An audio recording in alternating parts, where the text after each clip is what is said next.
The Battle for China's Past. Mao and the Cultural Revolution. Mobo Gao. To my father Gao Renfa and mother Zhang Yuan Rong, whose whole lives were devoted to the well-being of their children.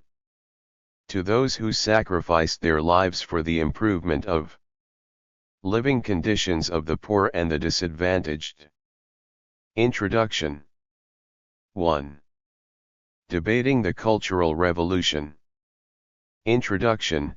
Who is writing history and who are the Chinese? The Hijia Discourse and the Cultural Revolution. Violence, brutality, and causes. Constructive policies. Destruction of Chinese culture and tradition. Cultural revolution and cultural creativity. What is the Enlightenment? 2. Constructing history, memories, values, and identity. Introduction.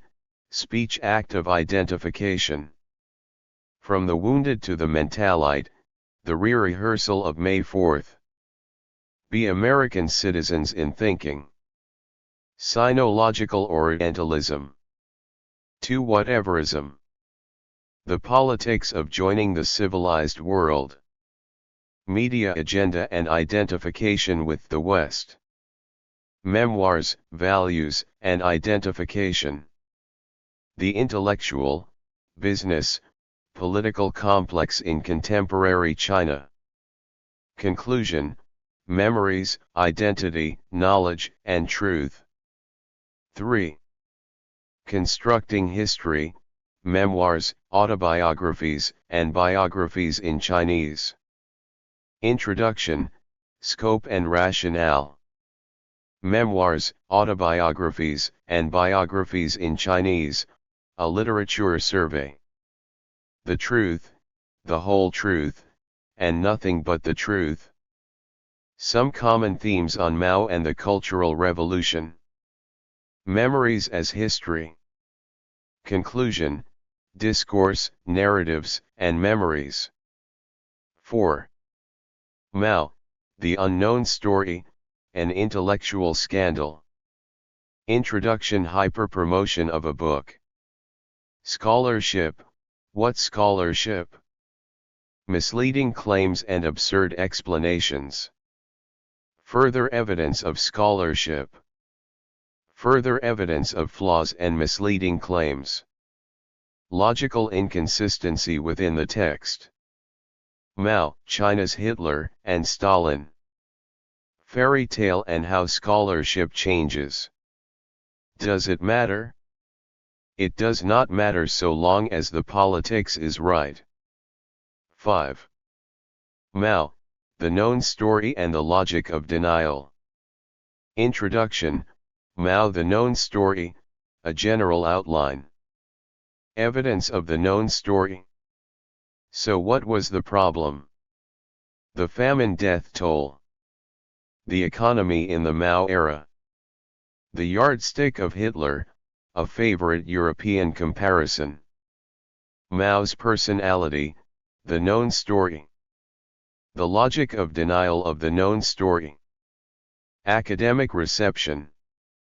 Revolution, from farewell to burial. Ferret and the French Revolution.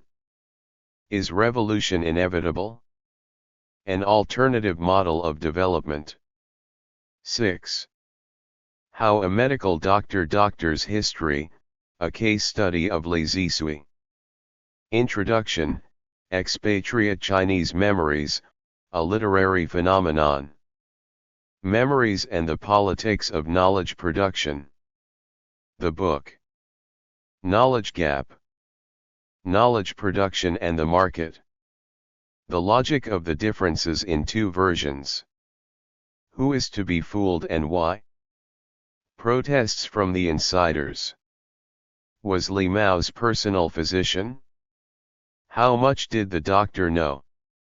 What did the medical doctor know about politics? The politics of sex. History as doctored by the doctor and his U.S. mentors, a critical analysis. Conclusion, history. What history? 7. Challenging the hegemony, contrary narratives in the media, Mao and the Cultural Revolution. Introduction, emerging contrary narratives. Media effect, public space, and e-media. Ma Yinchu, population control, and elite attitudes. The credibility of Li Rui. Challenging the late Mao thesis. Challenging Yung Chang and John Halliday. Liu Shaokai, Deng Xiaoping, and the Great Leap Forward.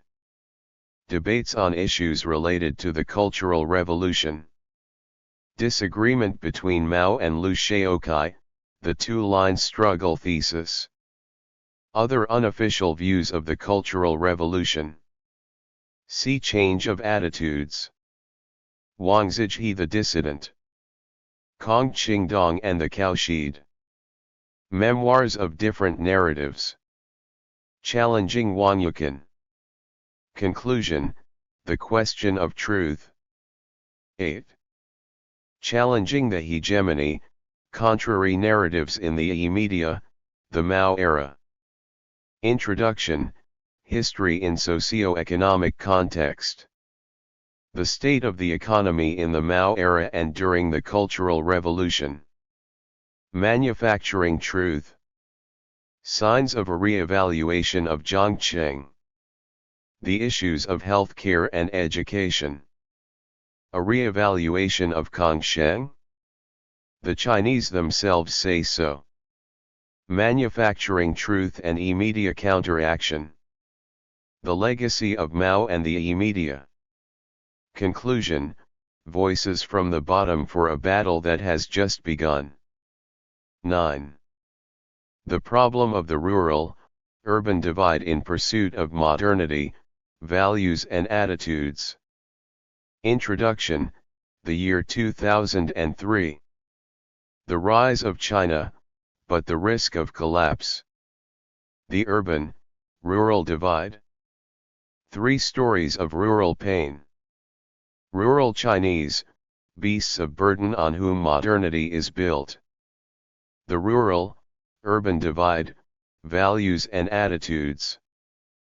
Post-Mao reforms, myths versus reality. Conclusion, the state and the countryside. 10. The battle of China's history, seeing the past from the present. Introduction, a little incident. 3 questions about the post-Mao reforms. Is China a capitalist country? And does it matter? Capitalism with Chinese characteristics? White cat, black cat, the argument of efficiency versus fairness. Seeing the past from the present, a hole in the discursive hegemony. Conclusion, truth and belief values of socialism and China's future direction. Truth and belief values of a political discourse.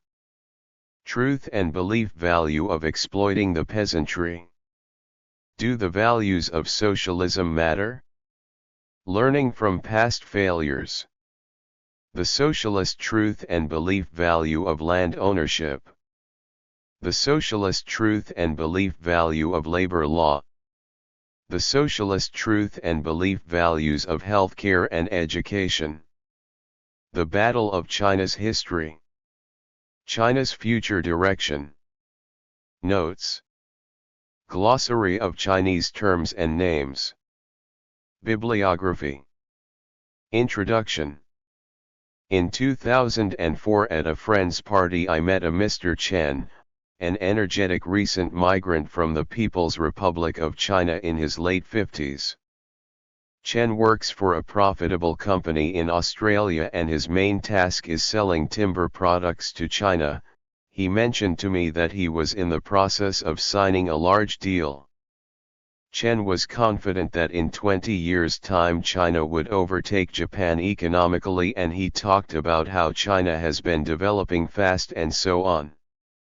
In order to quell what I thought was an unbalanced enthusiasm, I mentioned that China was not a high-tech producer, but just a place for foreign companies to exploit cheap labor, the assembling factory of the world. I pointed out to him the fast emerging social inequalities, that a rural migrant worker may have to work 16 or more hours a day for 7 days a week to earn about $80 a month, and that perhaps this is not something that can be called development. Chen replied, $80 is good enough for a peasant. I could not help but ask, would you accept that kind of payment and life? That is not the same. Taman Suzi de, he said. Then the topic turned to what I was going to do in China for my research. I said I would like to go back to Gao village area to find out what the rural people think of the Cultural Revolution. He was genuinely surprised. To study the Cultural Revolution? Why do you want to find out what the rural people think? Rural China was not much affected. I replied that, the majority of Chinese are in rural China. If rural China was not much affected by the Cultural Revolution, why do you, the CCP and many of the elite intelligentsia keep repeating that the Cultural Revolution was a 10-year calamity for China? To which Chen said, you have very strange concepts. This book is about such strange concepts, so strange that they challenge the mainstream orthodox narrative. It questions many truths told in memoirs, biographies, and autobiographies, both in Chinese and English. It endeavors to find out whether these perspectives, which are officially considered to be unorthodox and strange, may be widely shared by most ordinary people in China, the farmers and workers. If they are, the book aims to analyze the reasons behind this gap between the official and unofficial, and between the mainstream positions of the elite intelligentsia in orthodox historiography and opposing views expressed in the e-media. To many outside China, especially those who have grown up with European cultural traditions, China is an enigma, a place so different that a first visit is most often a culture shock.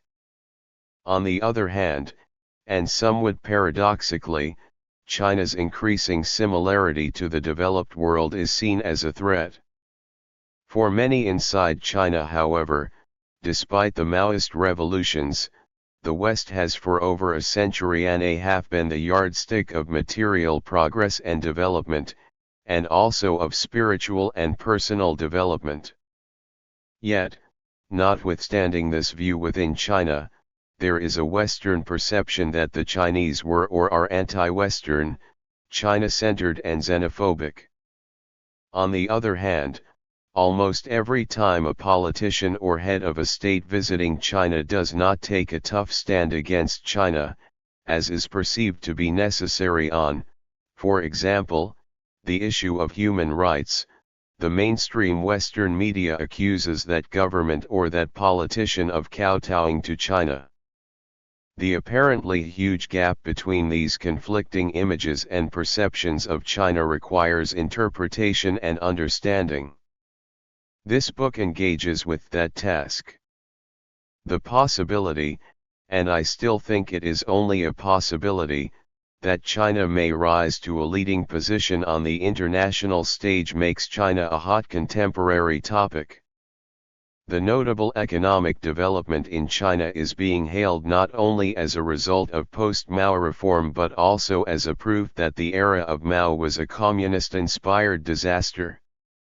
This book shows that that position is dangerously misleading in 4 ways. First, it deprives a probable majority of the Chinese of the right to speak up.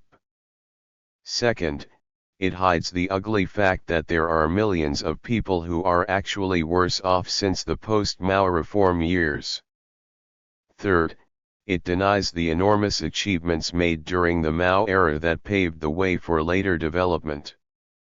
Finally, it is misleading and it distracts from and precludes imaginings of alternative models of development and other possible forms of human organization. Many issues surrounding the Mao era need to be re-examined and new interpretations provided. For example, where in the scale of historical achievement and worth does Mao stand? Are the ideas and practices carried out under his leadership relevant and significant to today's China? To judge from much of the writings in memoirs, biographies, and autobiographies such as Li Zisui's Private Life of Mao, Yung Chang and John Halliday's Mao, The Unknown Story, and others written in Chinese, Mao was a callous, calculating, inhumane, power-hungry monster. However, in contrast to those depictions, Mao's bodyguards, nurses and some others who worked with him, like Chen Boda and Wang Li, show Mao very differently and in a more positive light. These disparate views exemplify the contradictory perceptions and evaluations between various memories on this and related issues. Another example of these polarized views occurred in December 2006, when Deng Xiaoping's son Deng Xiaoping, who was crippled at the beginning of the Cultural Revolution, told a group of journalists that the Cultural Revolution was not only a disaster for himself but for the whole of the Chinese state and the Chinese people. This almost routine response triggered hundreds of thousands of responses from bloggers and chat rooms. According to an estimate on one website, Xin Lang Wang, only 2 weeks after Deng's remark there had been more than 20,000 feedback entries covering a staggering 1,166 pages. One e-media participant who claims to have witnessed the incident states that Deng Xiaoping was not crippled because he was thrown out of the window by Red Guards, as it is often claimed or assumed, nor because he had jumped.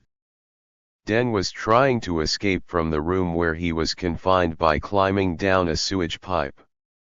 When the old pipe broke, Deng fell onto the concrete below and crippled himself. One seasoned e-media activist, Li Xianyuan, suggests that Deng Xiaoping should look into the official statistics and consider how many migrant workers have been crippled each year by mining accidents, or have had their fingers and arms cut off in sweatshops all over China, especially in the developed areas of the southeast coast. An overwhelming majority disagreed with Deng's viewpoint, indicating perhaps a more positive view of the Mao era than was generally expected. Considering that Roderick MacFarquhar of Harvard University, a prominent scholar of the Cultural Revolution, fails to recognize that there is a vast majority of people in China who not only remember the era of Mao as the good old days, but who also like and admire the man, there is an urgent need to make available much that is unknown to many.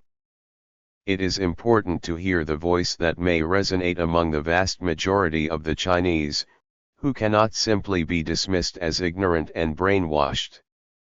We need to remind ourselves that in China, as in any other society, there was and there is a social hierarchy, and that different perceptions by different sectors of Chinese society should be considered equally legitimate. Many Chinese expatriates such as Yung Chang dislike Mao because they or their families were the victims of Mao's theory and practice of class struggle.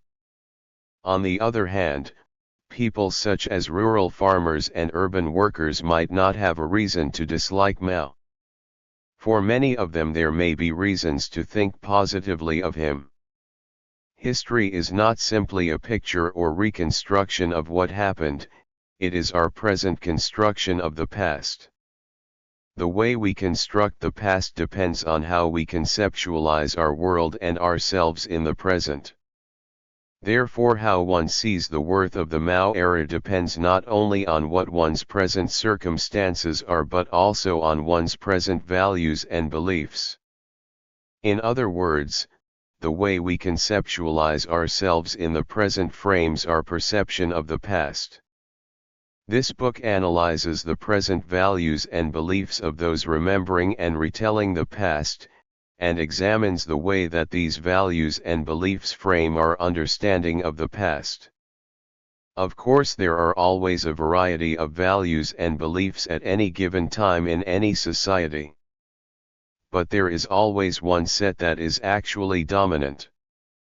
Regarding the Mao era, there is currently a two-faceted dominant conceptualization, with one facet that is external to China and one that is internal to it, each interacting with the other. The external facet is the rise to predominance of neoliberalism immediately before and after the collapse of the alternative existing communist model of human development. The triumph of the capitalist market economy is the broad conceptualization that frames our understanding and interpretation of our world and ourselves. The internal facet is the farewell to revolution, and therefore the necessity of denouncing the Cultural Revolution totally and thoroughly. The dominant discursive hegemony of neoliberalism and the worldwide conversion to capitalism led to the total denigration of the Cultural Revolution, Mao the man and the times he so directly influenced, and finally, of the whole idea of populist revolution. This book presents a different conceptualization from that of the neoliberal hegemony, and from its total denigration of the Maoist legacy. Obviously, the book does not attempt to argue that there was nothing wrong with the era of Mao.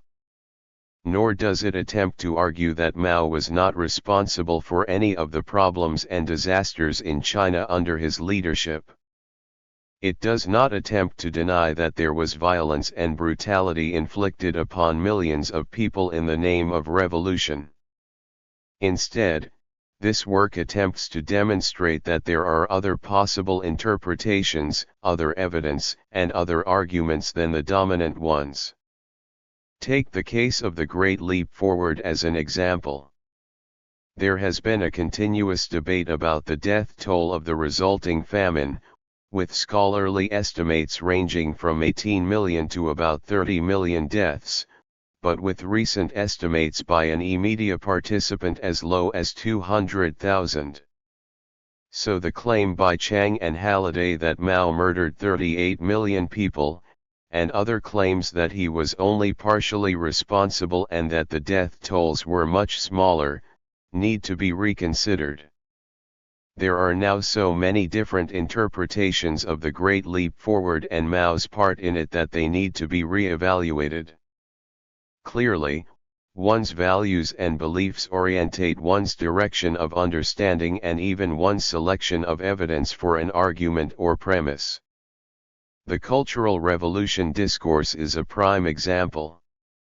For many Chinese government officials and members of the intelligentsia who were dismissed from their posts and were ordered to live and work in what was called Wuqi Ganxiao, the experience is now narrated as detention in a labor camp, and a violation of fundamental human rights. But for Mao and others at that time, and for many even now, it was intended to create new subjectivity. It was intended that the urban and social elite would experience physical labor so that they would be able to understand and empathize with the reality of life of the majority of the people. It was meant to be an approach to a new way of governing and governance.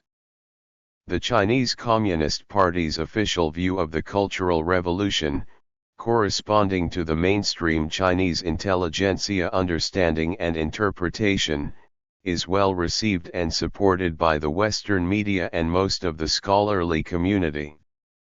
For example, in Thurston's view, the Cultural Revolution led to loss of culture, and of spiritual values, loss of hope and ideals, loss of time, truth, and of life, loss, in short, of nearly everything that gives meaning to life.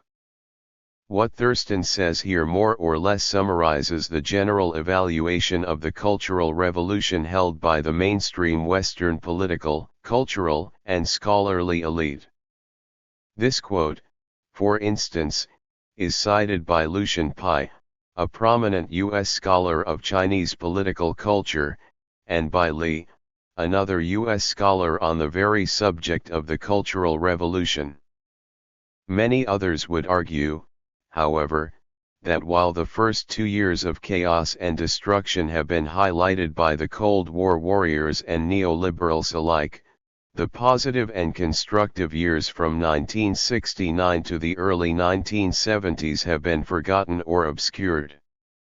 These positive legacies include a massive infrastructure program, radical education reforms, innovative experimentation in literature and the arts, expansion of healthcare and education in rural areas, and rapid development of rural enterprises. The Cultural Revolution involved many millions of people who willingly participated in what they saw as a movement to better Chinese society and humanity in general. A whole range of ideas and issues from politics to education and healthcare, from literature and the arts to industrial and agricultural policies were examined, tried and tested. Some of these experiments succeeded, some failed, and some did not have time to come to fruition before they were prematurely terminated. In the sphere of science, for instance, if one takes seriously the stated goals of mass science, then it is clear that there was, contrary to the mainstream claims, a valuable development of science during the Cultural Revolution. The archaeological discoveries at Ma Wangdui led to the discovery of a Chinese medical remedy for malaria, while the delivery of primary health care, the development of integrated techniques for controlling insect pests, and the advance of earthquake predictions are examples of scientific progress at this time. Particularly notable for popular scientific education is the science of paleoanthropology. Guided by the theory that labor creates and defines humanity, and that labor is the driving force behind human development, and that therefore the laboring masses are the bearers of the torch of science, popular science such as is exemplified by the magazine Fossils emerged in spite of resistance from the elite intelligentsia. Mao's political experiment, the Cultural Revolution, like all other social revolutions before it, claimed many victims. It did, however, again like other social revolutions, have some positive outcomes. It encouraged grassroots participation in management, and it also inspired the idea of popular democracy. The mass criticism practiced in the era of Mao in general and during the Cultural Revolution in particular, though ritualized and mobilized from the top, did provide a rich repertoire of protest techniques. Members of the Red Guards were not just passive followers of a charismatic leader, but agents actively involved in a variety of ideological disputes and contests for power. The Chinese were not the brainless masses manipulated by a ruthless dictator so often portrayed in the Western media. They must be seen as agents of history and subjects of their own lives like any other people. Anyone who seriously believes in the inherent value of individualism, in the self-evident truth of the human pursuit of happiness, or the universal value of human rights and democracy should be sympathetic with this position. In the area of industrial development, Mao took a strongly socialist view, concerning himself with eradicating the usual divide between the rural and urban. Under his leadership a strategy was developed and implemented to trial a decentralized non-Soviet form of industry program. It was proposed that the rural population could become industrialized without a need to build cities or urban ghettos, a strategy initiated during the Great Leap Forward, shelved because of the famine disaster, but picked up again during the Cultural Revolution. As Wang shows, by the end of the decade of the Cultural Revolution in 1979, there were nearly 800,000 industrial enterprises scattered in villages and small towns, plus almost 90,000 small hydroelectric stations. These enterprises employed nearly 25 million workers and produced an estimated 15% of the national industrial output. This development provided the critical preconditions for the rapid growth of township and village enterprises in the post-Mao reform period. In much of the literature that is reviewed and discussed in this book, the Cultural Revolution is conceptualized as a personal power struggle by Mao, who manipulated the party, the army, the students, and the Chinese people. However, what was proclaimed and recognized during the Cultural Revolution was that a continuous revolution was required for China to remain a socialist country and to achieve its socialist goals. It was recognized that some CCP leaders were nationalist revolutionaries who joined the CCP to fight imperialism and feudalism.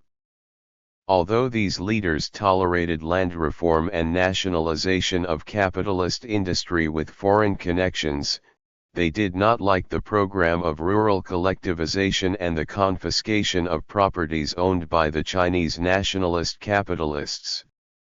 Liu Shaokai, for instance, did not even like the idea of agricultural cooperatives in 1951.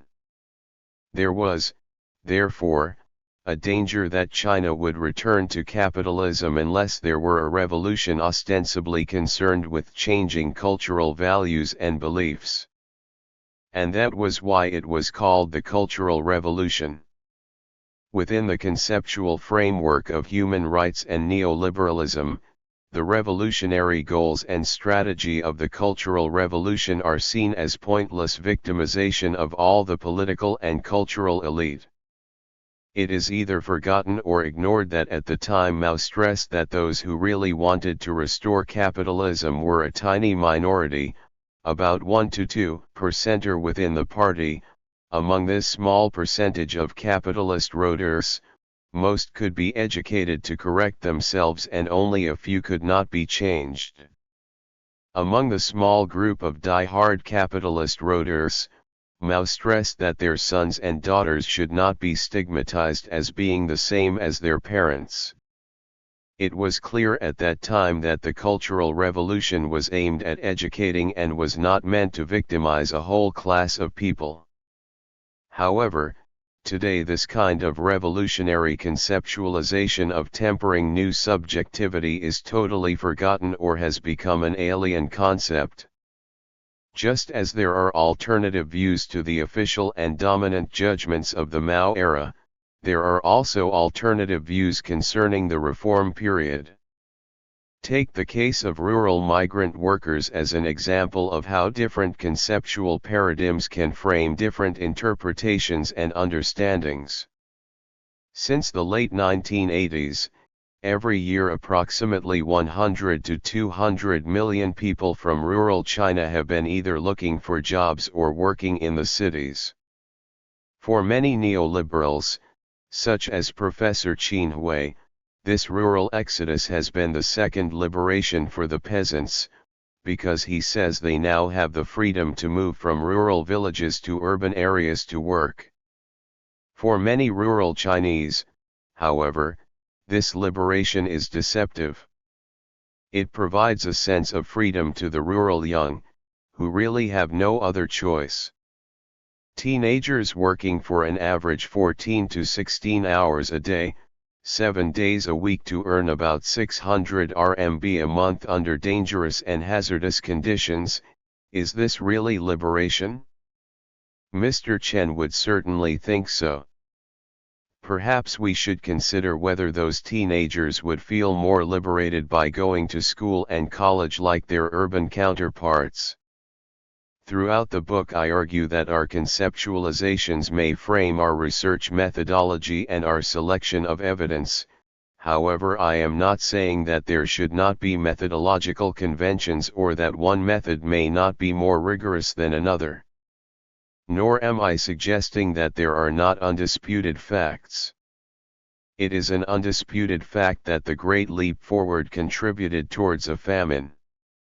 Nor is there any dispute that the Cultural Revolution victimized many in terms of personal humiliation, physical assaults, arbitrary detention, loss of property and even death.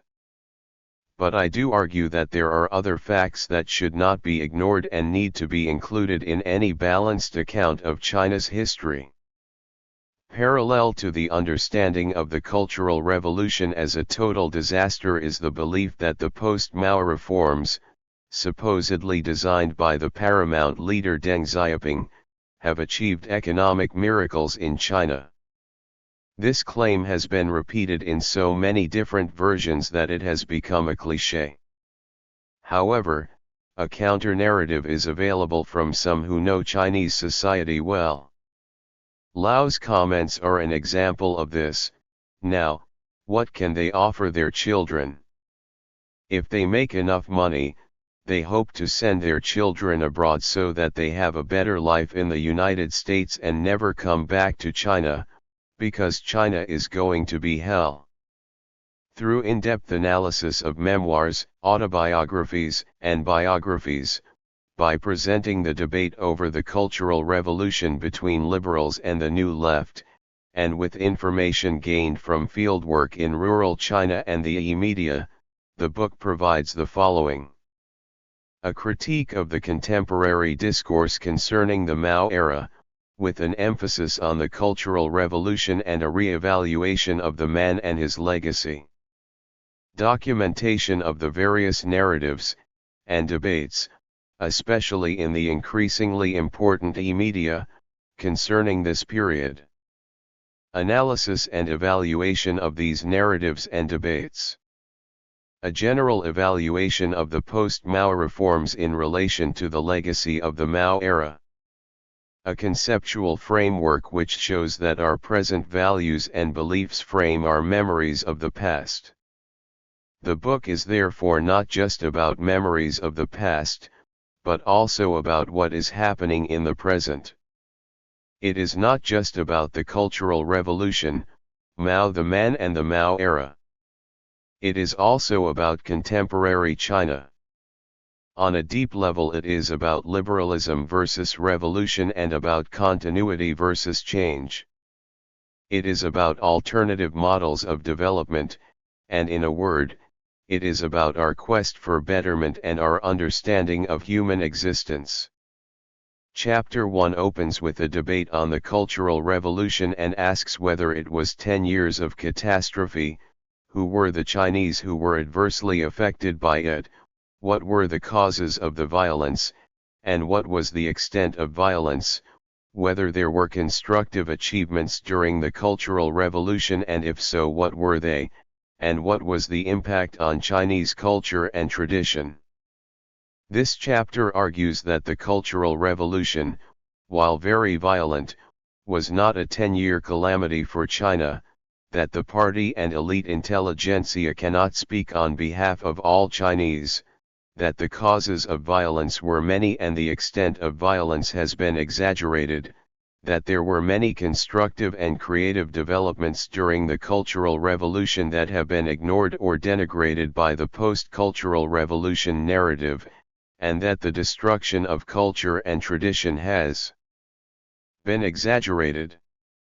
Much of the discussion focuses on the debate over the question of cultural and religious destruction in Tibet. A major argument is that this was not a result of ethnic strife or Chinese chauvinism or imperialism, but due to the theory of class struggle and was justified by a Marxist interpretation of historical progression.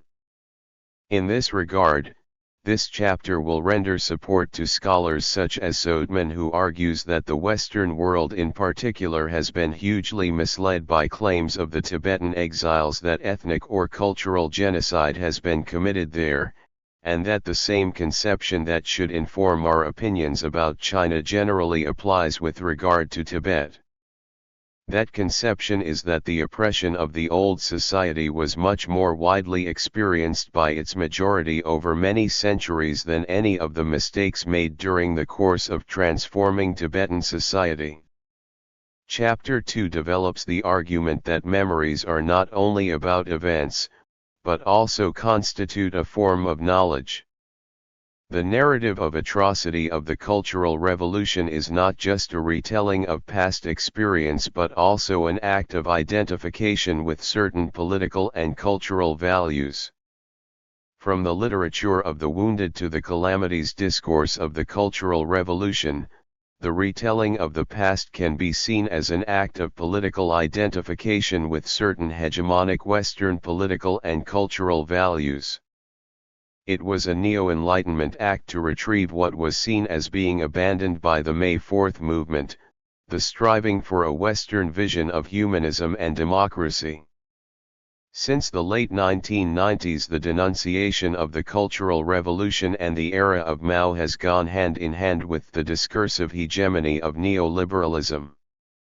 By analyzing the phenomenon of the two whatevers among Chinese neoliberal dissidents, the chapter advances the argument for a correlation between the condemnation of socialist revolution and the elite desire for political and cultural value identification with the West.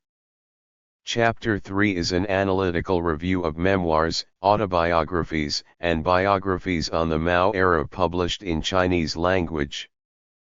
The literature is vast, and this is the first study that seeks to treat it as a whole. The chapter first draws a sketch of the literature.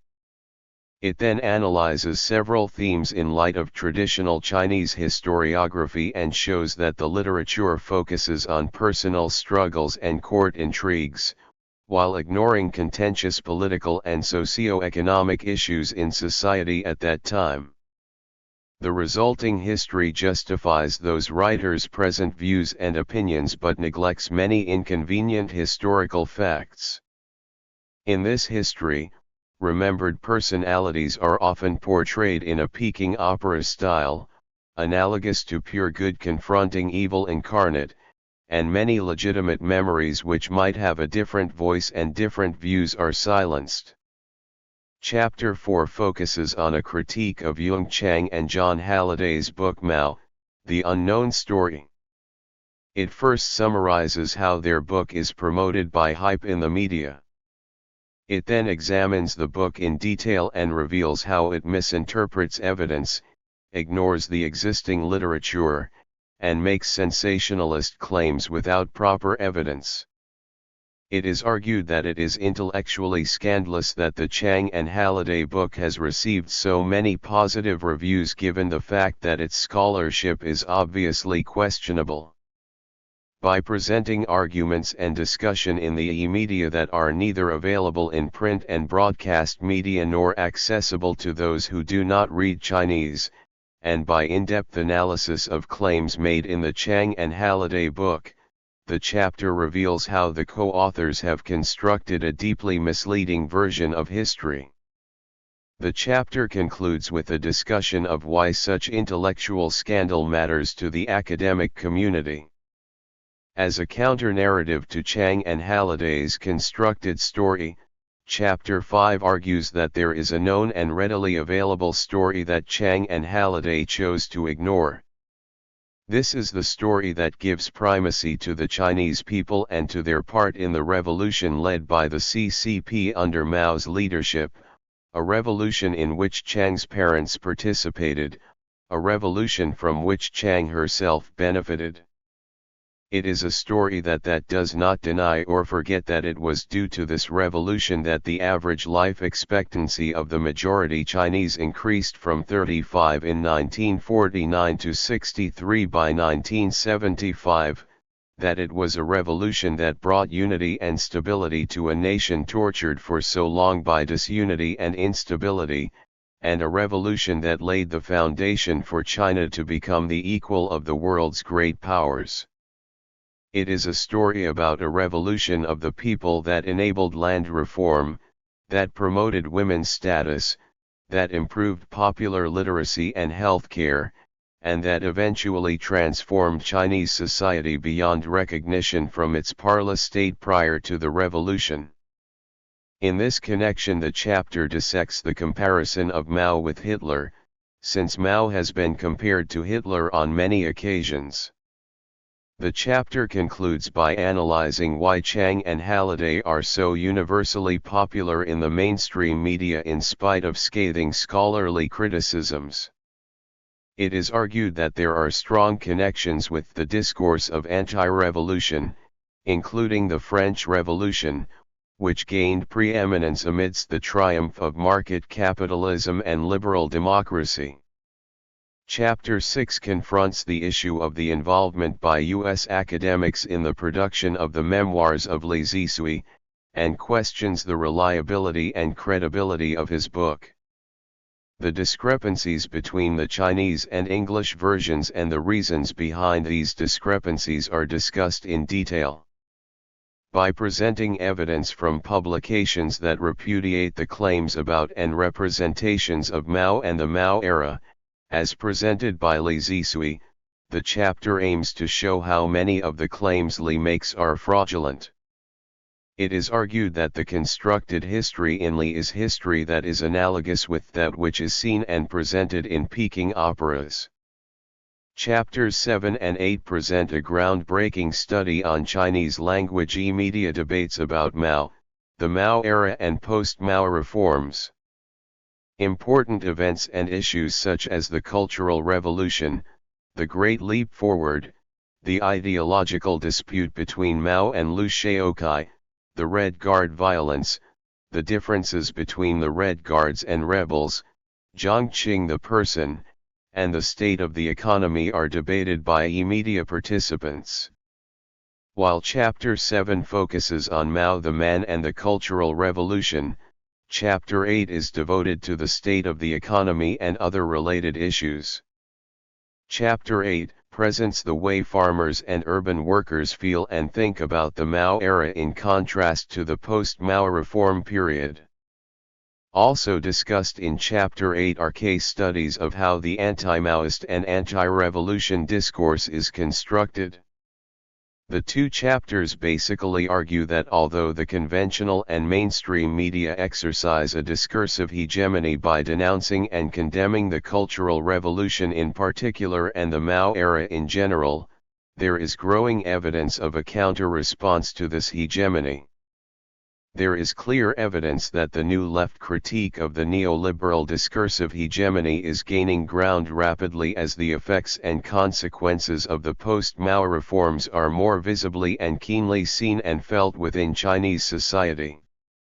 Chapter 9 evaluates the rural situation from the mid-1980s up to 2003. It focuses on the central Chinese rural heartland, as opposed to the coastal provinces of Shandong, Jiangsu, Zhejiang, Guangdong, and Fujian and the northwest poverty-stricken area of Shaanxi, Ningxia, Gansu, Qinghai, Xinjiang and Tibet. This central area includes Shaanxi, Hunan, Hubei, Anhui, Jiangxi, Henan, Hebei, Yunnan, and Sichuan. Three main sources of information are used: Chen and Chun on Anhui, Yujianrong on Hunan, and Gao on Jiangxi and Shaanxi. The study focuses on these provinces not only because this area is the rural heartland that contains a large portion of China's population, but also because, from the perspective of income and development, it can be considered middle ground between the more developed southeast coast and the less developed northwest.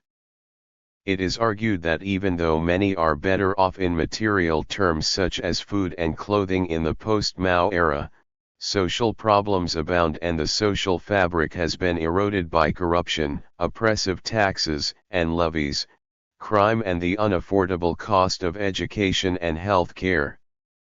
For millions of Chinese from this rural heartland, poverty is still a problem, and the freedom of choice to work as a migrant is not necessarily an improvement in terms of quality of life and long-term well-being. During the Mao era, life was basic and austere, material goods were scarce, and there was hunger, but this was compensated for by a considerable measure of social equality, personal safety, and a better education and health care system. The chapter discusses the form and content of resistance from rural China, and the way Maoist radicalism has been an inspiration for rural resistance, thus providing a critical account of reaction to change in rural China since the reforms.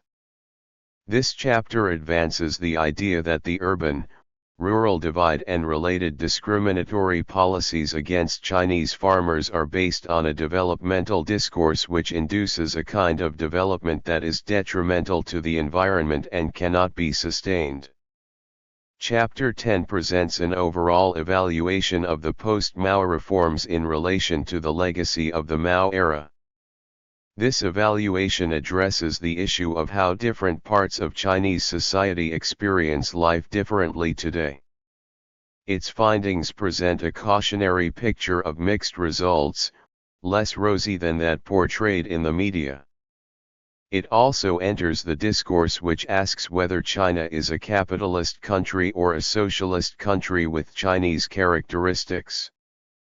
In discussing these issues, it first questions the premise of such a dichotomy, and second, it asks whether and in what way these issues matter to the life of the ordinary Chinese. In this chapter, the ways transnational companies exploit Chinese cheap labor and the effects this exploitation has on the global economy and life of the ordinary Chinese are discussed. In this connection, the concept of comprador is employed to explain the rise of the few rich who act as middlemen in this chain of capitalist globalization. The chapter further questions the sustainability of the current economic development model. In the conclusion, legacies of the Mao era are further discussed and analyzed, however briefly, so as to highlight the conceptual framework that binds various chapters of the book together. The way the past is understood depends on one's values and beliefs in the present. 1. Debating the Cultural Revolution. Introduction: who is writing history and who are the Chinese? Total denegation of the Cultural Revolution has been China's official policy since the death of Mao, and the Cultural Revolution has been condemned as a 10-year calamity for the Chinese people. But who are the Chinese that the history of the Cultural Revolution is written about, and who is writing this history? As I discuss in other chapters in this book, most memoirs, autobiographies, and biographies about the period are written by a section of the political and/or elite intelligentsia who were the political targets of the Cultural Revolution. This section of the political and intelligentsia elite often claims to be the Chinese and is usually referred to as the Chinese. How about the ordinary Chinese? The urban workers and rural farmers who make up the majority of the people in China? How do they remember the Cultural Revolution? This chapter aims to look into some of these questions. Let me start with an account by Sun Ge of the Chinese Academy of Social Sciences to illustrate the issue. A couple of years back, Sun gave a talk on the Cultural Revolution in South Korea. She thought she did a good job by presenting a balanced and fair view of how it unfolded. When she finished, a student from China in the audience asked Sun a very pointed question: "What is your family background?" Sun admitted that both her parents were intellectuals who were victimized during the Cultural Revolution. Then the student said, "So no wonder. My father used to be the production team leader in my village." He still recalls the Cultural Revolution with fond memories because that was his most brilliant years. Those were years when the farmers felt proud and elated. Sun was shocked by the encounter and by the realization that there could be views of the Cultural Revolution that were so different from hers. Let me explain the difference by recalling an exhibition about the Cultural Revolution organized by Stephen Harrell and David Davies at the Burke Museum of Washington University in 2002, because it is very relevant to the question of who the Chinese are that we refer to when we talk of the Cultural Revolution. The title of the Seattle exhibition, Ordinary Life in Extraordinary Times, is an apt description of the items on display and of the theoretical orientation of the exhibition itself, the life of China's ordinary people during a period of intense ideological ferment. Items such as cloth buttons, stamps, dresser drawers, and rice, oil, and meat coupons were indeed artifacts of daily life, and yet the way these ordinary objects were made expressed extraordinary ideological content. The resulting combination of the ordinary and the extraordinary is clearly illustrated by, for instance, the message "the masses of people have unlimited creative powers" that appeared on a bus ticket, an envelope that had the slogan "Increase Vigilance to Defend the Motherland" written on it, a mirror table that carried the reminder "Never Forget Class Struggle," and cigarette packages that instructed smokers to support agriculture on a great scale. The Seattle exhibition deliberately avoided any interpretation or evaluation of the items on display or of the Cultural Revolution itself. Thus the display items were accompanied by little in the way of commentary. The objects themselves were expected to speak to the audience. As if to further distance itself from evaluation, the exhibition presented the recollections of two people who voiced opposing positions on the Cultural Revolution.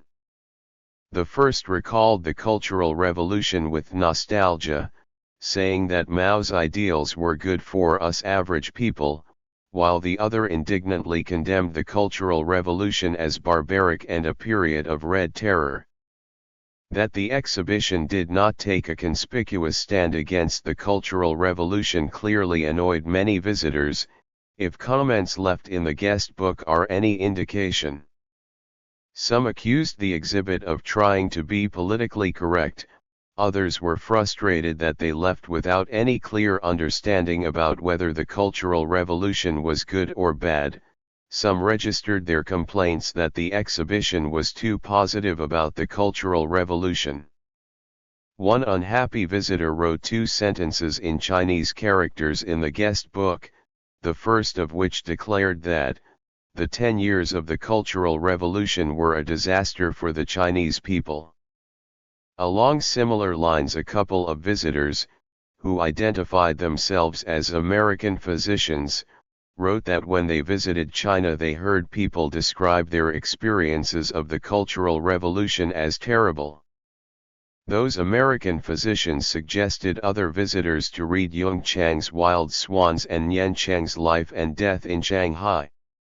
This is interesting and instructive because it indicates that Yung Chang and Yen Cheng are standard references when the Mao era and the Cultural Revolution are under consideration.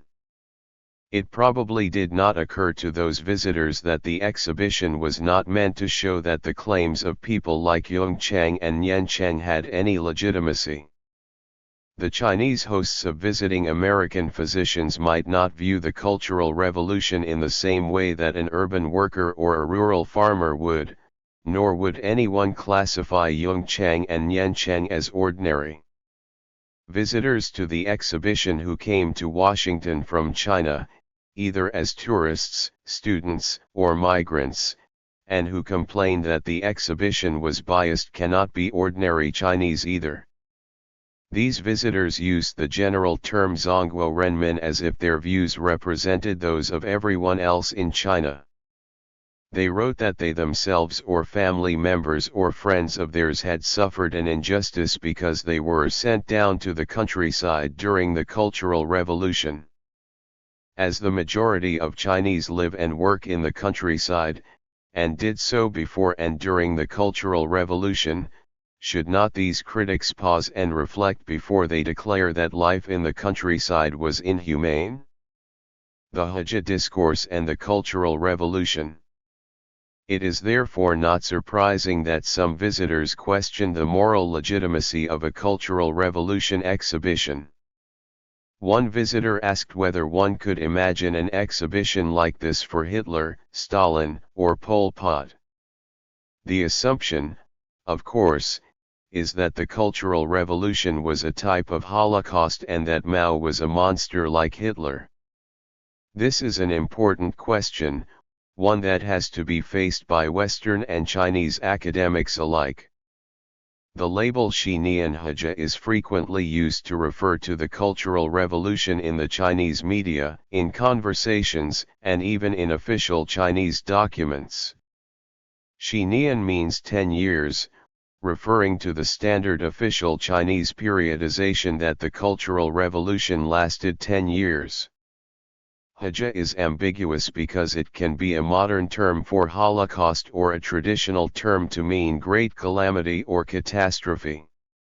Though Holocaust is not usually explicitly used in the West to refer to the Cultural Revolution, the sections of the Chinese intelligentsia and political elite who go out of their way to denounce the Cultural Revolution seem to be inclined to exploit the ambiguity of Hejia to denigrate the Cultural Revolution.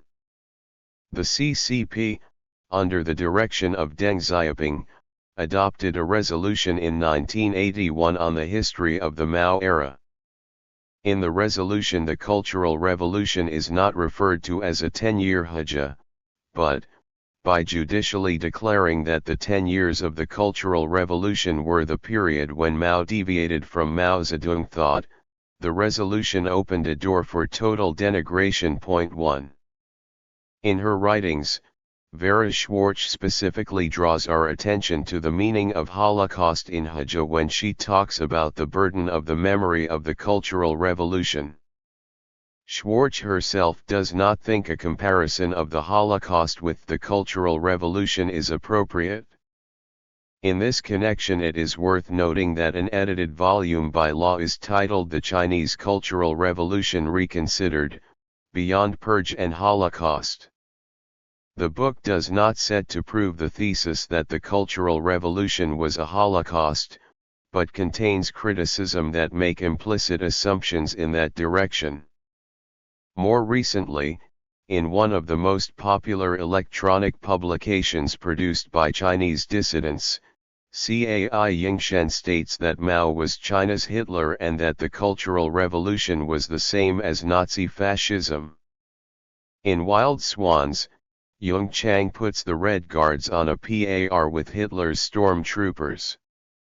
The post-Mao Chinese authorities have been telling the Chinese and people all over the world that the Cultural Revolution was 10 years of calamities and that China's economy was brought to the brink of collapse during that period.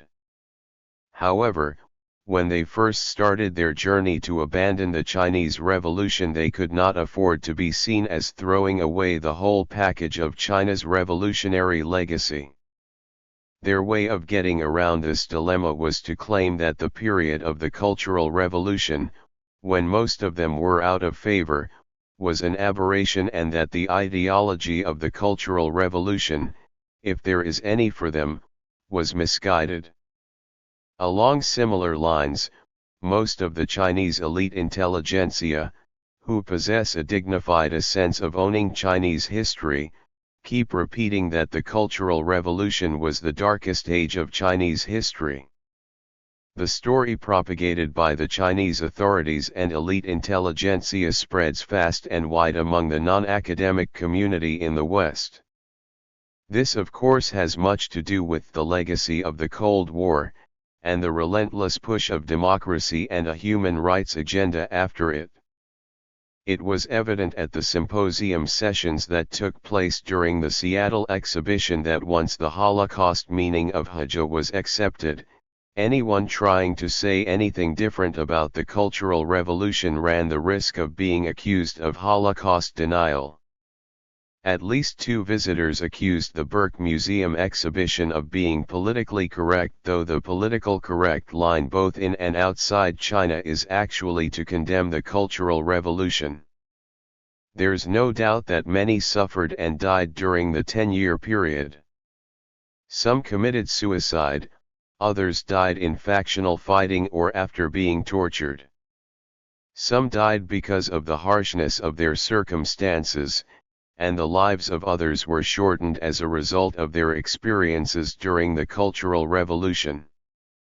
I myself was put under house arrest when I was only a teenager and had to face struggle sessions every night for 2 weeks for what now seem ridiculous reasons. My whole family was affected as a result. Denunciation and condemnation of the Cultural Revolution by those who suffered in one way or another is understandable and can be an individual's way to cope and heal the emotional trauma. However, to participate in the official project of reducing everything to the label of 10 years of calamities is another matter. Here I give just one example. One recent piece on the widely read Chinese-language electronic journal Huaxia Wenzai, which regularly publishes documents and writings on the Cultural Revolution, featured a partial list of well-known people who died during the so-called Cultural Revolutionary period of 1966 to 76. The author asserts that all of the people on his list died as a result of persecution during the Cultural Revolution. Along with such names as Liu Shaokai, there were also Zhu De, the legendary Red Army commander, and Su Guangping, widow of Lu Xun, who had been hailed as a cultural icon by Mao and his followers. There is no evidence that either Zhu De or Su Guangping was persecuted at that time. But the widely accepted assumption is that because the Cultural Revolution was a 10-year catastrophe, any well-known personality who died during the period must have died from persecution, violence, brutality, and causes. Certainly there was violence, cruelty, and destruction, but how should we interpret what happened during that period? Were all the acts of violence organized and intended by official policies, as was the case during the Nazi Holocaust? Was there a plan to physically exterminate a group of people, as in Hitler's gas chambers? The violence, cruelty, suffering and deaths that occurred during the initial years of the Cultural Revolution were caused by different groups of people, for different reasons.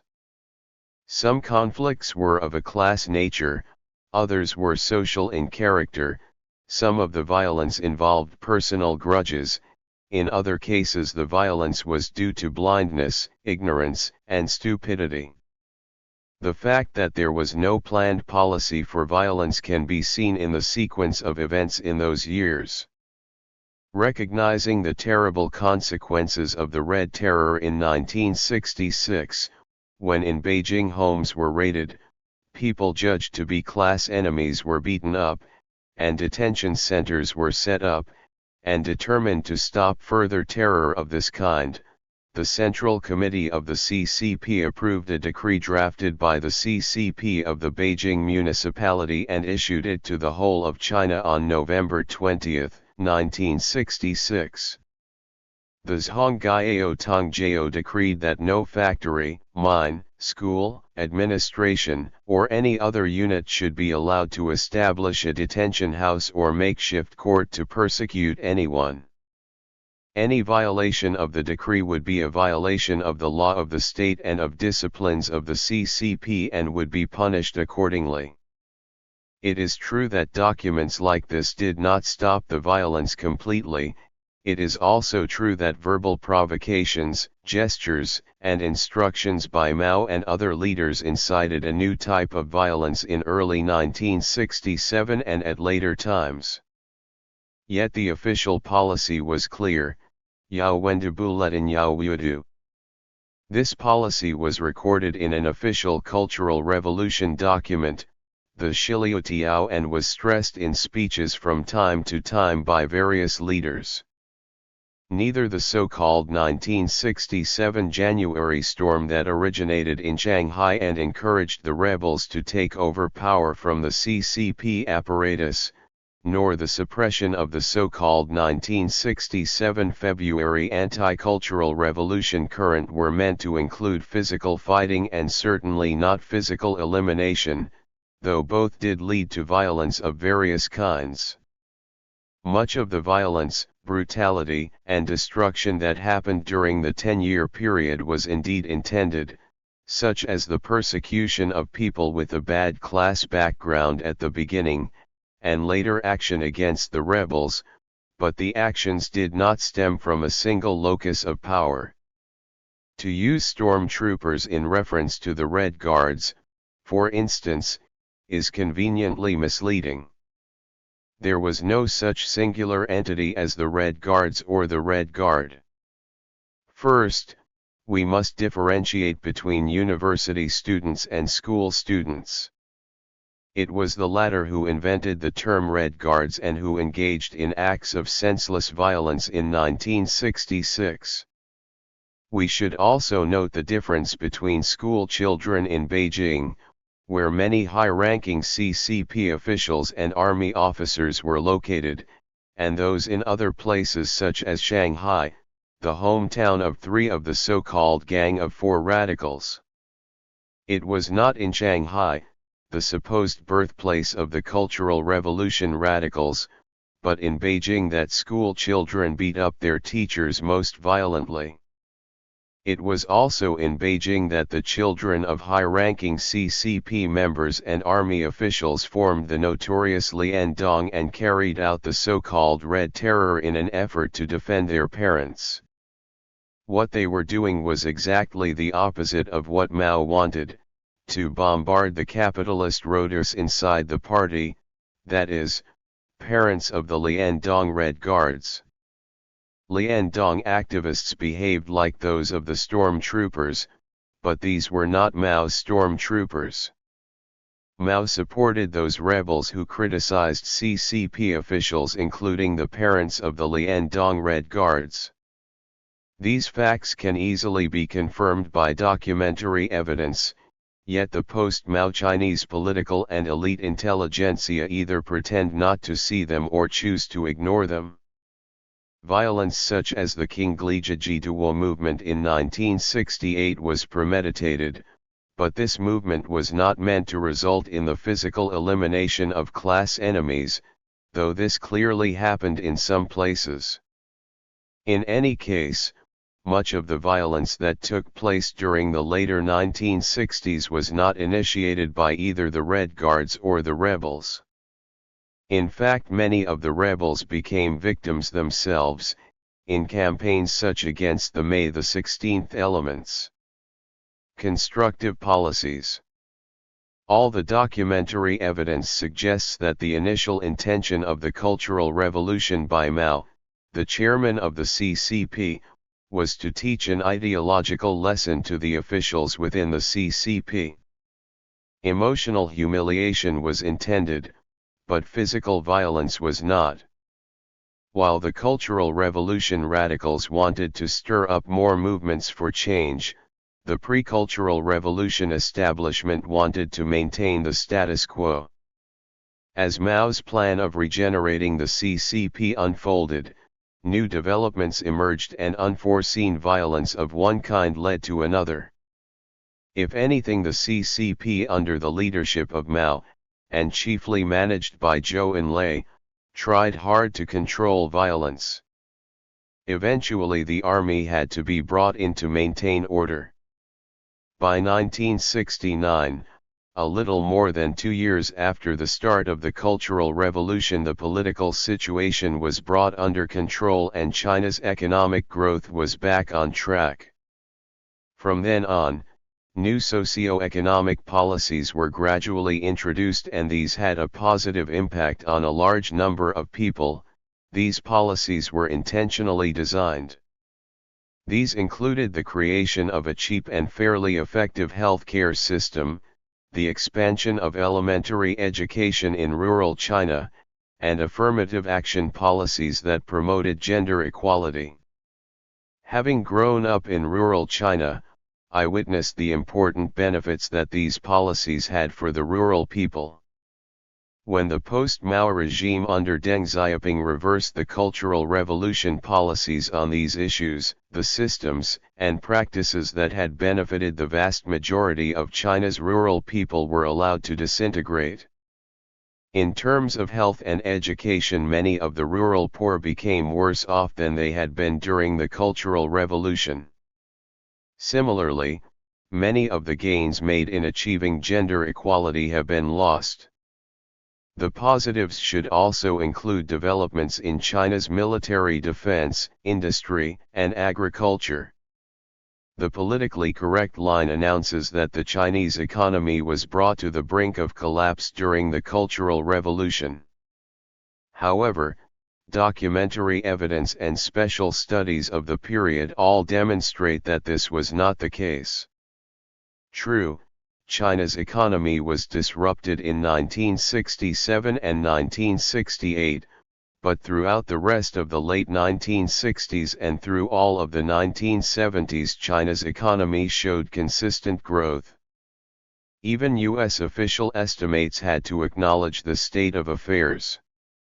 In one official report, a Joint Economic Committee of the U.S. Congress states that in the era of Mao, China's economy had a record of positive growth in both agriculture and industry, that Mao and his fellow leaders had already created a significant economic base for the new leadership to build on, and that the economic impact of the Cultural Revolution overall was not huge. It is also worth pointing out that the development of Shi-Dui-Qi during the Cultural Revolution were the forerunners of the Xiangzhen-Qi developed in post-Mao China. When someone kills someone else, we usually judge the case to be murder if the action was intentional, otherwise it is a case of manslaughter. Therefore, determining what is designed and what is intended is important in evaluating the responsibility for actions. A good test case would be to compare China, the largest communist country, with India, the largest democracy, using labels for convenience. The Nobel Prize-winning economist Amartya Sen makes the point that, although India never suffered a politically induced famine like the Great Leap Forward in China had, in terms of morbidity, mortality, and longevity, suffered an excess in mortality over China of close to 4 a year during the same period. Thus, in this one geographical area alone, more deaths resulted from this failed capitalist experiment than can be attributed to the failed communist experiment all over the world since 1917.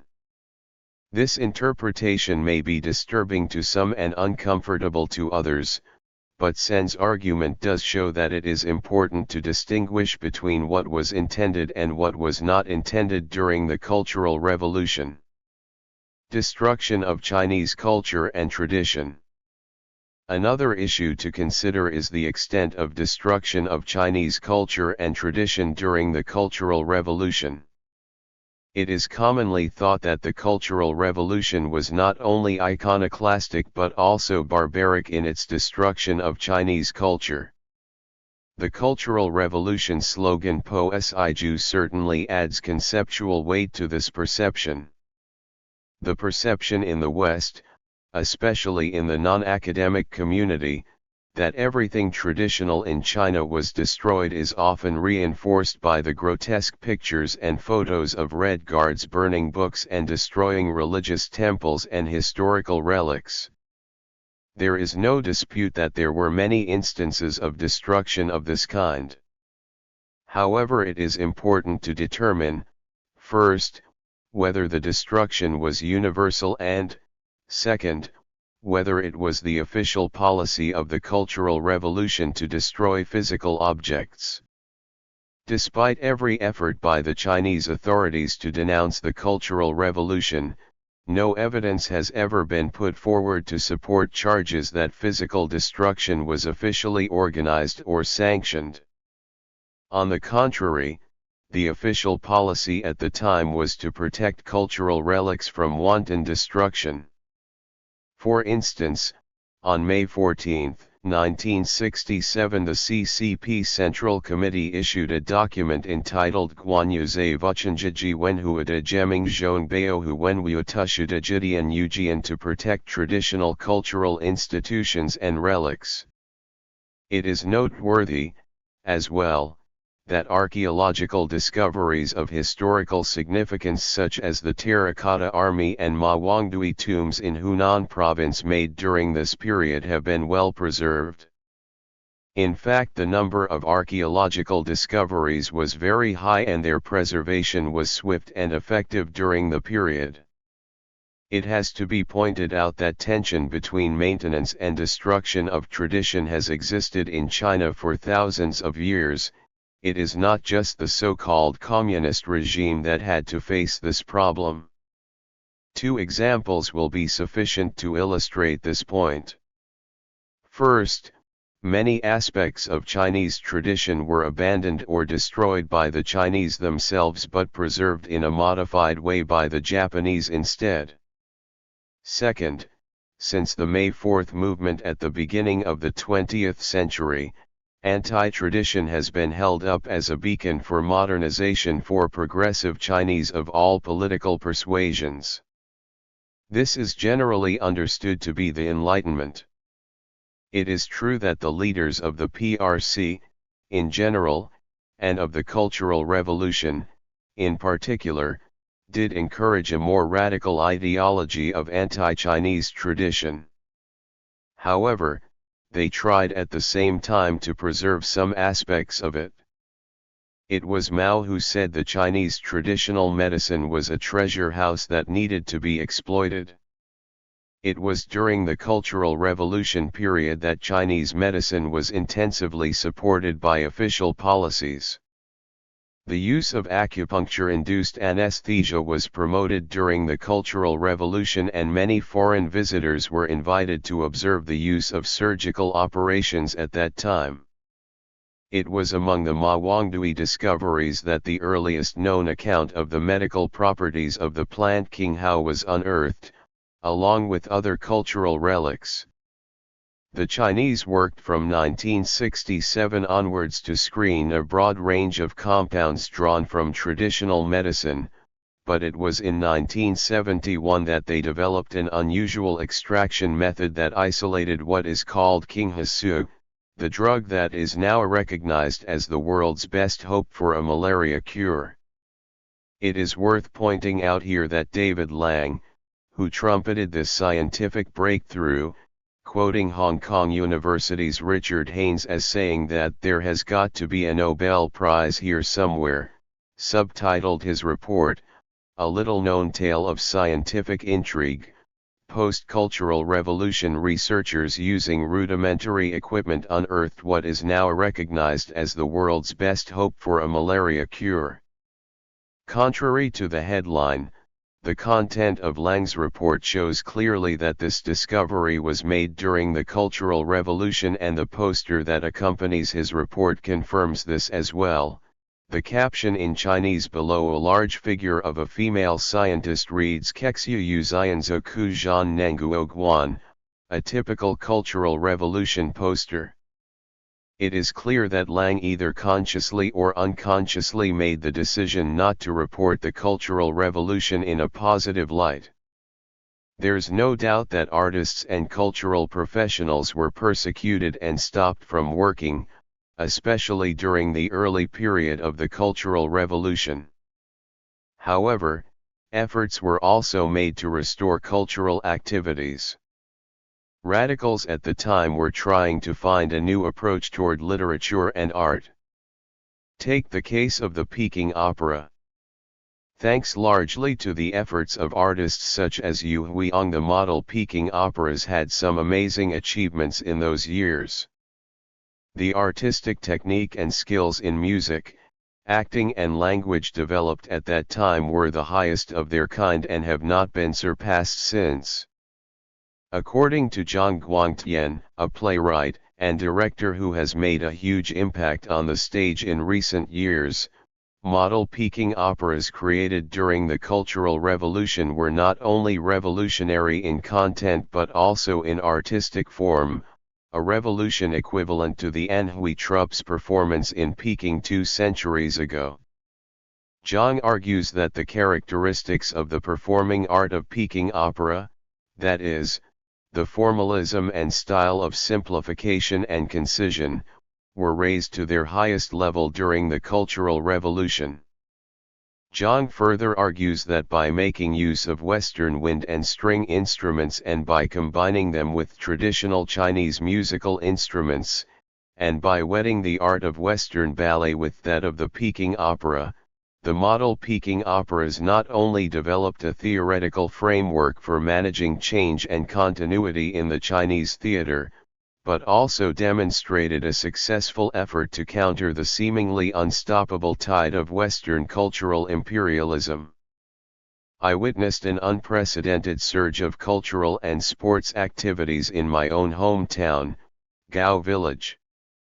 The villagers, for the first time in the village's history, organized a theater troupe and put on performances that incorporated the contents and structure of the model Peking operas with local language and music.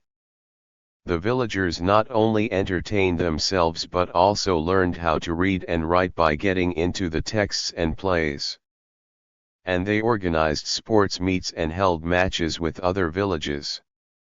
All these activities gave the villagers an opportunity to meet, communicate, and even fall in love. These activities during the Cultural Revolution years gave them a sense of discipline and organization and created a public sphere where meetings and communications went beyond the traditional household and village clans. This had never happened before and it has never happened since. Another aspect of the Cultural Revolution that has so far been largely neglected by Western academics is the multiplication of semi-official, unofficial, and underground cultural activities during these de Minzi years. According to one estimate, for instance, more than 10,000 different newspapers and pamphlets were published during the Cultural Revolution. There were more than 900 publications in Beijing alone. According to Chen, even Mao paid attention to these publications and the official People's Daily reprinted articles from some of the publications.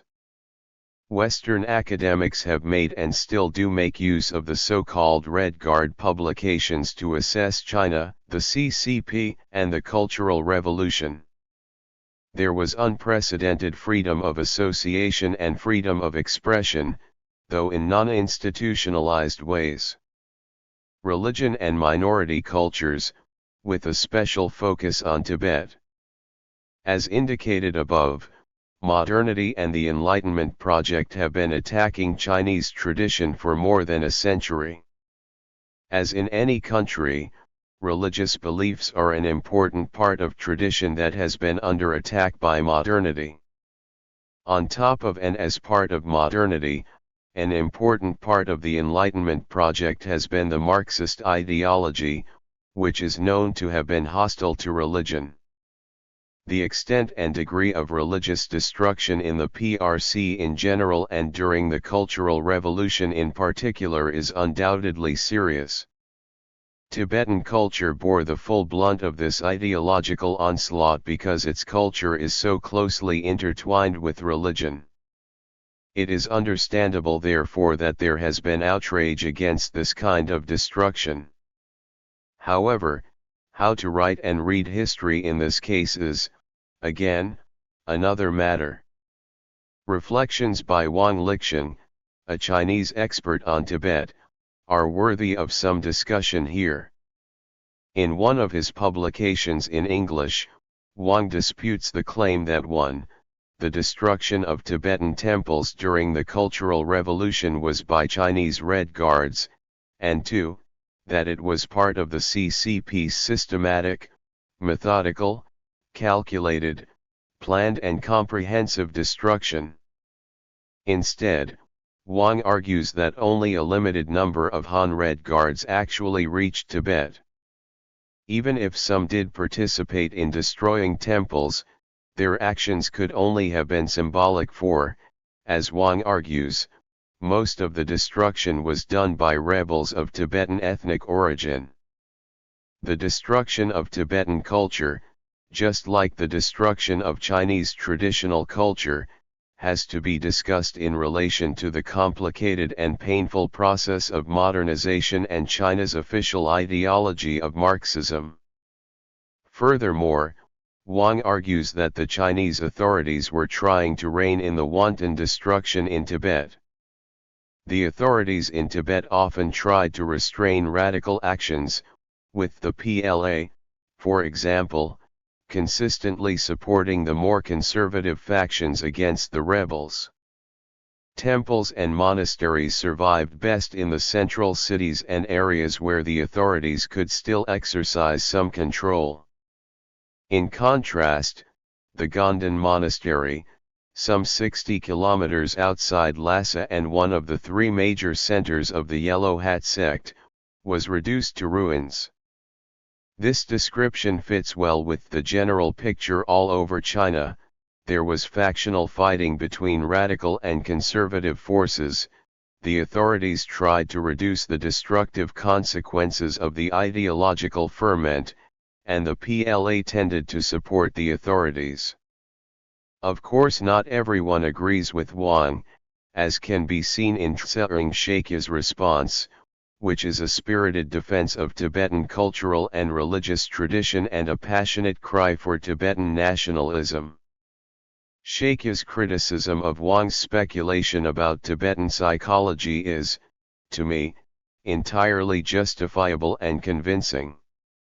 Wang basically argues that because of the harsh conditions and the overwhelming power of nature on the Tibetan high plateau, the people residing there are more inclined to beliefs in supernatural forces and darkness of nature.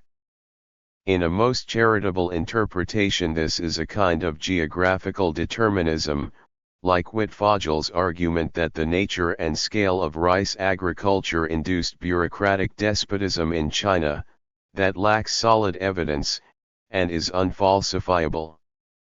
Wang's argument, like Wittfogels', does smell of an Orientalist who peeps into the mind of the other. However, I don't think Shakya is fair in some other criticisms of Wang, such as that Wang has a colonial attitude towards the Tibetans. Wang in fact is very critical of the Chinese regime and actually argues that the present Chinese religious policy is destroying Tibetan Buddhism and that the Chinese presence in Tibet and the way Tibet is run by the Chinese is a kind of imperialism. Wang is one of the few mainland Chinese scholars who actually tries to argue that the Chinese claim that Tibet is historically part of China is at least open to dispute. Shakya has reasonable grounds to claim that the Chinese presence in Tibet is a form of imperialism or colonialism.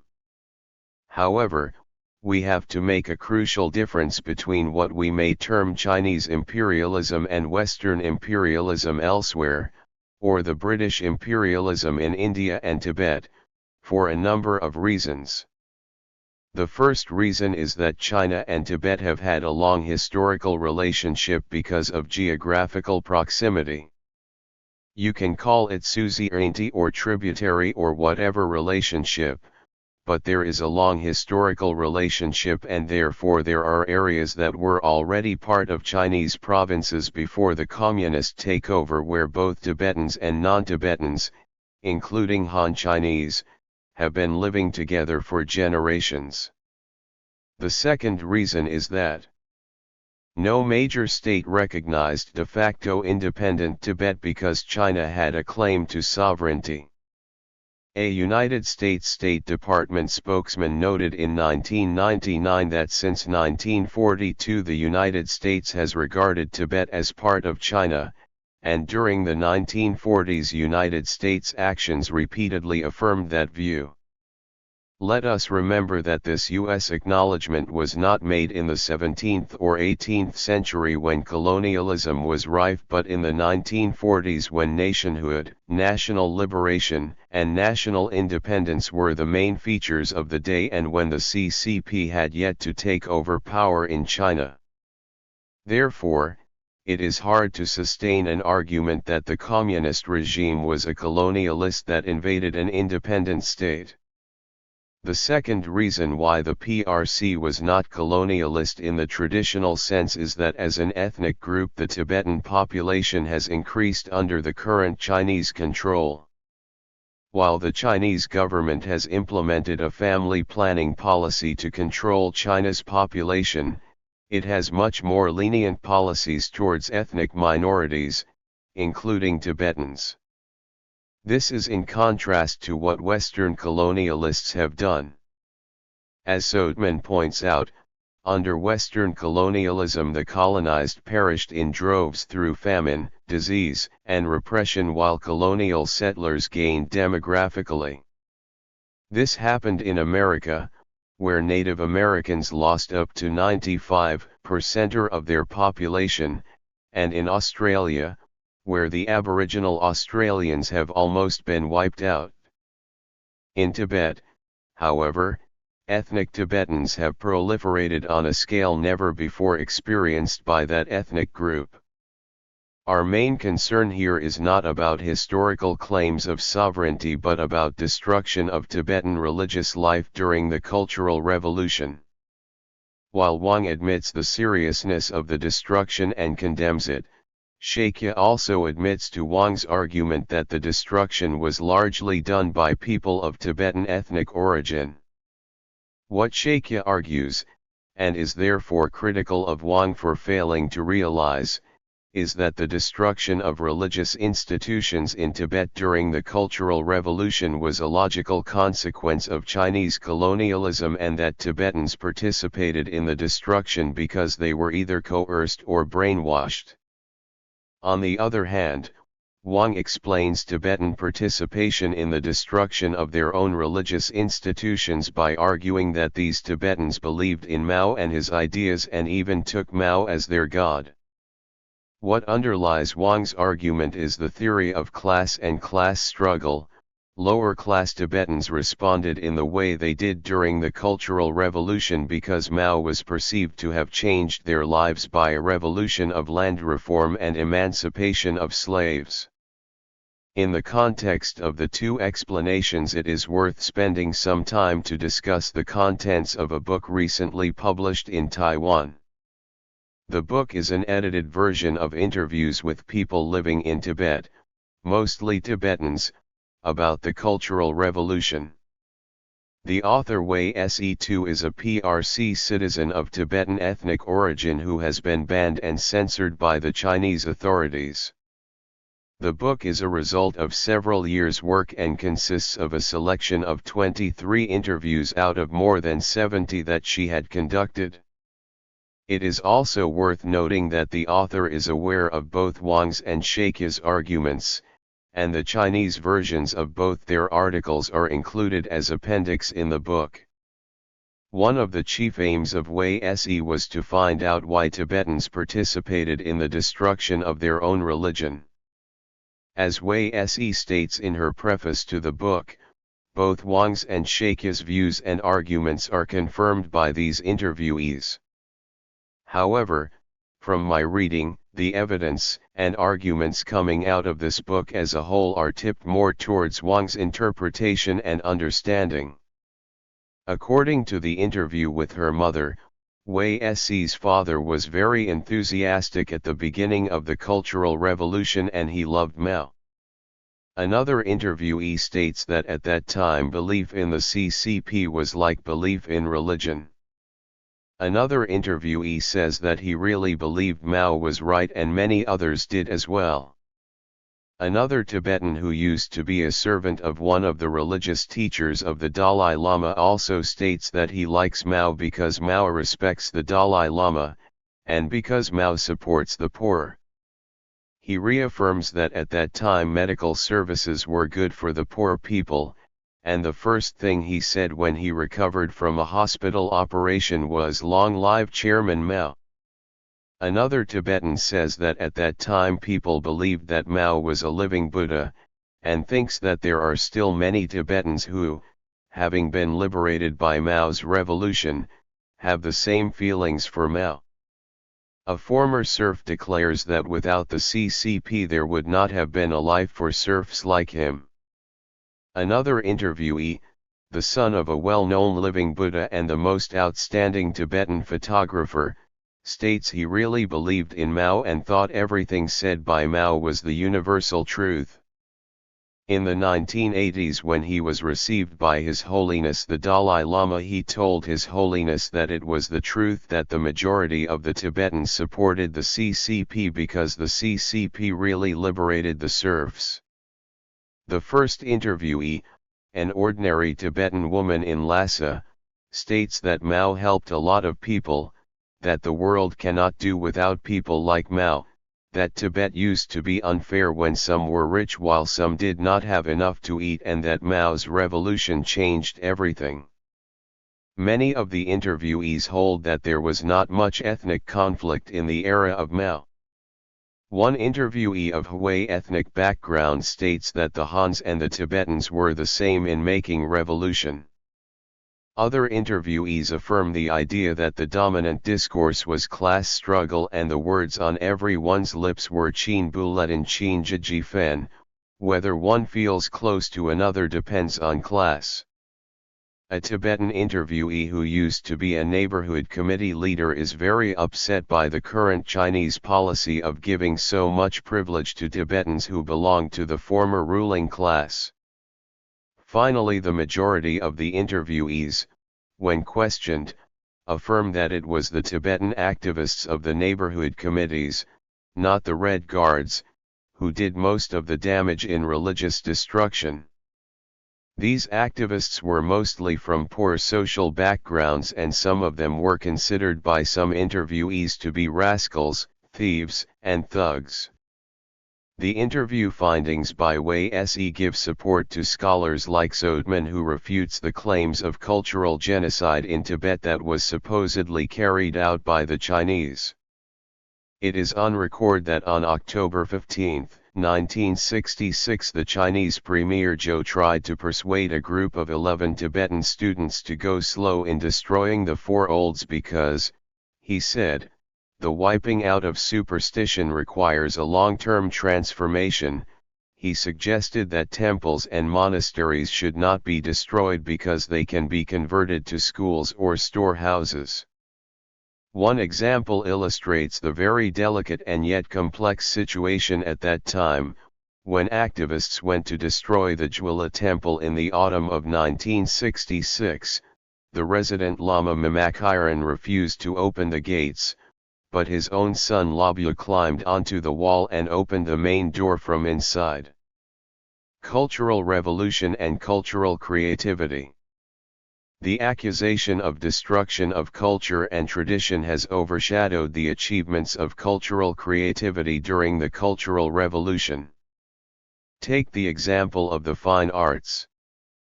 During the Cultural Revolution years of 1972 to 1975, China held 4 national fine arts exhibitions, with more than 2,000 pieces of art selected from 12,800 works recommended from all over China. The exhibits in Beijing attracted an audience of 7.8 million, a scale never reached before the Cultural Revolution. According to Liu, the 4 exhibitions showed 3 characteristics: new ideological content, new subject matters, and the rise of amateur artists. These artworks included oil paintings, Chinese traditional paintings, print paintings, sculpture, spring festival paintings, picture storybook paintings, charcoal drawings, watercolors, and paper cuts. Among the educated youth sent down to the countryside were several accomplished artists who found inspiration in their lives and work in rural China. These include Liu Borong, Su Kunzang, He Xiaoqiao, Shen Jiaoyi, Zhao Xiaomo, Li Jiangguo, Yu Jingdong, Zhao Yanchao, Chen Xinmin, He Boyi, and Su Kuang.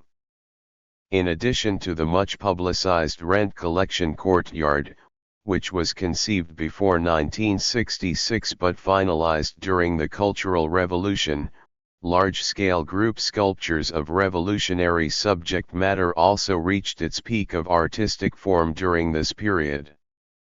Works of this type include Hongguiyabingzan, Kongjunzan Shijiashi, Mao Zuxi Vuchen Jiji Geming Luxian Chengli Wan Sui, and Nongno Fen.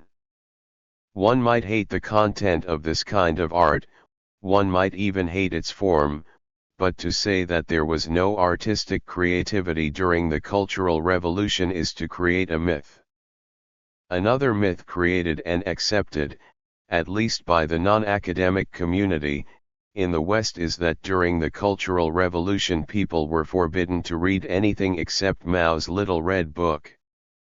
This portrayal of China as a cultural wasteland is absolutely false. By 1976 there were 542 official magazines and journals and 182 newspapers in circulation throughout China. The number of cinemas or film units had increased from 20,363 in 1965 to 86,088 in 1976. Cultural clubs had increased from 2,598 to 2,609, public libraries, from 577 to 768, and museums, from 214 to 263. Only theater troupes saw a drop in their numbers during the Cultural Revolution, from 3,458 in 1965 to 2,906 in 1976. But these figures do not include the unregistered unofficial theater troupes that were created and active in rural China, like the one I experienced in Gao Village. More importantly, educated youth and many other Chinese read many literary works that they were not supposed to read, such as works by Russian writers, revolutionary or otherwise. They not only read extensively but they also created their own literature. Artists like Mankei and Duo, both now known in the West, wrote and worked creatively during the Cultural Revolution. Others include Bai Dao, Yan Li, Yan Xiaoqing, Peng Gang, Shi Beijia, and Yu Zhong.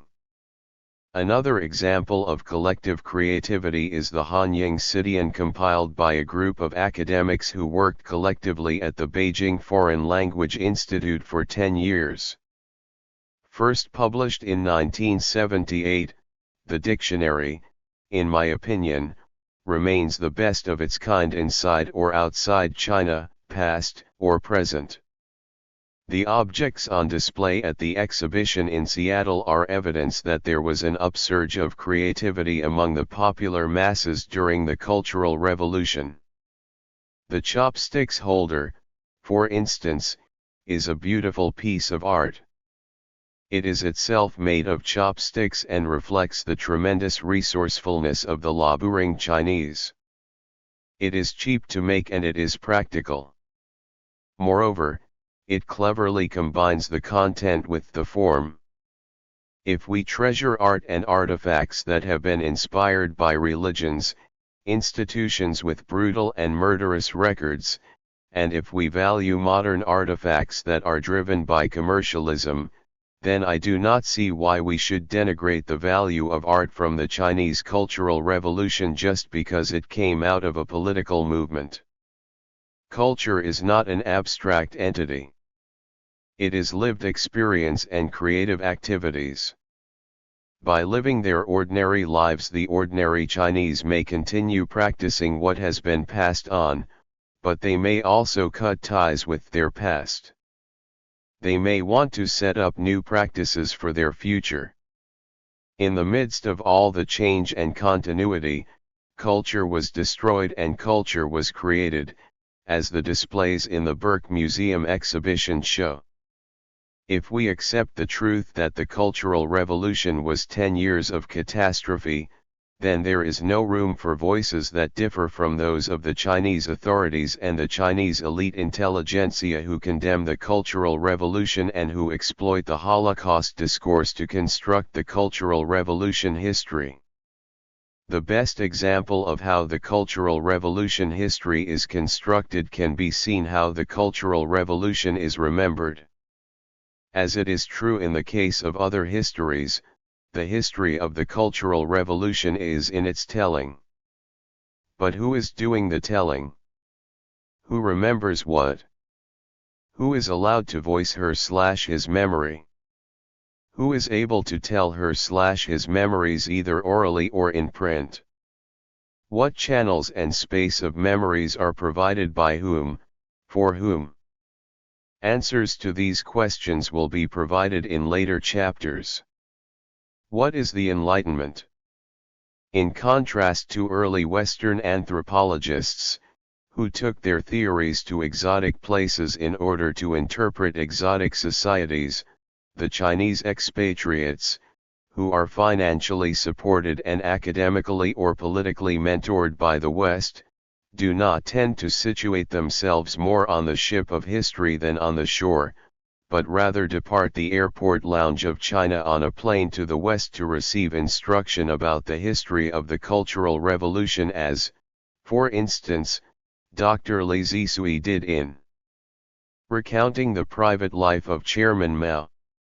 When talking about the Cultural Revolution and about their own experiences of being victimized, and then comparing how the US government treats its own people so humanely, for instance in its careful and persistent efforts in recovering and honoring its MIAs in Vietnam, some Chinese elite intelligentsia laud the American practice of human rights.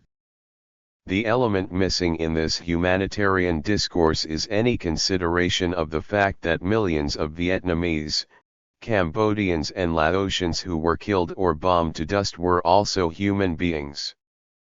While we should support the right of U.S. Vietnam veterans to demand compensation for their suffering as a consequence of their participation in Agent Orange warfare, we should not forget what happened to the real targets of this warfare, the millions of Vietnamese who suffered and are still suffering from the effects of Agent Orange. Those who condemn the Cultural Revolution are still framing their denunciations in the ideological paradigm of Western Enlightenment. As Wang Hui argues, if we use this Enlightenment discourse as a basis of evaluation, then not only does the Chinese tradition stand to be condemned, but all contemporary social practice in the PRC should be denied any moral legitimacy. According to this yardstick, anything happens in China, past or contemporary, is only transitional until and unless China becomes part of the West in political system and cultural values. We will continue this discussion in the next chapter. 2. Constructing History, Memories, Values, and Identity. Introduction, Speech Act of Identification. Ever since the late 1980s, memoirs, autobiographies, and biographies have overwhelmingly stigmatized at the Cultural Revolution as 10 years of chaos, calamities or even Holocaust. In this influx of remembering, in contemporary China the Chinese appear to have awoken from a nightmare after which justice is sought, wounds are to be healed, the bad and evil are condemned, and the good and reasonable are endued with power and glory. In this enterprise of remembering, the past memories have a moral as well as a truth claim. But can 10 years lived experience during the Cultural Revolution years be reduced to a bad dream? What were so many millions of intelligent and reasonable Chinese thinking and doing in these years? An answer that is constantly on offer is that the Chinese were either brutally suppressed and/or brainwashed by a communist regime led by a power-hungry dictator. In contrast to this Cold War interpretation, and based on the assumption that the Chinese were no less reasonable then and no less brainwashed now, This chapter argues that the moral and truth claims of this remembering of the Cultural Revolution are necessarily constructions. Inspired by Ricoeur's ideas of memories, forgetfulness, and identity, I propose that memory is not a thing that is recalled, but an act of identity. According to what Ricoeur calls narrative identity, to tell a story of one's life is to make sense of it. But one needs a conceptual framework to organize the story so that sense can be made of. It is argued in this chapter that the conceptual framework in post-Mao China that organizes Chinese memories is dominantly the contemporary version of Kimeng, that is, liberal democracy and market capitalism. According to this conceptual framework, anything that happens in China, past or present, is only transitional until and unless China becomes part of the West in its political system and cultural values. Memories are not only about the past, but also constitute a form of knowledge. The narrative of atrocity of the Cultural Revolution is not just a retelling of past experience but also a speech act of political identity. In the early stage of the development of this narrative, to retell Cultural Revolution atrocities was to rehearse the political speech act of the May 4th movement of enlightenment. Later, since the 1990s, as the Cold War appeared to come to an end and as market capitalism took root in China, the narrative developed further towards the political act of identification with the neo-enlightenment of liberal democracy and market capitalism. It is this act of identifying with dominant political and cultural values in the West that orientates the remembering of the Cultural Revolution. What is the departure point of those who want to identify with the globally dominant political and cultural values? While the Japanese who wanted to identify with the West took their departure from the ugly Asia, Michel de Certeau's conceptualization of place, the Chinese who want to identify with liberal democracy and the values of market capitalism take their departure from time, their ugly past, including the very recent past. To the Japanese then, to kill the Chinese is throwing off Asia in every conceivable way because China was the anti-West and anti-modern. To the Chinese now, condemning the Cultural Revolution is throwing off the ugly past in every conceivable way. The making of history, as Certeau gives it as a title of a chapter in the writing of history, deals with the present as much as with the past.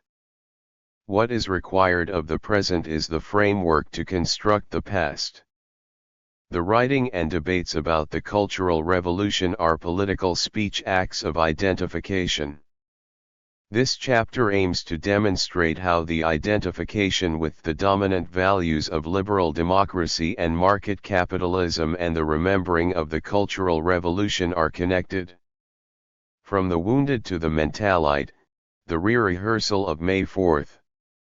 Shanghen Wengxiu, the scar literature or literature of the wounded, emerged almost immediately after the Cultural Revolution as a series of first-person accounts in the form of short accounts, usually authored by hiking sent to the countryside or state farms in border regions.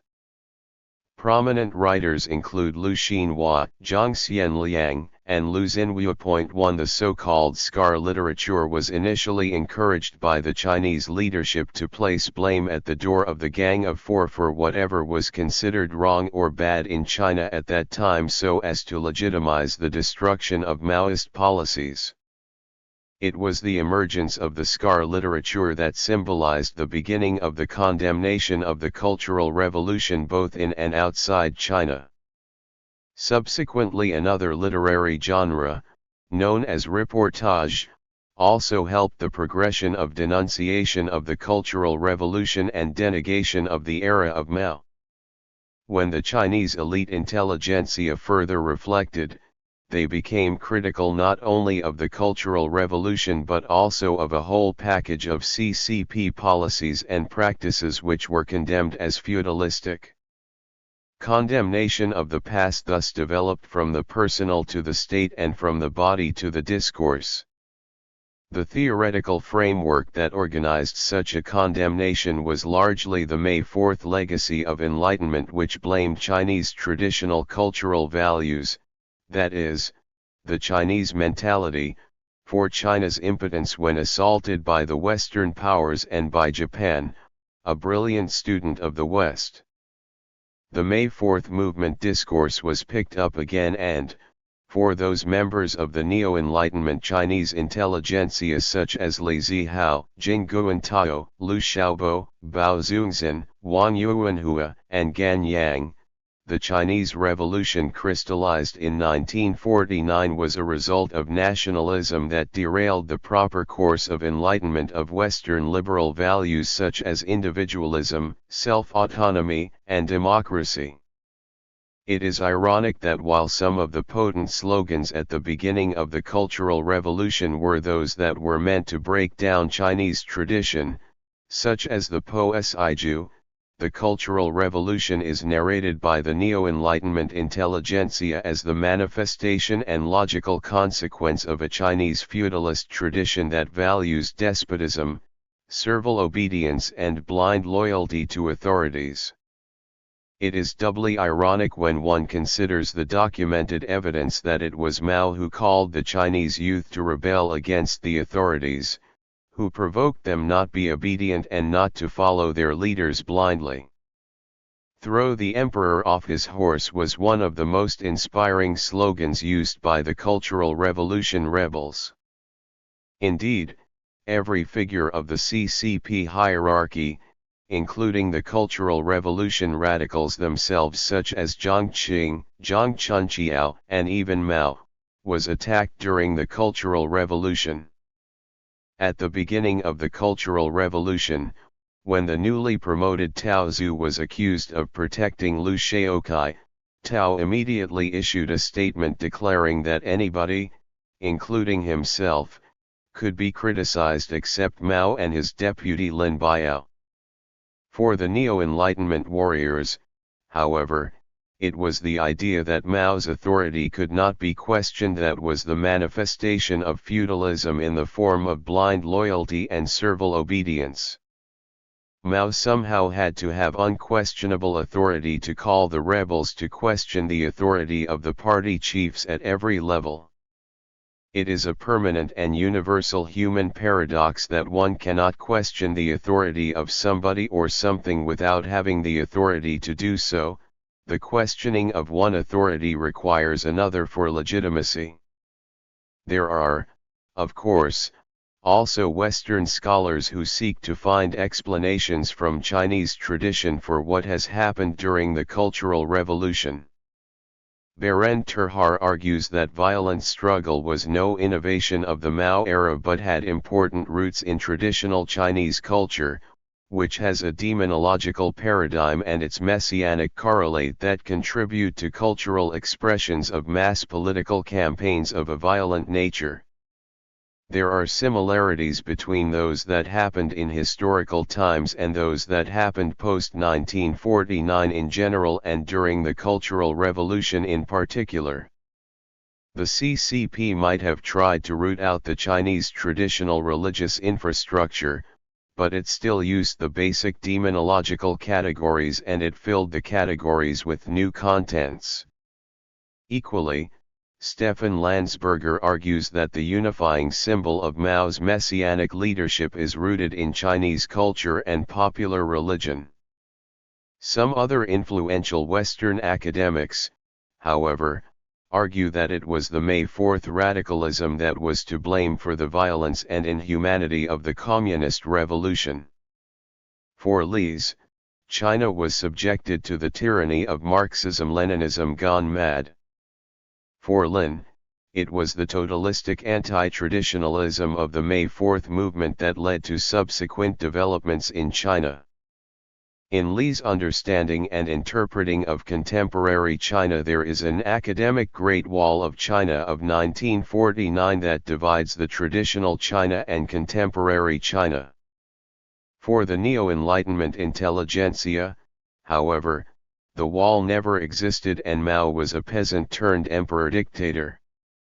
All the ideas and practices in the Mao era, though they might have been in the name of Marxism-Leninism, can be traced back to Chinese tradition of feudalism. How else can the intelligentsia reignite the Western Enlightenment fire if they want to jettison revolution by denouncing Marxism, which in fact is one of the prominent descendants of that very Western Enlightenment? The May 4th movement was about abandoning Chinese tradition and embracing Western values because Chinese tradition was considered not only backward and uncivilized but also inhumane and even man-eating. Aspiring members of the Chinese elite intelligentsia either physically went to the West to seek the truth, or were devouring Western ideas from an ever-growing canon of important textual translations. The overwhelming desire was a wholesale westernization and a total destruction of the Chinese mentalite, that is, everything culturally Chinese. Lu Xun declared not only that one should never read Chinese books but also that Fangkuizi was a cancer in Chinese culture. For the Chinese intelligentsia in the 1980s, the communist victory was a peasant revolution in which nationalism hijacked enlightenment. China completed to a full circle after more than half a century. Enlightenment had been interrupted by a revolution and a post-revolution make-up lesson was required before China could join the human race.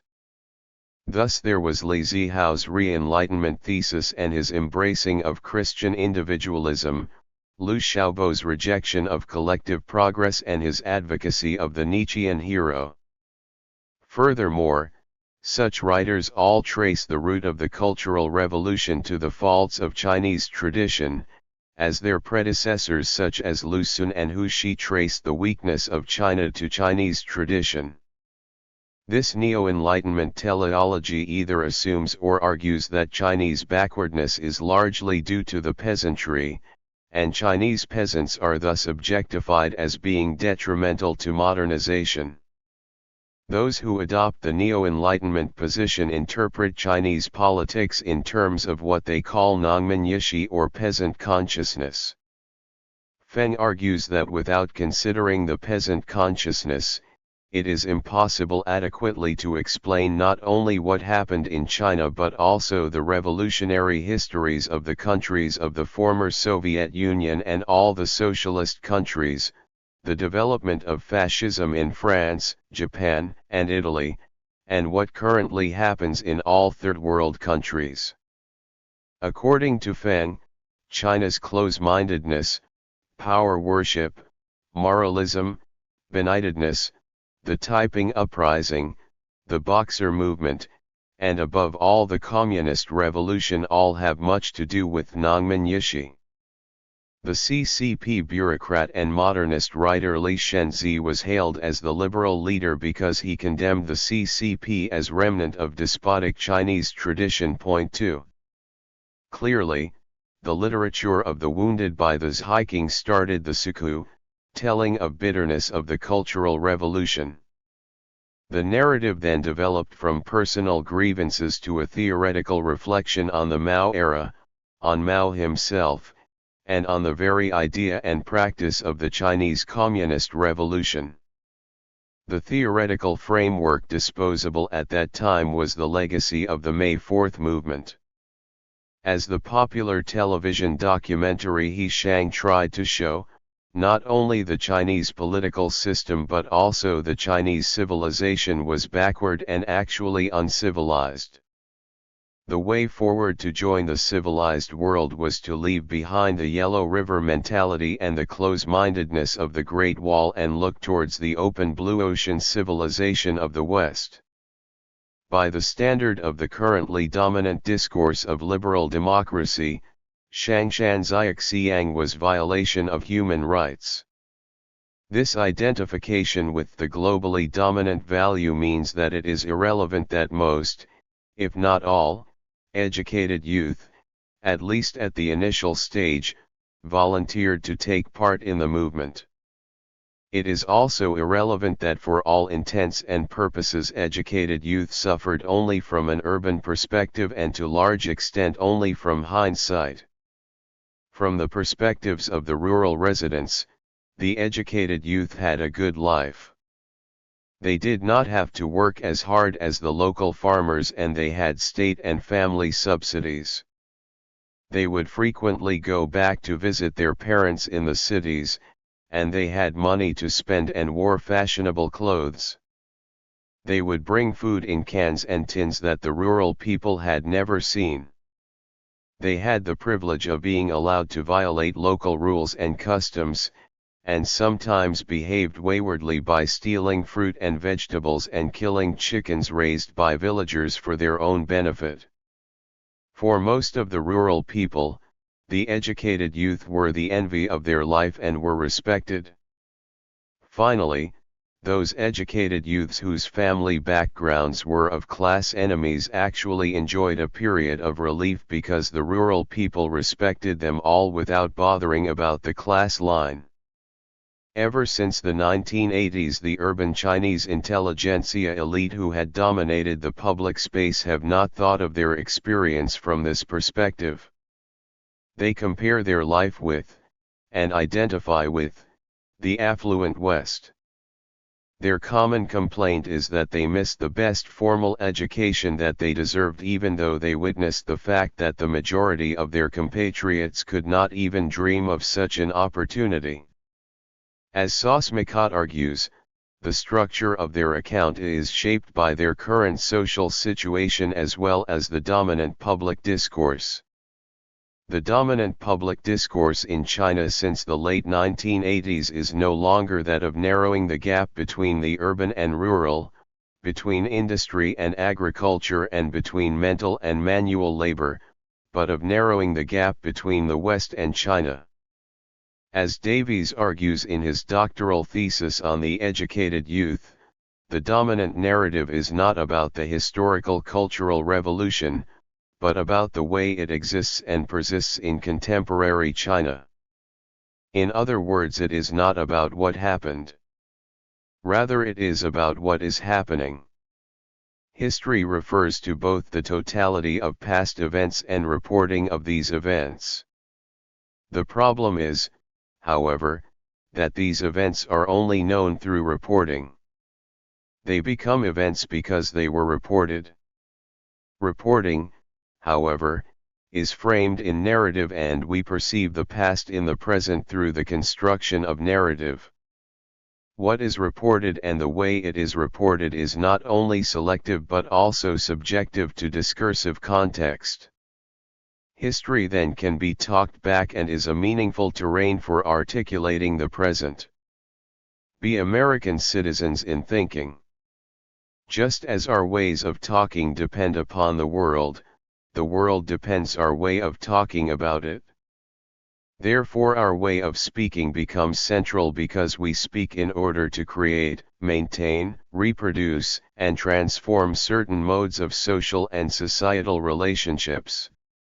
Remembering is an accounting practice, within the context of how people render what is otherwise a puzzling, senseless or indeterminate activity visible as familiar, sensible, determinate, and justified commonplace occurrence.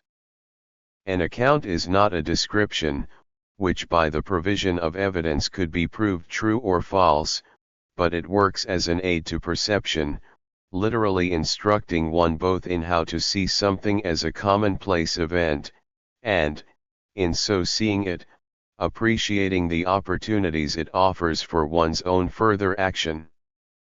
There is no ghost in the machine, there is no private inner subjectivity, radically separated from an outer, public world, and memory, like attention and perception, is selective.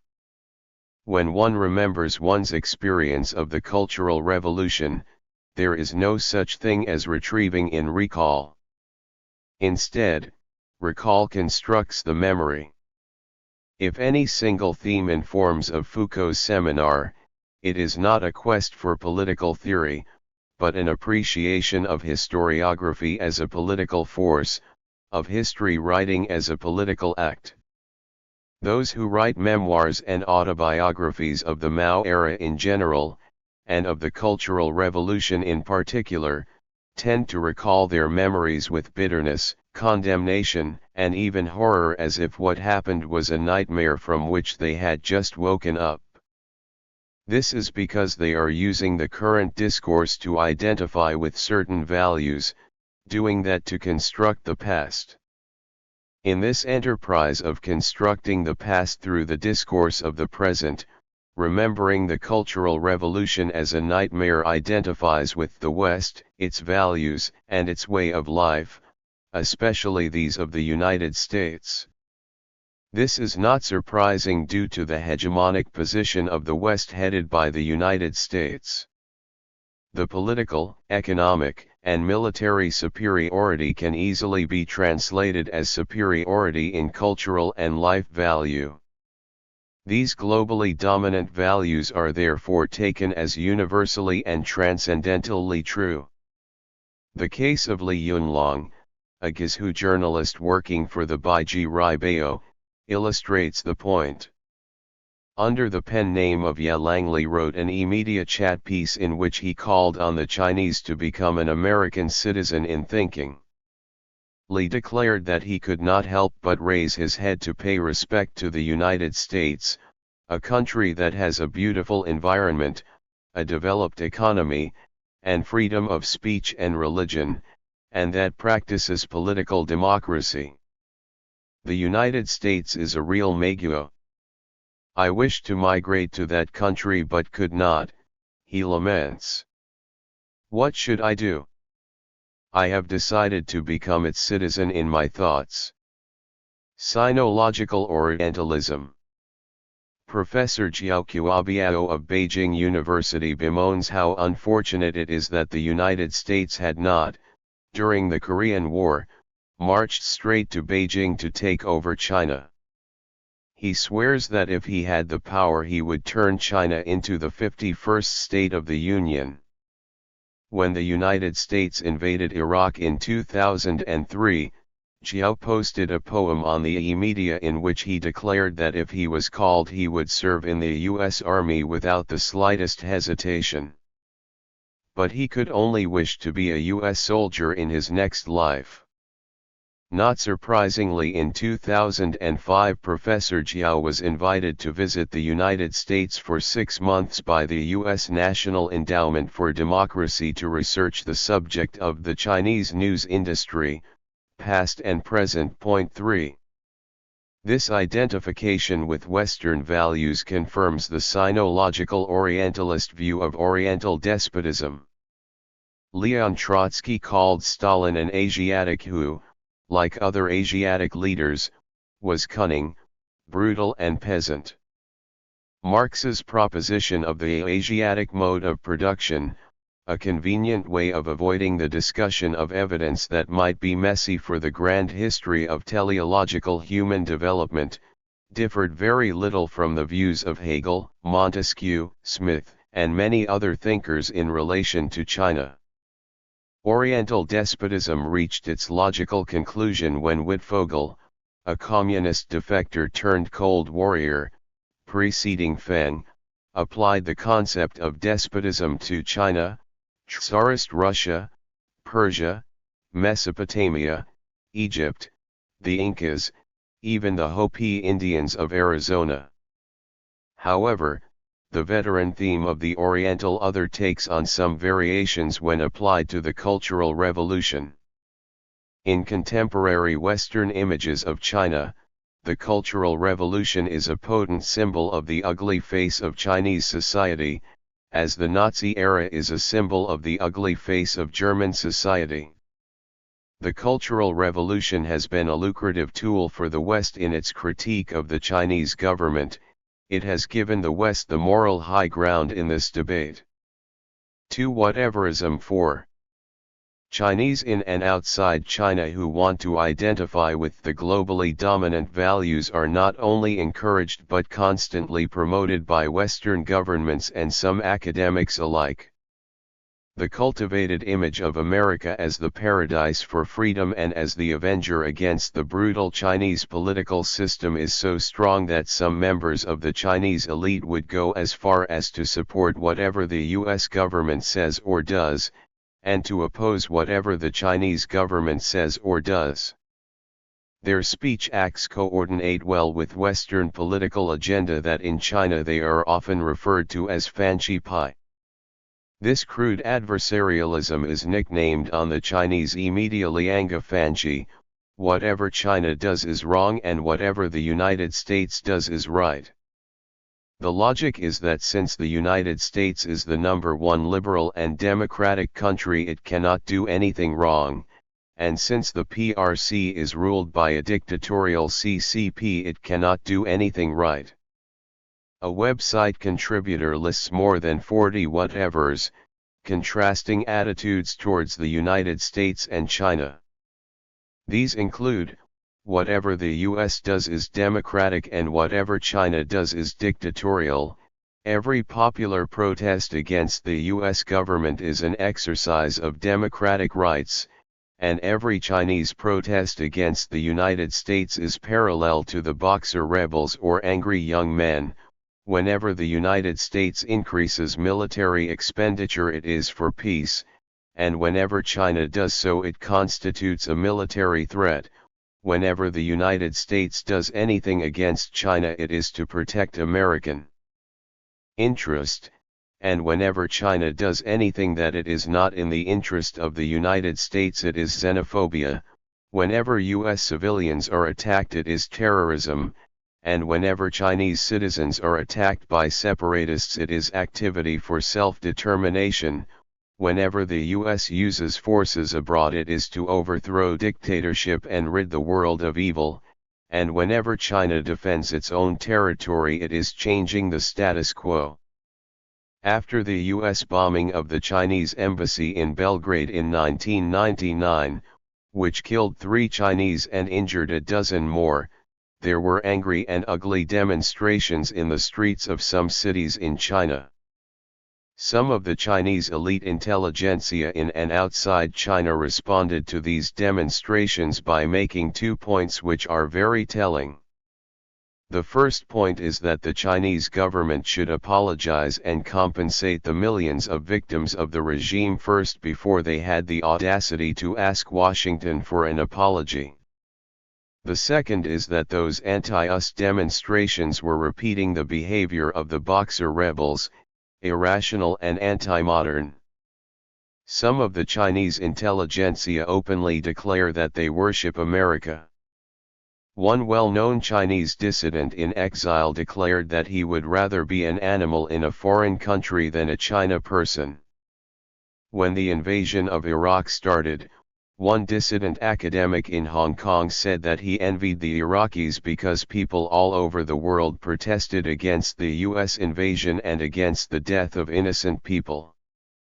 Why was there nobody protesting against the death of people in China, as a result of accidents and SARS for instance?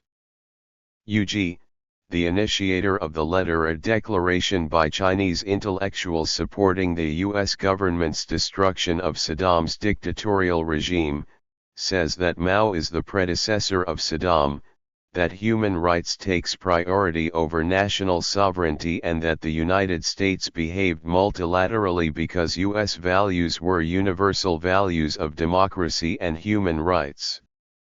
President Bush arranged a special occasion to meet UG and a couple of other Chinese Christian converts in the White House in 2006, a privilege that is usually given to personalities like His Holiness the Dalai Lama. Liu Xiaobo, another prominent Chinese intellectual, who once declared that China could only be saved by being colonized for 200 or 300 years, argued that even if the US invasion were motivated by self-interest the war was good for humanity, as were all other wars that the United States participated in with the sole exception of the Vietnam War. A BBC correspondent, commenting on the media debate by the Chinese on the Iraqi War, admits that these Chinese love America and are more pro-Bush than the Americans themselves. 5. The politics of joining the civilized world.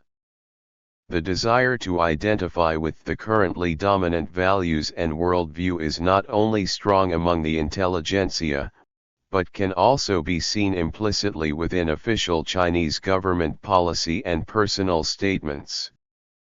The television program He Shang, which denigrates Chinese tradition, was supported by the then CCP General Secretary Zhao Ziyang.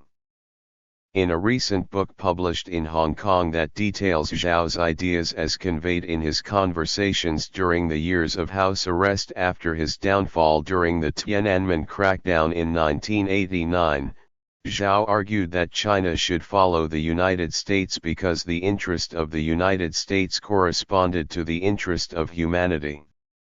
Another veteran CCP leader, Renz Honggai, argues that the democratic model of San Quan Fen Li is an achievement of human civilization that has to be embraced. The Chinese official line is most clearly evident in its pursuit of economic development by adopting the neoliberal rationalism. For example, though a developing country, China under the leadership of Jiang Zemin and Zhu Rongji agreed to enter the WTO on condition that its market should be more open to the West than the mature capitalist economy of Japan.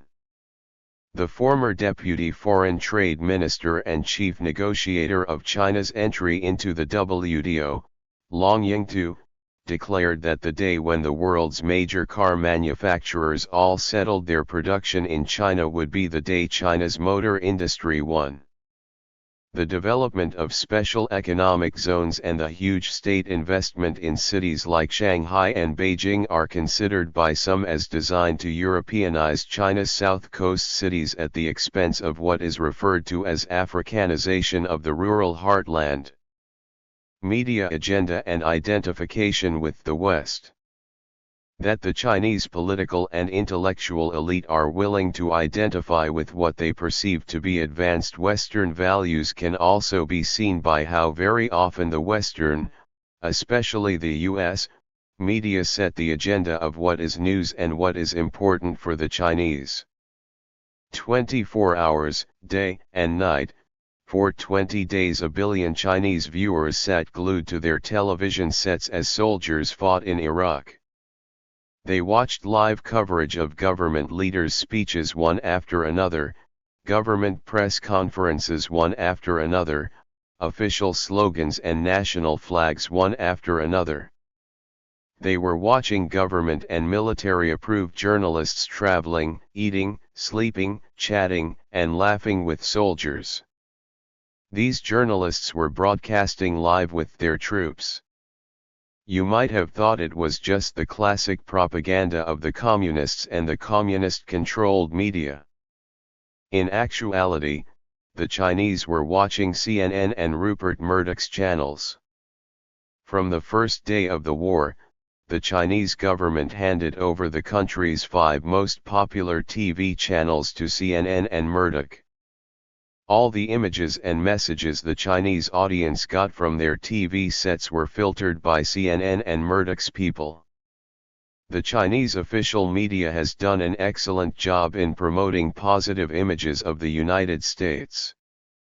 For instance, according to one study, the tone of coverage of the 9/11 attack on the United States by the Chinese daily newspaper The China Daily was 25% positively pro-America, 75% neutral and 0% negative, whereas the percentages were 9% positive, 41% neutral and 50% negative in the India press and 19.6% positive, 5.6% neutral and 14.8% negative in the Japanese press. More revealingly, 62.5% of the sources of this complete lack of criticism of the United States were from Chinese national officials. According to another study, university students in China get their image and impression of how good the West and the United States are from the official Chinese media. The Chinese media talk about how good the United States is every day and sometimes too good to be true, the website commented. When the Chinese central bureaucrats are impelled to be critical of the United States, the effect of the criticism is usually minimal. In recent years, the Chinese government would respond to U.S. criticism of its human rights record by issuing condemnations and even a white paper on human rights abuses in America. My impression is that very few in China take the Chinese position seriously. Having been immunized by the BBC, VOA, and Free Asia, with their constant publicity and promotion of the media agenda to expose the Chinese government as one of the worst political regimes on earth, why would the educated elite believe the conventional Chinese media whose function is openly declared to be propaganda? When Beijing temporarily halted publication of Zero magazine for its publication of an essay by Professor Yuan Weishi, who argued that the impotent and corrupt political system and backward Chinese cultural values were ultimately responsible for China's humiliation at the hands of Western powers during the 18th and 19th centuries, the decision aroused widespread derision and contempt. Memoirs, Values, and Identification. One of the earliest memoirs in English that had a huge impact on the Western is that by Nian Chang. Before the Cultural Revolution, Nian lived with her daughter in a big house in the middle of supposedly communist Shanghai. They had 3 servants plus a part-time gardener to serve them. Nian's husband was the director of the Shanghai branch of the Ministry of Foreign Affairs of the nationalist government and later became the general manager of the Shanghai office of Shell International Petrol Company. After her husband died, Nian became an assistant to a British Shell manager with the title of advisor. But the Cultural Revolution radicalism meant that all the privilege disappeared overnight. Worse still, Nian Cheng tragically lost her only daughter. For Nian, identification with Western values was almost automatic and natural, because she was part of the West before she became the enemy of the revolution. The interesting cases, and the ones that prove the thesis of this chapter, are those of the children of the revolution. Yang Xiaokai was once a teenage rebel and wrote one of the most radical revolutionary pamphlets, Whither China, at the age of 17, in his then name Yang Ziguang. Yang then went to the United States and did his PhD in economics at Princeton. He was later converted to Christianity and had a successful career as an economics professor at an Australian university. Before his unfortunate death in 2005, Yang tirelessly advocated neoliberal economic policies for China.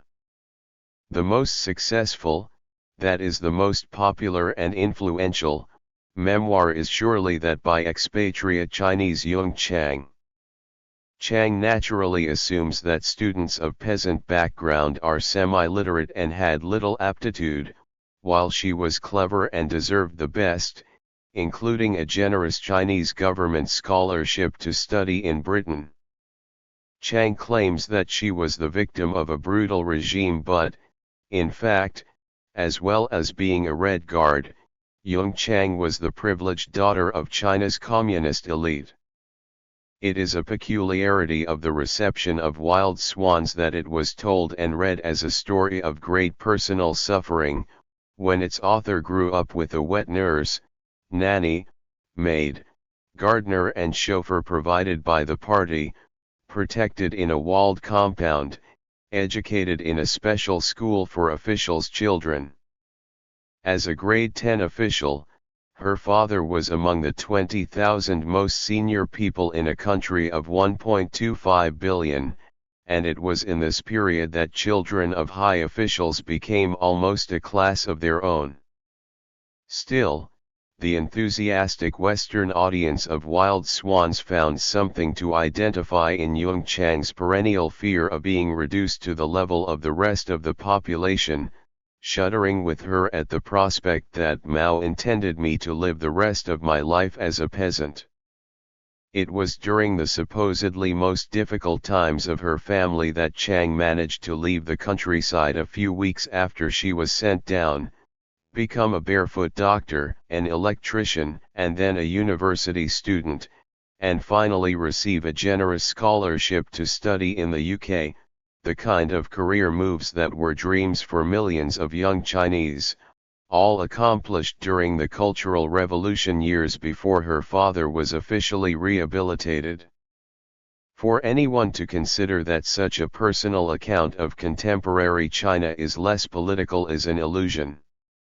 There is no personal account outside the political context, and the personal can be political in a very literal sense. This is worth pointing out because few actually realize that all histories of China are partly autobiographical. They are autobiographical not only in the sense that writers such as Yung Chang and Yan Cheng write about their lives from which histories emerge, but also in the sense that their memoirs are artifacts which are the results of cultural exchange between China and the West in such a way that foreign readers and writers participate in making Chinese history. It is certainly not an accidental attribute that Yung Chang felt more at home in the West and that Chai Ling and Li Lu, two well-known Tiananmen student protest leaders, are now respectively a company executive and a stockbroker. 6 Those who became Christians also include one of the writers of the He Shang script, Yuan's Haiming, who apparently has become a full-time preacher, and the active e-media dissident Ren Bume. For these Chinese expatriates, their identification with Western political and cultural values goes hand in hand with their criticism of China's past or present. Many in the West are concerned that the CCP is too rigorous in oppressing freedom in China and that China is still an enclosed society. In other words, they are worried that China does not identify with the West enough and believe that is why China cannot be modern. In fact, they need not worry. It is not just the expatriate Chinese in the West who want to identify with the West in their constructing of contemporary Chinese history. The mainstream Chinese intellectuals and professionals inside China have been trying to fulfill the same historical task. Some of these engineers of intellectual discourse, such as the whateverists examined above, may be considered to be on the fringe of Chinese bureaucratic establishment, but there are also many influential public figures who may be considered Americans in thoughts. Below are just a number of examples. The issue of whether the collapse of communism in Russia initiated by Gorbachev and pushed through by Yeltsin was a success or failure is controversial in China because either way it has implications for interpreting China's reform and for its future direction. It is in this context that Ma Liken and Lin Haijun argued in their influential book Qiaofeng that whoever argues against the Russian reform is against the reform agenda in China. Along similar line, Li Shenzi, who served as vice president of the Chinese Academy of Social Sciences and the first president of the Chinese Association of American Studies, and who is considered the godfather of liberalism by many in China, asserted that Lenin was responsible for discontinuing Russia's process of modernization, that Mao was a bandit, warlord, and tyrant, and that China had to change, either through peaceful evolution or violent revolution. Li also declared that if China wanted to modernize, it had to follow the United States and had to be prepared to be the grandson of the United States. In case any reader fails to appreciate what Li meant, it is worth pointing out that in the Chinese cultural context, to be someone's grandson is to submit to an authority for wisdom and control. Zhang Xianliang, a prominent novelist, argues that market capitalism is the best and 10,000 years to private ownership. Yu Guangyuan, an eminent political economist, argues that China needs market economy and that if there is a dispute on this, it is not a dispute between socialism and capitalism but a dispute between the advanced and the backward. Li Yining, another influential economist, argues not only that to aim an equal end result for everyone in human society is wrong, but also that to create an equal starting point for everyone is not possible. Instead, China should make use of the value of division of labor in a family. The elder brother goes to college while the second brother works to support him. Once you have this rationality, then there is no sense of unfairness. Mao Yishi and Su Liangying argue that modernization is Americanization, and globalization has to be on the basis of Western civilization. The intellectual, business, political complex in contemporary China. Clearly, identification with liberal democracy and market capitalist values is not just about an intellectual debate. Some of these intellectual elites such as Li Yining have vast business and commercial interests. Others such as Yu Guangyuan are think tank heavyweights who give lectures to high-ranking party officials and draft policy papers. Moreover, descendants of most of the top CCP officials from Deng Xiaoping to Zhao Ziyang, and from Zhu Rongji to Jiang Zemin, have U.S. connections. It is therefore not surprising that publication outlets that are critical of the Chinese government from the point of view of the left such as N were banned. A website set up in 2005 that published the views and opinions of workers was banned in early 2006. The excuse for shutting down this workers' net set up by some poor workers was that they failed to pay the registration fee of 10 million RMB. 7. Conclusion: memories, identity, knowledge, and truth. By arguing that memoirs and suku of the Cultural Revolution are constructing history, I do not intend to argue that there was no bitterness to tell. I only want to show how the telling is constructed. My thesis that the narrative of the Cultural Revolution has been closely connected with a speech act of political identity with liberal democracy and market capitalist values may be criticized on the basis that it is disproved by the fact that the majority of the Chinese bureaucrats of the CCP, which is anti-Western and dictatorial, also denounce the Cultural Revolution. Deng Xiaoping, for instance, confessed that it is difficult to say anything good about the Cultural Revolution because he suffered too much. I would argue that these Chinese officials endorse the attack on the Cultural Revolution not just because they were personally attacked during the period, but because they actually identify with a set of values that were different from those of the Cultural Revolution. It is true that the CCP power holders of Deng's generation were also proponents and practitioners of the theory of class struggle. They came to denounce the Cultural Revolution only after they became the victims of that theory. However, that does not mean they are anti-Western. They are certainly not against market capitalism. Deng Xiaoping and many like him were not really Marxists but basically revolutionary nationalists who wanted to see China standing on equal terms with the great global powers. They were primarily nationalists and they participated in the communist revolution because that was the only viable route they could find to Chinese nationalism. The two themes of nationalism and class struggle worked together well before 1949. But after 1949, the two themes could not fit together so well. For Liu Shaokai and Deng Xiaoping, class struggle was more a means to an end of achieving national unity and dignity. Once that goal had been accomplished, the class struggle theme of the Marxist paradigm became irrelevant, and the class struggle of the Maoist paradigm was seen as disastrously erroneous. The theme of national unity meant that political control had to remain tight, or democratic reform would lead to national disintegration. The theme of national dignity meant that China's economy needed to catch up with that of the West. Therefore, to embrace market capitalism was a natural course of action for them. What happened after the death of Mao proved this beyond dispute. To conclude this chapter, let us reiterate that, as Ricoeur majestically argues, there are not only repressed memories, but also manipulated memories and forced memories.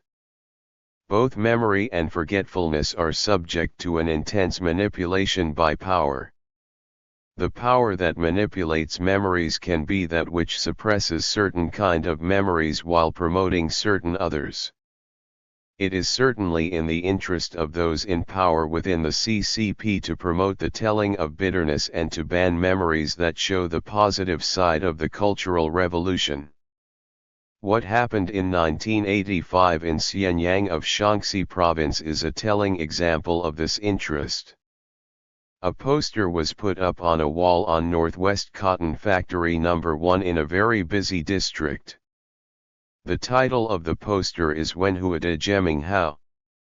In the poster the authors listed merits of the Cultural Revolution such as the building of the Nanjing Bridge, the creation of hybrid rice crops and the rise of people's consciousness. The poster alarmed not only the city, provincial authorities but also the central CCP. Beijing sent an investigative team to find out what the active reactionaries were up to. The person found guilty was a young worker at a shoe factory. He was sentenced to 10 years jail and died in jail soon after arrest without any apparent cause. Memories can also be manipulated by recourse to financial and intellectual assistance and rewards. This is especially so when memories are constructed in the West to suit sinological Orientalism. For the liberals of the West's pensée unique, Maoism, like all forms of socialism, is an aberration in itself. This a priori approach is completely ideological, reactionary, ahistorical, and without scientific foundation, and it is of course taken up by the Chinese right. The right relies on invectives against the crimes of the Cultural Revolution to refrain from analyzing the realities of the Maoist phase. Finally, the power that manipulates memories can be a form of knowledge that has truth and moral claims. This is the most effective power of all. It can abuse memories because it orientates memories to certain narrative, and it is through the narrative function that memory is incorporated in the making of identity. The kind of narrative is made of memories and forgetfulness that consist of a configuration of protagonists with identities that define action. This kind of knowledge, by manipulating memories, in turn legitimizes orders of power. To take a Foucauldian line, the power that is really persuasive is the one that is based on knowledge, knowing of history and the world.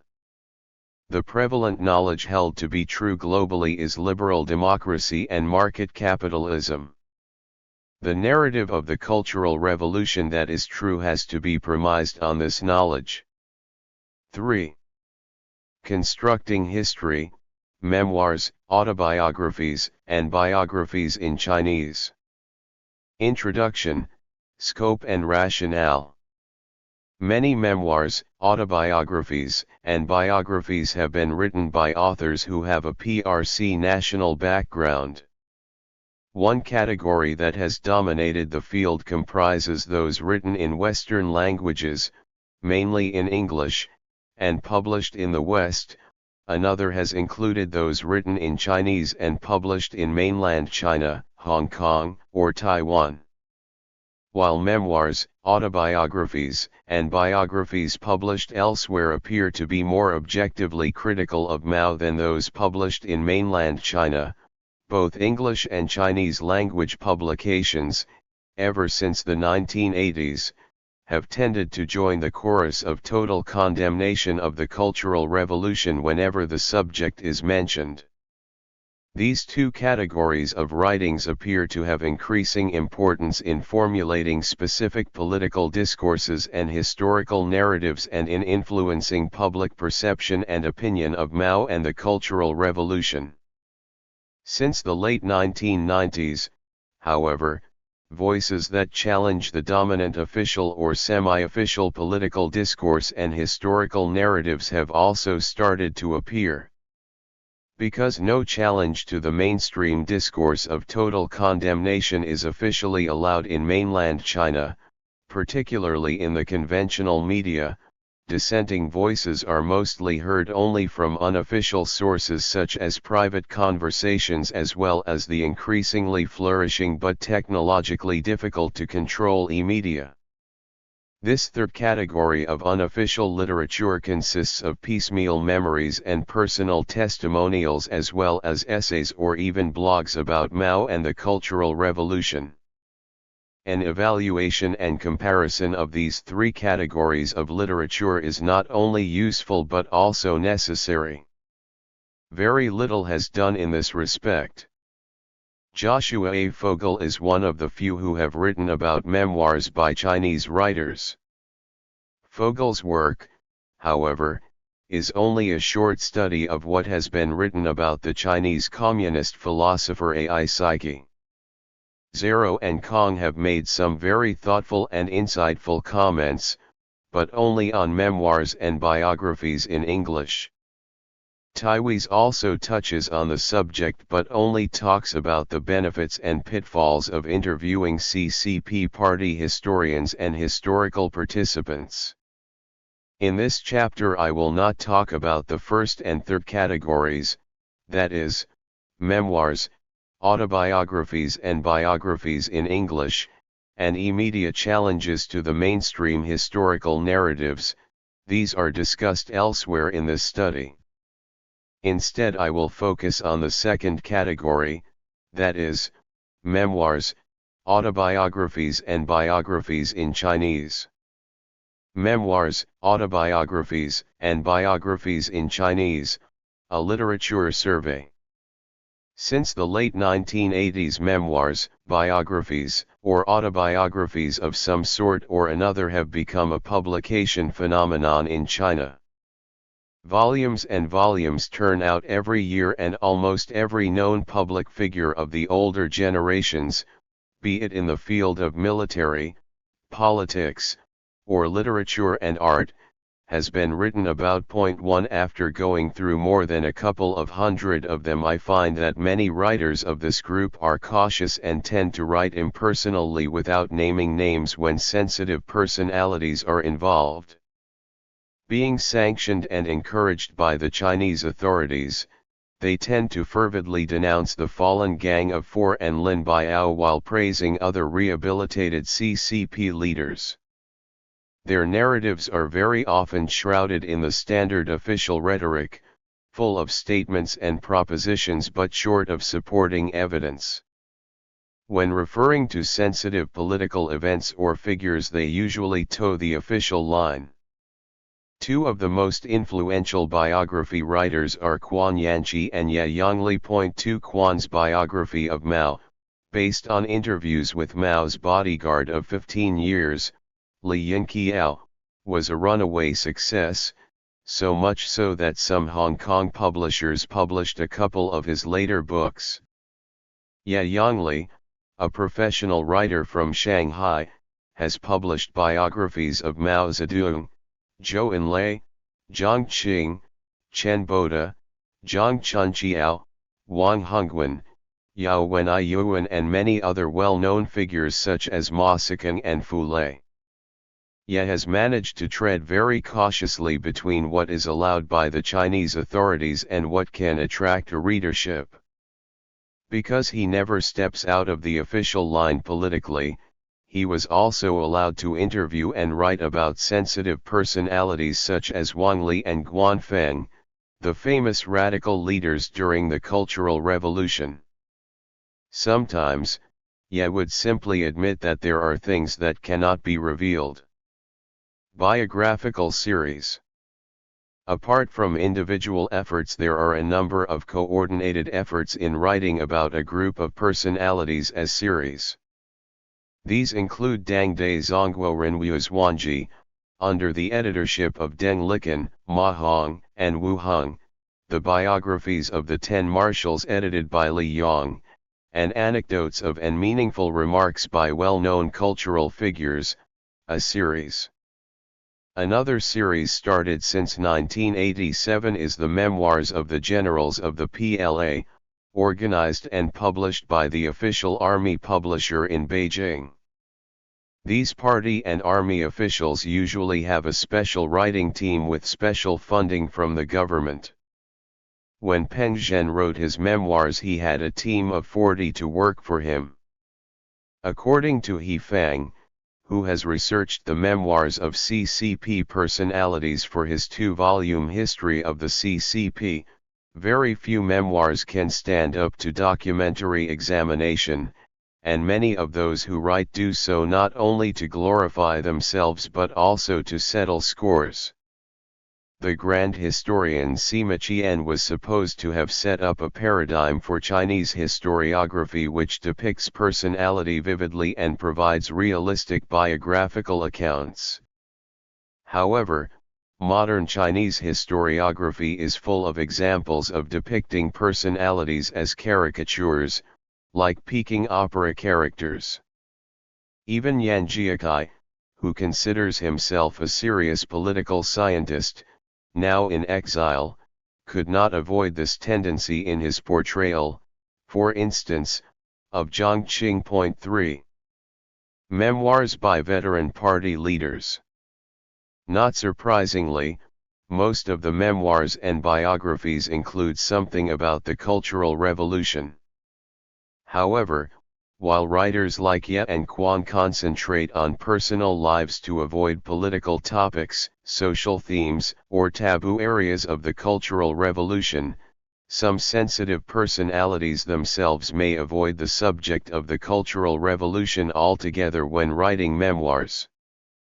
Thus, Bo Yubo, Hu Qiaomu, Shi Zhe and Li Vihan all stop short of writing about the Cultural Revolution. Hu Qiaomu, who was often referred to as the pen of the party, confessed that events beyond the 1950s were too complex to write about. 4 Bo Yubo, on the other hand, only promised follow-up volumes. Wu Lengzi, the chief editor of the People's Daily from 1957 to 1966, on the other hand, only talks in general terms in 3 pages about his dismissal during the Cultural Revolution and the conspiracy by Lin Biao and Zhang Cheng. Deng Xiaoping's daughter Deng Mao Mao, in her 2 volumes remembering her father that were published with a great fanfare in the West, does indeed devote the 2nd volume to the Cultural Revolution years. However, a lot about the Cultural Revolution was brushed aside, and in these memoirs she hardly says anything about her father's role in casting hundreds of thousands innocent Chinese into the enemy class of rightists or about his role in the disastrous Great Leap Forward, both events that helped shape the way the Cultural Revolution developed. Autobiographical fiction. There is a group of writers who write in Chinese and publish in China, apparently without too much constraint. Examples of this group are Lao Gui, Zhou Changmin, and Liang Xiaosheng. 5 There are a number of reasons for the publication of these works without apparent censorship. First, the books fall in line with the official policy of condemning the Cultural Revolution. Second, they were published in the form of novels, which, according to the authorities, do not present a record of history. Third, they were published by minor publishers in remote provinces and thus initially escaped the central authorities' control. Fourth, they do not name real personalities. Finally, in general, these books are about ordinary people's ordinary lives and therefore sensitive and high-ranking CCP officials are not involved. These so-called fictional books are actually autobiographical. Zhou Changman's address is printed in his book, and thus I was able to contact him. He told me that every story in the book was a retelling of true events and only the names of the characters were not real. Su Zidong has done a content analysis of about 50 novels of this kind and finds that they can be summarized into 4 categories. 1. Victim stories, that is tales of good people being victimized by bad people. 2. Tales with a moral, showing how the writers overcame the bad events in their lives. 3. Stories of absurdity, and 4. Stories of misunderstanding and mistakes. Zhou Changman's memoirs have all these elements. Family memories. Many others, like Deng Mao Mao, have written about relatives who were prominent CCP personalities. These include Zhu Min, Dong Bnetal, Dian Dian, Zhang Hanzi, Lu Saiqi, and Wang Hebing, Wang Guangmei and Lu Yuan, Wang Guangying, and Lu Pingping etal. 6. A brief examination of these memoirs shows that most writers and their parents were portrayed as the victims of the Cultural Revolution radicalism but were restored to positions of power and glory or vindicated later. 7. Understandably, memoirs by the victims or relatives of victims of the Cultural Revolution radicalism often tell stories of brutality and experiences of suffering. Generally, they do not blame Mao directly and personally, but only indirectly by pointing their fingers at the Gang of Four and Lin Biao. Recently, however, Lu Yuan and Dian Dian named names and held Mao responsible for their father's suffering. Lu Yuan and Wang Guangmei, in a very subtle way of condemning Mao, argue that whatever was successful in the People's Republic of China was the result of joint efforts of Mao and Lu, and whatever went wrong was when Mao and Lu Shaokai went their separate ways. In her memoirs, Zhang Hanzi, however, could not blame anyone explicitly for the downfall of her husband Qiao Guanhua, because Qiao was supposed to be a follower of the Gang of 4.8. Zhang's brief account of the events that led to her husband's demise is so full of innuendo and insinuation that a reader who does not know the intricacies of the inner party struggle would not have a clue as to what she is talking about. Several times, she points the finger of accusation at Wang Herong and Tang Wenzheng, 2 women who had high profiles during the later years of the Cultural Revolution. The 2, working in the Ministry of Foreign Affairs and as Mao's interpreters, were among the few who were able to have access to him in the last couple of years of his life. Zhang does not name the 2 women but refers to them as Tong Tianren Wu. Not allowed to remember. It is important to point out that those who fell after the downfall of Lin Biao and the arrest of the Gang of Four are not permitted to write memoirs or autobiographies. Or if they are allowed to write, which occurs rarely, they have to conceal a lot, as Zhang Hanzi does. Those people, who may be called post-cultural revolution victims, may indeed have something quite different to say. 9. They are allowed neither to write nor to give interviews, or if they are, it is under strict guidelines or constraint. Though active participants of the Cultural Revolution, like Zhang Chengxian, Guo Yingkai with Wang Junyi, Na Yuanzi, Shi Ruhuai and Wang Li wrote memoirs, theirs are explicitly self-censored. Na Yuanzi, Kuai Deifu, and Han Ijing, 3 of the most prominent Cultural Revolution student radicals, all face pressure of many kinds not to say anything that is sensitive. The personalities in this category, that is, those who are not allowed to talk freely but may have something to say that is very different from the now accepted truth, are many. Here I will just list some of those who rose during the Cultural Revolution and fell immediately afterwards, excluding the Gang of Four, Lin Biao and his lieutenants. Apart from the well-known personalities such as Hua Qiawen, Wang Dongxing, Chen Zilian, Mao Yuanxin, Li Na, and Li Min and Chen Yonghui, there are many less well-known ones who might have a lot to say about the Cultural Revolution. 10 These include Sun Jian, Sun Yuguo, Guo Fenglian, Zhuang Zedong, Wu Gaixian, Lu Yulan, a female peasant who was once party secretary of Henan province, Wei Fengying, Xin Yanzi, Li Suwen, Gu Atao, Zhang Taizheng, Mao Daikaiu, Wang Xiaojian, Chen Ada, Yu Huiang, Hao Liang, Lu Qingtang, Tong Xiangling, Li Qinglin. 11.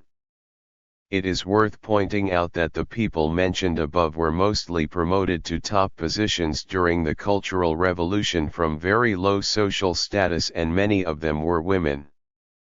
This is a clear indication of the Cultural Revolution's radical affirmative policy of promoting women's status and of an attempt to break down the established CCP bureaucratic hierarchy.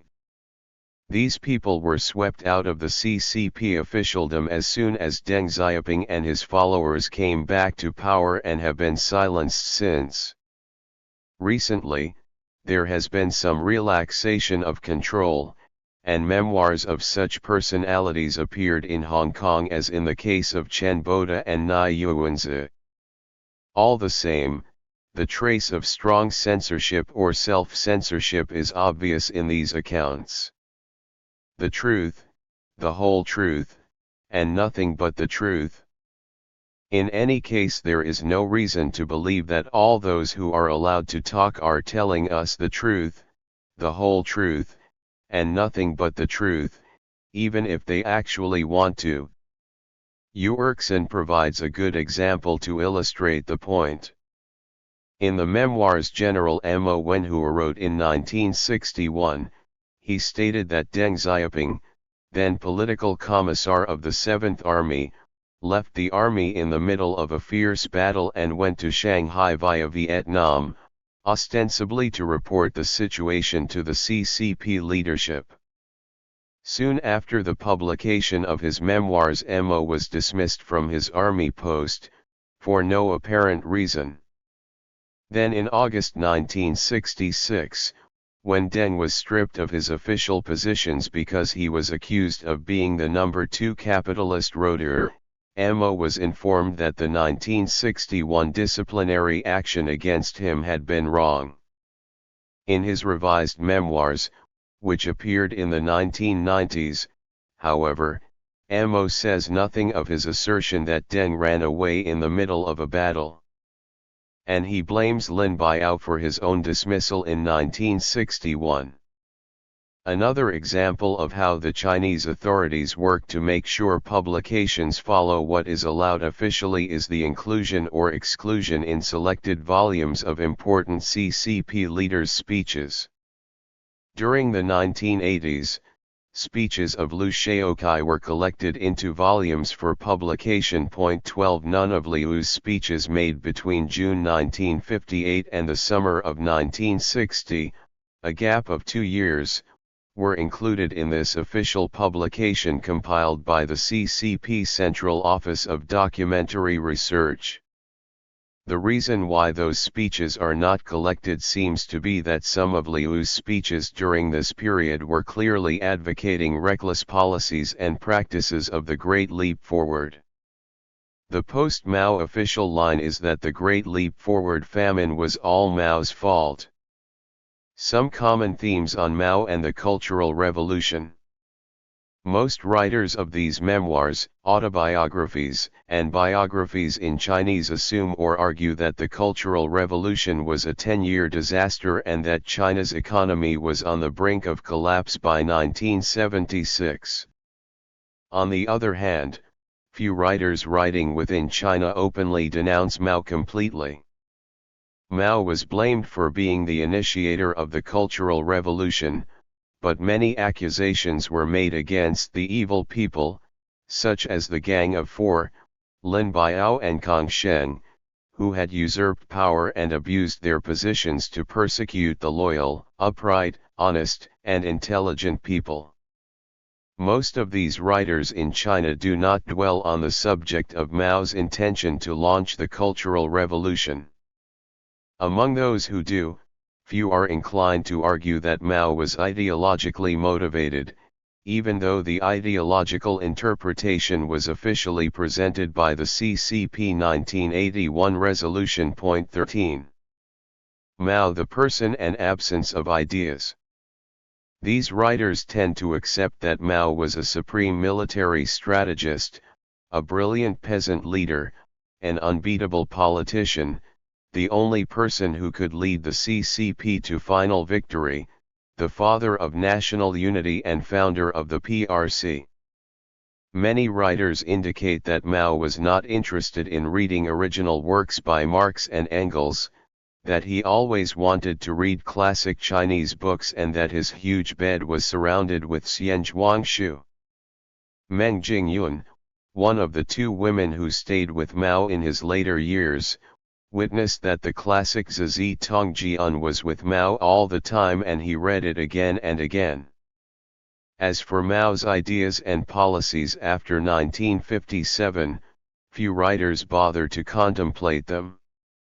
They are assumed either to be excuses for power struggle or as belonging to a romantic or poetic irrational utopia that does not deserve serious consideration. Every positive contribution Mao made in his life had occurred before 1957.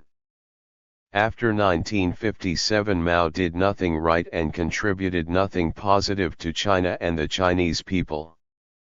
The emperor would sacrifice the well-being of the Chinese people for his personal power or to satisfy his personal whims such as the Great Leap Forward and the Cultural Revolution. This is the late Mao thesis that I will come back later. This type of narrative of PRC history presents 1962 to 1965 as the golden period, the years after the disastrous Great Leap Forward and before the calamitous Cultural Revolution, the period when Liu and Deng were fully in charge of the daily business of governing China. This is in sharp contrast to Mao's own assessment that work was not done properly between 1961 and 1965 because a proper form by which the dark side of China could be exposed comprehensively and from the bottom up had not been found. For Mao the proper form was the Cultural Revolution. According to the post-Mao narratives of contemporary Chinese history, just about every time loyal officials such as Liu Shaokai, Zhou Enlai, Chen Yun, and Deng Xiaoping had rescued the Chinese economy from the brink of a disaster, Mao the emperor would bring out his personal pet, class struggle, to wreck the economy. Thus, the socialist education movement, the Cultural Revolution, the movement to criticize Lin Biao and Confucius in 1974, the movement of anti-rightist reverse of verdict in 1975 and the movement to criticize Deng Xiaoping in 1976 were either wrongly initiated by Mao himself or misled by the Gang of Four, for no reason other than manipulation of power struggle, all of which damaged the development of the Chinese economy. The movement to criticize Lin Biao and Confucius is accused of being a scheme to victimize Zhou Enlai by innuendo and insinuation. In the late 1980s, Chinese writers on this subject either assumed or argued that it was Jiang Qing and Jiang Chunqiao who distorted Mao's edict so as to usurp power from Zhou. However, Since the 1990s the standard line has been that it was Mao who wanted to criticize Zhou Enlai. For the Chinese writers inside China, a rational explanation of why Mao wanted to turn against his seemingly most loyal lieutenant is simply not an issue, because to seek an answer would lead to questioning the very discourse of personal power struggle at the emperor's court. Apart from personal intrigues and court conspiracies, Mao's sexual life is also of great interest. Wang Nianyi, one of the foremost Chinese historians on the Cultural Revolution, though not putting much in writing, is very serious about the sex story. 14. It is not just that Chinese readers, like those in the West, like to know about the personal lives of the famous. For the Chinese, to have many women at the court for sexual pleasure is one of the primary indicators of being an emperor. In traditional China, an emperor could have as many concubines as he chose. How many women Mao possessed for sexual pleasure is something the Chinese talk about a lot privately. 15. With extensive experience of interviewing Chinese party historians and political participants, Taiwis thinks that Chinese scholars of party history are thoroughly empiricist in the best traditions of Chinese historiography, but notes that unless one is a member of the inner circle, even a high-ranking participant can be vulnerable prey to the notoriously unreliable hearsay of small lane news. As Fogel's case study of AI psyche shows, if a personality is considered a positive figure by the current Chinese authorities, memoirs, biographies, and autobiographies can be valuable. They may offer more personal details and the character can be three-dimensional.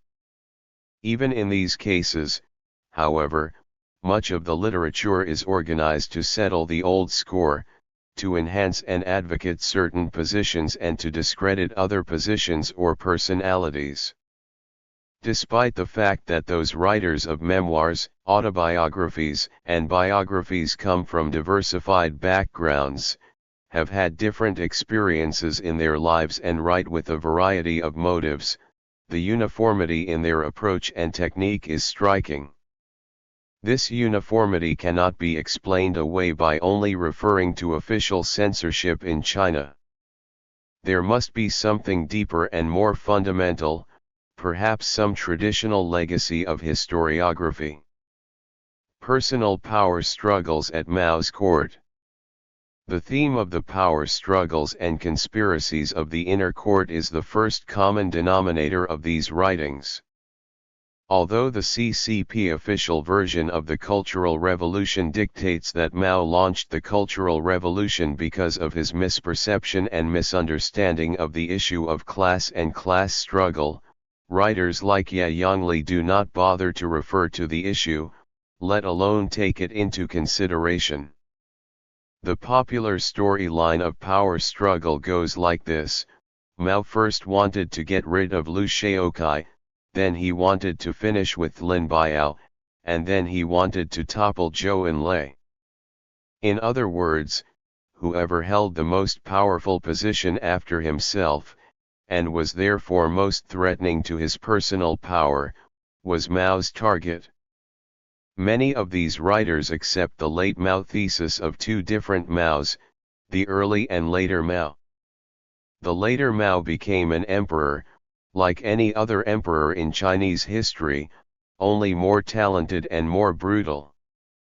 Mao was the only CCP leader who was thoroughly read in ancient Chinese history and imperial conspiracy, and was therefore an extremely skillful power player. His supreme strategy was to make use of one faction in the CCP to defeat his designated enemy, and then use another faction to defeat his former supporters. In fact, as Taiwi's research has demonstrated, Mao's supreme position in the CCP after the establishment of the PRC was never and could never be seriously challenged. However, most of these Chinese writers do not attempt to come to terms with this fact. It is true that more and more writings begin to draw our attention to the fact that Lin Biao hated formality and he himself might never have wanted to be the chairman of the state, a position supposedly threatening to Mao. However, the question of whether Mao and Lin had disagreement on the issue of policies has never been properly addressed. Only recently in his memoirs published in Hong Kong does Wu Faxian reveal that as early as in 1968 Lin Biao and Mao openly disagreed over the direction of the Cultural Revolution. The question of why Mao, a dying man himself, wanted to criticize another dying man, Zhou Enlai, is not asked. It is simply assumed to be a personal power struggle. But struggle for what? What were the roles of the ordinary Chinese men and women during the era of Mao? They are depicted as simply misled, deceived, and cheated. The Red Guards were fanatic mobs and the workers and peasants were uneducated idiots who only knew how to follow their emperor blindly like ants. 16 All that mattered was the elite power struggle. Thus, Jiang Qing's ultimate ambition was to ascend to a position like that of Empress Wu Zetian. 17 According to these writers, Jiang Qing deserved to be despised and held in contempt by the old revolutionaries because this third-rate actress in the decadent Shanghai should not have seduced the chairman of the CCP. Another radical, Jiang Qing's close associate Zhang Chunqiao, was also depicted as a Peking opera villain. All Zhang Chunqiao wanted was to climb up to higher positions. He had no beliefs of his own and all he did in Shanghai during the Cultural Revolution was to usurp power. Kang Sheng was a Gaoda Junqi whose only ambition and pleasure was to frame the good and the honest. For a long time and with the exception of few writers such as Guan Weixuan, Wen Feng, and Zhang Zhenglong, Lin Biao was depicted as a Liang Mianpai. Lin Biao said all the good words that could have been said in public and did all the wicked deeds that could have been done behind the scenes. 18. It is true that Lin praised Mao with extreme flattery but not subservient language, but Lin was also one of the very few people who dared to confront Mao and did so on several occasions. For instance, during the Long March soon after the Zunyi Conference, Lin Biao wrote a letter demanding that Mao give the command of the army to Peng Dehui because Lin thought Mao had made the Red Army soldiers move forwards and backwards without any apparent strategy. On the May Day parade in 1971, Lin broke away from the usual protocol of arriving earlier at the Tiananmen rostrum to meet Mao. Instead he kept Mao waiting by arriving late. Then he left earlier, deliberately without saying anything to Mao. On the other hand, Lin Biao was never reported to have attacked Mao behind Mao's back. In these Chinese writings, the politics was played out as court intrigue. The narrative is a copy of the classic Chinese novel of romance of the Three Kingdoms, only the Three Kingdoms are not states but three CCP leadership compounds, Zongnanhai, Majiawan, and Diaotai. By the same token, the question of policies and ideas is irrelevant. The 19 years of PRC history from 1957 to 1976 are seen simply as a succession of Mao's consistent errors, stupidity, and fantasies, which were made use of by the evil people surrounding him, but luckily resisted and corrected by the wise, the educated, the best people in Chinese society, who were later vindicated. The big picture of China in the international environment of the Cold War is ignored. The issue of alternative models for modernizing China is never considered. A whole range of social and political issues in such a complex society is irrelevant. The affirmative policy towards women in society is now forgotten. 19 The attempt to reform the educational system was interpreted as simply intended to destroy China's education. The policies to narrow the gap between mental and manual labor, between the urban and the rural, and between industry and agriculture were anti-intellectual and anti-human. The experiment to reform literature and art, notably in the Peking opera, so as to reverse 1,000 years of practice of writing about and writing for the elite, is seen simply as a plot to make everyone ignorant, and is depicted in black and white terms as cultural obscurantism. According to this version of history, in the space of 19 years, no economic progress was made. 20 Had there not been the Great Leap Forward and the Cultural Revolution, China would have developed its economy in the same way as Hong Kong, Taiwan, Singapore, and South Korea. The question of size, the tortuous path dependence and issues of international politics are cast aside for the sake of emotional speculation. In economic development, writers see no connection, no cause and effect, between what happened in the Mao era and what happened in the post-Mao period. It is as if the China's economy sprang suddenly from a desert after the death of Mao. Though the above generalization of characteristics does not apply to every author, Bo Yubo for example is far more sophisticated than what is sketched here. I believe the sketch is an accurate description of the general picture, the power struggle narrative manufactured by the post-Mao elite. Narrative style, Jishi Wengxiu.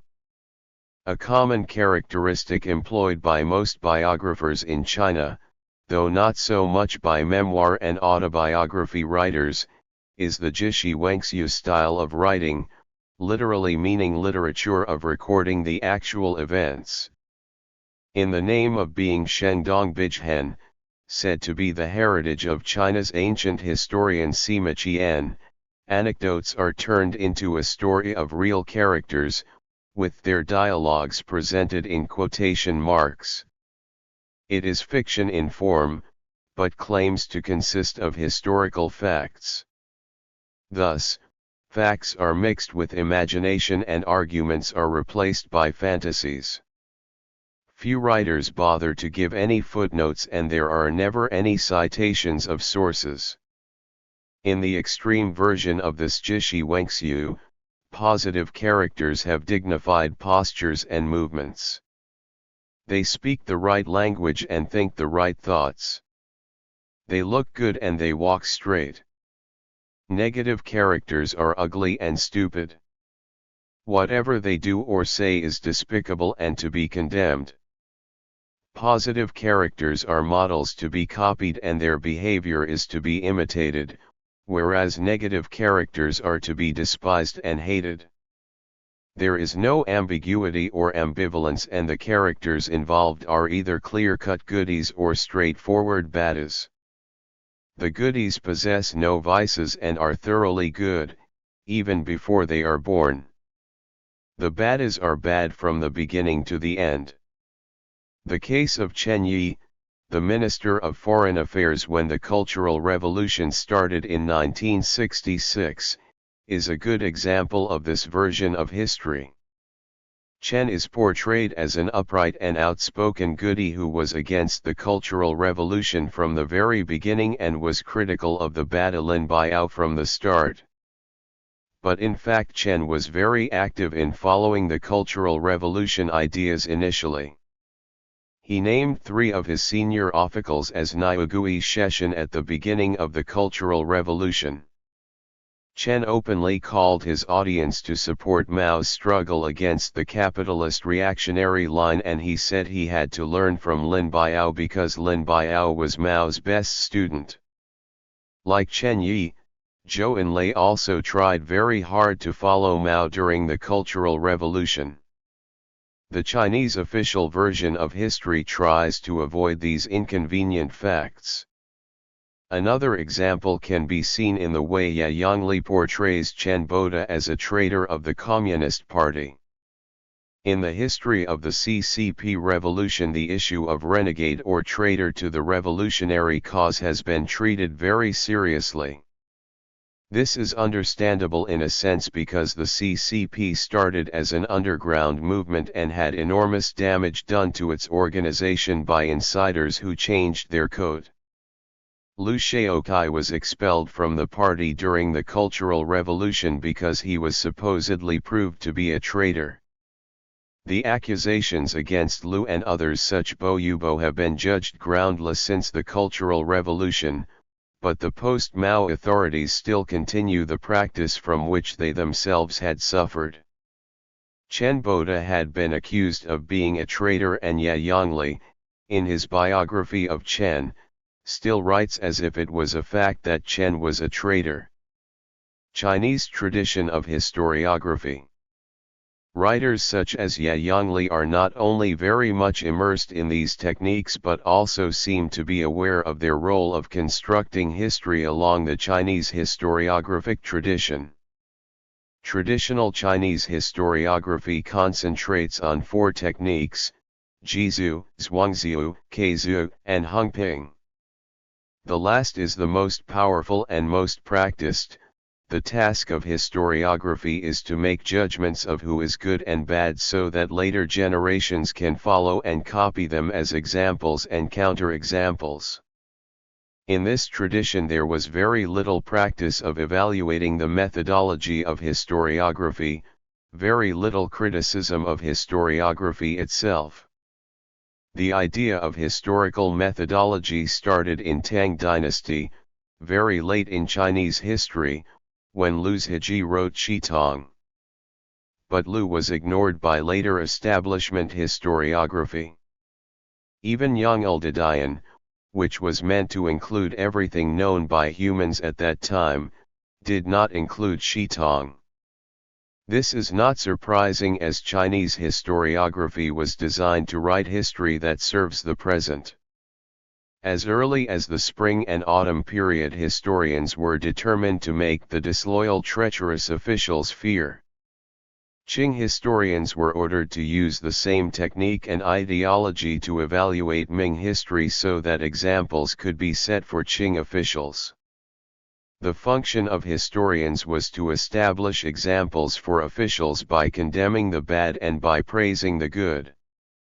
According to Chen Shenyang, this is the case with the important classical history books Zhou Shiji, Hanshu, Sanguozhi and Zizi Tongjian.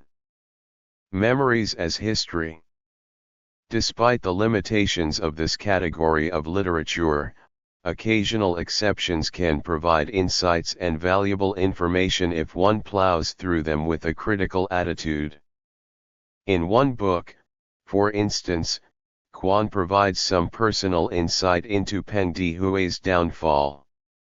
Quan reveals that at the 1959 Lushan Conference, Mao, who was intending to cool down the Great Leap Forward, initially did not find Peng's letter criticizing the Great Leap Forward too offensive. Mao thought that Peng had Zikanjiji Donjiaoxing and only commented that Peng always gave him negative material. Mao still intended to conclude the conference as had been scheduled. However, when Mao gave his final speech, Peng chose not to sit with other members of the Standing Committee of the Politburo, who, according to the customary hierarchical arrangement, were to sit on a platform facing the less prominent party officials. Instead, Peng took a seat at a back row among the lesser mortals, with his head recently shaven bald, a clear sign of challenge. Mao remarked that if the army did not want to follow him, he could lead another guerrilla war. According to Quan, this remark was directed at Peng, who was the Minister of Defense, a typical dry humor of Mao. After the speech, Mao and Peng bumped into each other when they came out of the conference hall. Mao smiled at Peng, and took the initiative in greeting him and invited him to have a talk, to which Peng replied in a loud voice, "There is nothing to talk about," and walked off. This encounter took place in front of many senior CCP leaders. Later, when Mao went back to his residence, several CCP leaders came to offer critical remarks about Peng and suggested to Mao that the conference should be prolonged to solve the problem of the struggle between the two lines. Quan's account offers an angle that is absent from the version offered by Li Rui, which is widely accepted in the West. Quan's account is insightful because it reveals the role of other players. Moreover, it reveals, from a bodyguard's point of view, the consequences of breaching the accepted norms and values of maintaining unity at least on the surface, and of respecting hierarchy in Chinese political culture. There are other valuable insights and information found in these memoirs and biographies. For instance, Wu Lengzi's memoirs clearly show that the theory of revisionism and continuous revolution articulated in the 9 commentaries on the Soviet Union's revisionism of Marxism-Leninism was not an excuse for power struggle but a result of serious ideological consideration in the context of what was happening in Eastern Europe and the Soviet Union. Wuda's oral history account shows that for Mao at that time there was a genuine fear of a revisionist coup, though clearly from hindsight there was not even an attempt at one. According to Wuda, General Ye Jianying had shuffled the Beijing garrison, ordered 2 divisions of the field army to Beijing under instructions from Mao and Lin Biao. It was only after the general had taken control of the public security in the capital in May 1966 that Mao felt it was safe for him to return to it. Wuda also reveals that Mao actually advised Li Suifeng, the new boss of Beijing after the downfall of the former mayor Peng Zhen, to go to Inner Mongolia or Tianjin to escape the heat of the mass movement as the Cultural Revolution unfolded. Clearly, Mao wanted to protect the party officials, or at least some of them, but at the same time he wanted them exposed and criticized by the masses. This is also shown by Mao's talk about Jian Bozan, the well-known historian of Beijing University.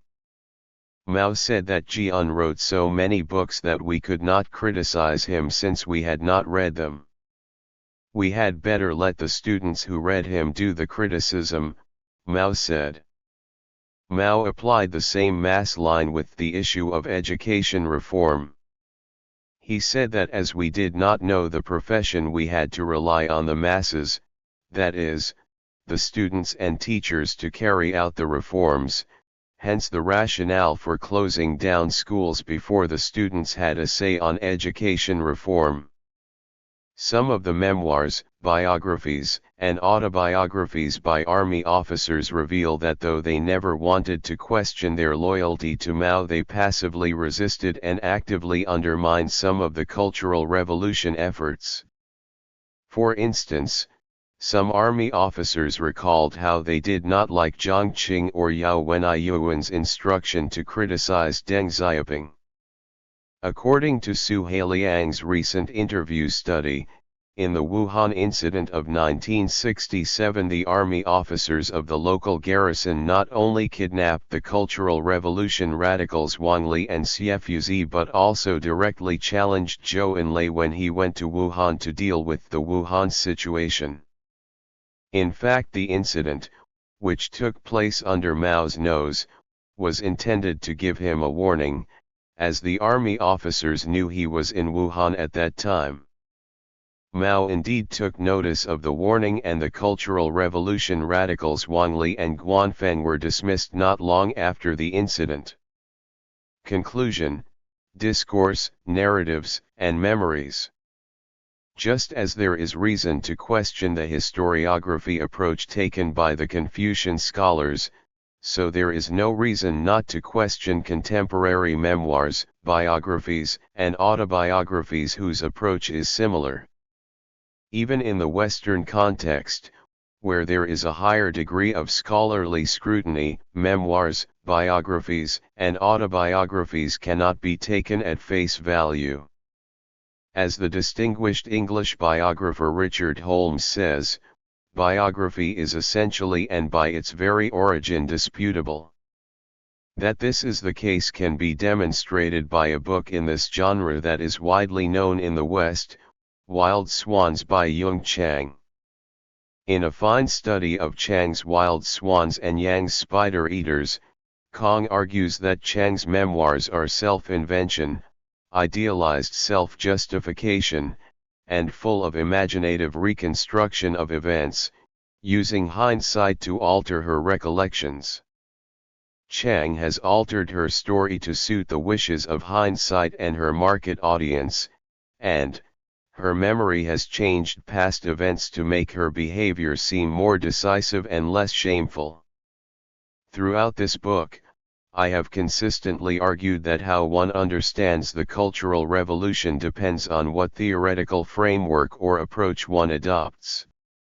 The discourse that was taken for granted at the time of the Cultural Revolution can be judged very differently when different approaches are employed. By this I mean the logic, the rationale, and language at the time when history was taking place can either be judged on its own terms or on different terms. On its own terms of the Cultural Revolution discourse, the Chinese people and the Chinese leadership were rational beings like any other and had a set of beliefs and perceptions to regulate their behavior. Now the dominant beliefs and perceptions are different, and therefore it is to be expected that writers of biographies, memoirs, and autobiographies use contemporary beliefs and perceptions to write about past history. The term theoretical framework can be replaced by another term, interpretive category, used by Hacking when he talks about memory restructuring. Hacking argues that we have a tendency to specify the past through actions that fall under a new interpretive category, and to think of actions or incidents as semantic contagion. If I begin to think of my past as one of wasted opportunity, I will start to formulate actions and incidents that admit to this description. If the writer of a biography, memoirs, or autobiography begins to use the interpretive category of power struggle and economic disaster to look at Mao and the Cultural Revolution, then he or she will find evidence to prove that thesis.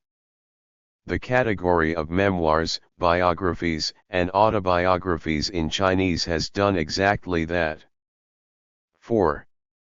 Mao, the Unknown Story, an Intellectual Scandal. Introduction, hyper-promotion of a book. Mao, the Unknown Story by Yung Chang and John Halliday became a bestseller soon after it was released in the UK, Australia, and New Zealand in 2005. The book was promoted by such media frenzy that one of the reviews by the British Guardian is titled "The Book That Will Shake the World." The BBC programme Off the Shelf, more commonly devoted to fiction, gave a dramatic reading of excerpts of the book in a voice dripping with cynicism and irony. One of the reviewers calls the book a work of unanswerable authority.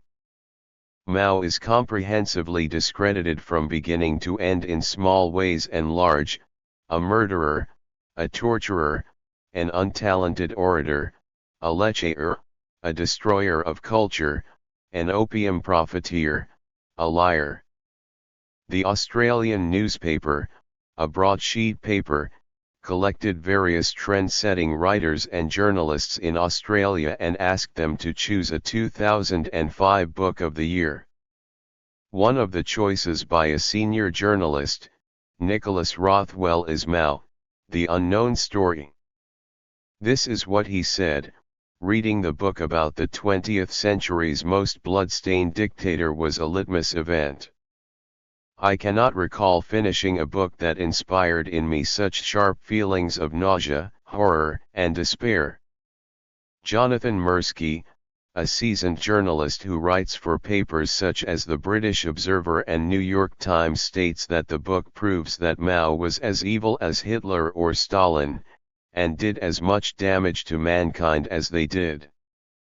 Montefiore declares, Mao is the greatest monster of them all, the Red Emperor of China.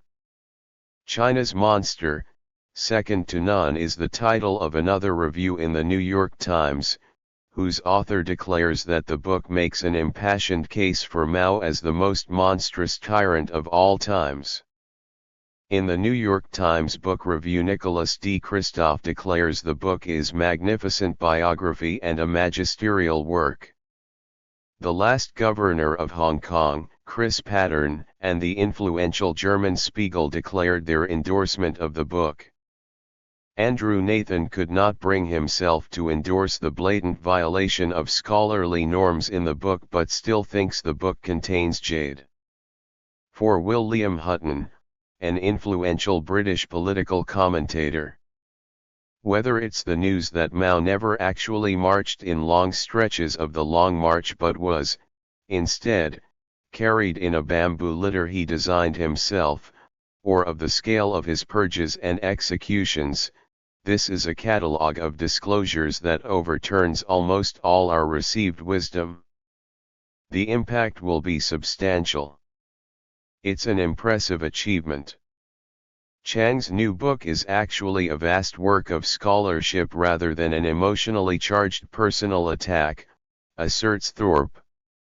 Chang and Halliday cast new and revealing light on nearly every episode in Mao's tumultuous life, claims Yehuda, a veteran scholar of the London School of Economics. Scholarship? What scholarship? Of course, anyone can make any claims about anything. What is special about Mao, the unknown story, is that the claims are supposed to have been backed up by scholarship and painstaking research. What has impressed journalists, political commentators, and some academics alike is that Yung Chang and John Halliday claim to have consulted something like 1,200 written sources, the majority of them in Chinese, and to have interviewed 400 people. The book has an impressive display of 68 pages of notes. It took the husband and wife co-authors more than a decade to finish the book, we are told. The interviewee list. Let us first start with the impressive list of people whom the authors claim to have interviewed. These include dignitaries such as Andrus Hegedus, a Prime Minister of Hungary, Prince Mikasa, brother of the Japanese Emperor Hirohito, Eugenio Anguiano, a certain Mexican ambassador to Beijing, Frank Corner, a Foreign Minister of New Zealand, and Lech Walesa, former President of Poland. Of course, His Holiness the Dalai Lama must be included in the list. With enormous financial resource and prestige from the success of Wild Swans, Chang could interview anyone she wished. But the question is, what does Lech Walesa or a Prime Minister of Hungary know about Mao or China? The list of course also includes many who do or could claim to know about Mao or China, such as Joseph Needham, Stephen Fitzgerald, Mao's daughter Li Na, Mao's grandson Mao Xinyu, or Liu Shaokai's widow Wang Guangmei. At first sight, such an extensive list might make the book appear authoritative. However, it begs a number of questions.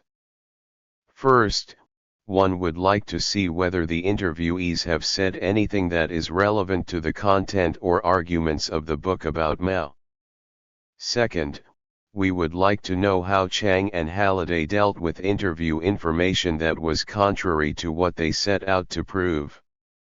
Professor Frederick Tywes is a well-known scholar on CCP elite politics, and he is listed in the book's acknowledgements.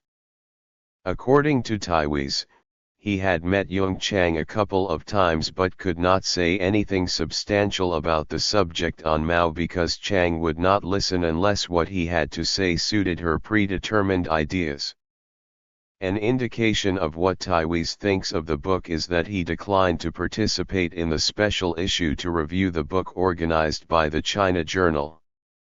Yes, we are told that Chang interviewed Mao's daughter and a grandson, but do we know what Li Na said about her father and what Mao Xinyu said about his grandfather? It is a standard practice in scholarly writing that you list a source only if it is referred to or cited in the text. If you do not want to tell the reader what an interviewee has said, you cannot include that interviewee as your source of evidence. How evidence is selected, the example of Gong Chu. In a sense, every piece of writing or book aims to argue for or against something and therefore has to select its own evidence, but the selection must be seen as reasonable and justifiable in the context of existing knowledge or known evidence. Scholarship of any acceptable sense has to engage with the existing literature and address opposing views and evidence. Throughout the book, Chang and Halliday often write as if there is no scholarship on the subject. If they do cite something from some publication, it is to serve the purpose of their agenda to demonize Mao. Here is one of many examples. Gong Chu, a former senior Red Army officer, who worked with Mao during the early period of the CCP revolution but gave up and ran away to live in Hong Kong before he could see the day of communist victory, published his memoirs in Hong Kong. Chang and Halliday cite Gong as an insider, but only to provide out-of-context evidence that Mao was a cunning, power-hungry manipulator who was cruel but good at nothing. When I read Gong's memoirs, I found that the image of Mao that emerges in Gong's book is entirely different from the one presented in Chang and Halliday. Gong's book, published in 1978, shows that Mao had ups and downs during the early period of the CCP revolution and was as vulnerable and emotional as any other normal person. When he talked to Gong about how he was oppressed and dismissed by Zhou Enlai, Mao even shed tears. Gong states clearly that the first and the clearest understanding of the rural nature of the Chinese Revolution came from Mao, and therefore the fact that Mao became the leader of CCP was not due to any luck or accident. Gong also testifies that land reform in the Jiangxi revolutionary base area under Mao was mild and did not victimize rich peasants. However, when the CCP central leadership from Shanghai, headed by Zhou Enlai, arrived in 1931, they struggled against Mao's Funenluxian, and Zhou Enlai wanted to Xiaomi Dizhu, Zhangko Chuzhen. When Gong Chu made plain his opposition by saying that the policy was too radical and that many so-called landed estates were just households with very little land, it was Zhou, not Mao, who expelled Gong from the party for a year. Referencing, a clever deception. The 68 pages of notes in Chang and Halliday have been used as an embellishment designed to impress some readers and to intimidate others intellectually. Instead of using either in-text referencing or numbered footnotes as is the accepted convention in a scholarly work, a very unusual reference format is adopted in the book, as we shall see below. If the book was fiction and was meant to be such, then there would not have been any discussion concerning the notes. But since the unknown story is meant to tell factual and documentary truth about Mao and about what happened in such a large country for so long, it is expected that the claims made are backed up by evidence. The book gives the appearance of having done that, but has it actually? The appearance is powerfully deceptive. Let us examine how this is the case. In the text, except for occasional footnotes indicated by a star sign, there is no indication of referencing. The reader who cares about referencing needs to go to the notes section at the end of the book, in which references are arranged like this. In each chapter book pages are listed, then following the page number is a phrase in bold that is either a direct quote from the book or keywords about what is discussed. Here are the first few lines of the notes section on page 677, with references to the text in Chapter 1. Chapter 1 on the cusp from ancient to modern. Page 3 found out Emperor's death, Snow 1973, p. 138. 3 to 4 parents, Snow 1973, pages 130 to 4, * Mao Clan Chronicle, Mao's father-in-law Yang Changqi's diary, April 5, 1915, in * Mao 1990, p. 636, Li Xianguan, pages 25 to 51, * Zhao's Hishao, pages 273 to 4, visit to Shaoshan and conversations with locals. As readers, we want to be assured that what we are told is an honest presentation of what the author has found. We want to be assured that evidence is presented as accurately as possible and other people's research and arguments are treated fairly and reasonably. References are offered so that the assumption of honesty, integrity, fairness, and reasonableness can be checked and confirmed. However, in the kind of references arranged in the Chang and Halliday book, we encounter a problem straightway.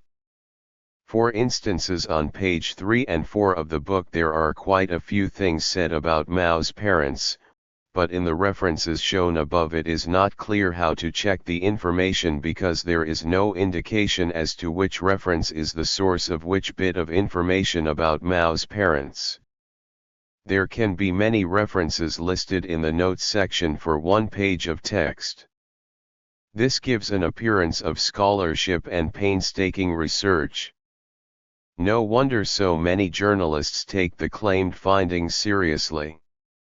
However, the referencing actually suffers from some serious problems. The following is one of many examples. The text on page 97 is: once he had tightened his grip on the army, Mao turned his attention to the Jiangxi communists. On December 3 he sent Lai with a list of his foes to the town of Fushan, where the Jiangxi leaders were living. Mao condemned the meeting in August which had expelled his ally Lu as an meeting which opposed Mao Zedong. Put them all down, he ordered, and then slaughter en masse in all counties and all districts. Any place that does not arrest and slaughter members of the party and government of that area must be and you can simply seize and deal with them. The references for the above paragraph are: Mao Order, December 3, 1930, in Dai and Luo, pages 94 to 6, see a follow-up letter on December 5, in Vladimирov, November 10, 1943.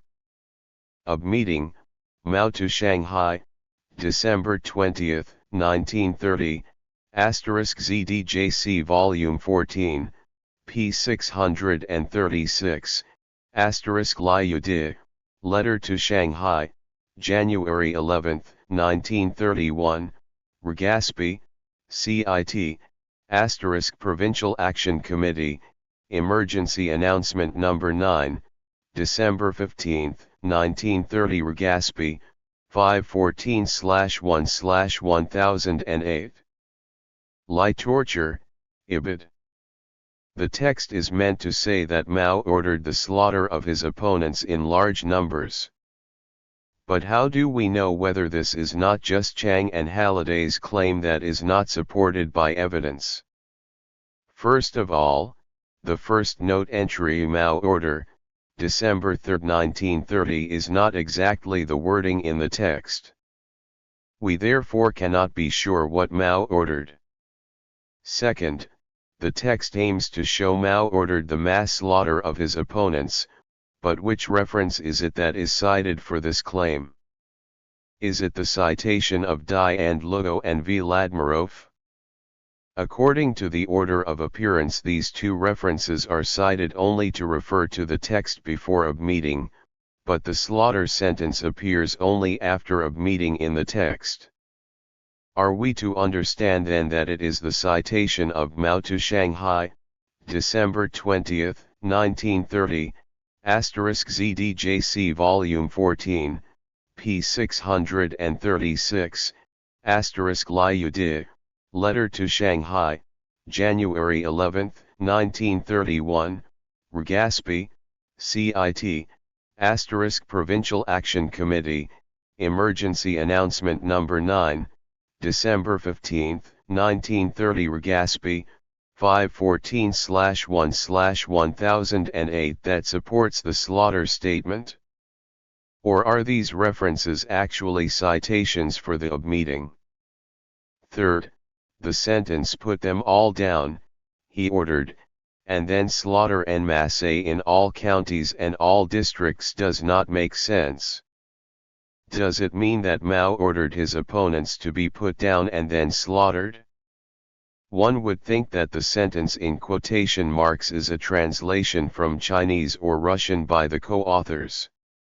One would understand the first part of the sentence "put them all down" means to get rid of them by killing them, which is the same as the second part of the sentence "slaughter en masse." What is the word then in the sentence for? What is possible, or what the co-authors possibly mean to say, is that Mao gave the order by saying "put them all down," then someone else carried out the order and slaughtered them. If that is the case, why don't the co-authors do that? Appearance and instant satisfaction. What is clear is that the authors cannot support their claims as well as might first appear. There are many examples in the text. A common move employed by the authors is to cite a reference or even references to a trivial statement or a piece of insignificant information, which is then followed immediately by a substantial or serious claim without reference. There is a source cited for the statement that on May 29 he had to return to Red Jiangxi. But immediately after this, Chang and Halliday claim that Mao led the tens of thousands of troops into an isolated cul-de-sac and a large number fell ill and died, a claim made without any supporting source. However, because there is a reference to the first sentence, the appearance is that the substantial claim is also backed by a reference. The reader who is not a professional in the field would not take the trouble to check whether the claims made in the book have really been made on solid evidence. This is clever showmanship. It is difficult to distinguish between what is authentic and what is a fake. One Chinese writer, Zhang Xianliang, commented, after his first visit to Singapore and some other modern cities in the West, that in these developed places real flowers look fake and plastic fake flowers look real. Chang and Halliday have deployed the technique skillfully. With the facade of scholarship established, they can then insert crucial claims here and there even though these claims are not properly backed up. How do we find out what is real and what is fake? In our popular culture of instant satisfaction, we do not care so long as it looks right. Misleading claims and absurd explanations. In trying to explain why Mao turned out to be a decisive leader of the Jiangxi revolutionary base areas during the late 1920s and early 1930s, contrary to what Gong Chu testifies, Chang tries very hard to sell the message that Mao was good for nothing in military affairs and that it was his personal ruthlessness and Stalin's support that helped Mao to the top. Why did Stalin support Mao instead of someone else? One reason was that Mao's drive assumed urgent importance to Moscow because Russia wanted to invade Manchuria. What was this Mao's drive that was so appreciated by Moscow? The book claims that another reason for Stalin's support of Mao was that the first general secretary of the CCP Chen Duxiu was then turning Trotskyist, and Stalin was afraid that Mao might side with Chen since Chen was his mentor. But there is no evidence to back up such a claim. There are more extraordinary claims. The party had handed him the biggest Red Army outside the Soviet bloc after he had broken all the rules. Moscow and Shanghai were palpably bribing him, which meant they needed him. Why would Moscow and CCP in Shanghai want to bribe him if Mao not only broke all rules but was also such a hopeless good-for-nothing? Why would the party and Moscow need Mao? The whole matter is made so mysterious simply because the unknown story does not want the reader even to contemplate the possibility that it was Mao's military and organization skills that made him successful. In order to denigrate the character of Mao, the unknown story has good fun in telling a story that Mao was a selfish and greedy bastard, consuming plenty of milk, as well as a kilo of beef stewed into soup every day, with a whole chicken on top. Regardless of whether there was beef in Jiangxi on a daily basis at that time, was it humanly possible to digest a kilo of beef in addition to a whole chicken every day? A good example of how the unknown story treats documentary sources is its comment on a report of the death of Mao's first wife, Yang Kai-hui. According to the co-authors, the day after Yang was executed, the local Hunan Republican daily ran a headline, "Wife of Mao Zedong executed yesterday." Everyone claps and shouts with satisfaction. To some credulous Western reader, this is an example of how the authors worked hard to research Chinese sources, as local newspapers in the 1930s were consulted. After citing these words, Chang and Halliday's comment, this undoubtedly reflected more loathing of Mao than of Kai-hui. The authors do not even contemplate the possibility that one cannot simply take what the local papers said at that time as a given fact, when communist activists were hunted down as bandits by the then nationalist government. Regarding Mao's relation with Yang Kai-hui, the unknown story charges. During his assault on Changsha, Mao made no effort to extricate her and their sons, or even to warn her. And he could easily have saved her. Her house was on his route to the city, and Mao was there for 3 weeks.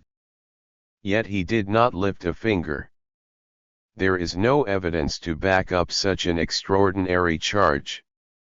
There are numerous claims of this nature made in the book without supporting evidence.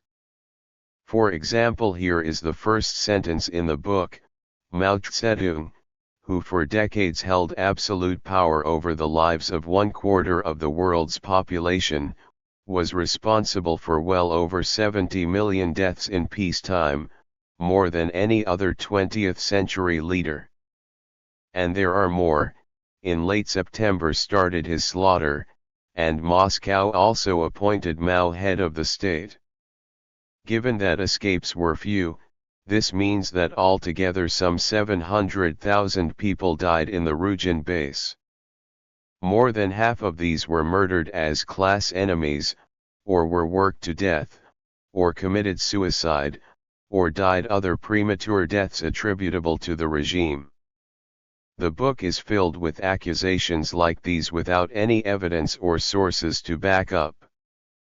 How did Chang and Halliday come up with a figure of 700,000 deaths in Rujan, for instance? The unknown story cites 2 sources referring to the population drop of 20% in Red Jiangxi.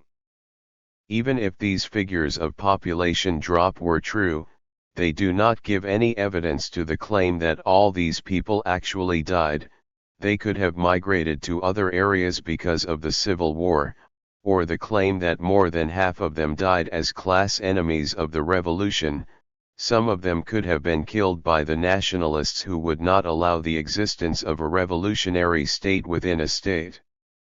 After claiming that Xiao Lizi, a prominent KMT official, who, on Chiang Kai-shek's instructions, took the latter's son to Moscow to study, was a CCP mole, the unknown story declares that ultimately, the agents played a gigantic role in helping deliver China to Mao. As if China could just be delivered to Mao with the help of a few KMT agents. Anyone who believes this kind of stuff is like those who believe that the Bible is literally the history of humanity. Further evidence of scholarship. Yung Chang is said to be the first person from the PRC to have obtained a PhD degree in linguistics at a UK university. One would expect her to be familiar with the spelling of Chinese names in English. As an indication of what kind of scholarship is involved in the unknown story, it is worth devoting a few sentences to the way Chinese names are spelt in the book. One should not be surprised that Peking is still used in the book instead of Beijing, since Chang would hate to use a term that is initiated by a regime that she now hates so much. However, violation of other conventions that are common knowledge to even a first-year undergraduate student of Chinese is really puzzling. Chang, if not Halliday, should know that in Chinese, surnames comes first and given names come second. However, Chang chooses to refer to a Chinese person by the given name. Thus Li Lishan, a party notable, is referred to as Li Shan and Mao's wife Yang Kai-hui is referred to as Kai-hui. This is the equivalent of referring to Marx as Karl in scholarly writing. In spelling Chinese names there are two main systems used all over the world. One is the old Waite-Giles system invented by the missionaries and one is the new pinyin system stipulated by the PRC government. For cataloging Chinese resources the Waite-Giles system used to be the standard. Increasingly the pinyin system has been introduced into library cataloging. In order to cater for both the older and younger generation of users, some libraries have both systems available. In academic writing one can either adopt one system or another. The norm is to adopt one consistent approach, except for names of well-known figures that have been used for a long time. However, the unknown story is not consistent in using one system or the other. The authors mix the two systems any way they want. That is fine, except when their spelling implies erroneous phonetics. For example, in the Waite-Giles system, in order to make a difference between the aspirated versus non-aspirated sound, an apostrophe is used to indicate aspiration. Thus chi has a very different sound quality to chi. In the pinyin system this difference of sound quality is made by spelling chi as g and chi as chi. However, our linguistics doctorate author Chang does not make any difference at all. Mao's father-in-law's name Yang Changji or Yang Chang Chi is spelt as Yang Chang Chi, and Lu Shaokai or Lu Xiao Chi is spelt as Lu Xiao Chi. The last names of Mr. Yang and Mr. Lu do not sound the same, but Chang spells them as if they do. Further evidence of flaws and misleading claims. It is true that the unknown story is not without its critics. James Hartfield is one of the very few who makes a well-researched effort to expose the distortions contained in it. Kakutani also points out the lack of reference in the book to Mao's mature writings that might shed light on his politics or values, and the absence of historical context, calling the work tendentious and one-dimensional. Even Steve Tsung of Oxford University, a historian who has no love for Mao and the CCP, has to admit that the authors had been appallingly dishonest in the use of sources they claimed to have accessed.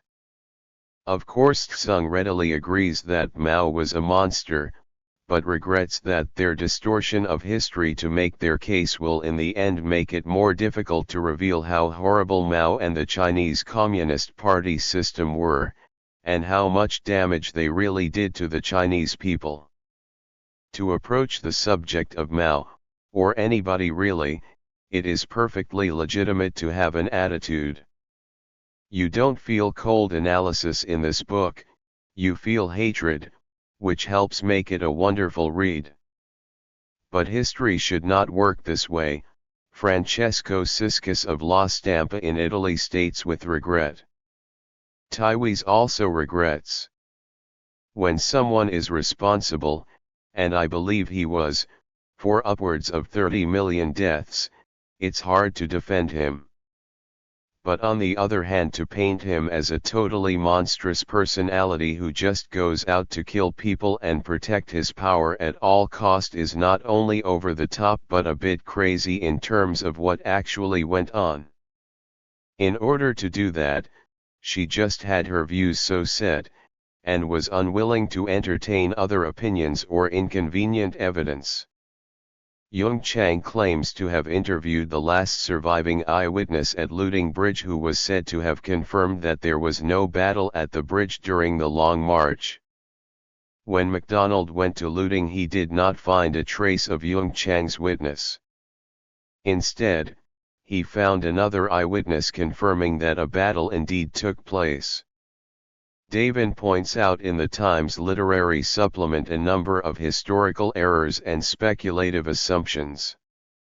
One concerns the death of Wang Shiwei. The unknown story asserts that Wang's execution was used by Mao to terrify the young intellectuals at Yan'an during the rectification campaign of 1942. However, the execution of Wang did not actually take place until 1947. It was done without Mao's knowledge and Mao was reportedly furious about it. There are numerous such accusations in the book. Unfortunately, it is not always so evident to expose them as mere fantasy. Let me make it clear that I fully share the author's view that Mao was a monster, as were Hitler and Stalin, Macklin declares, but the book has too much hate, too little understanding.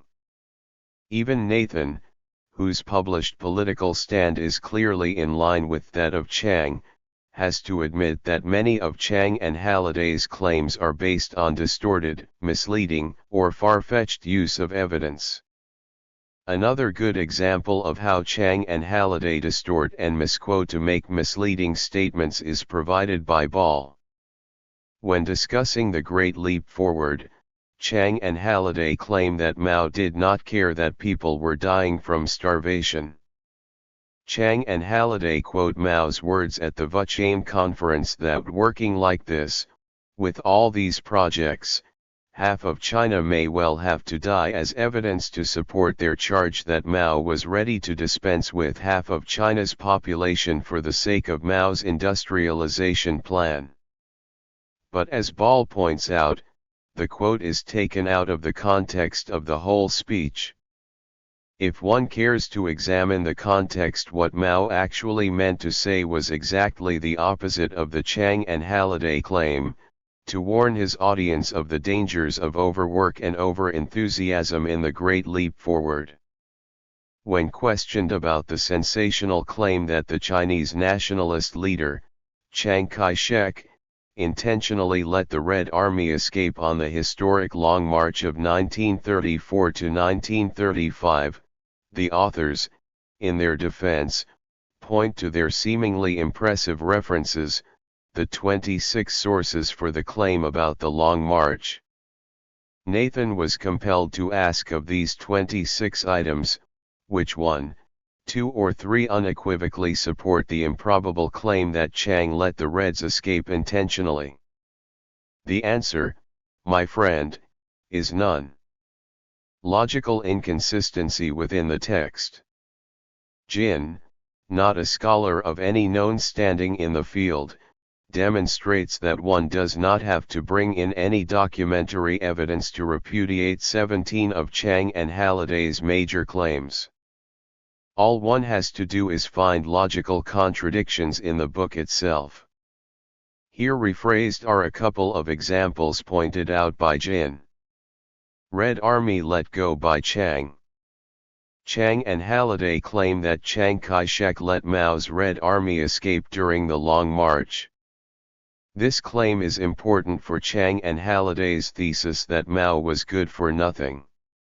Why was Chang, a staunch anti-communist who considered a communist victory more dangerous to China than Japanese invasion and occupation, willing to let Mao escape?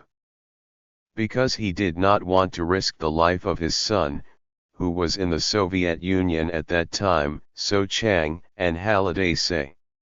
However, elsewhere in the book the authors also state that when Song Qinling, Madame Sun Yat-sen, of whom Chang and Halliday wrote a praiseworthy biography back in 1988 but now allege was another Soviet agent, appealed to Chang to release 2 Chinese who were arrested as Soviet agents in return for the homecoming of his son, Chang refused.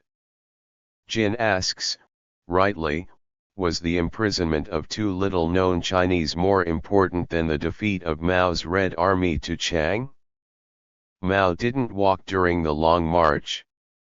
Another claim in the book is that Mao was carried for long stretches of the Long March. One piece of evidence cited to support this claim is the similar claim made by Zhang Qiuotao in his memoirs. But Zhang's memoirs were written after he fell out with Mao and had defected to the nationalists. In any case, even Zhang does not claim that Mao was carried all the time. Another piece of evidence is from Mao's reported confession to his bodyguards when Mao said that during the Long March he was carried and therefore read a lot. Again, Mao's own words do not lead to the conclusion that he was always carried around. Jin asks, rightly, if the Zhang and Halliday claim were true it would not have been unknown since the claim was already made by Zhang Qiuotao and what Mao said was published in his bodyguard Ye Zilong's memoirs in 2000. Murder of 70 million Chinese people.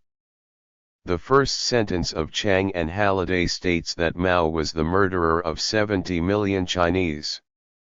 Of the 70 million, one set of figures that Chang and Halliday produce in the text is the 27 million who were supposed to have died in prisons or labor camps during the Mao era. How do the authors come up with these figures? Chang and Halliday claim that there were approximately 10 million prisoners in prisons and labor camps in China every year during the 27 years of Mao's rule, and that the death rate was possibly as high as 10%. Therefore, the death toll would be 10 million x 10% or x 27 equals 27 million. How did the figure of 10 million come about? What was the source of the 10% death rate? In any case, Jin asks, again rightly, on what ground could one draw a conclusion that every death in prison should have been the responsibility of Mao? As for the 38 million deaths attributed to the Great Leap Forward famine, Chang and Halliday do not get into any of the controversies and different estimates that exist in the literature but pick the highest death toll. Chang conveniently omits the fact that her hometown province of Sichuan was one of the worst hit provinces during the difficult years. Chang does not in her Wild Swans or the Unknown Story mention any eyewitness account of death by starvation in her home province. Second, the party secretaries of other worst hit provinces like Wu Zhipu of Henan, Zheng Zishan of Anhui, Xu Tong of Shandong and Zhang Zhongliang of Gansu were all sacked after the Great Leap Forward disaster except Li Jingquan, the party secretary of Sichuan, Chang's home province. One wonders why. If it was because Sichuan managed to cover up the disaster so well, then it is reasonable to assume that Chiang's father must have done a good job, since he was the deputy minister of the propaganda department of Sichuan province during the height of his career. What motivates Chiang to rename her father's propaganda department as Public Affairs Department in her writings? Jin asks. Mao, China's Hitler, and Stalin. Almost all Western commentators tend to agree with Chiang and Halliday that Mao was like Hitler and Stalin. However, it was public knowledge that Mao, unlike Stalin and Hitler, did not execute any of his political rivals. Before Mao came to dominant positions in the CCP, he was sidelined and demoted by Bogu, Jiang Wenqin, and Zhou Enlai. Bogu and Jiang Wenqin suffered in their careers, and Jiang even underwent humiliation later in life, but they were not executed by Mao. Zhou Enlai served as the premier of PRC until the last day of his life. When Zhang Qiutao, another of Mao's rivals, defected to the nationalists, Mao agreed to let his wife and children join him. During the 6th Congress of the CCP, Mao worked hard to keep Wang Ming, another of Mao's political opponents, as a member of the CCP Central Committee, and Wang later migrated to the Soviet Union and died there. Peng Dehui was demoted in 1959 and sidelined and humiliated and even brutally beaten up by some Red Guards during the Cultural Revolution. But Peng died of bowel cancer in 1974. Liu Shaoqi was persecuted and humiliated, but he died of a natural death. Chiang and Halliday have to admit that it was Mao who rejected a report recommending the execution of Liu Shaoqi's wife. In order to twist this fact in their favor, Chiang and Halliday make a claim that would be comic if it were not for the fact that it was about life and death, that Mao wanted Liu and his wife Wang Guangmei's slow death by torture. So slow that Wang was still alive in the 21st century. In 2004, Wang even celebrated Mao's birthday with the latter's relatives. The meeting was called by Wang herself and organized by one of Liu's sons, Liu Yuan. Photos were taken with Wang Guangmei sitting between Mao's two daughters Li Na and Li Min. There are numerous other cases that show that Mao was not like Stalin or Hitler. When Mao was told of Lin Biao's fleeing in a plane, he is reported to have ordered that the plane should not be shot, saying Tian Yao Ziau, Niang Yao Jiaran, Rang Ta Chu Ba. The story of Deng Xiaoping is well known, though humiliated and criticized, Deng was never physically harmed. During the most turbulent days of the Cultural Revolution in the second half of 1966, when everyone of the CCP hierarchy was under attack except Mao and Lin Biao, Mao was determined to protect Zhu De and Chen Yi, the two people who were very critical of Mao in the 1930s and, with Zhou Enlai, Zhu, and Chen, were in fact responsible for removing Mao from the command of the Red Army. There is another example that shows that Mao judged people on their ideas. During the Great Leap Forward year of 1958, the mayor of Shanghai, Ke Qingxi, was known to follow Mao's ideas closely, and Mao therefore wanted to promote him to the powerful Politburo.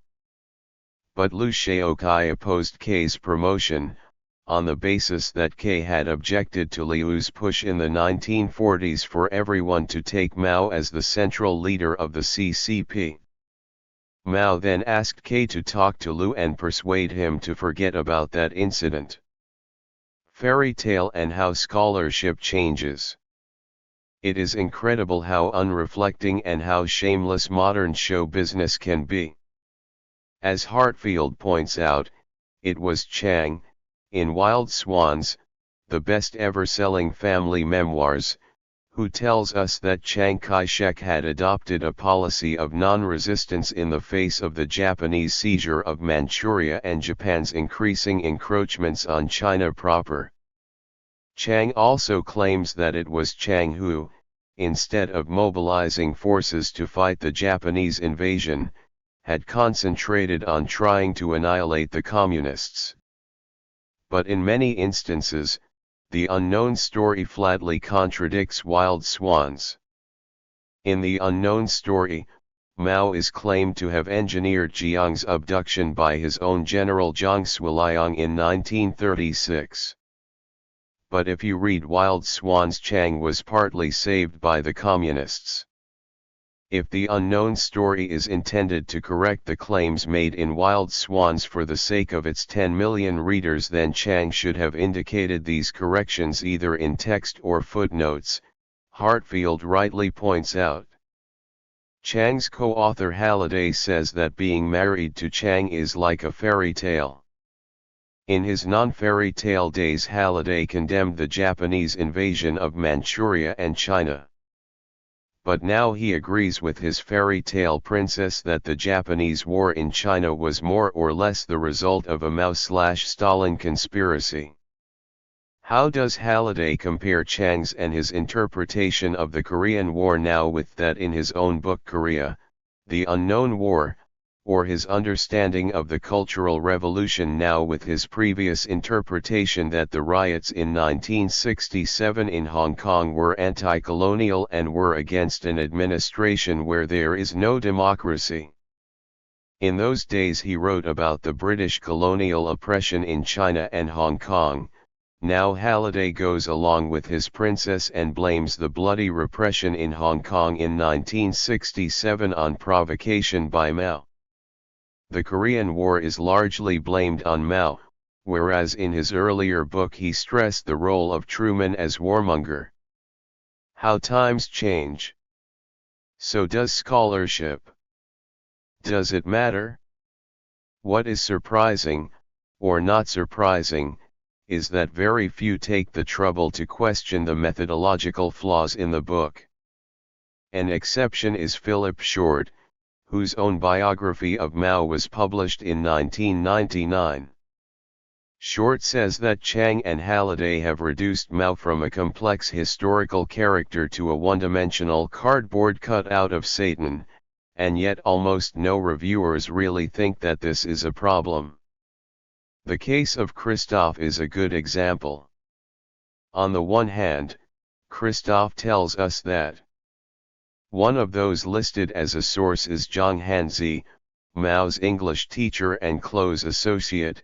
She's also one of my oldest Chinese friends, so I checked with her.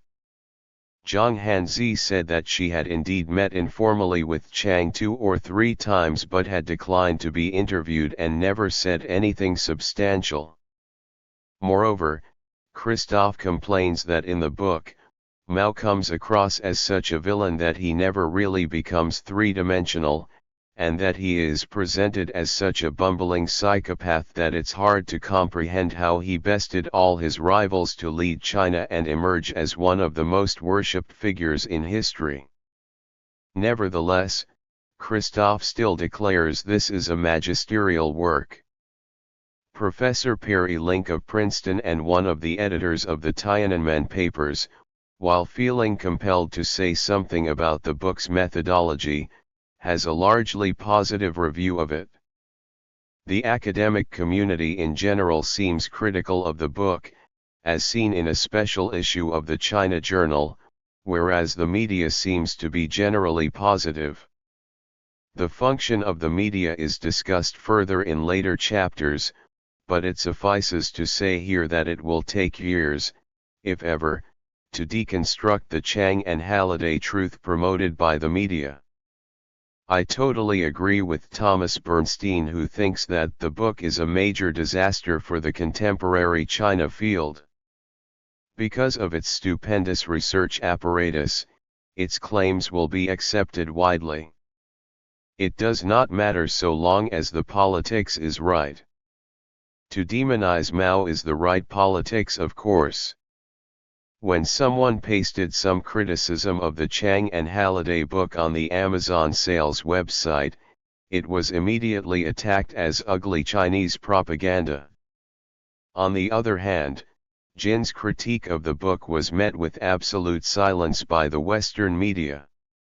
When the Chinese version of Jin's critique appeared on the Chinese language website Duoei, there was a lively debate.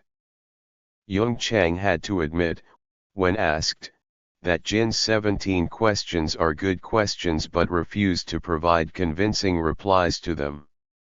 For the Western media it does not matter as long as the politics is right, and the right politics is that Mao must be discredited.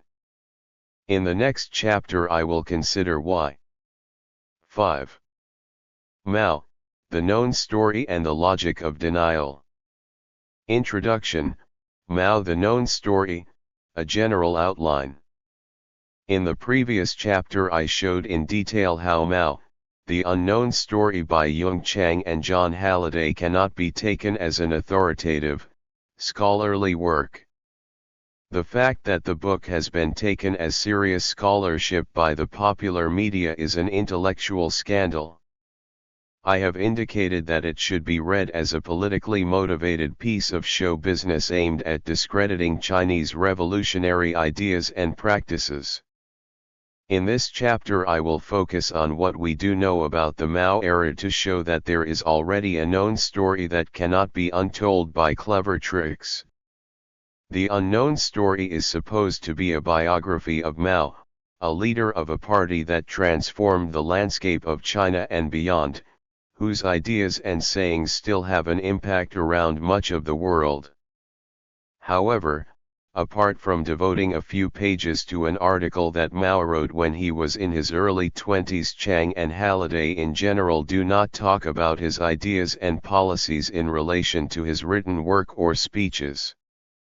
There is a known story, a story that cannot be wiped out even if Mao's body was thrown out of the mausoleum on the Tiananmen Square and his portrait was stripped from the heavenly gate of the Tiananmen rostrum. The story is this: the Chinese people made a revolution led by the CCP, the most important leader of which was Mao, a revolution in which Chang's parents participated, a revolution from which Chang herself benefited. It was due to this revolution that the average life expectancy of the majority Chinese rose from 35 in 1949 to 63 by 1975 in a space of less than 30 years. It was a revolution that brought unity and stability to a country that had been plagued by civil wars and foreign invasions, and a revolution that laid the foundation for China to become the equal of the great global powers. It was a revolution that carried out land reform, promoted women's status, improved popular literacy, and eventually transformed Chinese society beyond recognition. The known story of Mao, who led a revolution that transformed human life of such significance and magnitude, cannot be dismissed by a few sensational claims. What were the historical circumstances that were the context of such a transformation? Could social change on such a scale take place simply as a result of a few power struggle conspiracies and personal plots and schemes? What were the guiding ideas and social and economic practices involved? What were the policies? What did millions and millions of Chinese do and think? What were the values and beliefs during these years? What institutional changes were carried out and why? The known story is full of answers and explanations, as well as unanswered ones. Any attempt to remove the known story from history should involve engagement with the existing literature, so as to dispute or confirm what is already known or can be known. But the co-authors of the unknown story do not do this. As shown in Chapter 4, they do not even engage with their own writings that have been published. Evidence of the known story. In order to tell their unknown story, Chang and Halliday have to ignore the known story.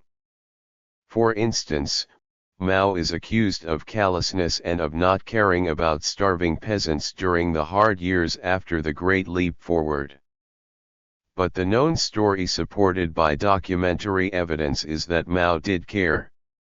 Apart from his personal decision not to eat pork, a favorite food item for the Chinese and for Mao himself, Mao tried very hard to make policy changes to rectify the situation. What I present below is the kind of evidence in the known story that the unknown story ignores. A letter. On October 31, 1960, Zhou Enlai sent a policy letter addressing the issue of the collective system for Mao to approve. The policy letter titled Dui Zhonyang Huanyurenmin Gongshi Dang Qianzhen Swenti de Jinji Zishi Xin was aimed at correcting some policies and practices that had been proved to be detrimental to production and livelihoods during the Great Leap Forward. Mao not only approved the letter but also made extensive comments and corrections to make the letter more effective and more right-wing. I will give a brief analysis of these comments in comparison with the original wording.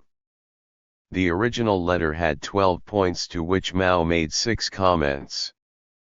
The first comment is that the letter should be sent to the villages by telegram instead of ordinary post so that it would reach the grassroots quicker. In the first point, the original letter stated that the system of using the production team as the basic accounting unit was fundamental and therefore should be maintained.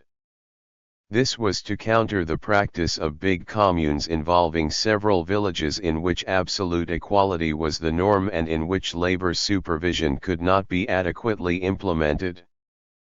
By making smaller-scale production teams the accounting unit, involving only a dozen households, the system would allow diversity and differentiated distribution among different villages and would make supervision of labor easier.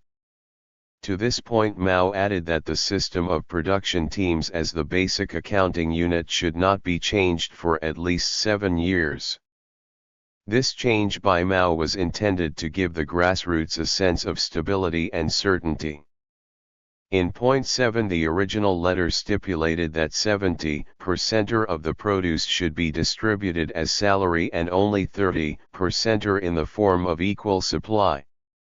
Mao commented that the collective system should not be state-owned but collectively owned, and therefore salary was not the right word and that distribution should be to each according to one's labor, not to each according to one's needs. Mao also inserted, as his fourth comment, that the principle of to each according to one's labor should not be changed for at least 20 years. Mao further stressed that the CCP should be wholeheartedly devoted to production and that this letter should be read by party officials at every level 3 times. Mao also changed the sentence "commune members should be allowed to raise pigs themselves" in the original document into "commune members should be encouraged to raise pigs for themselves," referring to the percentage of income to be kept in the commune coffers for public goods and services rather than distributed directly to the commune members.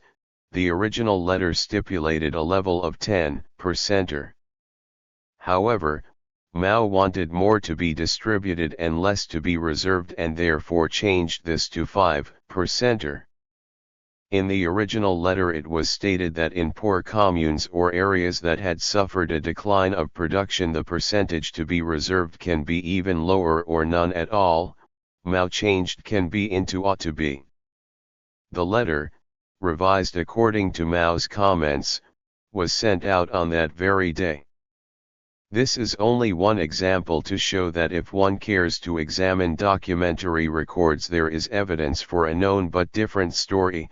A story shows that Mao did care about production and the livelihood of the farmers and was more right-wing than some of his comrades. Other documentary evidence.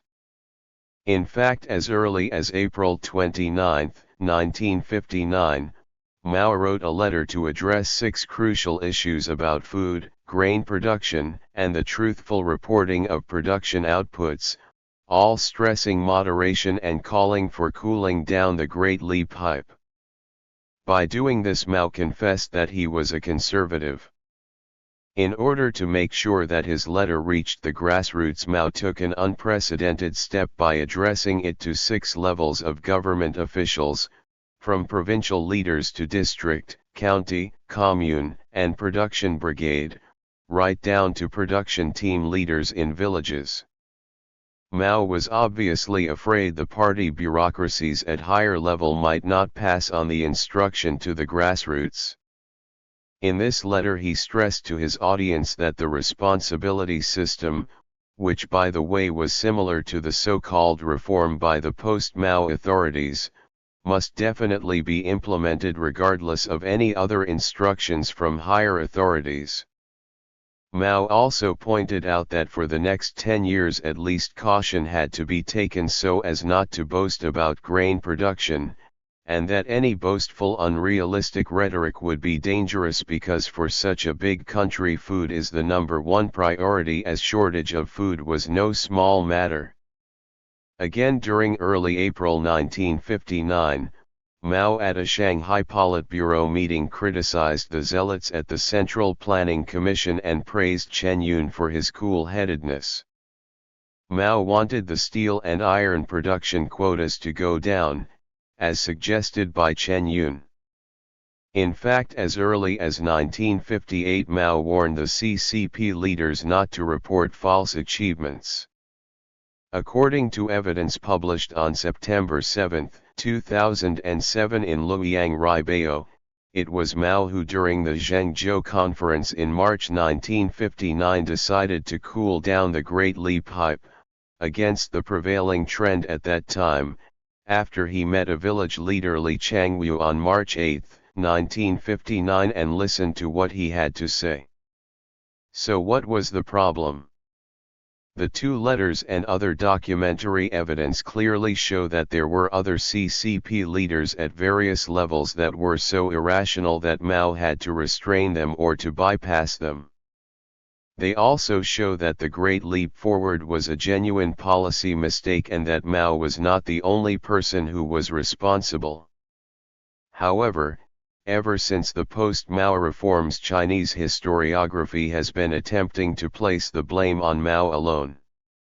It became inconvenient to expose those who acted more recklessly than Mao but were rehabilitated after his death.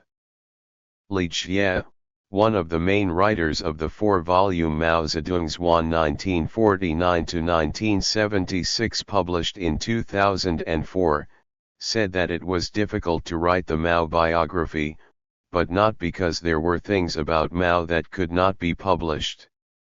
Rather, it was mainly because there were things about other leaders, especially those who were in the good book of official history, that were not allowed to be said.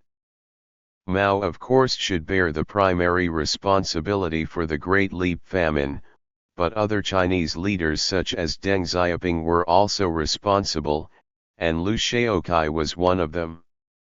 Liu at least on one occasion in 1958 even talked about forming a commune as big as a county, and about revolutionizing families by having husbands and wives living in different dormitories. On September 19, 1958, when told by a local leader in Jiangsu that 1 mu of land could produce 10,000 jin of rice, Liu wondered whether more was possible and suggested plowing the soil deeper to produce more. 1 In his memoirs, Wu Lengzi, the then editor of the People's Daily, remembered that Mao time and again urged him to be cautious in reporting so as not to mislead the party and the public.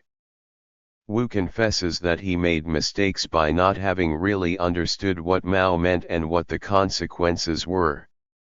Wu says that at the height of the Great Leap hype Mao was in the minority who warned caution, whereas he himself followed the majority, which included Liu Shaoqi. The famine death toll. The Great Leap Forward has to be the most disastrous period of the Mao era for rural Chinese. However, for Chang and Halliday to pick the highest number of estimates of famine death and to state that Mao had murdered these people is sensationalism beyond the common sense of decency. There are a number of points here in relation to the famine death toll. Scholars have made different estimates, ranging from 10 to 30 million deaths. These are estimates for many reasons. One is that there were no reliable demographic censuses to make possible an accurate figure. Second, it is hard to know whether some casualties during the Great Leap Forward were deaths by hunger or premature deaths due to hardship. Third, some estimates try to assess the missing population on the basis of normal death and birth rates and therefore may have included millions of those who might not have been born. In the words of Patnaik, some scholars have used a very dubious method of arriving at grossly unrealistic and inflated famine deaths during this period by taking account not only of the higher crude death rate but also counting the missing millions as a result of the lower birth rate, as part of the toll. There is a great deal of difference between people who are already there, dying prematurely due to a sharp decline in nutritional status, and people not being born at all. The former can enter the statistics of famine deaths according to any sensible definition of famine, but people who are not born at all are obviously in no position to die whether prematurely or otherwise. Fourth, nowadays natural disasters such as floods and droughts are not considered a factor for the famine during the period. But in Barman eyewitness account testifies that in 1960 there was the worst flood disaster in century in his area and the water came right up to Arkang. The hunger was too great. It was hell. The natural disasters added to the effect, and that's the truth. If Chang and Halliday's 38 million toll is correct, that means 1 in 20 Chinese died of starvation during the Great Leap Forward, something that could not be hidden away no matter how hard the authorities tried. It is also worth noting that in the village case studies that I know of, no death toll due to famine during the Great Leap Forward is reported. These studies include Gao 1999A, Siebold 1996, Endicott and Hinton. The two villages studied by Siebold and Endicott were in two of the worst hit provinces, Sichuan and Henan. The final point related to the famine issue is the nature of responsibility. Mao should certainly be held primarily responsible for the consequences of the Great Leap Forward. First, he should be held responsible for initiating the movement by criticizing Zhou Enlai, Deng Zhihui and other more cautious leaders before the Great Leap Forward started. Second, Mao was mainly responsible for the quick and dramatic collectivization around the winter of 1957 and spring of 1958. The sudden change of organization from co-ops to big collective communes meant that no adequate supervision and monitoring system could be implemented to manage grain production. This organizational failure undoubtedly had detrimental consequences in grain production. Eventually there was a food shortage everywhere in China and disastrous famine in some areas. But to identify Mao as the person responsible for a policy disaster is not the same as to say Mao was the murderer of so many people. Who is supposed to be the murderer of the millions of Russians whose life expectancy has been shortened by 10 years after the collapse of the Soviet Union? From this perspective, it can be convincingly argued that the Great Leap Forward was a disastrously failed trial of a different model of development that embraced local enterprise and decentralized industry, a workforce that could be both industrial and agricultural, and a community that was not solely urban or rural. In fact, some of these ideas were followed up during the late 1960s and early 1970s when township and village enterprises that had started during the Great Leap Forward were encouraged to consolidate and develop further. The issue of how to make the rural population part of an integrated development still faces China today. According to Wen, even with the present rapid rate of industrialization and urbanization, there will still be 800 million people living in rural China by 2050. Therefore, I would like to argue that the Great Leap Forward idea was not some kind of madness, but theoretically guided rationality. The economy in the Mao era. There is plenty of evidence that supports the known story in which hundreds of millions of people were affected positively. The increase of life expectancy in the era of Mao alone, in the words of Williams, has given an estimated 35 billion extra collective years of life to the Chinese people. Though living standards remained low, and were for many at subsistence level, it is plain truth that except for the Great Leap Forward years of 1959 and 1960 and the Cultural Revolution years of 1967 and 1968, Chinese economic growth was not only steady but also outpaced most developing countries. By 1976, China had laid down a sound industrial and agricultural base for an economic takeoff. These facts are proven and accepted by both Chinese and Western scholars in their macro studies as well as micro case studies. Even the Chinese official statistics released by the post-Mao authorities, who shout loud anti-Mao rhetoric of economic calamities, cannot deny these facts. One should be cautious in quoting claims by the post-Mao Chinese authorities that intend to denigrate the Mao era, so as not to fall into the trap that it must be true since the Chinese themselves say so. The instinct that the Chinese would not say things bad about themselves unless they were true does not work all the time. Foster's case study of Zhejiang is a good example to illustrate this point. The post-Mao authorities and elite intelligentsia in Zhejiang province condemn the Cultural Revolution by stating in the literature that it caused grave losses to economic construction and that the leftist policies caused the gross output of agriculture over 4 successive years to be lower than that of 1967. But if one looks into the details, one finds that Zhejiang experienced double-digit rise over the following 5 years from 1969 to 1973. These were of the impressive magnitude of 19.2%, 16.2%, 15.4%, 10.2% and 11.5%. The Cultural Revolution did not cause the disaster to the provincial economy, and there was a rapid growth of rural industry. In 1966, the proportion of industrial output value from collective and commune/brigade-run industrial enterprises to state enterprises was 17:83.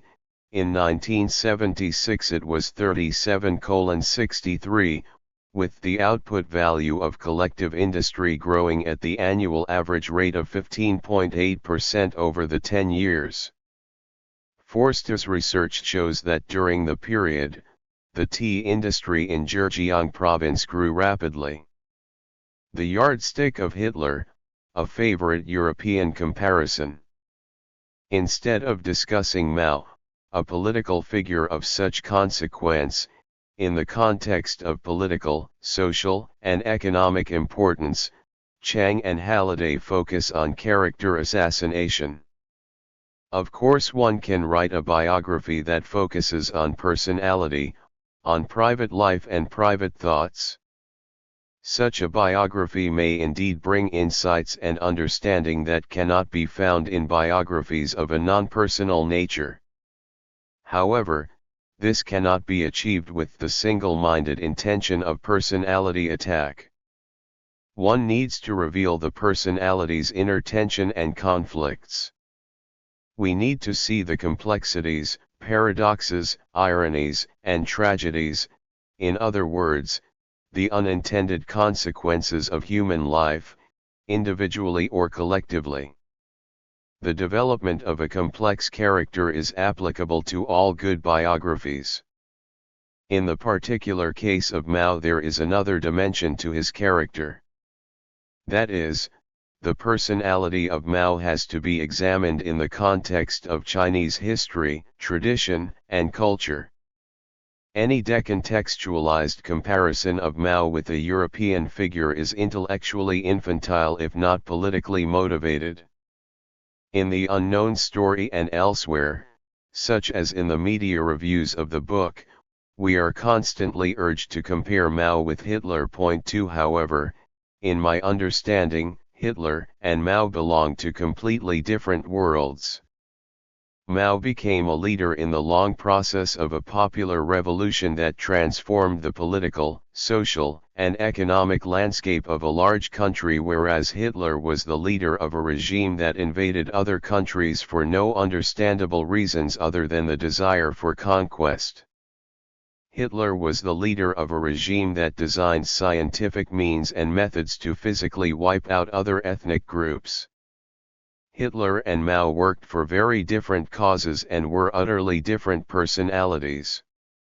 If they read what Hitler said, saw the way he made speeches, knew what he did, most, if not all, Chinese, this is an educated guess since there is, to the best of my knowledge, no scientifically designed survey on this, could not help but come to the straightforward conclusion that this person must be clinically insane.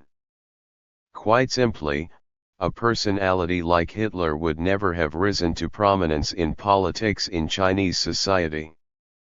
He would have been a laughing stock and treated with utter contempt and disdain.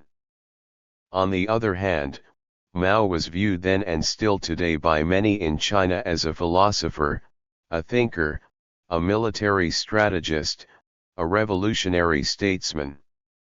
The idea that Hitler had charisma never stops baffling and puzzling me. In fact, there is no proper term in Chinese to translate charisma, but Weberian charismatic leadership features prominently in the political theory of Western tradition. This only shows how dangerously misleading it can be to use the lens of Western theoretical concepts to approach Chinese phenomena. Of course, Chang, and others, would say that the Chinese people are still under thought control, are still brainwashed and therefore cannot see what she sees, as she keeps on telling journalists who run to her like a flock of sheep. Despite a lot of anti-communist Cold War rhetoric in the literature, I have not seen any well-researched evidence to support the judgment that so many Chinese still refuse to hate Mao simply because they are brainwashed. Incidentally, the fact that this contemptuous elitist attitude towards the masses of Chinese people is conceptually contradictory to the very value of democracy and of human rights is hardly noticed. If these supposedly benighted Chinese were to be given many years of education, including several years' studies in countries like the UK, and then allowed to settle down in one of those Western countries, better still if they were to marry an Englishman, as Chang did, and can afford a middle-class modern Western lifestyle, then it is very plausible that they too will be debrainwashed, and awaken to hate Mao. Imagine how Marx would laugh in his grave. It is, after all, material circumstances that condition the human consciousness. Mao's personality, the known story. In the simple, black and white caricature in The Unknown Story, Mao is portrayed as a callous monster with no feelings even for his own family. However, what is known in the literature tells a different story, and Chang and Halliday have not taken the trouble to look at that, though they are supposed to have interviewed this and that person and consulted so many documents in Chinese. In his memoirs, Mao's bodyguard Li Yinqiao described how during the famine year of 1960 one of Mao's daughters, Li Na, came home from boarding school to have dinner after 3 weeks' absence. The cook and her mother Zhang Qing made some arrangements so that the dinner for the whole family was special. When the meal started, Li Na was so hungry and ate so fast that both Mao and Zhang Qing stopped eating. Eventually Li Na finished all and everything on the dinner table. Both the cook and Zhongqing were sobbing, and Mao was so moved by the whole matter that he stood up and walked first into his bedroom and then back out to the courtyard, totally lost, not knowing what to do. Chang and Halliday, like many in the West, would argue that we should not trust accounts like this since this was officially published in China. One should not forget that though the Chinese authorities do not allow any personal attack against past CCP leaders, a very decent attitude one would think, most of the information we know about China, including information condemning Mao, is found in Chinese official publications. In any case, what motive would Li Yingqiao have to tell lies about such details of daily life? We know that Liu Shaokai is officially rehabilitated as a victim of Mao's wrongdoing. It is therefore officially politically correct and rewarding to say good things about Liu. However, any observant researcher of the literature in Chinese cannot fail to notice that hardly any personal memoirs by Liu's former bodyguards or those who had served him or worked with him have much to say about Liu that is personally warm. The logic of denial of the known story.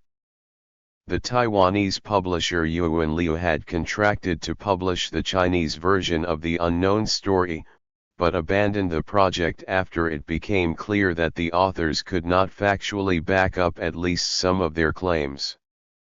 Especially controversial for the Taiwanese publisher is the claim that one of the KMT's most prominent generals, Hu Zongnan, was a CCP agent.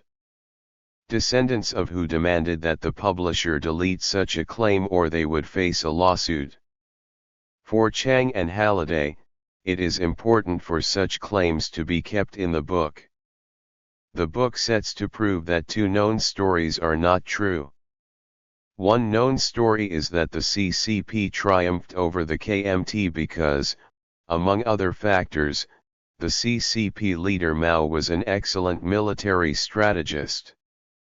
But the book wants to prove that Mao was a monstrous murderer as well as a useless military leader. The second known story is that the KMT was defeated because it was led by a corrupted dynasty of the four powerful families and because it had no socio-economic programs that could win over the majority of the Chinese in rural China. But Chang and Halliday do not want anything to do with social and societal forces in the story. How can you explain the success of the CCP led by Mao when a largely peasant army fought at huge odds against the modern KMT army, supported by the most advanced and powerful force in the world, the United States? To overturn the two known stories, Chang and Halliday have to say that China was delivered to Mao by agents such as Hu Zongnan. The Chinese version of the unknown story appeared eventually, thanks to the Kaifang magazine in Hong Kong, one of those anti-communist popular publications that constantly spread rumors about mainland China. The book of course has to be published for its usefulness in sustaining anti-communism. Let me give one example of many of how Chang and Halliday can be rather loose with the truth. In order to inform the reader about the evil of the Chinese communist regime, Chang claims that when she was sent by the Chinese government to study in the UK, she had to be accompanied by another student whenever she went out, or else she would be sent back to China. She also claims that she was probably the first student from mainland China to enter a public bar and the first to go out alone. In fact, that the Chinese government sent students to study in the UK as early as 1972. I myself went to the UK as student before Chang in 1977, along with 17 others. The Chinese embassy did advise us that we should go out at least in pairs for reasons of safety.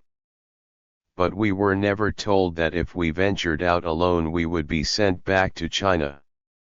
In the beginning we went in groups to classes and out to parties or shopping. But after a while, when we got used to our new environment, we would go out alone whenever we wanted. We visited bars and sometimes went alone to the red light district in Soho. I even dated a local girl. 2 of us even took a tour trip from the UK to the United States. None of us was sent back to China. Academic reception. One would assume that by the commonly accepted standard of scholarship the unknown story should be dismissed immediately. We all know that if the methods are not sound, the resulting conclusions should be treated with suspicion. It is true that even in natural science researchers tend to start with presumptions and assumptions. We all tend to seek evidence to prove our conceptualizations or model of explanation. However, we also know that if a scientist or a scholar or a writer distorts evidence deliberately or knowingly, the work should be condemned as a fraud. The academic community did launch a serious effort to review the book in the China Journal.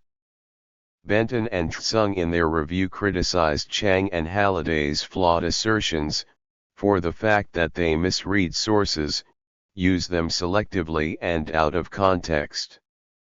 Benton and Tsung have repudiated 10 major claims made in the book one by one. Timothy Cheek thinks the book is a great waste of effort, and the book's TV soap opera Dallas offers very little that is new. To Cheek, it is propaganda. As Barm rightly points out, Chang and Halliday's telling of history has a callousness and evokes the image of Oriental obliquity. Chen, in his coup d'etat review, shows unequivocally that Chang and Halliday's so-called new information is manufactured out of a manipulation of facts to such an extreme that they can no longer be sustained by empirical evidence, and that the co-authors prioritize entertainment, sensationalism, and titillation over historical accuracy. On one occasion, responding to the scholarly criticism, Chang claims, correctly, that 90% of the reviews of their book are positive, and that the reason why some academics are critical is that they have to be critical in order to save face, or they would have to admit that they have got it all wrong. Right or wrong, by the end of 2006, The Unknown Story has already been translated into 12 languages and 13 more language versions are being translated. The book is on the bestseller list in every language version that has been translated so far. One has to wonder why The Unknown Story is so highly acclaimed.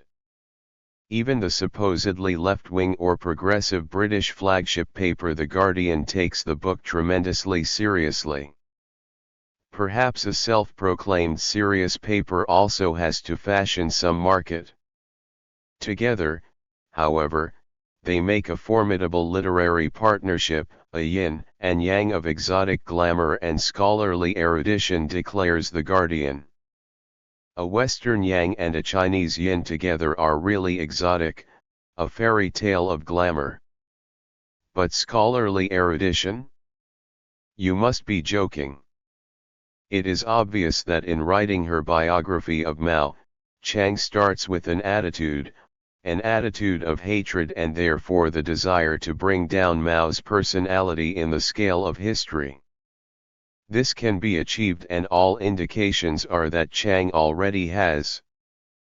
People, educated or otherwise, like ready-made and easily consumable commodities. Here is one. Revolution, from farewell to burial. As we saw in Chapter 2, the forward-looking neo-Enlightenment Chinese intelligentsia bid their farewell to revolution only a few years after its foremost leader, Mao, died in 1976. By the early 1990s the intellectual climate internationally was such that a farewell was seen as not intellectually rigorous enough. Revolutionary ideas and practices not only had to be dead but also nailed into the coffin under our feet. There was the fall of the Berlin Wall and the collapse of the Soviet Union. The Communist Party in Russia was dismantled under Yeltsin. Even symbols of revolution had to be dismantled. In the Soviet Union, the 7 and 8 of November were public holidays to celebrate the October Revolution in 1917. In 1992, after the collapse of the Soviet Union, the holiday was shortened from 2 days to 1. Then in 1996, the name of the holiday was changed to the Day of Harmony and Understanding. In 2004, under Putin, the holiday was again changed by shifting its date to November 4, and it is called something like People Unity Day. Time magazine confidently declares that if they ever get to read Chang's atom bomb of a book, it will cure them of Mao admiration. Chang and Halliday have plunged a dagger deep into the heart of the Mao legend, so deep it is hard to imagine anything like a full recovery, declares another reviewer. That explains why an intellectual scandal is not treated as such. Yes, Mao has to be brought down. To have the portrait of Mao on the Tiananmen rostrum is offensive to all the Cold War knights, later converted or not. Without a complete uprooting of the CCP in China, it is not yet the end of history. That is why, in spite of some acknowledgements that Yung Chang's historiography is faulty, almost all mainstream reviewers nevertheless feel compelled to kowtow to the theory that Mao indeed was a mass murderer. In this global climate of liberal democracy and neoconservative market capitalism triumph, the fall of the Berlin Wall is not enough to draw the final curtain. The Chinese still stubbornly remain communist by refusing to dig Mao's grave. Therefore, the Great Wall of China is still to be brought down so as to bury revolution permanently. It is here that we can see the significance of and connection with the way the French Revolution is evaluated. Ferret and the French Revolution. Inspired by Ferret's work, Simon Schama suggests that the terrorist zeal of the French Revolution created the political and ideological precedents of the 20th century totalitarian regimes and even of the Holocaust. Ferret's basic argument is that there was not much socio-economic basis for the French Revolution, as the Marxist tradition would have argued. Instead, the French Revolution took place largely because of a political discourse, a popular Rousseauianism that was prevalent on the eve of 1789, which, according to Ferret, was dangerously illiberal and therefore the cause of the terror and violence following the French Revolution. Ferret's criticism of absolutism, and especially his battle cry for individualism, could not have come at a better time than during the 1980s, when Margaret Thatcher claimed that there was no society but families and when Soviet Union was about to collapse. In the Ferret and Ozouf's Critical Dictionary of the French Revolution, which was a publication phenomenon, missing are virtually all the major social groups that contributed to its felt effects: the nobility, clergy, bourgeoisie, peasants, artisans, and women. This was not history from the bottom up, no concern with everyday life and popular culture, and nothing about the production of grain, subsistence crisis, or the economy in general, save for some brief entries on taxes, assignats, and nationalized land. In the effort to break with the Marxist social interpretation, Ferret and others have created a history with the society, economy, and popular culture left out. But all these do not matter. Ferret and others like him were in line with the intellectual trend, and they therefore drew unusual media attention. The French media crowned Ferret in 1989 the king of the bicentennial, and American publishers brought out his books immediately after they appeared in French. In this global intellectual climate, the Chinese Revolution cannot be tolerated.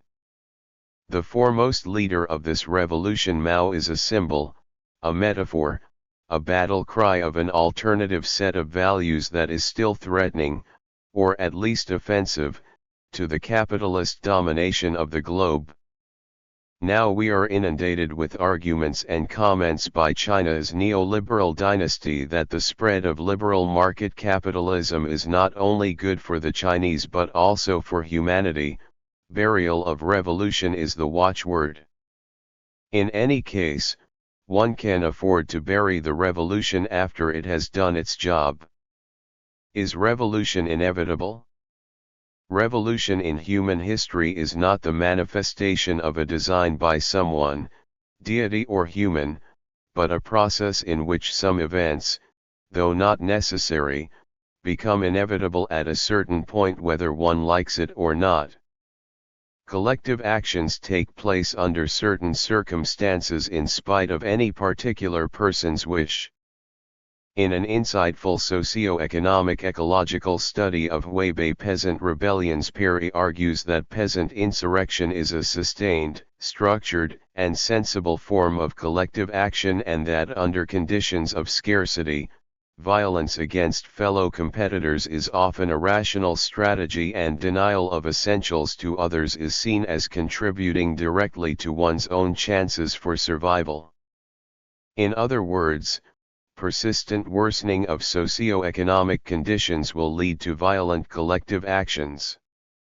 The difference between rebellion and revolution is whether these actions are guided by a politico-socio-economic program. At least two revolutions in modern China are events of such inevitability: the Republic Revolution of 1911 and the Communist Revolution of 1949. The process that fermented the Chinese Communist Revolution ran for a long time. According to the London-educated anthropologist and sociologist Fei Xiaotong, traditional China had a well-developed industry, which was not concentrated in urban cities but dispersed in rural areas. It was this rural industry combined with agriculture that structured Chinese society, in which the landlord class and urban commercialization were supported. It was this structure that enabled a rental class to collect a high rate of land tax from the peasantry because incomes from rural industry helped sustain their livelihoods. However, when Western industrial goods penetrated the Chinese market, the consequences were disastrous because the collapse of rural industry meant it became impossible for the peasantry to make a living.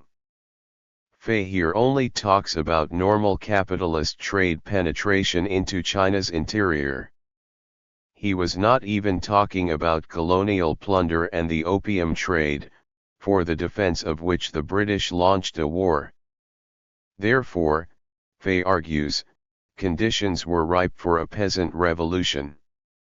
The solution was not only land reform but also income from sources other than land, for land was not enough to support the Chinese population.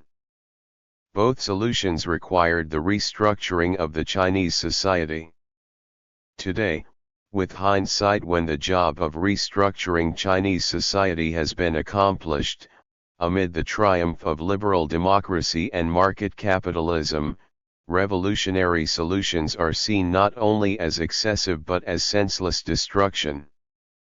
Regarding the issue of land reform in China, He's Higuang, in a publication that appeared in the Chinese Communist Party official historical journal Yanhuang Chunkaiu, asserts that during the 1950 land reform Mao overturned Liu Shaokai's peaceful reform and declares that Mao's intervention was the first step to push back the will of history in New China, because the land reform carried out the barbaric violence of class struggle. Mao's policy of land reform was the first step in developing an anti-democracy, anti-humanity and anti-science ultra-leftism, he asserts. An alternative model of development. Ultimately, the issue of evaluating contemporary China comes to the model for modernity. According to mainstream economic history and the history of ideas, large-scale industrialization and urbanization not only embody the best model but an inevitable and a progressive one. Underlying this teleological view there is an assumption of a binary dichotomy, tradition versus modernity, rural versus urban, agriculture versus industry, handicraft versus large-scale industry, organic versus mechanical, status versus contracts, rule versus bureaucracy, watermill versus steam, advanced versus backward, and so on. Taking this assumption for granted and given the empirical and daily life evidence of the superiority of the Western model of liberal democracy and market capitalism, the preferred development model seems obvious. But is it? Could there be other models that not only make the planet Earth sustainable but also create new subjectivity? Do the ideas of Mao give us some direction for that? Badiou certainly thinks so. Badiou thinks that the Cultural Revolution was an attempt, albeit a failed one, to create new subjectivity. Why is it then that the Cultural Revolution has been seen as only violent and destructive? The logic of burying the revolution requires a narrative that highlights the violent and destructive aspects of popular revolutions. As pointed out by Wang Xiaoguang, the current literature focuses on the destructive part of the Cultural Revolution but pays little attention to its constructive part.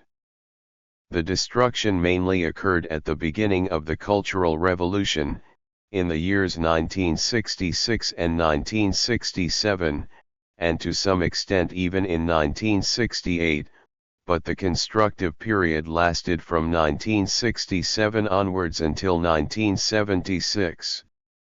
The logic of burying the revolution requires a narrative that denies the constructive aspects of populist revolutions. 6. How a medical doctor doctors history, a case study of Li Zisui. Introduction, Expatriate Chinese Memories, a literary phenomenon. As a source for the interpretation and understanding of China's contemporary politics and society in general and of the Chinese Cultural Revolution in particular, memoirs and biographies written by the Chinese themselves have drawn increasing attention from Western academics. 1. The impact that Nian Chengyuanming, Li Zisui, and Yung Chang have had in the West clearly demonstrates the importance of this genre. One of the most comprehensive monographs on the Cultural Revolution in English, by Barbara Barnuen and Yu Chang'an, relies heavily on the memoir and biography literature and claims to have corrected a few Western misperceptions of the Cultural Revolution. Dr. Li Zisui's memoirs have created a stir in the West. Even the respectable academic journal, the China Journal, invited Ann Thurston, David Bachman, Lucian Pai, and Jeremy Barm for a special discussion of Li's book in its number 35 1996 issue. As for Yung Chang's Wild Swans, its popularity is phenomenal. It sold more than 5 million copies worldwide in more than 24 languages and became the biggest grossing nonfiction paperback in publication history. Many schools and universities use the book as a textbook of modern China. But greater impact does not necessarily mean better understanding. As one personal friend, Kathy Farnworth, who learned Chinese and worked in China, commented, "Someone who did not know anything about China would hate the country after reading Chang's book." Writings by those Chinese outside China who were participants in contemporary Chinese history are understandably valued by Western scholars. Having settled in the West, these so-called expatriates can write about events that they had participated in without obvious political censorship.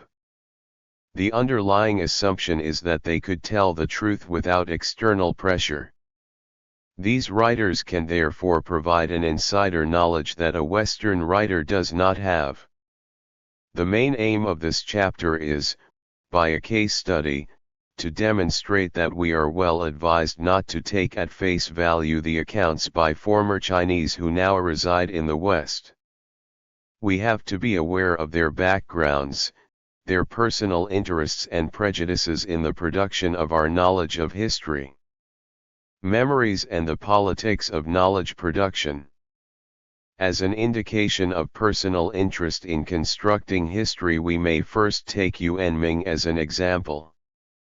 The fact that Yuan idealizes Hu Yaobang, the General Secretary of the CCP during the first years of post-Mao reform, should not be surprising since the latter was his patron and protector at the height of their careers. That one's personal past is at stake is only one aspect of the production of knowledge. There is also another aspect of knowledge production, what is expected to be well received. We have to be aware of the politics of the market. Writers such as Yung Chang may turn their experience into recognizable stories that satisfy the expectations of a Western public, and a literature of suffering that molded through outraged victimization and a broad generational consensus, and simultaneously as an affirmation of a superior Western way of life. Like the film Raise the Red Lantern directed by Zhang Yimou, which invented scenes of Chinese tradition to suit the West's curiosity, the kind of scenes that would puzzle the Chinese themselves. The tendency of the post-Mao literature and arts professionals to commercialize Western voyeurism of the Orient is too obvious to ignore. Though Li's memoirs have been widely reviewed, Li deserves a case study for two reasons. The first is that the image of Mao propagated in the book needs to be corrected. The second is that we need to look at the production process to reveal at least some aspects of how knowledge of contemporary China is manufactured in the West. Let us start with the academics. Two of the Western scholars involved in the production of the book are not just obscure academics working at some obscure topic in isolation, but influential public intellectuals propagating ways to change China. One of them is Andrew Nathan, who has served on the Advisory Committee of Human Rights Watch, Asia, and on the Board of Human Rights in China. He is frequently interviewed about East Asian issues in print and electronic media, and he has served as an advisor to several film documentaries on China and as a consultant for businesses and government agencies. The other, Ann Thurston, a self-claimed independent scholar, is a consultant to the National Endowment for Democracy and host of Views and Perspectives on Voice of America. The book, The Private Life of Chairman Mao, is supposedly written by Mao's personal physician of 22 years and close confidant. Simultaneously published by Random House in English and the Chinese Times Publishing Company of Taipei in Chinese, the book purports to reveal Mao's private life, and to denounce the Mao era as an unmitigated disaster under the dictatorship of an evil monster. That the publication of this book has such a purpose is confirmed by the review headlines: The Tyrant Mao as Told by His Doctor, Unmasking the Monster, Mao the Monster and the Emperor Has No Clothes, Mao's Doctor Reveals the Naked Truth. The book was highly acclaimed by prominent academics like Lucian Pai, who thinks this work has tremendous value, and Andrew Nathan, who in his foreword praises the book's unique and most revealing value. For those who are familiar with the literature in Chinese, there was in fact very little that was really new in the book when it hit the Western market. For the significant figures and events described in Li's book, memoirs, and biographies published previously in China and Hong Kong have revealed as much, if not more. For instance, it was widely claimed in published volumes that Mao behaved like an emperor, and almost every word of his was taken as an imperial edict. Decisions were made by personal whim and those around him were expected to pick up the pieces afterwards. Jiang Qing was hysterical, paranoid, unpredictable and vicious. Because she was Mao's wife, even top-ranking CCP leaders tried not to offend her. Lin Biao was presented as being chronically sick and having used every opportunity to praise Mao so that he could gain more power. Zhou Enlai was depicted as acting subserviently to Mao so as to save his own skin. The 100 Flowers campaign was Mao's plot to lure the intellectuals out so that he could strike them as rightists. The Great Leap Forward was Mao's personal fantasy, which led to the death of millions as result of starvation. The Cultural Revolution was a power struggle that ultimately aimed at finishing Liu Shaokai. And so on. Broadly speaking, there was not much that was new in Li's memoirs. The memoirs purport to show inside knowledge of personal power struggle at Mao's inner court, an area where Taiwis has expertise, having in fact worked on this topic throughout his career. According to Taiwis, Li uses Cultural Revolution style analysis. Li was on the fringe of these events, but claims to be Mao's political confidant. His interpretation was anti-Mao, reflecting conventional views, uncritical and dependent on official sources, and Li simply got key aspects of the story wrong. Taiwis testifies that a substantial part of Li's memoirs are recycling widely available information and interpretations, and that with regard to elite politics there is only one piece of information which provides something new, the rest contains no surprise. Knowledge gap. Li's memoirs were not based on original records or personal diaries. All his original diaries were burned by himself during the Cultural Revolution. Instead, the book is based on restructured memories, which might be wrong and fallible, as Li's collaborator, Anne F. Thurston, later had to admit. One inevitable question then is why the book is considered to be so valuably revealing. When a colleague of mine, who has long been in a professorial position in Chinese politics working in Australia, said to me that the book revealed so much that he had not known, I replied that in fact for those who were familiar with what has been written in the Chinese literature there was not much that was new. This colleague of mine did not seem to register my remarks. This makes one wonder, is it possible that many a scholar in the field of Chinese studies does not actually read widely what is written in Chinese? I suspect that this is true, for probably two reasons. One is that for one who has learned Chinese as a second language, the non-alphabetic script is not exactly easy to read widely and profusely. Second, some scholars may believe, and there is a reason for it, that Chinese materials, including volumes of books, are not worth reading until and unless they are closely related to one's specific target of research. There is therefore an inevitable knowledge gap between what is already available in Chinese and what is accessible to the non-Chinese speaking world. The knowledge gap provides a partial answer to the question of why the book is so highly acclaimed. What appears new is valuable. However, there is more to it. New information per se may not be interesting or even relevant. New information has to be structured and made relevant to an argument or a theory.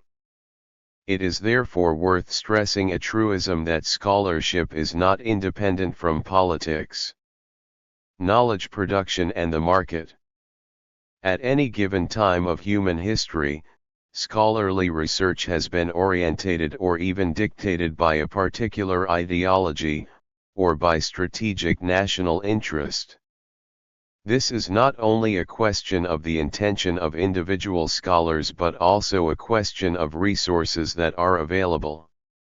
Furthermore, seemingly non-political values and beliefs influence research agendas and approaches. More of this is discussed in other chapters. Finally, there is commercialism. Publishers like Random House want to make profits, and therefore there is a motive for Random House to sex up Li's memoirs for the market. Put in these contexts, it is more understandable why high-profile scholars like Andrew Nathan Wood, in his foreword to Li's memoirs, show a more hostile attitude towards Mao than Li himself, whose basic theme is anti-Mao. These contexts explain not only why such books are highly acclaimed but also why two U.S. scholars are willing to be involved in such projects. With perhaps a few exceptions, all authors need assistance and help in their work. U.S. scholars' involvement in Li's book is nothing unusual. However, the nature of assistance can vary and hence have different influences on the end product. It is inevitable that personal views of Chinese history by those involved could and would influence Li's approach, selection of materials and interpretation of historical events.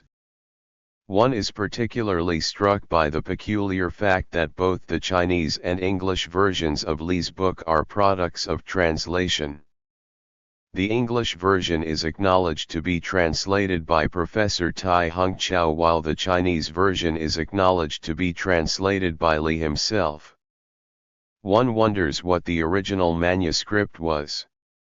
According to Tai, it was Random House, the publisher, who wanted to add more juicy bits such as Mao's sex life to the book, to attract a larger readership. Li was in disagreement with this line of approach but eventually overruled by Random House. The logic of the differences in two versions. In fact, the production process of the book has far more serious implications than just commercial considerations. Li Zisui, in a letter that appeared posthumously, admitted that the Chinese edition was not his original Chinese version but a translation from English, and that substantial parts of the original Chinese manuscript were cut by Thurston. One wonders to what extent the English version of the book was written by Li himself. In an open letter published in the Asian American Times in New York, Wen Huibao in Hong Kong, and the Straits Review in Taiwan in February 1995, the signatories of the letter denounced the book and pointed out the discrepancies between the English and Chinese versions. In the Chinese version, claims such as that the memoirs were based on Li's diaries, that Li was the best doctor in China, and that Li could recall Mao's words verbatim are absent. Absent in the Chinese version are also claims about Mao's womanizing behavior spreading venereal disease, statements like "I wash myself inside the bodies of my women" or "Mao was devoid of human feelings." Absent also were some of Thurston's notes. Some of the omissions in the Chinese version indicate the awareness by the production team that such outrageous claims may be sexy to the English readers but cannot be included in the Chinese version since they are too obviously false to the Chinese insiders. Other omissions are due to political reasons. For instance, in the English version, when talking about Deng's absence from the 1959 Lushan Conference, it asserts that when in hospital for foot trouble, Deng Xiaoping made a nurse pregnant and the nurse was forced to have an abortion. That was taken out in the Chinese version. Deng had not only reversed the verdict of the Cultural Revolution but also made China part of the capitalist world. The Taiwan publisher might feel that such a capitalist wrote though the real butcher of the 1989 Tiananmen massacre, was not to be offended. Or more likely, the publisher knew that the Chinese readers could not be fooled so easily by such an unsubstantiated claim. Who is to be fooled and why? Other discrepancies pointed out in de Borja and Dong are also revealing. for they again indicate an understanding by those who were involved in the production of this book that a Western reader is easily and willingly deceived, or has to be fooled. For example, in the English version there is the statement, "As Mao's doctor, I was allowed unimpeded access." Compare this with the Chinese version, "As Mao's doctor, only I, when performing a medical examination, have some opportunities to see Mao and have a few words with him." And there are more. In English it is, "When Mao returned from Baidahe, I began seeing him every day." The excuse we often used was his study of English, whereas in Chinese the second part of the sentence starting with excuse is absent. The study of English bit is absent in the Chinese version because among the readers of the Chinese version there would be Chinese insiders who would know that Li was not Mao's teacher of English.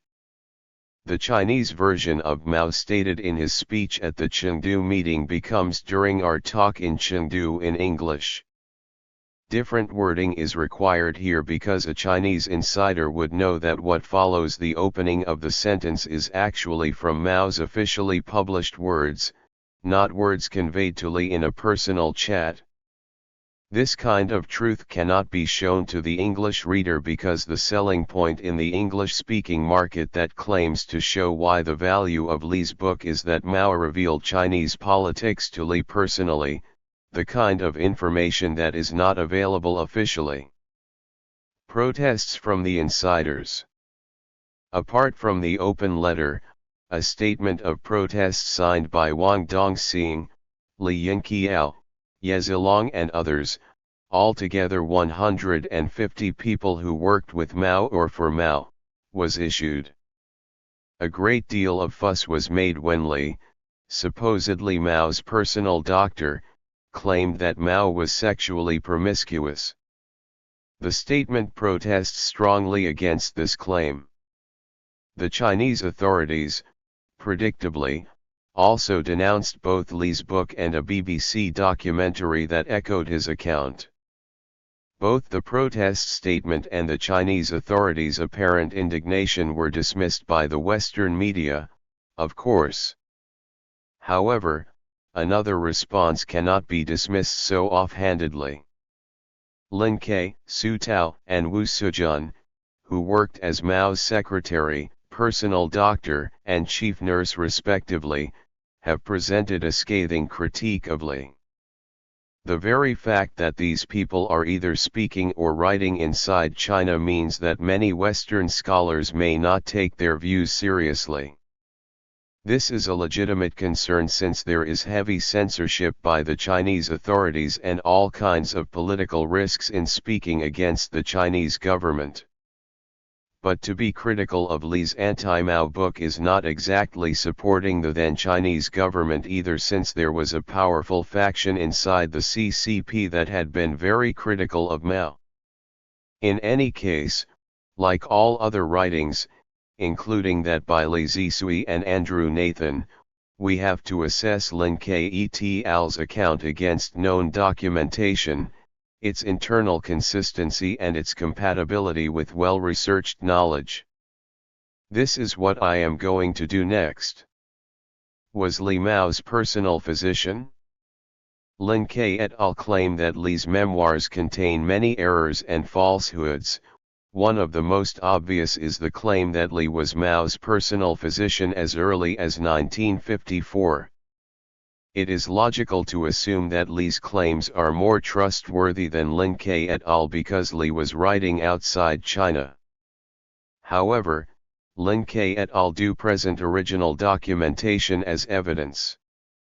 There is an entry in Mao's medical records signed by Li which shows that Li took over the responsibility for looking after Mao's health on June 3, 1957.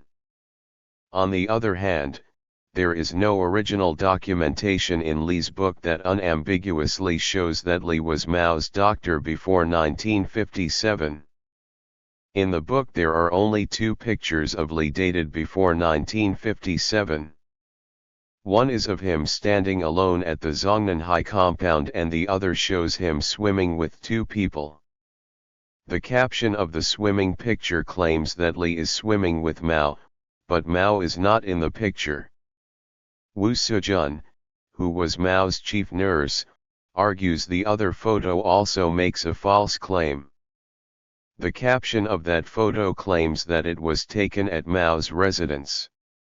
In fact, as is shown by the background wall in the photo was taken at a clinic where Li worked, which was far from Mao's residence. Wu points out that more than 180 pages of Li's memoirs are devoted to Li's so-called eyewitness account of China and Mao during the years between 1954 and 1957, but during those years Li was not even Mao's general practitioner. How much did the doctor know? Lin K et al. Also point out Li's mistaken claim that he had found Mao to be infertile. To affirm that Li was wrong about Mao's infertility, Li K et al. Interviewed Professor Wu Jiping, a medical authority who looked after Mao.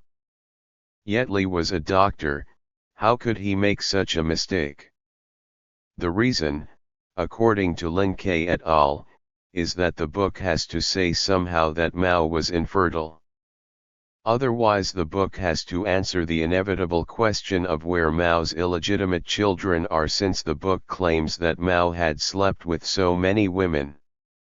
In order to get Li to reveal all the important political events about which Li knew nothing or could not care less, the English version added incidents in which Li was present at many exclusive party meetings, including even the CCP Politburo Standing Committee meetings. It is claimed that Li was present when the Cultural Revolution small group meeting took place in Wuhan on February 8, 1967. But Lin K et al. Argue that it was impossible for Li to have been present at all these meetings because that was against CCP party discipline and regulations. Lin K himself, who was much closer to Mao in political and policy issues, was not able to attend meetings at this level.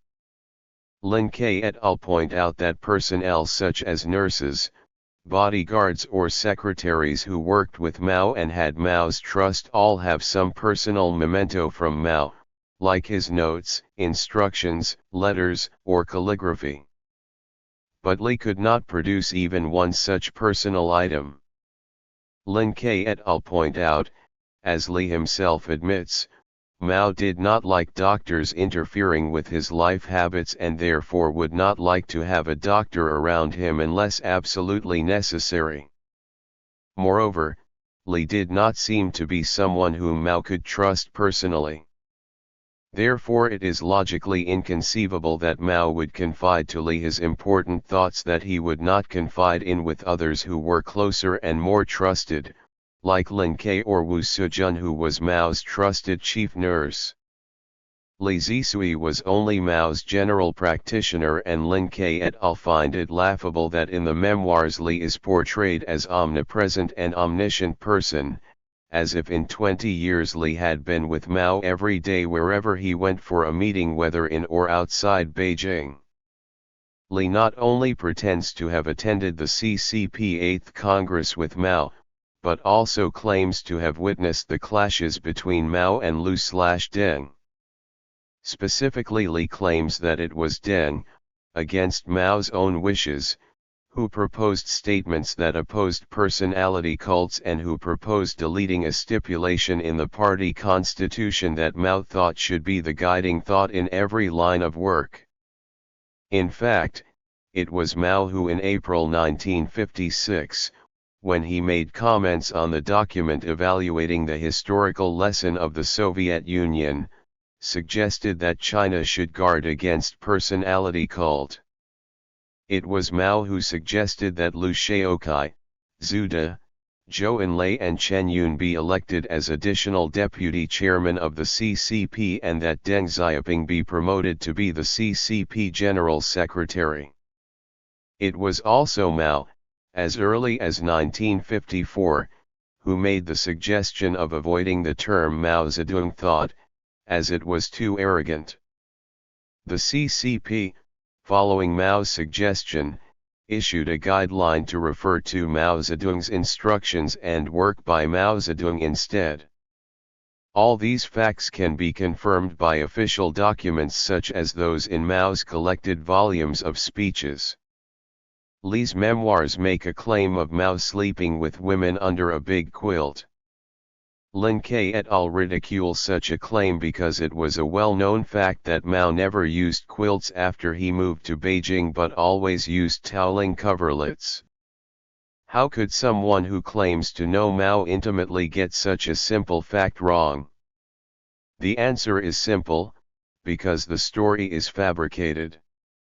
That is why, when questioned by a Chinese audience face to face, Li admitted that he had never seen Mao in bed with a woman. What did the medical doctor know about politics? Another critique of Li's memoirs is also worth considering here. It is an account by Qi Biniu, a prominent member of the Cultural Revolution radicals in Beijing. Qi was arrested at Mao's instruction in January 1968 when Mao saw the danger of a backlash within the army against the Cultural Revolution. Qi was subsequently imprisoned for 18 years. Therefore it is reasonable to assume that he would not have any personal interest in defending Mao. Qi first of all dismissed the notion of a private doctor or personal physician by saying that Mao did not have a private doctor. Everyone was public in those days and Li Zisui was one of a team of medical staff who looked after all the personnel at the Zongnanhai compound until 1957. Later Li was recommended by Wang Dongxing to be Mao's health maintenance doctor, a Chinese version of a general practitioner. Second, Qi thinks Li was a good doctor professionally but politically naive and ignorant, and therefore had no knowledge or expertise to comment on Chinese politics. Qi gives some examples.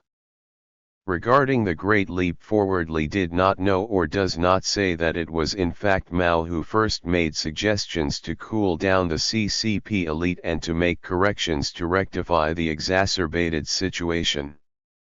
Regarding the Cultural Revolution, aside from his account of the support the left activities in which he personally participated, most of the Cultural Revolution part of his memoirs consists of stuff gleaned from newspapers, journals, and other people's writings. To make Western readers believe that he had access to core secrets, Li fabricated scenarios, resulting in countless errors in the memoirs.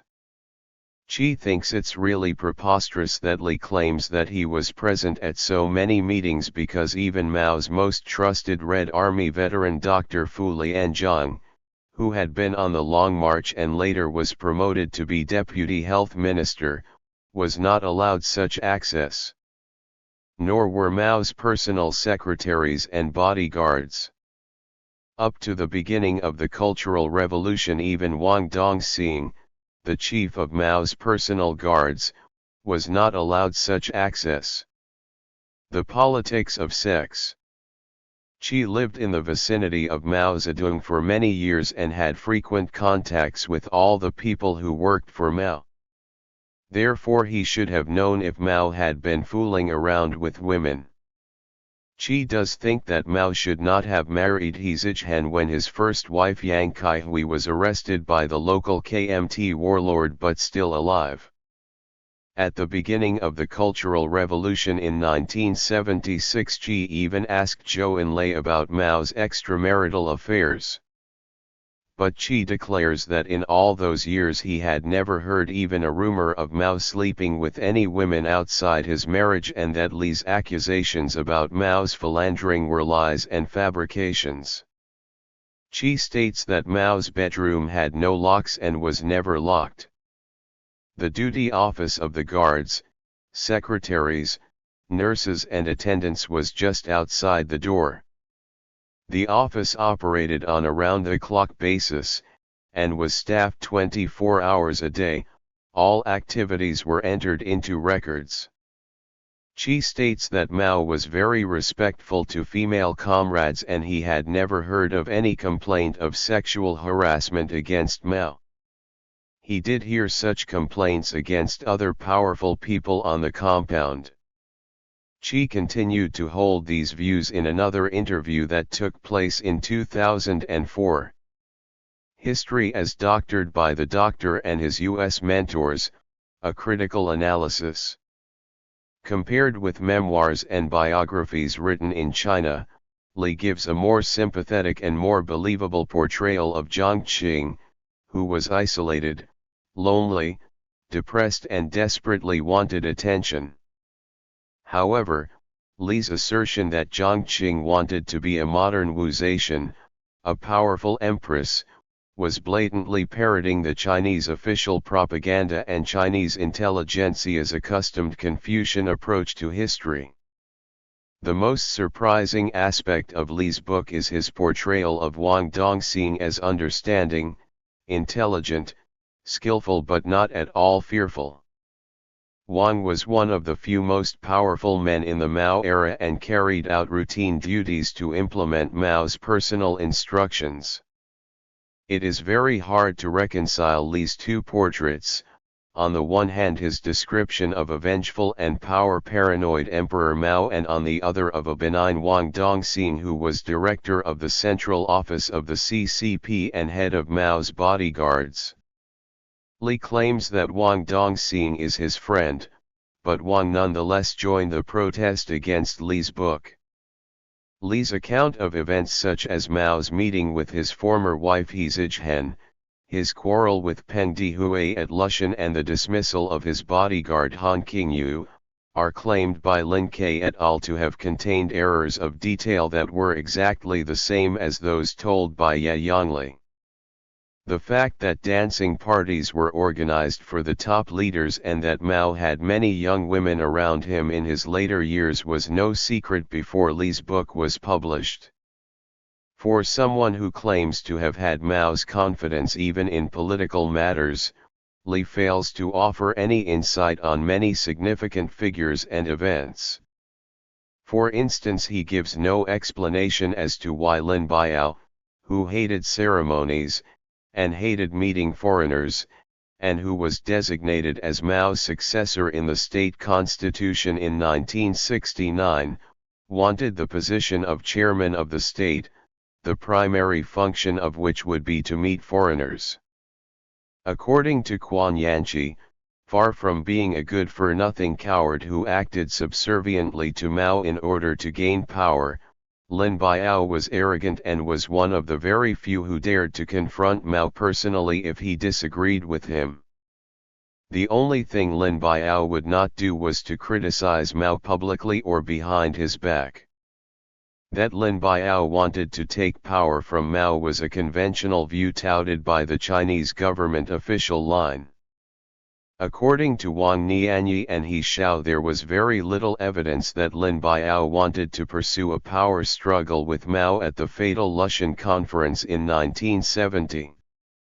Mao was angry with Lin Biao not because the latter wanted to take power from him, but because Mao was afraid that there was a Lin Biao faction against his Cultural Revolution line.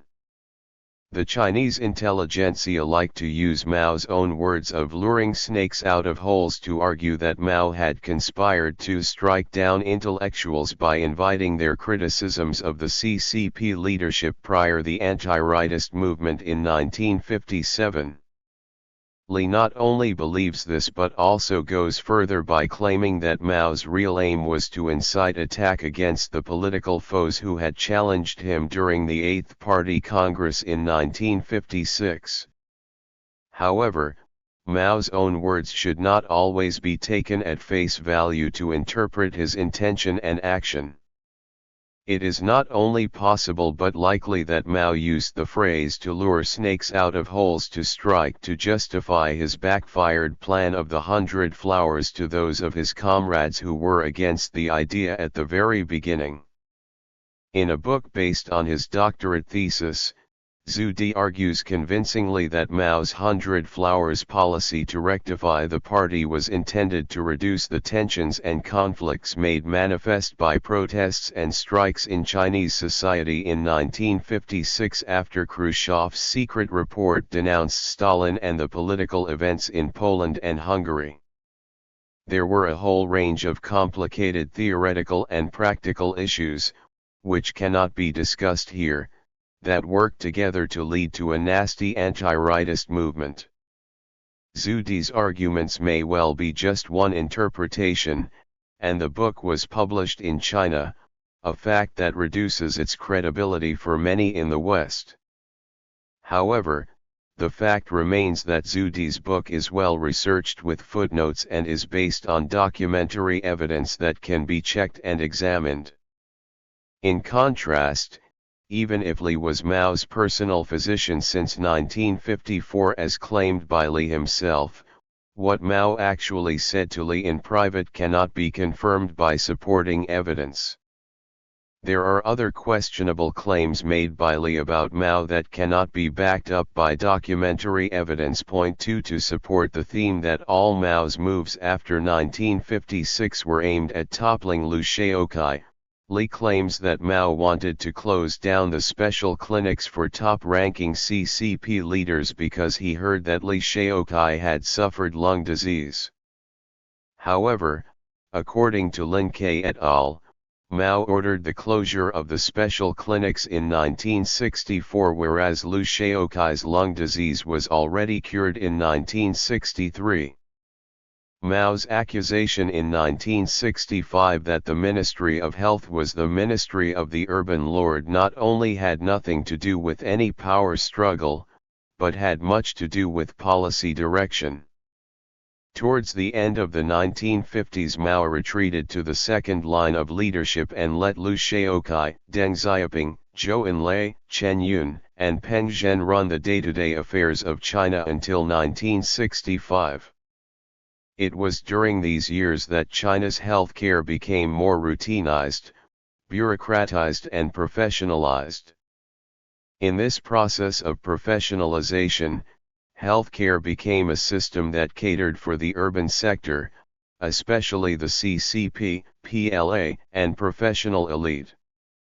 Mao was not happy with this state of affairs and therefore wanted to change policy directions.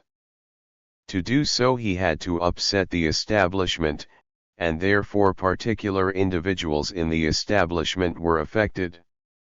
It was not an issue of personal ego but a policy issue, though policy change inevitably involved personal power struggle.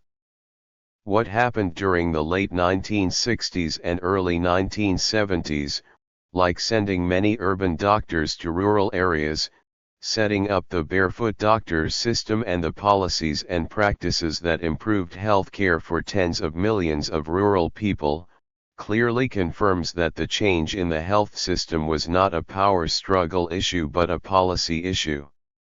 Li also claims that whenever Mao disliked anyone, or suspected anyone's loyalty or wanted to punish anyone, he would send that person into exile to a labor camp. This interpretation, again, runs against documentary evidence. Mao regularly sent his bodyguards and his personnel to grassroots unit to work and to live with the ordinary people for the purpose of getting to know what life was like at grassroots and of improving their personal qualities. He sent his most valued son Mao Anying to work with peasants as soon as the latter came back from Moscow to Yan'an. During the Cultural Revolution, Mao sent his daughter Li Na to an farm in Jiangxi. It was the CCP's declared policy that its party officials should live and work with the ordinary people. As a person from a rural background, Mao's decision to send his staff and children to the countryside might have been inspired by the rural Chinese cultural value that one had to chiku, that is, to undergo hardship, to appreciate life and to be a worthy person. It is reasonable enough that people likely from wealthy and Western-trained backgrounds could not understand such a philosophy. However, to ignore documented evidence so as to twist Mao's stated intention to suit the theme of personal power struggle is a different matter. Once the theme of personal power struggle is set up as a theoretical framework, there is a tendency to argue that every move by Mao was designed to underpin his personal power. In his foreword to Li's book, Nathan states that after the famine began, Mao retreated to a secondary position of power. What is not said but implied in this statement is that Mao had lost power and had to launch the Cultural Revolution to regain it. In fact, by giving up the chairmanship of the state and by retreating to the second line of government, Mao did not retreat to a secondary position of power. The Chinese term ercn, a term used, again, by Mao himself to refer to his resignation of the post, the chairmanship of the state, does not mean a second line of power. Anyone who knows the real nature of Chinese politics should know that the real power lay in the hands of the chairman of the CCP. Liu Shaoqi as chairman of the state and Zhou Enlai as premier of the State Council were at the forefront of day-to-day affairs. But the chairman of the CCP was meant to be pulling the strings behind the curtain. The statement by Nathan quoted above also implies that Mao retreated because of the failure of the Great Leap Forward. However, it was Mao himself who raised the issue of ERCN and volunteered to give up the state chairmanship as early as 1956. In April 1959, when Liu Shaoqi was publicly declared to have taken over the post of chairman of the state, Mao's prestige both in name and in reality remained intact. A serious crack in his prestige began to appear only after the Lushan Conference later in 1959 when Peng Dehuai mounted a challenge to him. Even that challenge was not serious because the full effect of the disastrous Great Leap Forward was not manifest until a year or so later. Here are another couple of damning statements by Nathan. He thought there was more to learn about leadership from the pages of Chinese history than from textbooks of modern engineering. While people starved, he imagined that they had more than they could eat. The first sentence again implies more than it states. Even today no Chinese leader, or Western leader for that matter, would think textbooks of modern engineering can teach them how to lead their country. The point Nathan wants to make is that Mao was to blame for the boasting and falsification of agricultural productivity and the backyard furnaces making iron and steel during the Great Leap Forward that led to disastrous consequences. However, the reality was more complex than this criticism implies. To start with, backyard furnaces were not Mao's invention. Nor did they come about because of Mao's order. In fact, as Evenly has to admit, Mao was very skeptical and kept on asking, if backyard furnaces were so good, why do foreign countries have big iron and steel plants instead? As for the credibility of reports of agricultural outputs in astronomical figures, there is documentary evidence that Mao did not believe them and, as testified by Wu Lengzi, Mao warned caution all the time, though he was assured by the distinguished scientist Qian Shuizheng that it was possible to produce tens of thousands of kilograms of rice on 1 mu of land if the crop had enough ventilation and light. 3 Qian probably meant that it was theoretically possible if planting was close enough and if the problems of ventilation and light could be solved. Liu Shaoqi, known to be pragmatic and level-headed, not only supported of the Great Leap Forward ideas that proved to be disastrous but also initiated them. It was he who, with Zhou Enlai and Liu Dingyi, the Minister of Propaganda, on a train in April 1958, discussed the idea of factories running schools and schools running factories. Liu wanted Wu's Hippu, the party secretary of Henan province to experiment with these ideas, and Henan became one of the worst hit famine provinces. It was Liu who said that China could catch up with the UK in 2 years and who demanded that the farmers should produce yet more when he was told about already incredible yields. It was Liu who said that the public canteen was good for liberating women from the kitchen and that backyard steel making was worth experimenting with because even failure would teach a lesson. Bo Yubo mentions that a responsible comrade in mid-September 1958 even suggested to Mao that everyone in China should eat to their full without having to pay, but Mao did not accept this suggestion. Bo does not want to reveal the name of the comrade. According to Chen Xianong, the comrade was none other than Liu Shaokai. It was not just Liu. In May 1959 both Zhu De and Zhou Enlai raised the idea of ceasing the practice of public canteens, but Deng Xiaoping and Peng Zhen wrote to Mao to oppose the idea of abolishing them.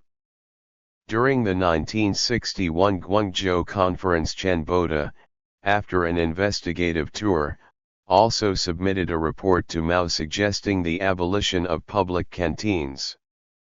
Mao tabled the report as the number 1 document for the conference. However, during a discussion on the matter, both Tao Zhu and Zhao Ziang argued against Chen Boda's suggestion by saying the public canteen practice was good. Even Deng Xiaoping had to admit openly that he and other CCP leaders should be also held responsible for the Great Leap Forward disaster because they supported the ideas and policies. However, Deng did not want to admit that what he did was more than passively support Mao. Deng was the General Secretary of the CCP at that time and was not only responsible for implementing the Great Leap Forward policies but also for acting as the interface between the center, headed by Mao, and various regional and provincial leaders who put the ideas and policies in practice. It is therefore not surprising that during the 7,000 delegates meeting in Beijing in early 1962, when Mao made a public criticism of himself for the Great Leap Forward disaster, Deng defended Mao by saying that mistakes were made because his office of the General Secretariat did not follow Mao's ideas to the spirit. Deng's defense of Mao was so effusive that even Mao was embarrassed. It is also not surprising that Deng defended his ally and friend, Li Jingquan, who was the CCP boss of the Southwest region and principal leader of Sichuan province where the famine death toll was the worst. The second sentence by Nathan quoted above is very ambiguous. During the height of the Great Leap Forward in 1958, Mao, like other CCP leaders, did have the illusion that peasants could produce more than they could eat. However, by 1959 he began to be cautious. In fact, it was Mao who put a stop to some of the stupid practices of the Great Leap Forward in late 1958, as pointed out by Lin K et al. As early as March 1958 Mao instructed the chief editor of the People's Daily, Wu Lengzi, not to publish a report from Henan on its wish list of what could be achieved in 3 years. Mao said the tone must be adjusted and cold water had to be poured on those who were full of themselves. Again and again in April, August, and November 1958 Mao told Wu that the media had to be cool-headed and had to tone down publicity about unrealistic production targets, that they should not inspire unrealistic production targets, and that their news and reports had to be realistic, cautious, and down to earth. In June 1958 Mao instructed Peng Zhen and Deng Xiaoping to make sure that the media changed their direction from inflated reporting to cool realism. According to Wu, it was not Mao but other leaders who were in charge of the propaganda work who were slow to change. It is true that Mao might have acted as an emperor and his words were treated as God-given by many. However, Anyone who has a rudimentary knowledge of China should know that not everything that happened in China under Mao's rule was his own doing.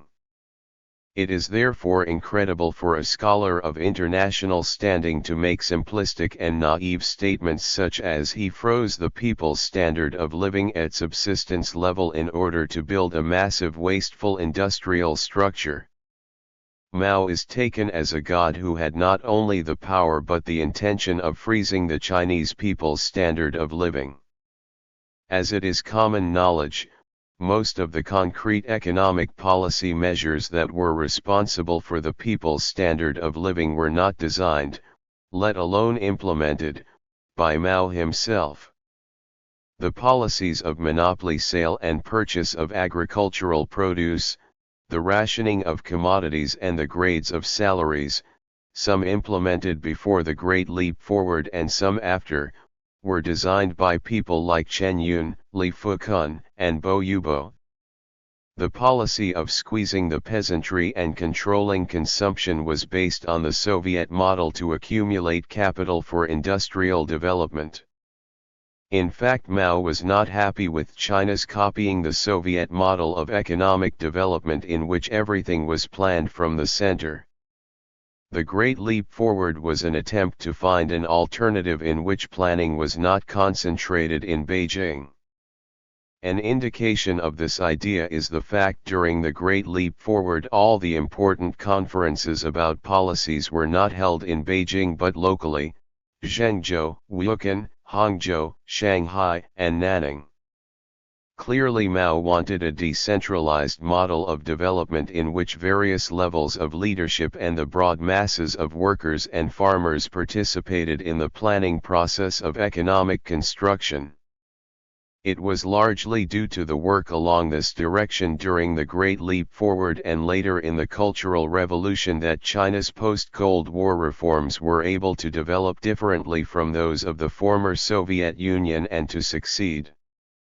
Mao's strategy of a different approach was not only premised on the fact that there were not enough technical and professional experts in China when the Communists took over power.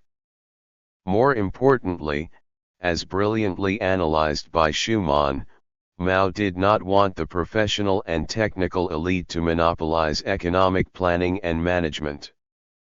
He wanted the non-expert to lead the expert and wanted politics to control economic activities and ensure that 1.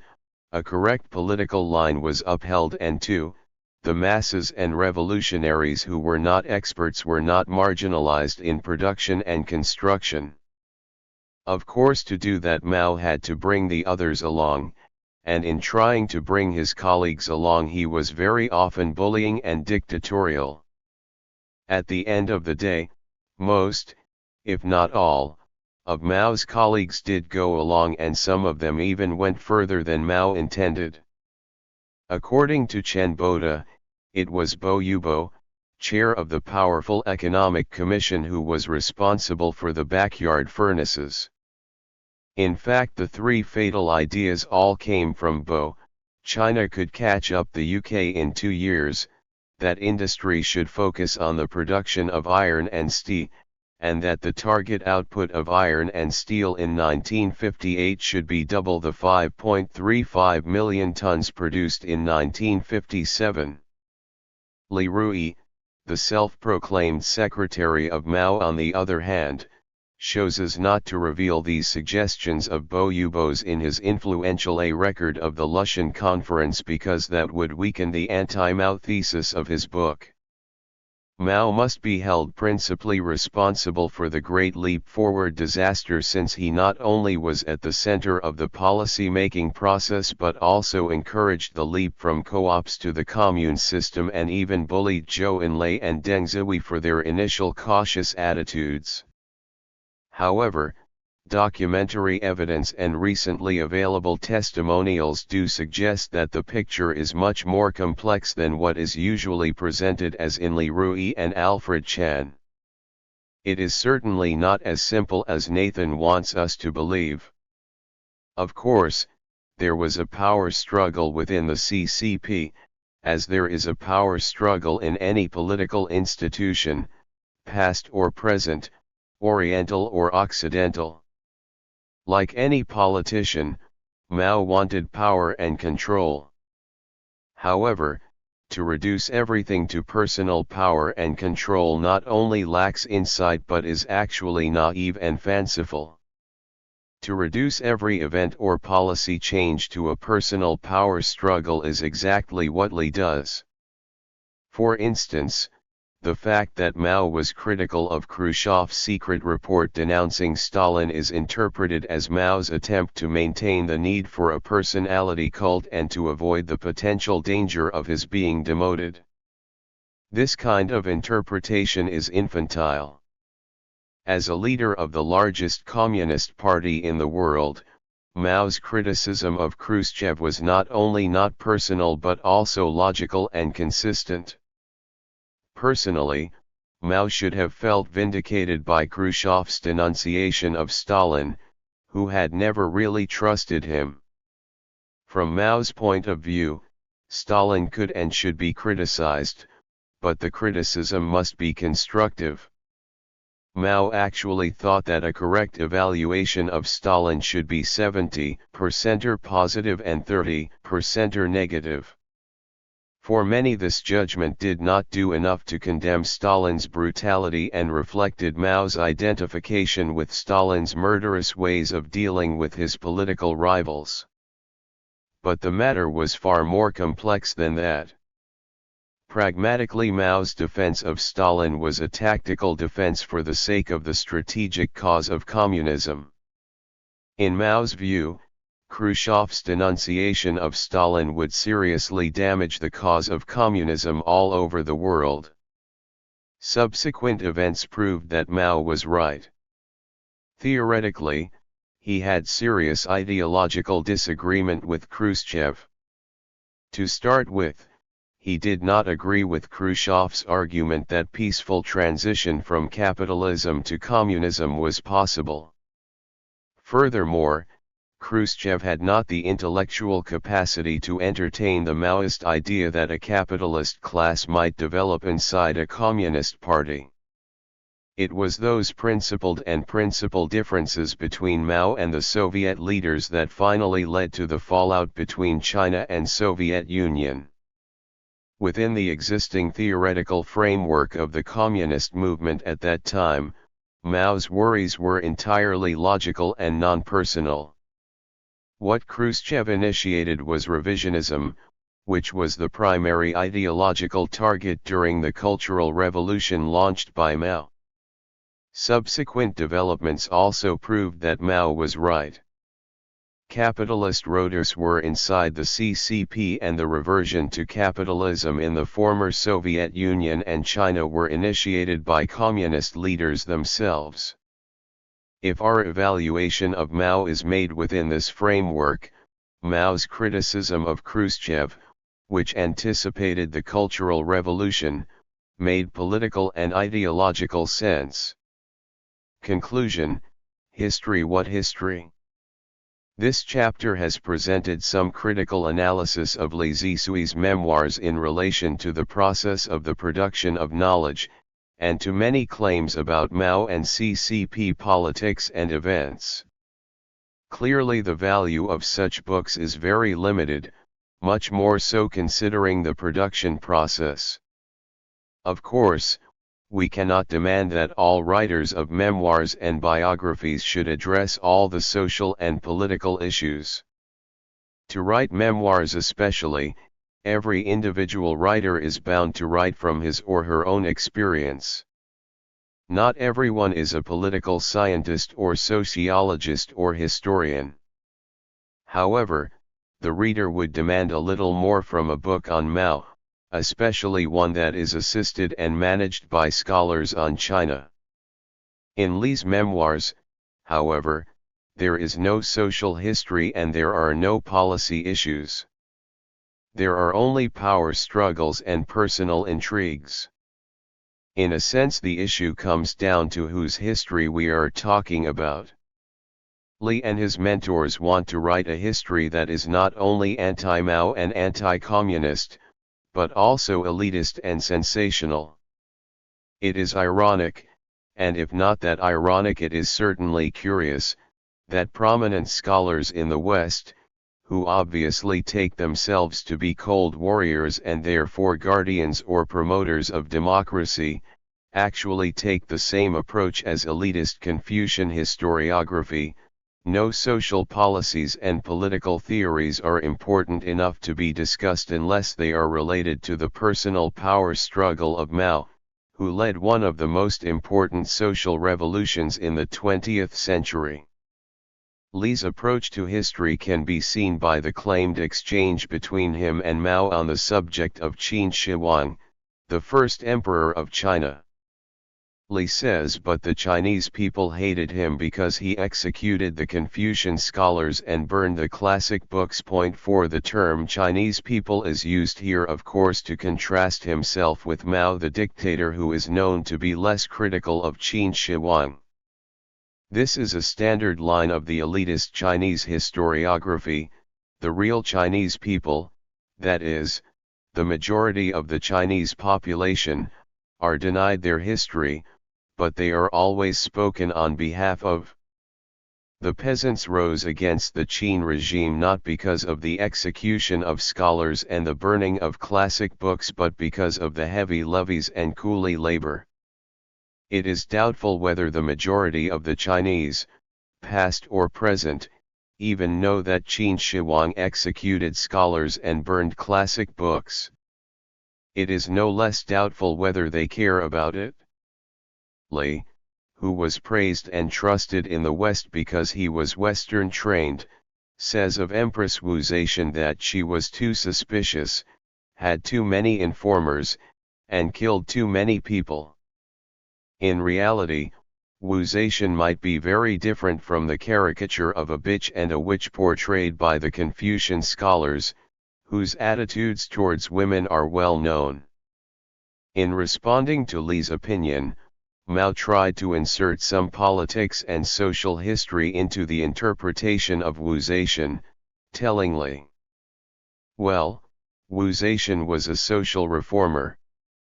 She promoted the interests of the medium and small landlords at the expense of the nobility and the big families.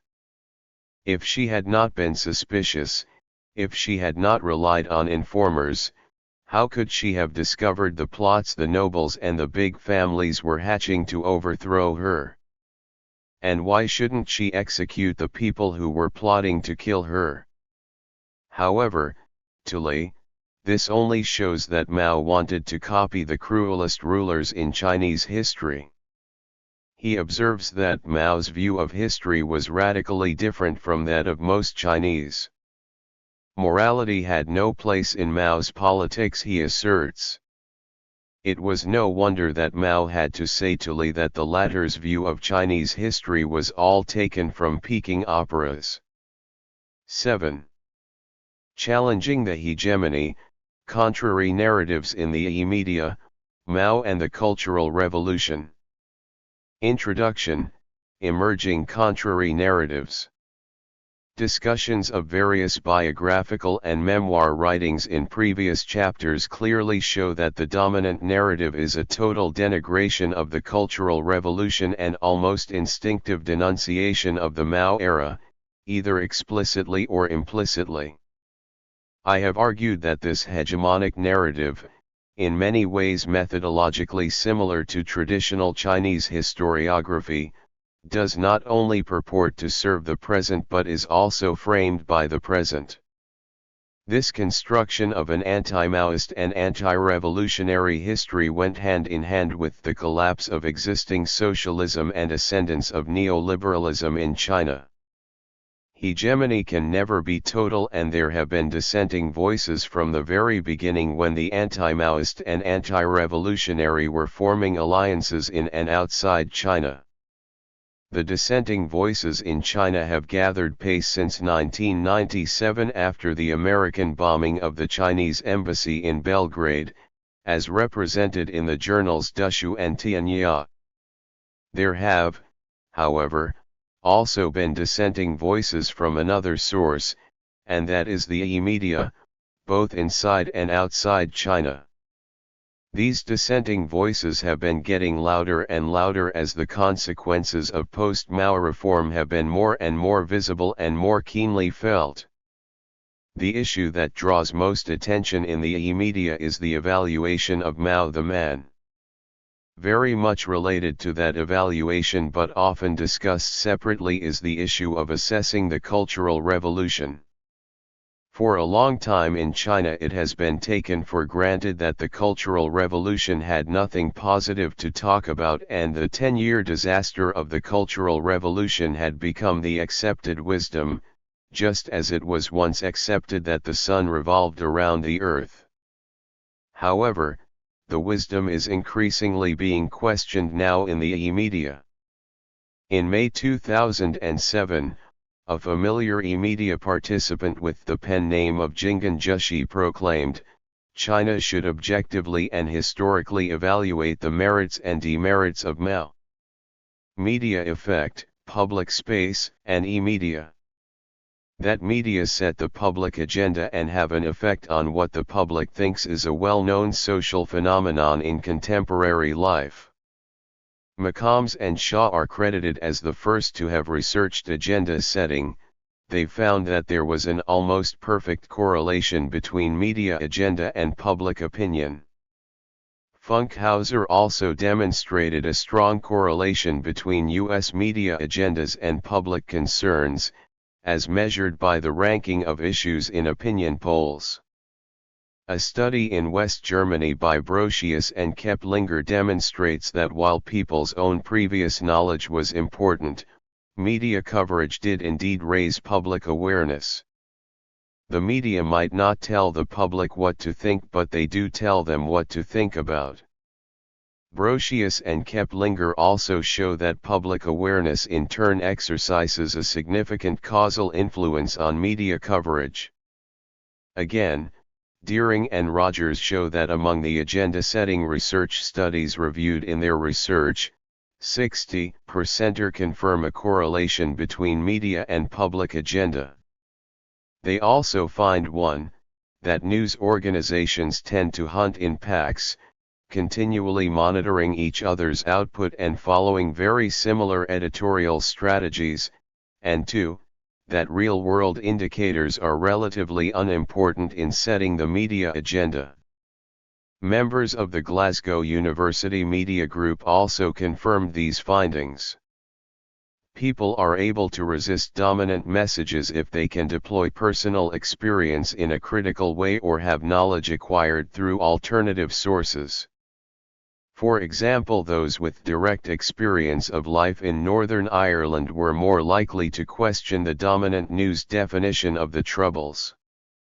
However, the Glasgow group also finds that personal experience cannot be artificially isolated from broad media and cultural factors. People's experience cannot be regarded as a separate resource uncontaminated by previous media exposure. Kitzinger and Miller et al. Show that media 1. Supply facts and figures, 2. Develop vocabulary, and 3. Generate images that have a powerful impact upon public understanding. In other words, the media can be powerful influence on what audiences believe and what is thought to be legitimate or desirable. The Chinese government exerts very strict control over the official media. Precisely for this reason, the e-media as an alternative play a more important role in China than they do in the West, making it possible for unofficial values and attitudes to be expressed and promoted among the Chinese. There have been lively debates on many issues important to China and the world on the e-media despite continuous official attempts of censorship, including arrests of Internet users. By 2003 there were reportedly 70 million registered users of the Internet in China. According to what is still an emerging research, Internet access can be a potent tool for change in attitude, values, and even social structures. The widely publicized case of Sun's Hegang provides evidence that the e-media does indeed play a very influential role. In June 2003 Sunday, a rural migrant was arrested, detained by the police and then beaten to death in Guangzhou for no reason other than the fact that he was not carrying the right papers with him. The news was exposed by Southern Metropolis Daily and was spread by the media, which were flooded with protests. The Chinese government ordered an investigation of the case and finally enacted a law that abolished the notorious detention centers targeted at migrant workers. Though one cannot say for certain that media protests were the direct cause of this very significant change, which affected tens of millions of migrant workers, it certainly played a key role as catalyst.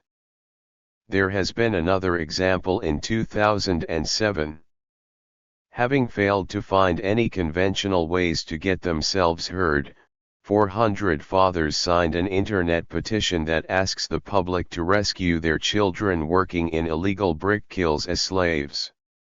The media publication led to national outrage, so much so that the central government had to intervene to rectify the slave labor situation in China.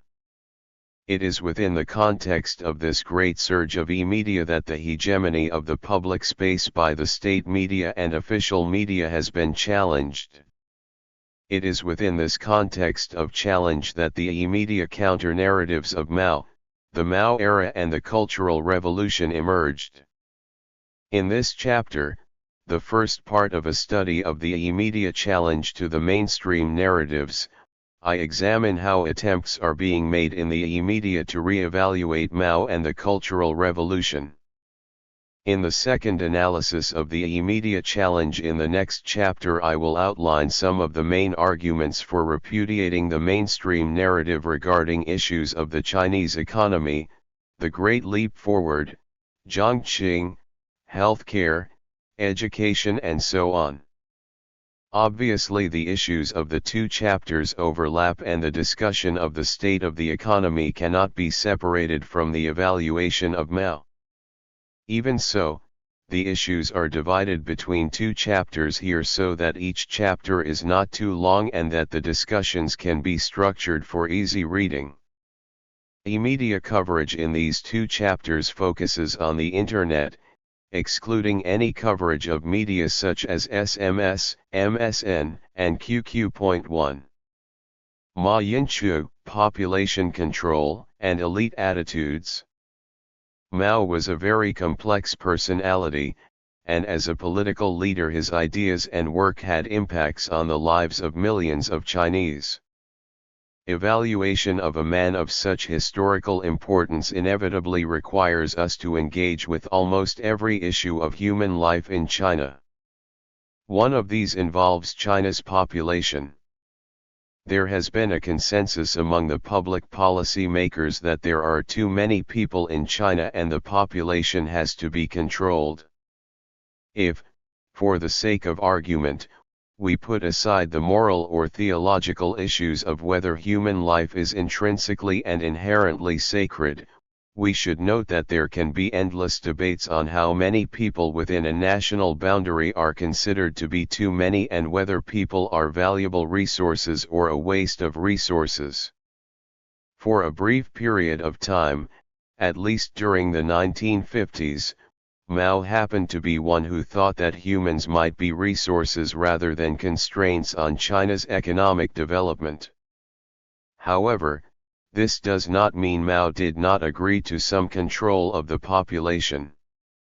In fact, during the 1950s and 1960s measures were taken to slow population growth, though not as coercively as during the post-Mao reform years. 2.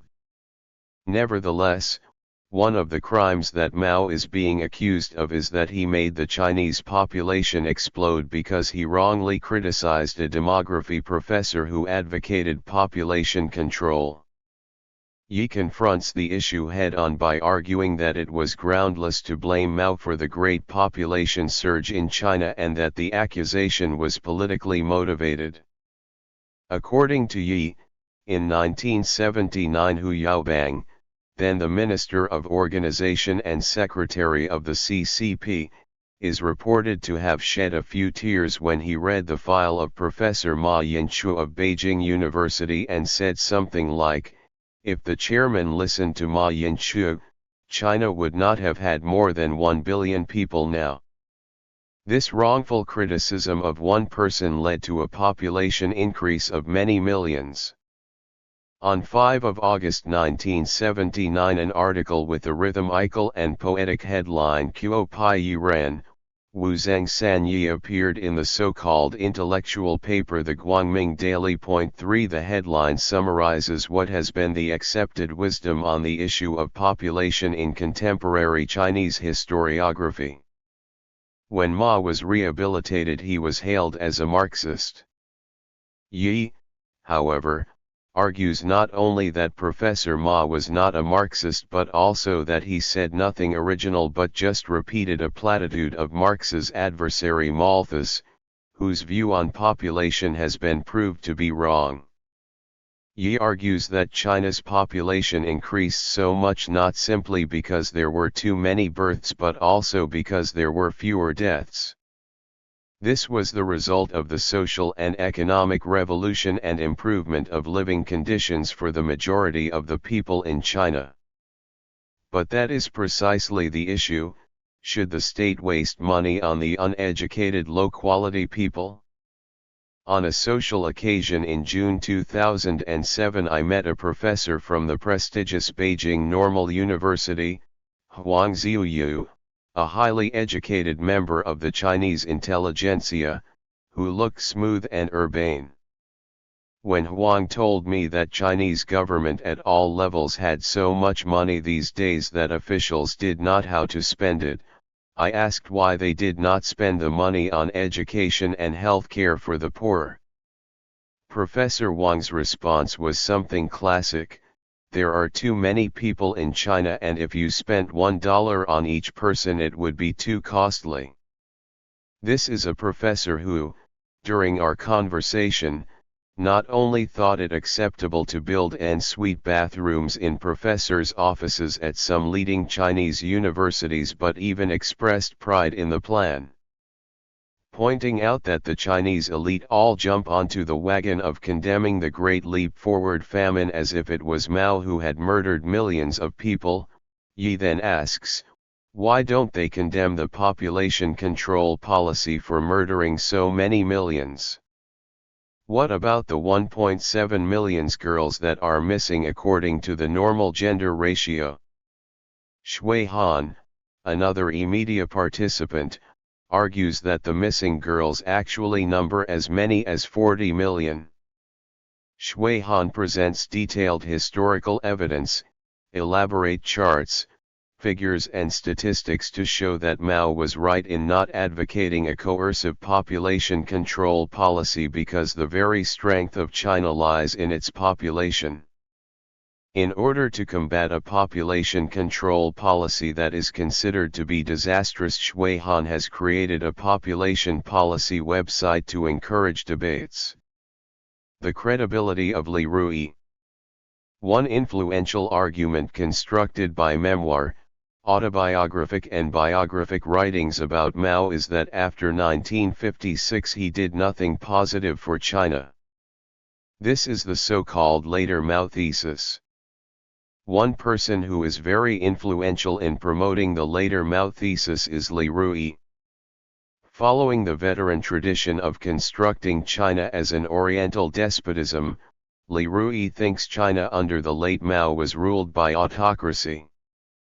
His utterances attract a serious audience, and one high-profile U.S. academic with a mainland China's background credits Li for first applying the term autocracy to the Chinese regime and uses it a key word in the title of his recent book.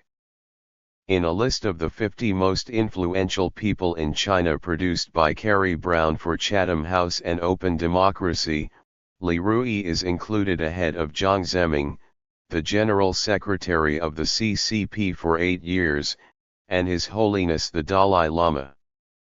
Li used to be the Deputy Minister of Irrigation and wrote more than a dozen of anti-Mao works, including the very influential The Tragedy of the Late Mao, personal record of Mao's secretary. Li Rui's condemnation of Mao is influential for several reasons.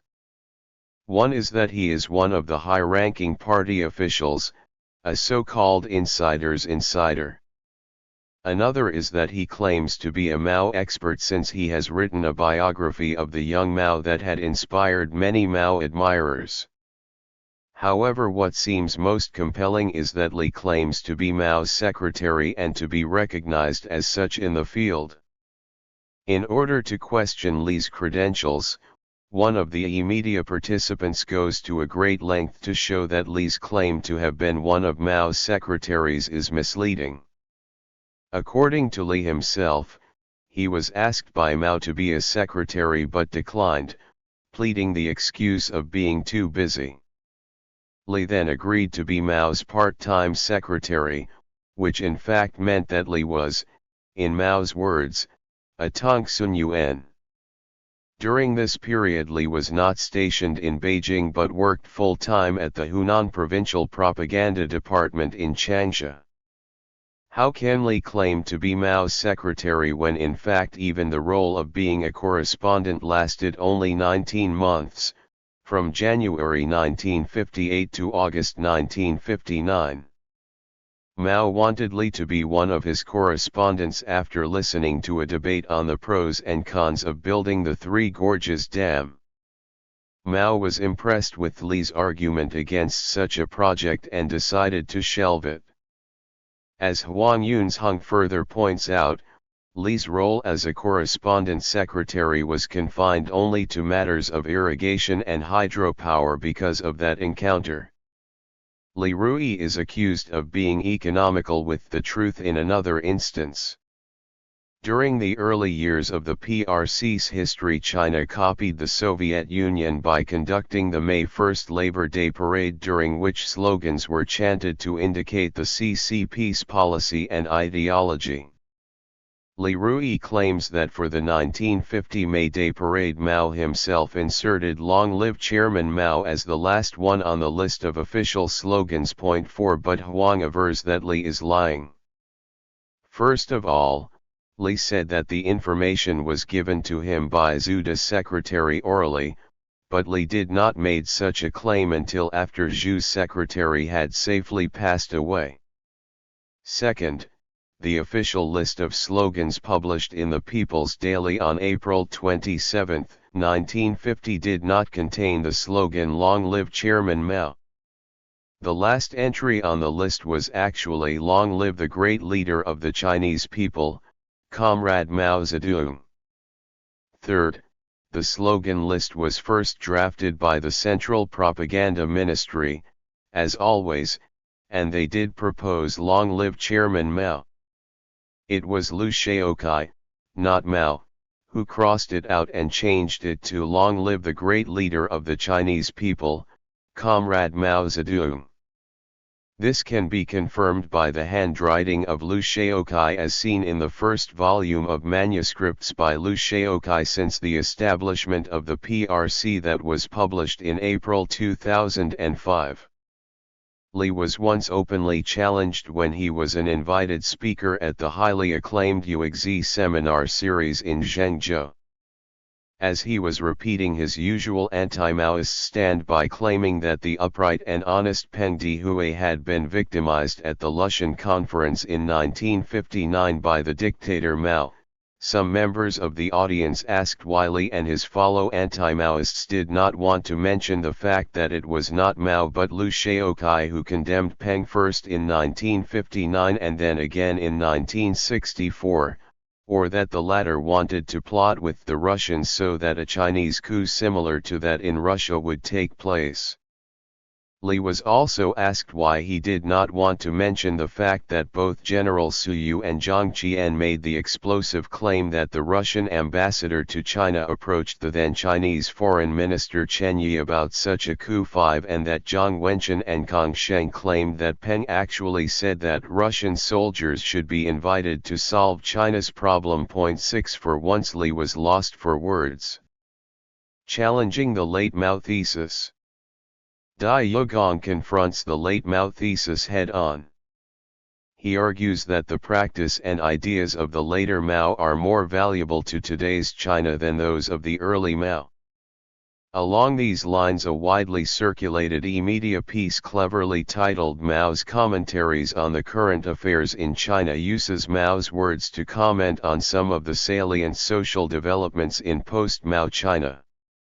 In the area of education, the blatant disregard for the education opportunities of the majority and single-minded concentration of resources on the privileged few in post-Mao China has attracted most criticism by the e-media participants. There is discussion of the privileges of students in the so-called key schools, who enjoy the latest computers, piano rooms, and sports centers, in stark contrast to the situation in rural China where the poor cannot afford even a simple textbook in the 21st century, and in that context Mao's directive on June 14, 1952 that Gaizuswexiao should be abolished is cited. The issue of study methods is raised, the way that students at school are fed too much book knowledge, and that the workload demanded from them is too heavy, and Mao's comment on December 21, 1965 is cited, in which he warned that the educational system did not teach much that was useful, that the way so much book knowledge was used and the way discipline was imposed damaged students' health. That is exactly what has been happening since the end of the Cultural Revolution. The practice of maintaining well-resourced schools for the political and intellectual elite started in the early 1950s. After the disaster of the Great Leap Forward, with the support of Liu Shaoqai and Deng Xiaoping, the ideology and practice of developing key schools for the children of the elite in the name of training experts for economic construction became even more dominant. In all major urban centers, the sons and daughters of high-ranking party officials and army officers attended special schools where a few academic high achievers were also enrolled. While the prince-sealings thought they were the natural inheritors of the country and therefore entitled to the privilege, the academic high achievers from the non-politically correct classes felt alienated and resentful. In fact, it was in those schools that the precursor of the Cultural Revolution took place. The line was drawn between students of the red family background and those from black family background. As a result of the Cultural Revolution policies, key schools were abolished and there were experiments with a fairer system and a more practical curriculum. However, as soon as Deng Xiaoping came back to power in the late 1970s, the system of key schools was re-established. Mao's famous criticism on June 26, 1965 of the Ministry of Health is cited to remind readers of the current dismal situation of healthcare in China. In that criticism, Mao pointed out that most Chinese lived in rural China, but the country's healthcare system was designed to cater for the urban population that comprised only 15% of the total. Mao caustically suggested that the Ministry of Health should be renamed as the Ministry for the Urban Lords. To reverse the situation, some medical personnel from the urban centers were either encouraged or forced to move to rural areas, while an affordable but effective barefoot doctors system was established. When Deng Xiaoping came back to power in the later 1970s, the policy was again reversed.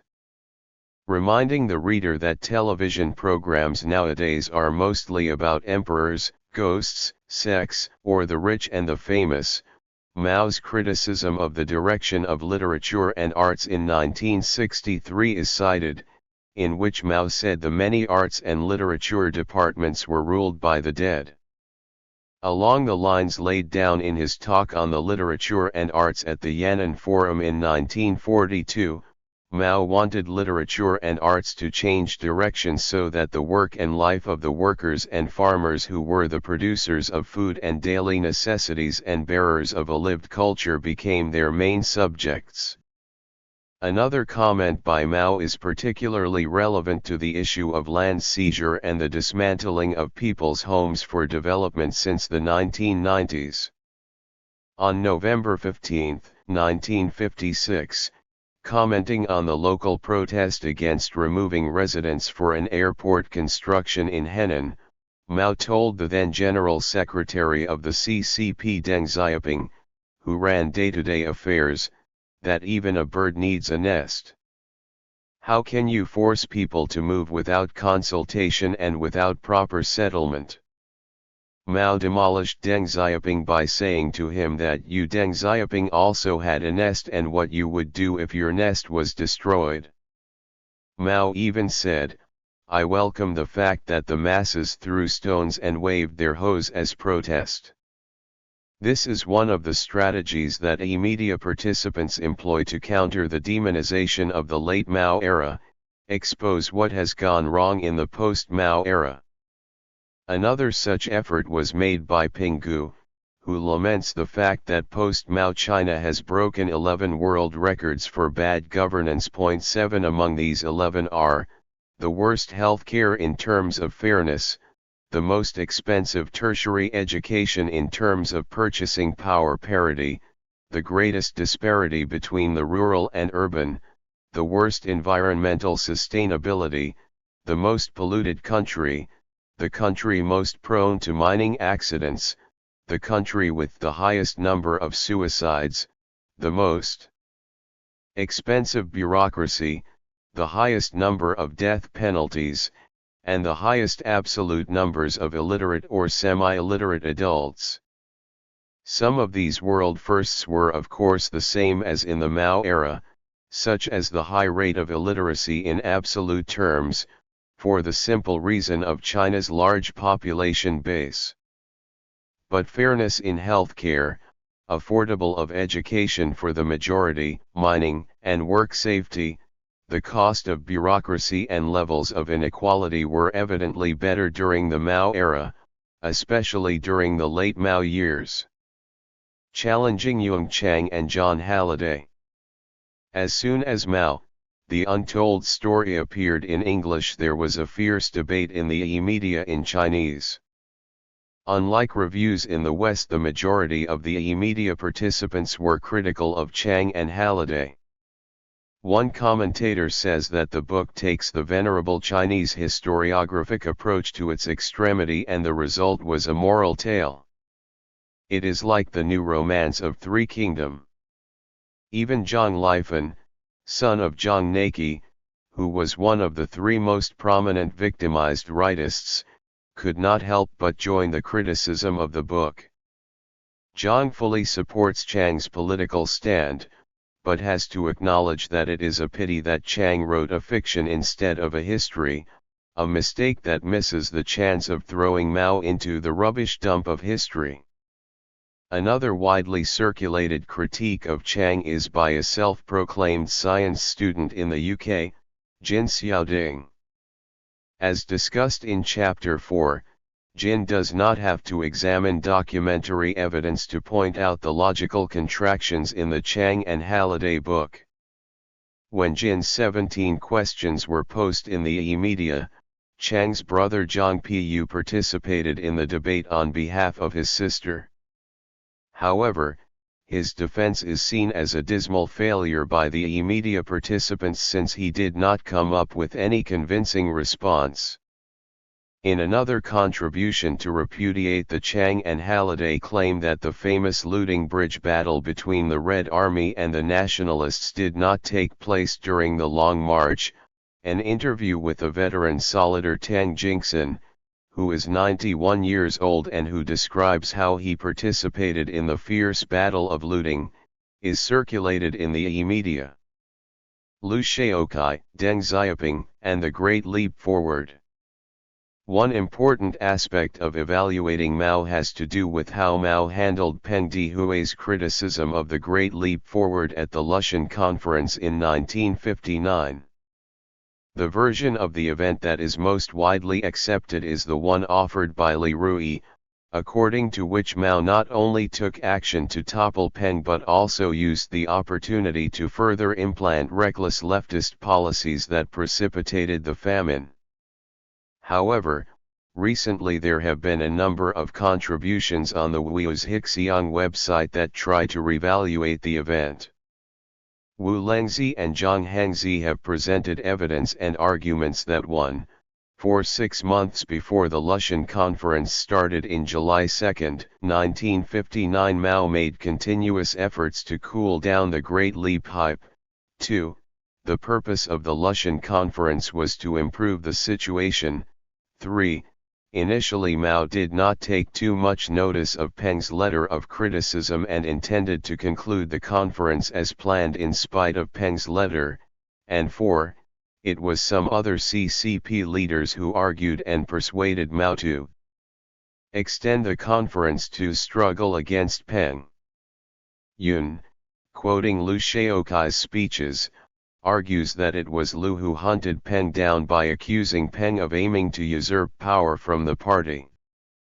Liu specifically referred to Peng as a leading member of the Gao Gang and Rao Shuxi anti-party clique, an accusation with which Zhou Enlai concurred. Liu also accused Peng of working with foreign influence, referring to Peng's visits to the Soviet Union and Eastern Europe immediately before the Lushan Conference. Wu confirms that during the Politburo meeting in Beijing on 12 to June 13, 1959, Mao criticized himself for the recklessness of the Great Leap Forward policies and admitted that Chen Yun had been right after all to be cautious. Wu recalls that Mao's personal secretary Tian Jiaying was pleased that Mao made self-criticism and thought that it was then up to the party secretaries of various provinces to make self-criticisms at the planned Lushan conference. When Peng's letter was circulated, Wu Lengzi, Hu Qiaomu and Tian Jiaying all thought there was nothing particularly controversial about it. Except for one single reference to bourgeois fanaticism, Peng's letter was not even as sharply critical of the Great Leap Forward as the conference resolution that the three of them had been instructed to draft. After a private conversation with Mao, Tian Jiaying was convinced that Mao was forced to agree to criticize Peng by the argument that if nothing was done the revolutionary left might as well be disbanded. Zhang Hengzi goes even further. He argues that it was Liu Shaokai and his lieutenants who encouraged the Great Leap radicalism and Mao was the cautious one. But Mao was ready to shoulder the responsibility when the mistakes became obvious, since Mao he not want to damp the revolutionary spirit of the radicals. Zhang further argues, by quoting Liu Shaokai, that Peng's letter was directed at Liu. The fight between Liu and Peng left Mao with little choice. Liu had only recently been made Mao's official successor, and if he sided with Peng then the CCP would split. It was Liu who wanted to get rid of Peng, and it was Liu who said in 1961 that anyone could be rehabilitated except Peng.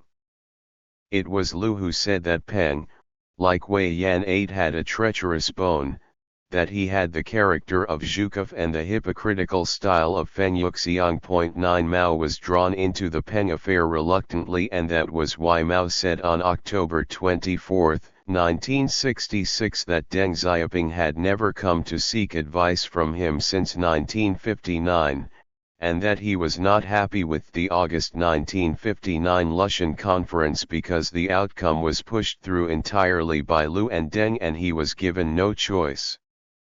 According to Zhou Yanlin, Deng Xiaoping was at least initially very enthusiastic in promoting the Great Leap Forward.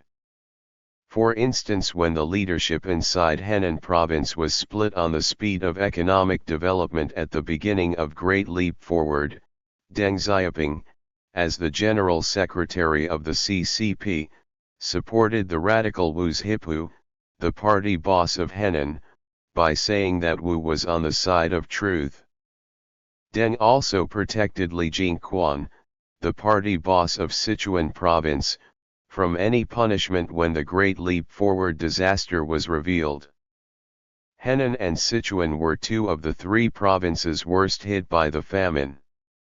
As Zhang Suhua points out, Deng headed the office of the General Secretariat of the CCP that had carried out the day-to-day instructions of the CCP and therefore was directly in charge of putting the Great Leap Forward policies into practice. Therefore what Deng believed and wanted to be done must have made great differences. For instance, on September 5, 1958, Deng's office issued a telephone conference decree instructing every level of party authorities to meet the quota targets for iron and steel production. The instruction was so specific and strict that the wording was: when Deng toured the Northeast in September 1958, he made several passionate and rousing speeches to encourage Great Leap Forward policies and to praise the newly established commune system. Finally, though Deng did not participate in the Lushan conference to attack Peng, he did publish an opinion piece in the CCP mouthpiece Red Flag criticizing Peng and singing the praise of the Great Leap Forward policies. Debates on issues related to the Cultural Revolution. In previous chapters, I have argued that Chinese memoirs, autobiographies, and biographies either assume or argue that Mao's motivation for the Cultural Revolution was a personal power struggle. All developments subsequent to the downfall of Liu Shaoqi were more or less explained by this power struggle thesis. Along these lines, the campaign to criticize Lin Biao and Confucius in the early 1970s, for instance, is said to be Mao's scheme to overthrow Zhou Enlai. However, media participants have begun to question the power struggle thesis. In an article published in the media, Xiao Yu quotes Fan Darren, one of the important polemics writers during the above-mentioned campaign, to dispute the claim that the criticism of Lin Biao and Confucius had anything to do with Mao's intention to target Zhou Enlai. Fan, the main writer in the team writing under the pen name of Liang Xiao, which consisted of academics from the two top universities of Beijing and Tsinghua, testifies that the writers in the team did not intend to criticize Zhou Enlai when they were writing articles to criticize Confucianism, that they were not told to do so, nor was it even hinted that they should. Disagreement between Mao and Liu Shaoqi, the two-line struggle thesis. Because of the proclaimed end of history and beginning of a new era of clashes of civilizations, the intellectual consensus all over the world seems to be that not only should the Russian and Chinese revolutions be jettisoned but that even the idea of revolution should be buried. This global intellectual climate change has been so convincingly persuasive that the two-line struggle thesis that was offered as the rationale for the origin of the Cultural Revolution has been considered largely discredited. The dispute between Liu and Mao is seen as largely a personal power struggle. However, media participants in China want to bring the issue of the two-line struggle back. The gist of the two-line struggle is this: not long after the Chinese economy had recovered from the Great Leap Forward, there were rival lines of thought within the CCP on China's future development. One line of thought was advocated by Liu Shaoqi, chairman of the state, and the other by Mao, the chairman of the CCP, the ruling Communist Party. By the early 1960s, Liu did not seem to object to the idea that something had to be done in China or protests and turmoil against the CCP similar to those in Hungary and Czechoslovakia would occur. However, the two chairmen had completely different views on what the problems were and what measures to take. The Liu line of thought saw the problem organizationally as CCP grassroots corruption by elements from outside the party. The Mao line, however, saw the problem as being ideologically inside the party. Lu was of the idea that the communist cadres at grassroots level in rural China were either bribed by the former landlords or corrupted by capitalist thoughts of comfort, pleasure, and greed. Therefore measures had to be taken to uncover the embezzling and corrupted cadres. Moreover, those measures should be imposed from top to bottom and from outside forces organizationally to wipe out these elements of corruption. In contrast, the Mao line of thought was that the majority of the grassroots cadres were either innocent or just following policies from above. Corruption and embezzlement were just symptoms of a deeper problem of ideology, the ideology of capitalist values and beliefs. To change the ideology fundamentally, measures had to be taken to correct those inside the party who made the policies. For Mao, the organizational measure of dismissal or punishment of this and that cadre at grassroots level would not solve the root problem. The fundamental solution had to come from changes of values and beliefs, and those changes required a cultural revolution. Hence the idea of the Cultural Revolution was developed. The above is only a sketch of the two-line struggle.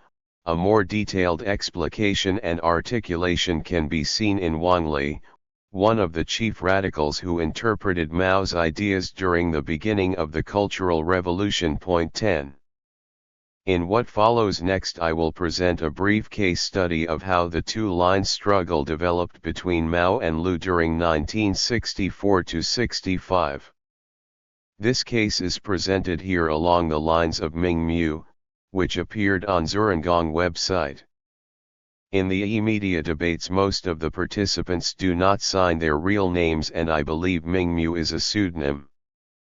I cite this source as an example because I find it totally convincing, and Ming Mu, unlike other e-media debates participants, cites documentary sources such as Bo Yubo, Feng Xianzi, Liu's letter to Mao, Lu, and Mao's speeches, as well as records of the Central Committee of the CCP work conferences. In order to prevent what was perceived to have happened in the former Soviet Union, Mao decided to carry out what was called the Socialist Education Movement, and Lu was put in charge of this. In November 1963, Lu sent his wife, Wang Guangmei, to the Taoyuan Brigade of Hebei Province to do a pilot project on socialist education in rural China.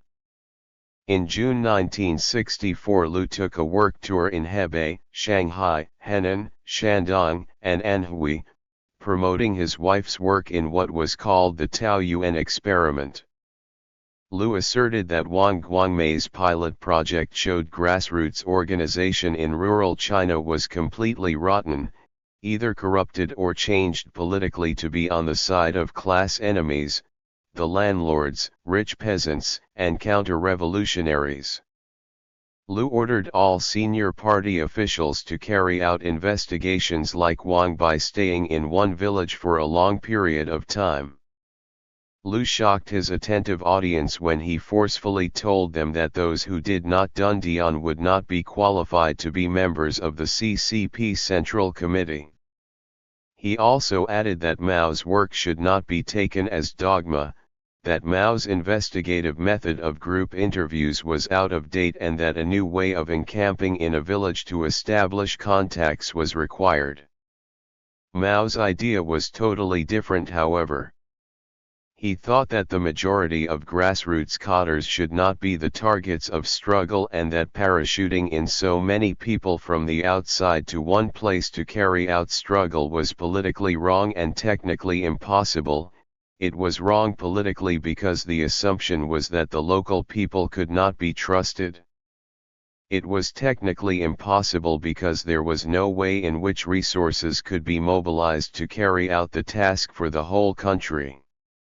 When Mao's personal secretary Tian Jiaying, on Mao's instructions, conveyed the 2 points to Lu, Lu frowned and said nothing. Though he was not very keen on the Taoyuan experiment, Mao initially agreed to make the Wang Guangmei report a CCP document for circulation, as Liu recommended. However, he soon changed his mind and ordered the withdrawal of the report.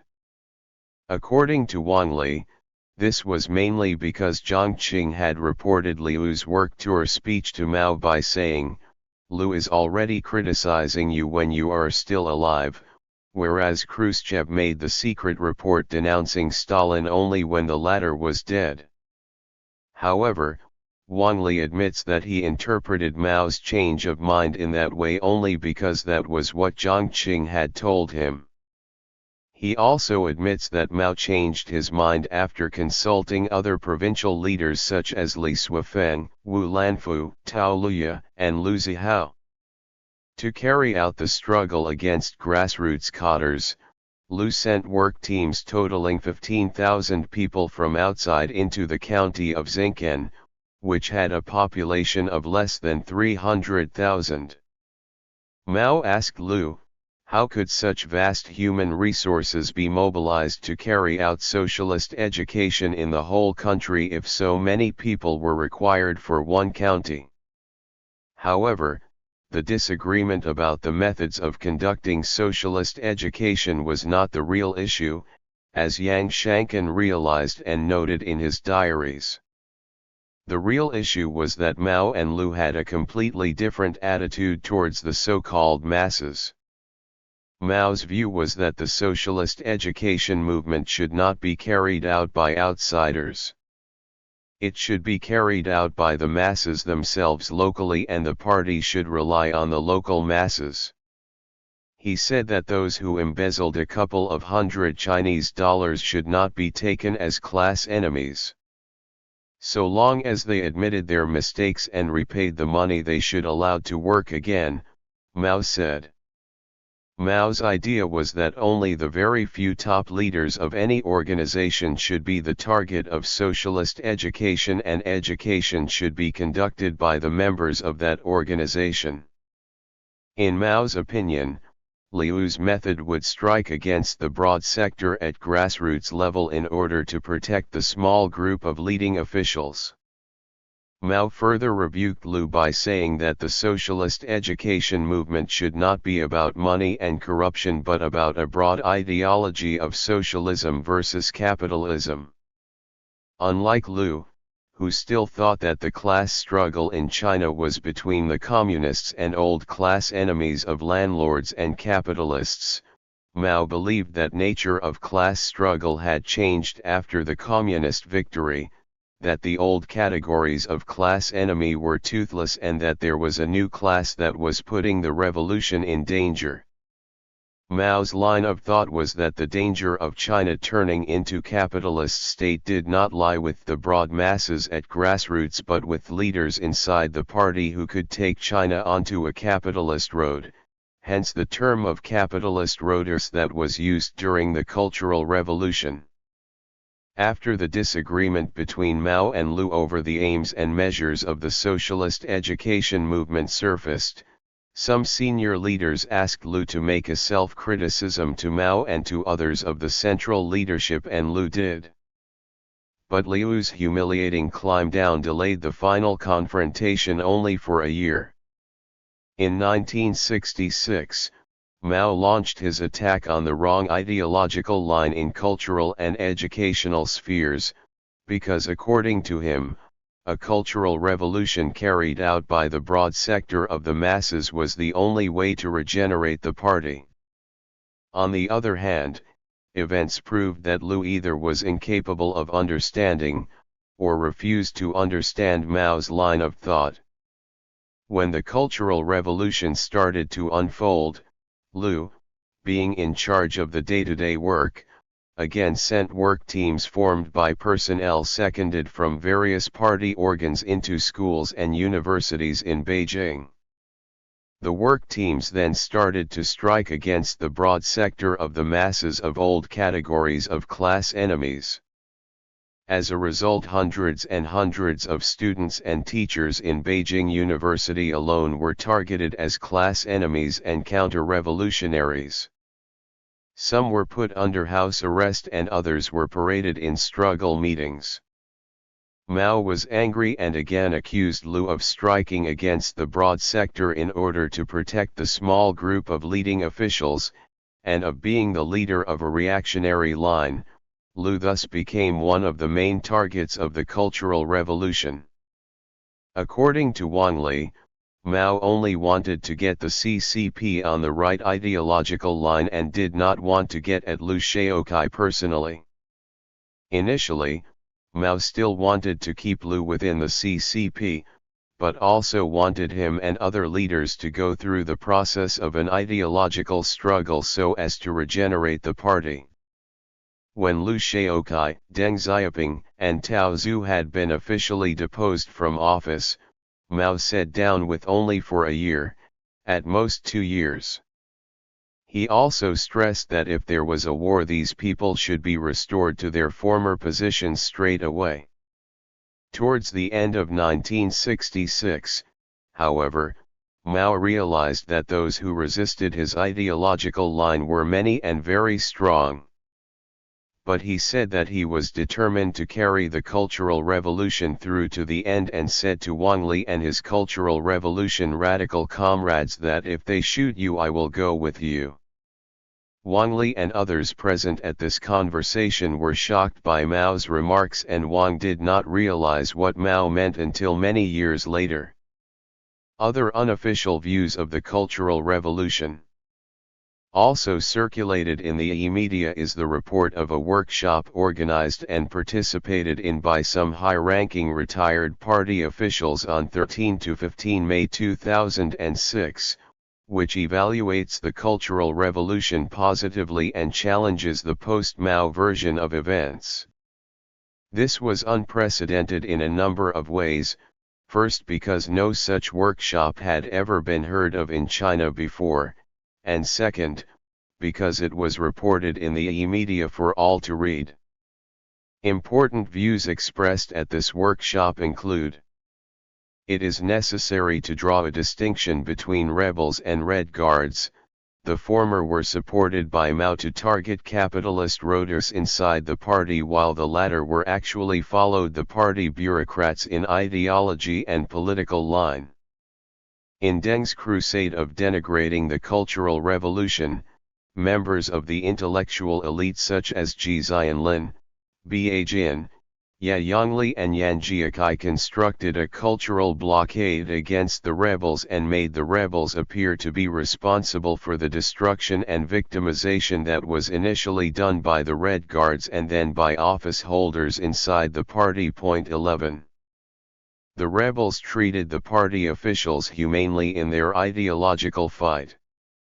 Mao did not intend to suppress all of the party officials, but wanted them to go through the experience of learning from the masses before they were allowed back into office. Who avers that Mao said to him personally several times that even Liu should be allowed to be a member of the CCP Central Committee. Even at the height of struggle against capitalist roaders, there were always instructions that the people who were targets of struggle had to be physically protected and well fed. Most of the so-called armed fighting was not factional fighting among rebels but oppression of rebels by party officials. Most of the important party officials were called to Beijing for protection after a few struggle sessions, and many others came back to power within 2 years. In the revolutionary committees that were set up during the Cultural Revolution, the army representatives never took the rebel representatives seriously. Only in Shanghai was the situation a little better for the rebels because the rebels had direct support from the center. The army was strongly against the rebels. Mao's Cultural Revolution strategy was forced upon him after all other efforts failed. Mao was hesitant during the Cultural Revolution, but thought that the cadres could be made to change their attitude by a mobilization of the masses.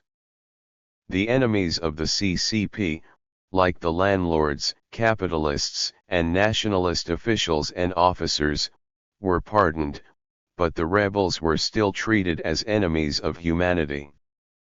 Sea change of attitudes. These views are contrary to the official verdict as well as the mainstream views and would not be allowed to appear in conventional media in China. These contrary narratives reflect a sea change of attitudes among the broad masses of people. The process of attitude change, as seen for instance in the case of Yang Fan, reflect a lot of what has been happening in terms of understanding the Cultural Revolution unofficially. Yang went to kindergarten, primary school, and secondary school with Liu Yuan and Bo Zikan. 12 The three of them, according to Yang, went through a stage of fierce denunciation of the Cultural Revolution. But now they have reached the stage where they, notably Liu Yuan and Bo Zikan, do not hate Mao for what happened, but see the Cultural Revolution as failed idealism. Yang thinks that there are positive lessons to be learned from the Cultural Revolution. Wang Zhihe the dissident. Wang Zhihe was one of the famous co-authors of the Liège posters and is now a dissident in exile. Wang, however, still holds the view that the Cultural Revolution led to some positive ideas and democratic practices. In this respect he is in disagreement with other Chinese dissidents. In one widely circulated piece, Wang asks the dissident Lin Feng, since we dissidents are supposed to oppose whatever is proposed by the CCP and support whatever is opposed by the CCP, why do you support the CCP when it denigrates the Cultural Revolution? Wang also rebuts Han Zhu, who asserts that the Cultural Revolution was a populist Nazi movement. Wang should know because he was first very active in Cultural Revolution activities and then wrote one of the most articulate critiques of many aspects of the Cultural Revolution's developments. Kong Qingdong and the Cowshed. Cowshed is a term used by the Chinese to refer to a practice during the Cultural Revolution when the bad elements or Niu Gui Shi Shen were sent to a camp to work and study in order to change their mentality.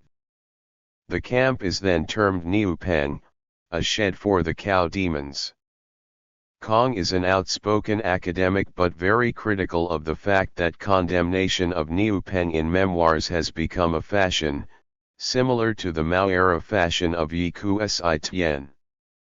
Nowadays, Niu Peng is portrayed as more horrifying than prison. However, Kong argues that much of what happened at that time was just Swexi Ban. To rebut the accepted wisdom that everything that took place during the Cultural Revolution was bad, Kong talks about how his father was put into one of these Niu Peng because he was accused of carrying a false CCP membership card. Kong recalls that the Niu Peng was not something that was terrible at all. In fact, his father took his 6-year-old son with him at Kong's own insistence, and there they had a good time, with better food than at home and a lot of collective activities.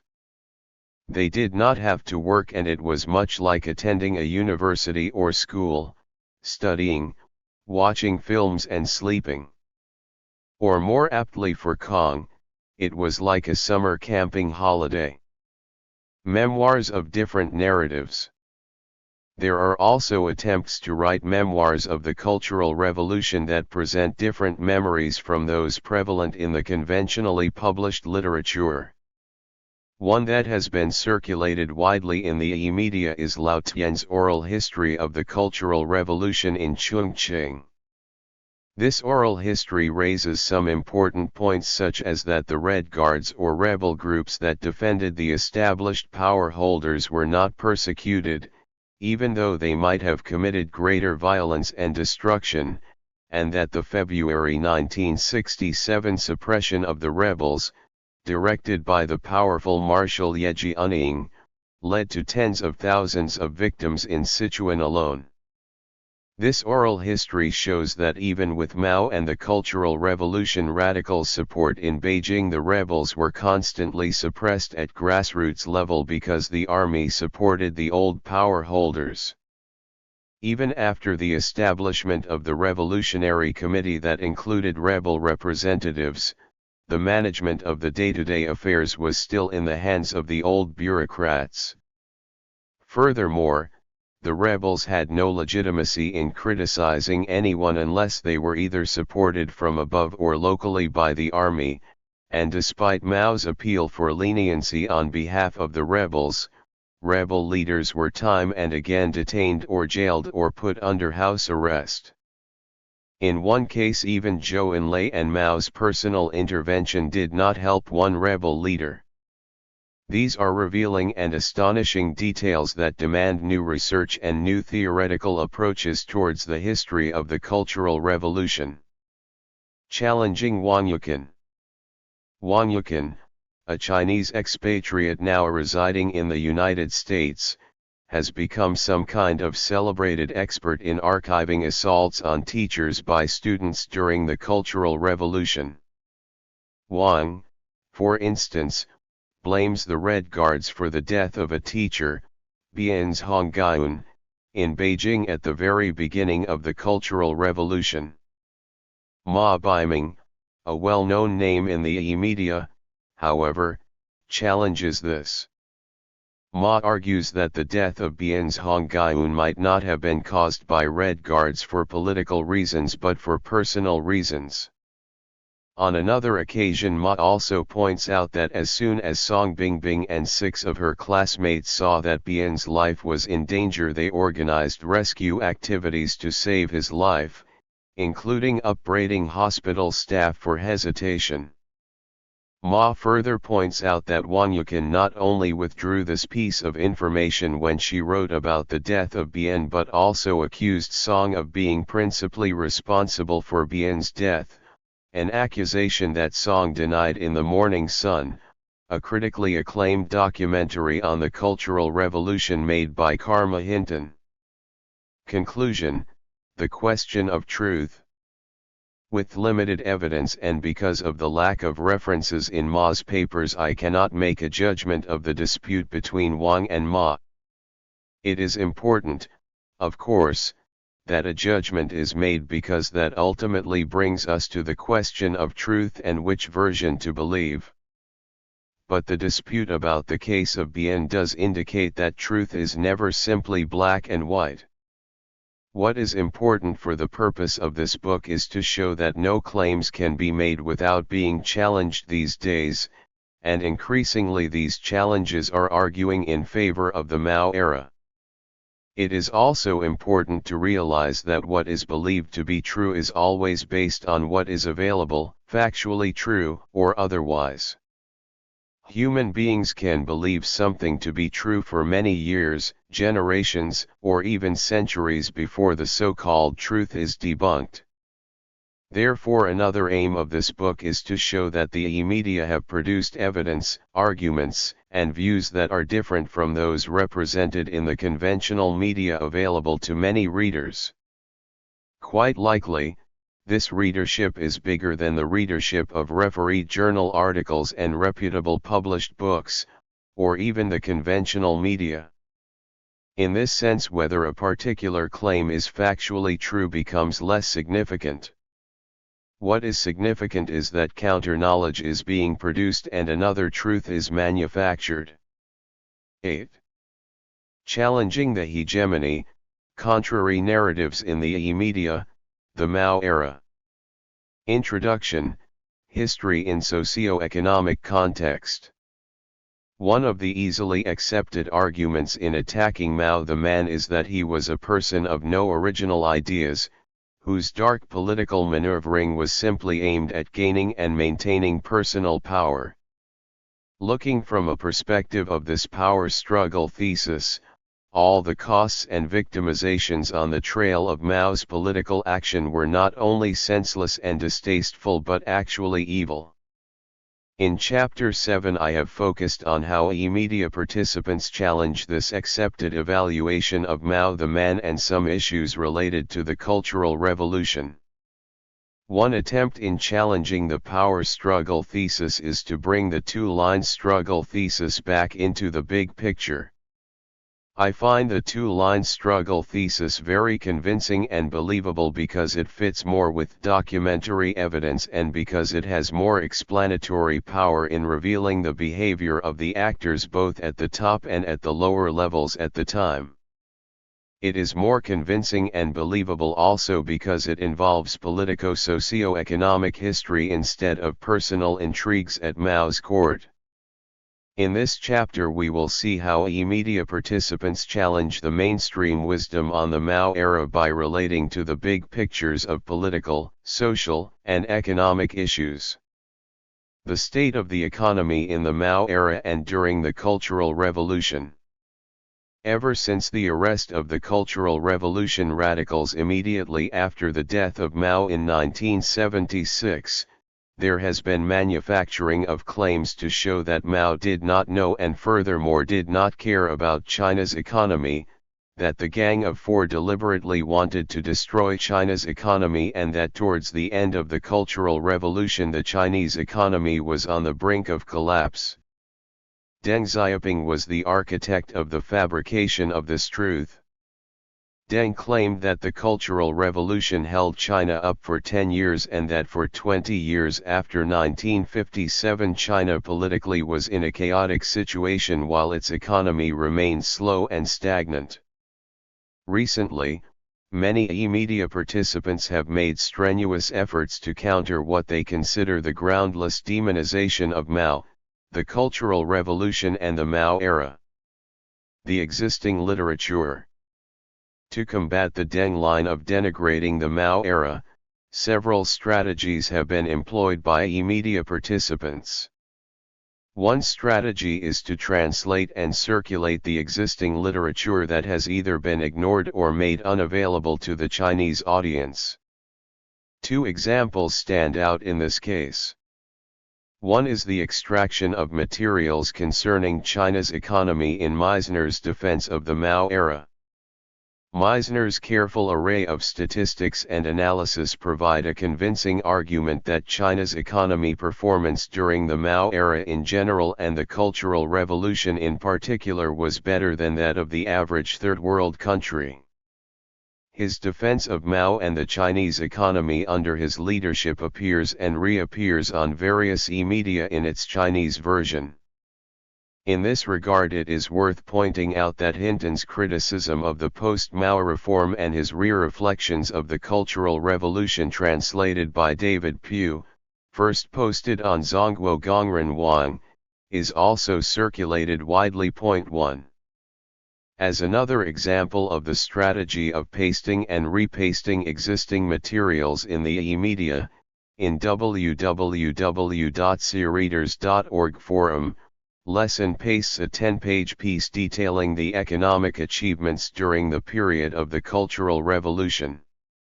Here he quotes Han Diqiang's Zhōnwei Duobi Wuxi Nian to show that from 1965 to 1985 the average annual GDP growth rate of the United States was 1.34%, UK 1.6%, West Germany 2.7%, Japan 4.7%, Singapore 7.6%, South Korea 6.6%, Hong Kong 6.1% and India 1.7%.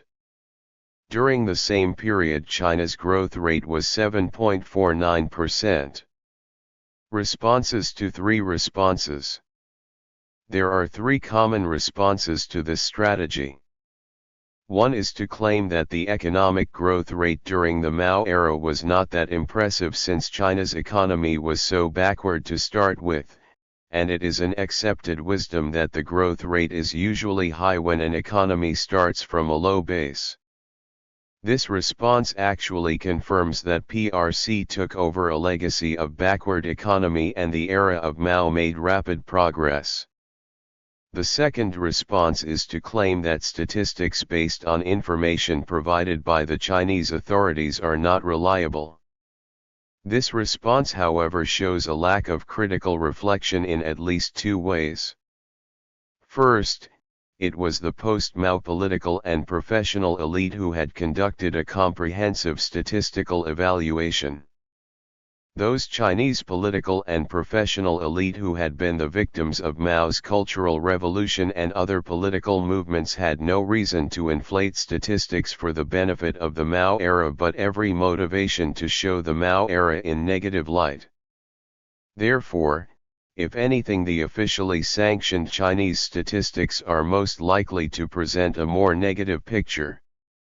Second, those who are critical of Mao and China's economic performance in the Mao era base their criticism on statistics which are also provided by the Chinese authorities. To claim that the statistics from China are unreliable when they could render a positive evaluation on the one hand but use statistics from the same sources to present a negative evaluation on the other is logically inconsistent and hypocritical. The third response is represented by a respected professor, Qin Hui of Tsinghua University, who argues that it is doubtful whether the kind of growth in the Mao era is anything worth talking about. Qin argues that India's economic performance was as good as that of China without much human cost and that the Chinese economy during the late 1920s and early 1930s of the Republic period was as good as and even better than the Mao period. The underlying argument is that there could not have been, or cannot be, better economic performance under a communist regime. This is the reason why there has been so much debate and concern over the comparison between China and India and an increasing trend of positive appraisal of the Republic period under Chiang Kai-shek. Amartya Sen's famous thesis that democracy could prevent large-scale famine usually is not really the result of shortage of food but the result of unaccountable governance, is constantly cited in this debate. However, as Chomsky points out, Sen's other thesis, that equity and equal rights to public goods are essential for the well-being of people, is always ignored by the anti-Maoists. Sen argued that compared with China's rapid increase of life expectancy in the Mao era, the capitalist experiment in India could be said to have caused an extra 4 million deaths a year since India's independence.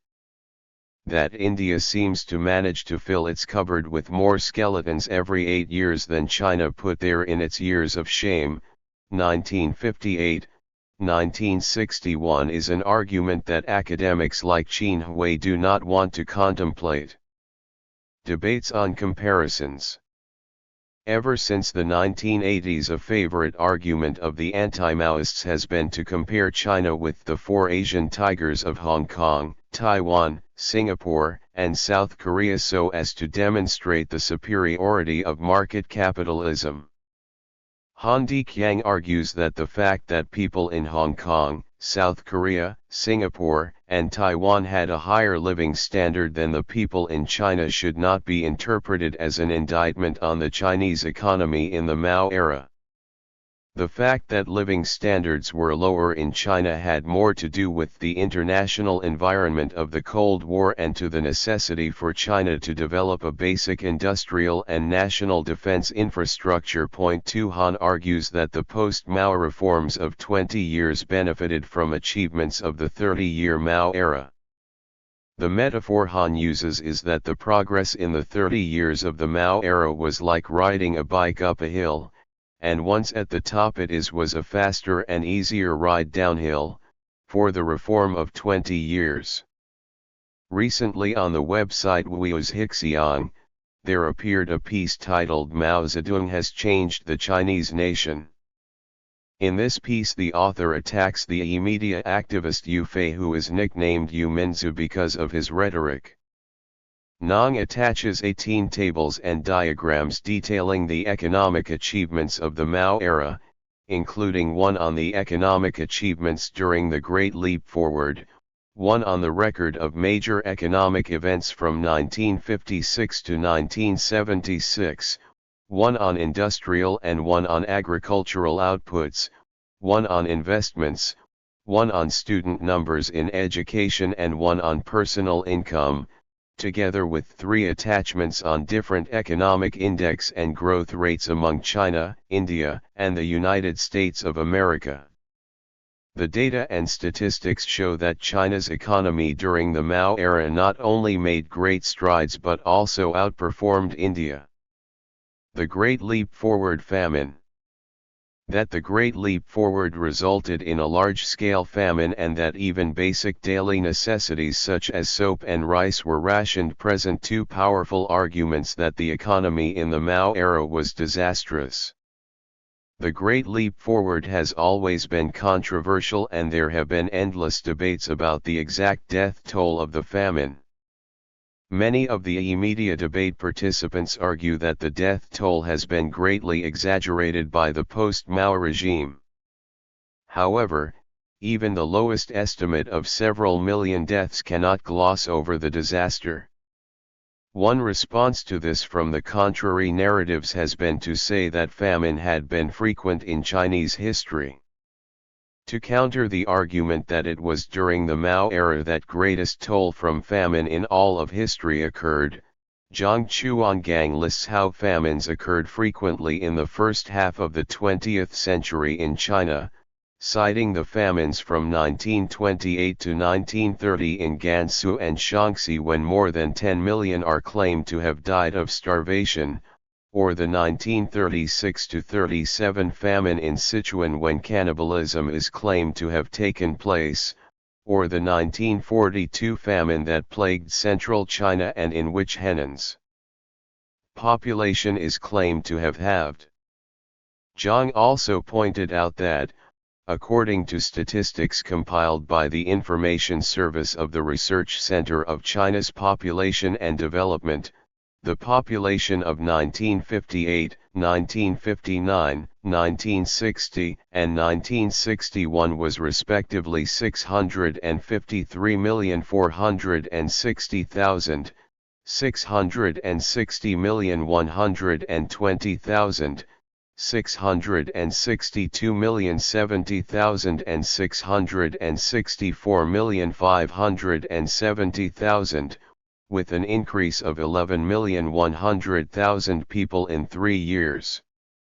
Though the population increases of these years were lower than those during the years of 1956 to 1958, the increase was still on average 5.46%, higher than the world average at that time, and much higher than pre-1949 years.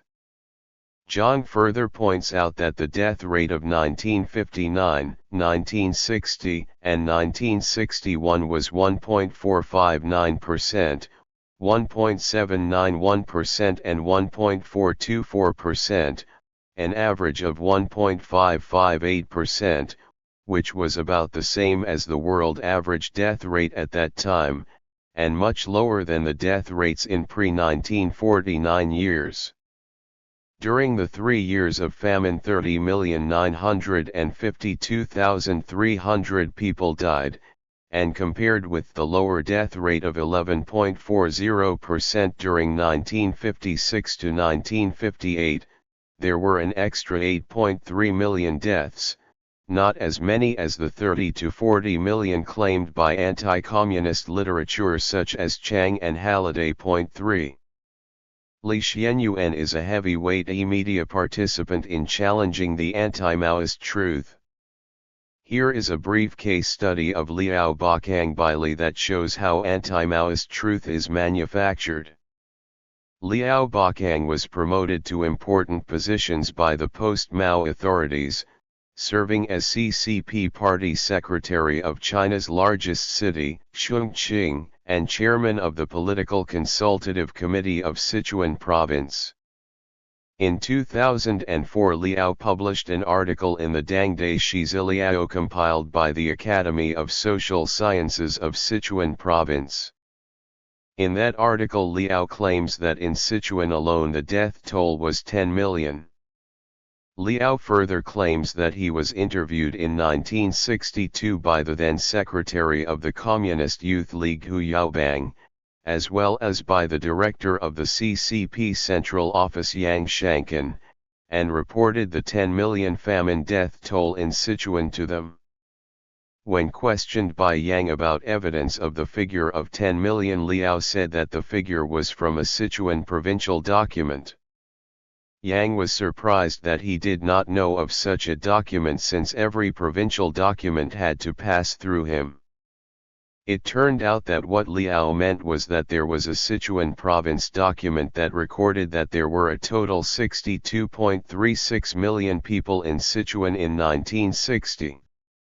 Liao then explained that the death toll must be 10 million since the total 1957 population as shown by the annual state statistics was 72.157 million.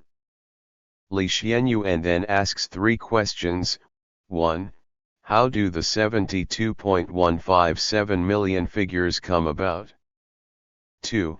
Can one arrive at a 10 million famine death toll by just taking away 1 year's figures from those of another? 3. Why did Liao wait until 2004 when both Hu Yaobang and Yang Shankan were safely dead to reveal such important meetings? Li then provides two instances of demographic movement from his personal experience that may explain some of the demographic change. These instances of demographic movements have hardly been noticed or studied by scholars of the issue. One instance is a personal move that was not accounted for in official statistics. Because of starvation, the husband of Li's older sister left his village in 1959 and moved to Tianke coal mine to work as a miner. Because he left without permission, his village cancelled his household registration. He registered as a rural person when he came back to the village in 1963. This is an example of one person missing during the famine years but one person more on the official records afterwards. Another instance is that there were officially sanctioned movements. When the Great Leap Forward started, there was great expansion of local enterprises and industrial decentralization. In the process, millions of rural people were enrolled into the industrial sector. When the famine began to take effect, the Chinese authorities, at Chen Yun's suggestion, repatriated those workers. This movement created a situation in which some people appeared to have disappeared from rural areas during the Great Leap Forward but then reappeared as rural residents. Furthermore, this sudden movement and then a sudden repatriation in a matter of 3 or 4 years of so many millions of people inevitably created problems for records even if there had been a good statistics collection system. But, as everyone in and outside China agrees, there was no such system. Li, again, provides a personal experience of this demographic change. In Gao village, where the total population was not more than 200 at that time, there was an inflow of a family of 4 repatriated from Jingdezhen. Food shortage and a metaphor. The main argument presented by Lao Tian and others about the rationing of food highlights the difference between the strategy of national consumption and that of national accumulation. A metaphorical argument that is widely circulated in the media is that there is a difference between 11 Panzi and Jiao Sui. The author of this argument starts with a well-known phenomenon that many PRC Chinese students, when in an affluent Western country, would rather wash dishes in a restaurant than study because the immediate cash income is too tempting, especially when compared with wages they could earn in China. Those who wash dishes can earn and save enough money to buy a car and even eventually a house. This is consumer culture. However, the other approach is to save and borrow to pay tuition fees to pursue a course of study. This would mean many years of hard work and of little consumption. The end result is totally different. Those who study will eventually end up with a higher social status. This metaphorical comparison is used to argue that during the Mao era the Chinese had to work hard but to consume little so that eventually China could manage to build up an industrial and economic base to become the equal of the great global powers. The post-Mao strategy is like washing dishes to earn money to consume. China is now an assembly line of the world, or a gigantic low-technology migrant worker. The four modern inventions. Participants in the e-media debate constantly remind their readers that post-Mao China has hardly made any technological advance, and that all of China's important industries that were built up during the Mao era have either declined or been taken over by foreign companies. Along these lines, Law presents a four new inventions argument to show that the Mao era performed better technologically. According to one poll survey of more than 50,000 respondents, the four winning entries of modern Chinese inventions, as opposed to the four old inventions of paper, compass, mobile printing, and gunpowder, are the hybrid rice crop, the laser typesetting and electronic publishing system of Chinese characters, artificial synthetic crystalline insulin and the compound artemether, the last being the malaria cure discovered at Ma Wangdui as discussed in Chapter 1. These technological inventions that have won the title of modern China's four most important inventions were all developed during the Mao era. In connection with this, the abandonment of the Chinese development of civil aircraft Yunshi by the post-Mao authorities has been widely publicized in the e-media. One e-media participant even suggested that Shen Tu, the head of the Chinese civil aviation at the time, who later defected to the West, was either a CIA spy or was bribed by the American aviation industry. It was Shen Tu who argued against developing the Chinese civil aviation industry and who favored buying American aircraft instead. A Chronicle of Achievements. To support this line of argument for the success of the Mao era, a chronicle of the important economic events has been widely circulated. This includes many examples that counter the perception that Mao did not care about China's economical development. According to the Chronicle, on February 19, 1966 Mao directed that China should work to mechanize agriculture within 25 years. The 1972 entries of the Chronicle list the import of equipment for 8 large chemical fertilizer and fabric factories. Other entries include the successful annual Guangdong Trade Fair and China's trading relationship with more than 150 countries. This also shows that Mao did not intend to close China to the outside world economically and that China wanted to modernize its economy.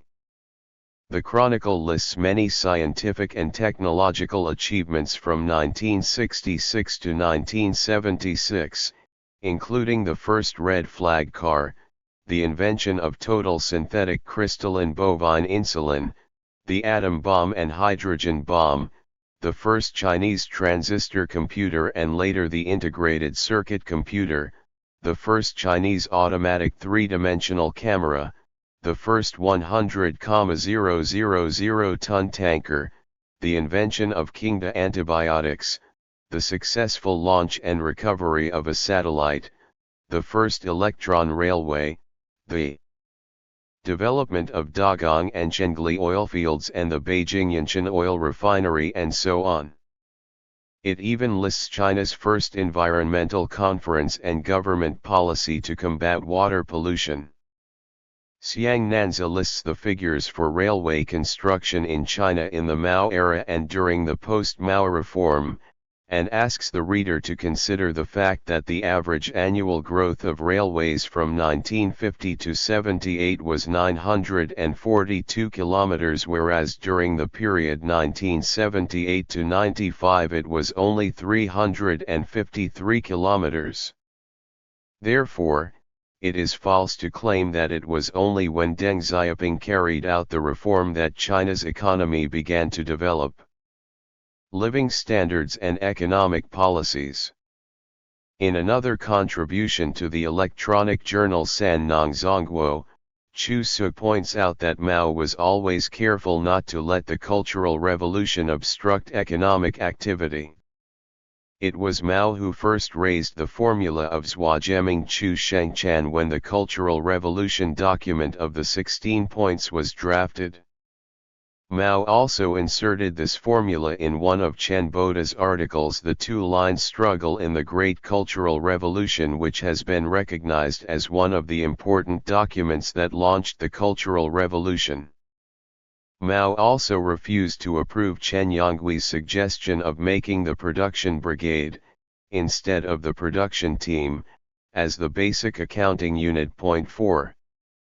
One important evidence for the argument that economy stagnated during the Cultural Revolution was that workers' salaries actually went down over 10 years, from an average of 583 yuan a year in 1966 to 573 yuan a year in 1976. However, Chu points out that during the same period the total expenditure on salaries in China went up by 65%. What happened was that while the salaries were kept down, more people became employed. Obviously, in a country where there was no inflation and where prices of all the daily life goods were capped by the state, salary increases are not as important as full employment for equality and for ensuring the livelihood of all.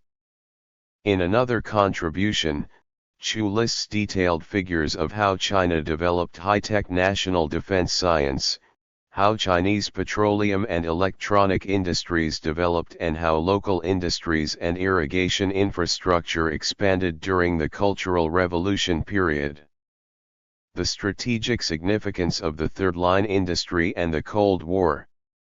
Apart from listing evidence and statistics that show the economic development and technical achievements during the Cultural Revolution, Chu presents 2 points directed at the critics of Mao and the Cultural Revolution. One was the development of the third-line industry, which used a lot of capital and resources to build up industrial bases such as the satellite launching base in China's remote south and northwest. Chu quotes Deng Xiaoping and Jiang Zemin to show that with hindsight, especially since the Iraq War, the third-line policy was far-sighted and strategically significant for China. Chu's other point concerns the accepted wisdom that the Mao era chose to close itself off from the outside world and that China opened up only after Mao's death. Chu points out that as early as 1964 and 1965 Mao raised the prospect of allowing the Japanese to open up factories in China. It was not Mao or China that refused to open to the West. Instead, it was the West that imposed economic sanctions against China. It was Mao who initiated the re-establishment of relationship with the United States. The U.S. government led by Richard Nixon and Henry Kissinger responded to Mao's initiative only because they hoped to play the China card to balance the perceived threat of the Soviet Union and wanted China to help end the Vietnam War. It was the U.S. strategic shift that made it possible for China to be more open to the outside world. Countries that had been following the U.S. Cold War strategy, such as Japan and Australia, established diplomatic relations with China soon after Nixon's 1972 historic visit of China. It was during the early 1970s that more than a dozen huge industrial and manufacturing projects were started, along with large-scale imports of equipment. Infrastructure build-up, accumulation and delayed benefit. Media participants accuse the post-Mao economic rationalists of manufacturing the belief that in the collective period farmers in the commune system were lazy because of the iron rice bowl mentality. More and more media participants are ready to accept the argument that the increase in food production during early years of the post-Mao reform was not the result of change of land ownership from the collective to the private, but the result of increased benefits from developments achieved during the Mao era, infrastructure such as irrigation and technology improvements such as chemical fertilizer and improved seedlings. During the 20 years of the collective period, the amount of irrigated land rose to 48% of China's arable land, and this 48% produced more than 70% of China's grain. Substantial increases in grain production occurred from 1978 to 1984, when the commune system was still largely in place in China. On the other hand, in 1985, when the dismantling of the collective system was finally accomplished, nationwide grain production went down dramatically the first time in years. Qiang Xiangqin argues that the increased agricultural production in the early 1980s had nothing to do with dismantling the collective system, but much to do with the increase in prices and the opening of the market. He also points out that the post-Mao reformers ambushed the rural residents by dismantling the collective system by stealth and by coercion. As late as 1982, the then Premier Zhao Ziyang declared that the socialist transformation of rural China into a collective system was necessary and absolutely correct. But a year later in 1983 the CCP issued a command to dismantle the collective system, ordered the rural organizations to change the collectivist name of commune to Xiang and distribute land among households even though many were opposed to this. Some resisted the pressure, and there are still around 2,000 villages that have kept the collective system. These include Lu Village and Nanja in Henan, Huaxi in Jiangsu, Daqiu in Tianjin, Henhe and Daodian in Beijing, Zhoushuang, Banbadayan in Hebei, Honglan in Hubei, Huaxi in Dalian, Yangkou and Rongui in Guangdong, Tengtu and Wanhai in Zhejiang. When the food rationing of the Mao era is compared with the seeming abundance of food available on the market in today's China, the argument that it is the post-Mao reform of privatization that increased productivity and grain production appears irrefutable.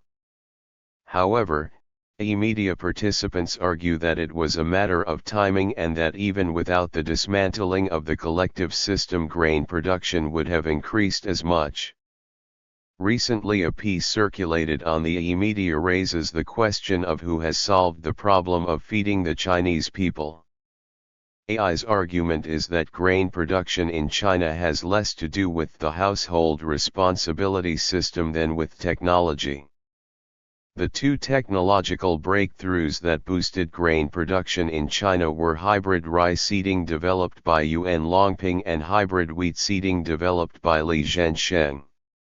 Yuan started working on his project in 1964 and succeeded in developing the Nanya Hao in 1973 and Li succeeded in developing his Xiaoyan 6 Hao in 1979.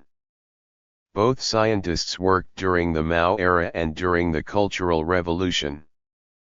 Dou argues that before the rural reform started, agricultural production had already shown a rapid growth. For instance, grain production in 1979 increased by 16.73% compared with that in 1975.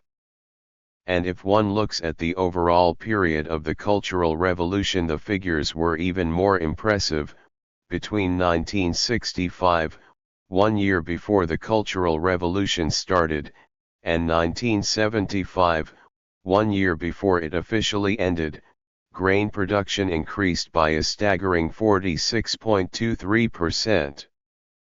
With the increase in chemical fertilizer available to Chinese farmers, Dou argues that if the collective system had remained intact, the total grain production in 2000 would have reached 6 million tons, whereas in fact China only produced 4.62.17 million. Doe reaches this conclusion by examining the available official statistics and by working on the assumption of how chemical fertilizer input affects grain output. Media participants also skillfully employ post-colonial theory to argue that Western countries built up their industrial bases and economic well-being by colonizing and plundering the vast areas of the world that were endowed with rich land and natural resources and by exploiting the cheap labor of the slave trade. China has had none of these options and therefore had to tighten its belt. Manufacturing truth. These participants further argue that much of the truth of economic failure in the Mao era has been manufactured by the anti-Maoist and anti-revolutionary Chinese media. Lao Tian, by analyzing the content of newspaper reports of that time, gives a good example of how the anti-Mao and anti-cultural revolution truth has been manufactured. It is now widely accepted that during the Cultural Revolution the Gang of Four used the political rhetoric of Ge Ziban Ziyida Vayaba and Ninjao Shiwizwiida Cao Biao Ziban Ziyida Miao to sabotage economic activities. But according to research into the content of the People's Daily from 1950 to 1976 by one media participant, there were 26 news reports dealing with the topic of cutting off the capitalist tails. Of these only 5 showed a positive attitude towards such rhetoric and the rest were actually critical of it. Another media participant quoted by Lao Tian uses Ninjao, Biao as a key word to search the People's Daily and finds that during the Mao era from 1949 to 1976 there were only 22 news reports or opinion pieces that used the grammatical structure Ninjao, Biao. From 1976 onwards, however, there were many more news items that used this grammatical structure as a way of criticizing the Cultural Revolution by inventing slogans that were supposedly used during it. Phrases such as "we would rather have socialist late trains than capitalist trains on time," "we would rather have a low socialist growth rate than a high capitalist growth rate" never appeared in the Mao era, but were later invented by the media to criticize it. It is clear that the post-Mao media framed many topics in this grammatical structure and then claimed that they were advocated as Maoist policies. Signs of a re-evaluation of Jiang Qing. Emerging quietly are a number of voices that attempt to re-evaluate Mao's wife Jiang Qing. Qi Binai's rebuttal of the claim that Mao and Jiang did not get on well was widely circulated. 5. It is also claimed in the media that during an interview, the famous rebel leader at Tsinghua University Kui Deifu avers that Jiang was an outstanding Chinese woman in almost every aspect. She was caring and very cultured, as shown by her very good handwriting, her knowledge of Marxism and her talent for organization and publicity. It is also widely reported in the media that Jiang had special talents in arts. Jiang Qing and his Hijhen. In a recent interview, Zhu Zongli admits that her best-selling biographies of Jiang Qing, Nuhuang Meng, and Jiang Qing Mi Xuan, contained fiction because no account of Jiang Qing could be published unless she was demonized in it. 6. Zhu also admitted that she had known Mao and Jiang well since the Yan'an days and that it was not Jiang Qing who seduced Mao, as has been popularly portrayed, to advance her career. It was Mao who pursued Jiang. Mao liked Jiang not only because she was pretty and young but also because she was talented and very knowledgeable about Marxist revolutionary ideas. Unlike other senior revolutionary leaders at that time, Jiang Qing had actually read some Marxist-Leninist classics. She published writings that showed her understanding of Marxism in the 1930s in Shanghai before she arrived in Yan'an. It has been an accepted wisdom in the biographical and memoir literature that Zhang lured Mao by hook and by crook, and therefore pushed his Hijhan away from him. Jiang Qing was therefore considered immoral and an evil person, a decadent, third-rate Shanghai actress who conspired to victimize a veteran woman revolutionary. But according to Zhu, his Hijhan did not have much in common with Mao apart from their revolutionary experience in Jiangxi, whereas Jiang's ideas on literature and arts inspired Mao even in his late years. Zhu gives one incident to show the limitations of his Hijhan. Once when he saw Mao having a hug with a foreign journalist, she went over and smacked the journalist on the face, not knowing that hugging in foreign countries might mean no more than a handshake. Zhu says that it was his own fault that Mao divorced her. Zhu, a qualified doctor who was responsible for looking after the high-ranking party officials in Yan'an, actually suggests that he was then already clinically crazy. She wanted to leave Yan'an to go to the Soviet Union for treatment, although Mao strongly objected to that. His Hijhan had several miscarriages and, despite Zhu's efforts to cover up, Mao eventually realized that some of his wife's pregnancies had nothing to do with him. In defense of Jiang Qing, a feminist perspective. In an interview circulated in the e-media, Chen Yonghui also speaks very highly of Jiang Qing and considers her a good example of being incorruptible. Many people gradually come to realize that much of the slander piled on the character of Jiang Qing may have something to do with deep-seated gender discrimination among Mao's revolutionary comrades. It was Mao who had a liberal attitude toward the gender issue. When some CCP cadres around Mao raised objection to his marriage with Jiang on the ground that she was a divorced woman who had a dubious life in Shanghai, Mao is reported to have said that he himself was a divorced man.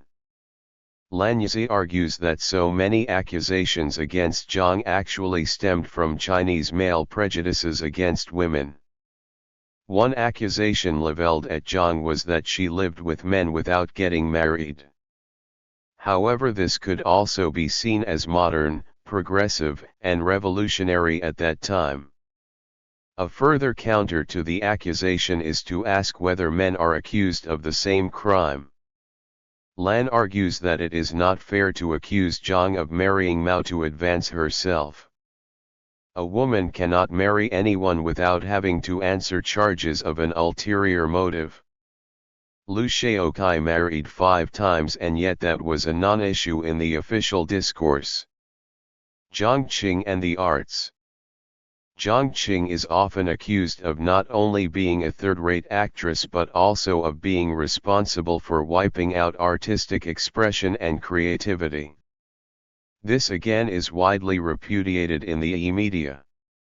Yang Chengxia, the main female actor in the opera The Azalea Mountain, argues that the model Peking operas, largely initiated by Jiang Qing, are still unsurpassed as monumental productions. Ting Guang even asserts that the model Peking operas were an unprecedented achievement in the history of Chinese literature and arts.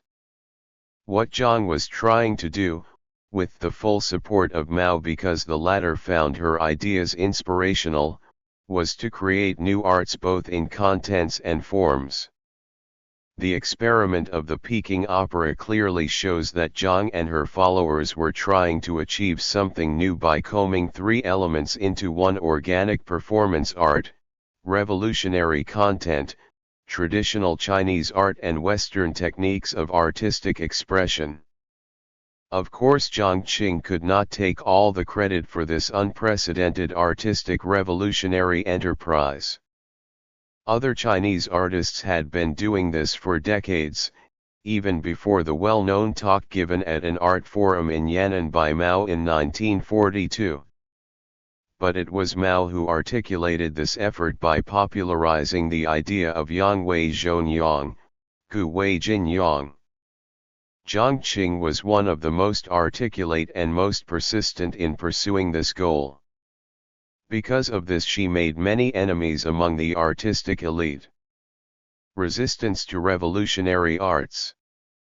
There was a powerful conservative establishment in the literary and arts circles that not only wanted to maintain the content and form of the arts that they know and cherish, but also hated those who wanted to make changes.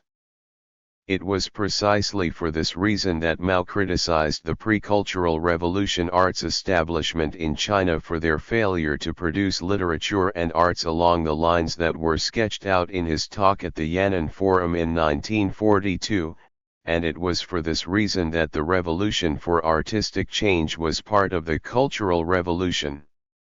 The fact that the diagnosis was right has been proved by what has happened since the post-Mao reform.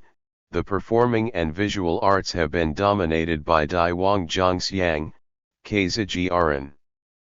The majority of the Chinese, the rural people, are bombarded with programs that have nothing to do with their own lives.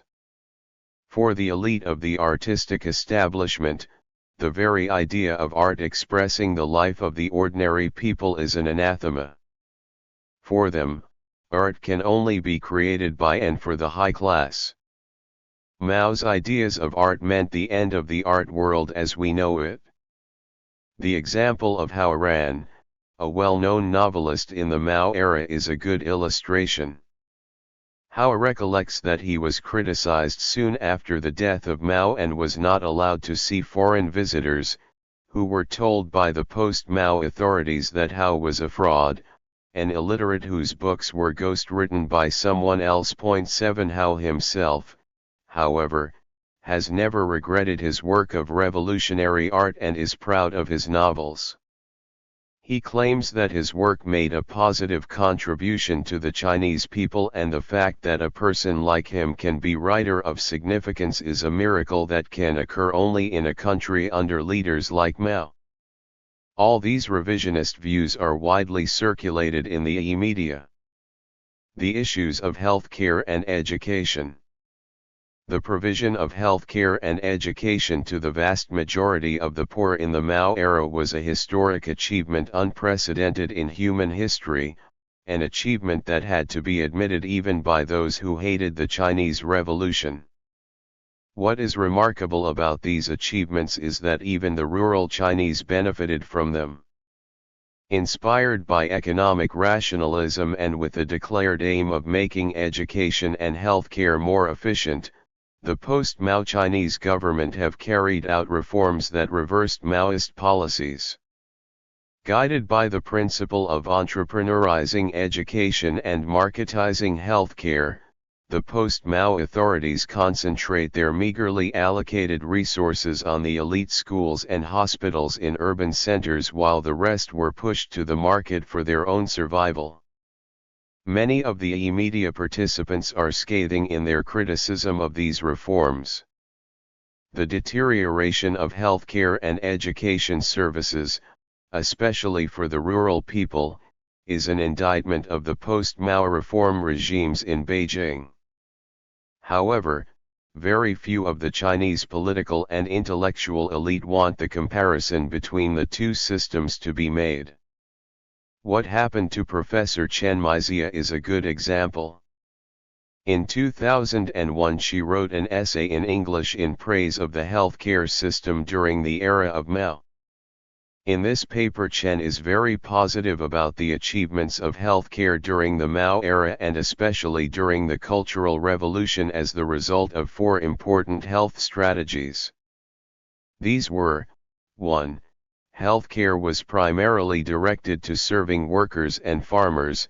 2. The main focus was on preventative medicine. 3. The healthcare system was a combination of Western and Chinese medicine. And 4. The masses were mobilized to tackle health issues. However, the post-Mao regime abandoned all of these strategies for ideological reasons. Chen sent this article to some Chinese scholars and asked them to translate and circulate it, but heard nothing from them. It was not until 2006 that the essay was translated and widely circulated in the e-media. The Three Big New Mountains. According to Yang Guang, the Chinese per capita expenditure on education in 2005 was only a quarter of the average expenditure in developing countries, and China numbered the 8th from the bottom in UNESCO's ranking in education investment. The central government's share of cost on healthcare decreased by 32% in 1978 to a meager 15% in 2005. Most of this expenditure was on urban centers and heavily orientated towards the care of the government officials. It was not until more than a decade after these changes began that their consequences began to be keenly seen and felt.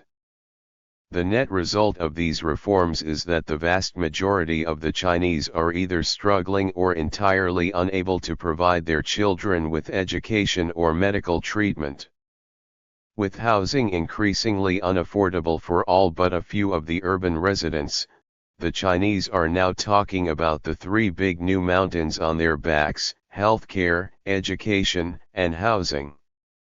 The phrase three big new mountains reflects what Mao described as the three big old mountains that oppressed the Chinese people in pre-1949 China: imperialism, feudalism, and comprador bureaucratic capitalism. Point 8. As Yang's analysis shows, healthcare has not really been marketized and education has not really been entrepreneurial. Both are an excuse for the government to shed its responsibility. Instead, both education and healthcare have become money-making organs for those in management control. The voice of the workers. Workers do not mince words about what they think about these reforms. The headlines of contributions that published on Zhongguo Gongren shows this clearly, and here are some headlines related to welfare concerns such as education and healthcare. Compared with the present, welfare was great in the pre-reform years. My experience of healthcare when I was a child, the Great Reversal, healthcare in the People's Republic of China, who is paying the cost of reforms, and the unfairness of healthcare in China, 80% goes to the privileged in the party. The government and army. Recently, Zhongguo Gongren published recorded interviews with workers in Zhengzhou by a group of university students from Beijing. It was eye-opening for the students to learn that the privatization of state-owned enterprises led to no evidence of greater efficiency, but to misery for the workers and enrichment of the managers. The students admitted that they were shocked to find that the workers not only have fond memories of Mao but also praised the Cultural Revolution. One worker said that education, health, and housing are three big problems, whereas in the Mao era the workers did not have worry about them at all. The worker also said that in the Mao era the four big freedoms, speaking out freely, airing views fully, holding big debates and putting up big character posters, plus the freedom to strike, were written into the constitution, but now workers dare not go out and demonstrate in the street. We want to commemorate Mao every year, but the government would not even allow us to do that. Another worker said that the unfairness in today's society had tilted life in favor of the rich so much that China is like a boat that is about to sink. Another worker complains that when people like him get sick they dare not go to the hospital. Instead, we wait to die. In fact, many commit suicide to release the family from the financial burden. The voice of the farmers. The website Suneng Zhongguo regularly publishes contributions on the current rural situation and on how the people in rural China think and feel about the Mao era and the post-Mao reform policies. Many of these contributions are made by those who were born and grew up in the countryside but moved to urban areas later in their life. Consistent with my fieldwork findings in Jiangxi and Shaanxi, the overwhelming voice of the rural people is that they recall the Mao era with fondness and complain a lot about the post-Mao reform policies. According to this voice, Mao is their number one admired and respected leader, whereas Deng Xiaoping and Jiang Zemin either do not register or are mentioned only in their criticism. Visiting his hometown in Henan, Xiao Er, a university student from Henan University, also asked his fellow villagers about the Great Leap Forward famine. The villagers pointed out that there were natural disasters, and they would add that Mao, Zhou Enlai and other leaders took the lead in bearing the hardship. They would also argue that the increase of grain production had more to do with the improvement of infrastructure such as irrigation, technological breakthroughs such as better seeding and availability of chemical inputs such as fertilizer and insecticide. Education and revolution in the big picture. Analytical discussion of the ideas and practices of education in the Mao era is also circulated in the media. For instance, Chang and Manning argue that education reform under Mao was in fact not something crazy worked up by a fanatical Mao. It is in fact within the tradition of Marxism and the Western radical criticism of education for its elite and urban orientation, its neglect of practical skills, and its separation of school from society and education from work. In China, the criticism started with the May 4th movement, and Cai Yuanpi, the president of Beijing University, for instance, advocated work-study programs. Marx of course envisaged well-developed man in communist society, ideas inspired by the French Revolution to create new men. In the early Soviet period, the first commissioner of Soviet education, Anatol Lunacharsky, issued a report on education that enunciated 7 basic principles with an emphasis on an early fusion of productive labor and academic institutions, and school as a productive commune. V.N. Shulgin, director of the Institute of School Methods in Moscow, even argued that children should not grow up in schools nor in kindergartens, but in the factory, the mill, the agricultural economy, the class struggle. Mao's idea that laboring people ought to be simultaneously intellectuals while the intellectuals should also be laborers was just a natural progression along these lines. Mao's epistemological assumption can clearly be seen in one of his major works, On Practice, which claimed that true knowledge comes only from practice and that productive activity is the fundamental source for learning. A re-evaluation of Kang Sheng?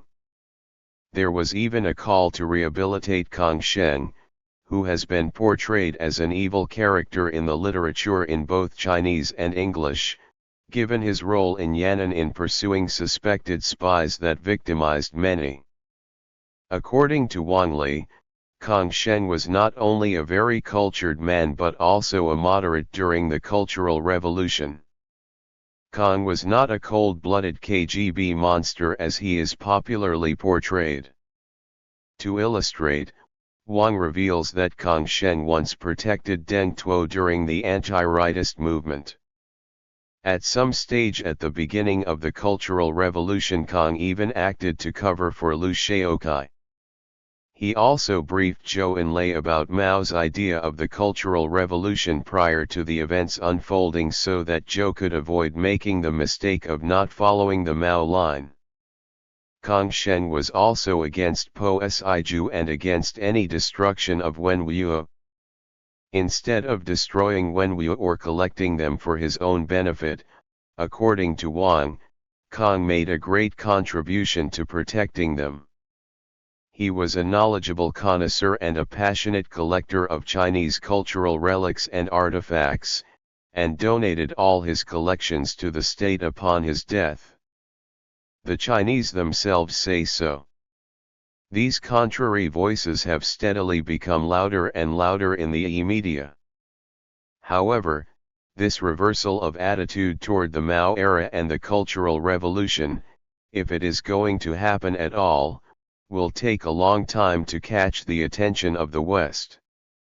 When the Chinese authorities and elite intelligentsia started to condemn and denounce the Cultural Revolution, the West understood the atrocity discourse quickly by applying the logic that the Chinese themselves say so. Those of the political left and of progressive persuasions were quickly persuaded to surrender their belief. Or they have been marginalized. Will the Chinese themselves say so reversal be as effective, so that it will be chatted about over coffee by the elite, and even be placed on the flashy magazines under the coffee tables of the non-elite? It is very hard to imagine so. The denunciation of the Cultural Revolution and Mao fits the anti-communist political agenda and anti-Chinese racist agenda well, but the reversal of that verdict does not. Manufacturing truth and e-media counteraction. E-media contributors also increasingly dissect how the mainstream media is controlled by the government and made to propagate the success of post-Mao reform. Ma Ming, for instance, is scathing about how the media sets the agenda along this direction. Ma points out that a film based on Hao Ran's book Jingguang Dadao is forbidden because it commits the political crime of retelling the story about the good old days of the Mao era. What are we allowed to watch instead? Ma asks. We are allowed to watch the dynasties and emperors and to be told how wonderful they were. Yes, these were even better old days. One instance of this propaganda is worth telling here. There are many media stories and reports about Xiaogang village, the village that supposedly took the initiative of dismantling the collective system, doing so in secret because this was at odds with the political climate in the 1970s, an initiative that was hailed as another liberation. Even when a television program provides accounts of China's success in feeding its huge population, it may use pictures of Xiaogang village as the background. However, the media and those who join the chorus fail to mention how much the state has donated to this village to promote it as a model of the household responsibility system. In spite of governments pouring money into the village, it is still poor today, so poor that its leaders are reported to have visited the still collectivized Nanja village to consider the possibility of recollectivization. The official history propagated by the media claims that the dismantling of the collective system by Xiaogang village was so effective that grain output in the village increased from an annual 30,000 jin to 120,000 jin in 1979. What the media do not want to reveal is that 30,000 jin was the yield in 1978 when there was a terrible drought, whereas on average the annual output was 190,000 to 200,000 jin during the collective period. In 1979, the year when the land was divided up, the output actually went down 40% or compared the annual average under the collective system. Some years later the media claimed that in 1997 the village yielded an output of 1,200,000 jin, indicating that this was a tremendous success of post-Mao reform. Again, what the media did not say is that the figures were the total amount of grain yielded in several villages that had been amalgamated and were jointly renamed Xiaogang village. Another aspect in manufacturing the truth about this village is also revealed in the e-media.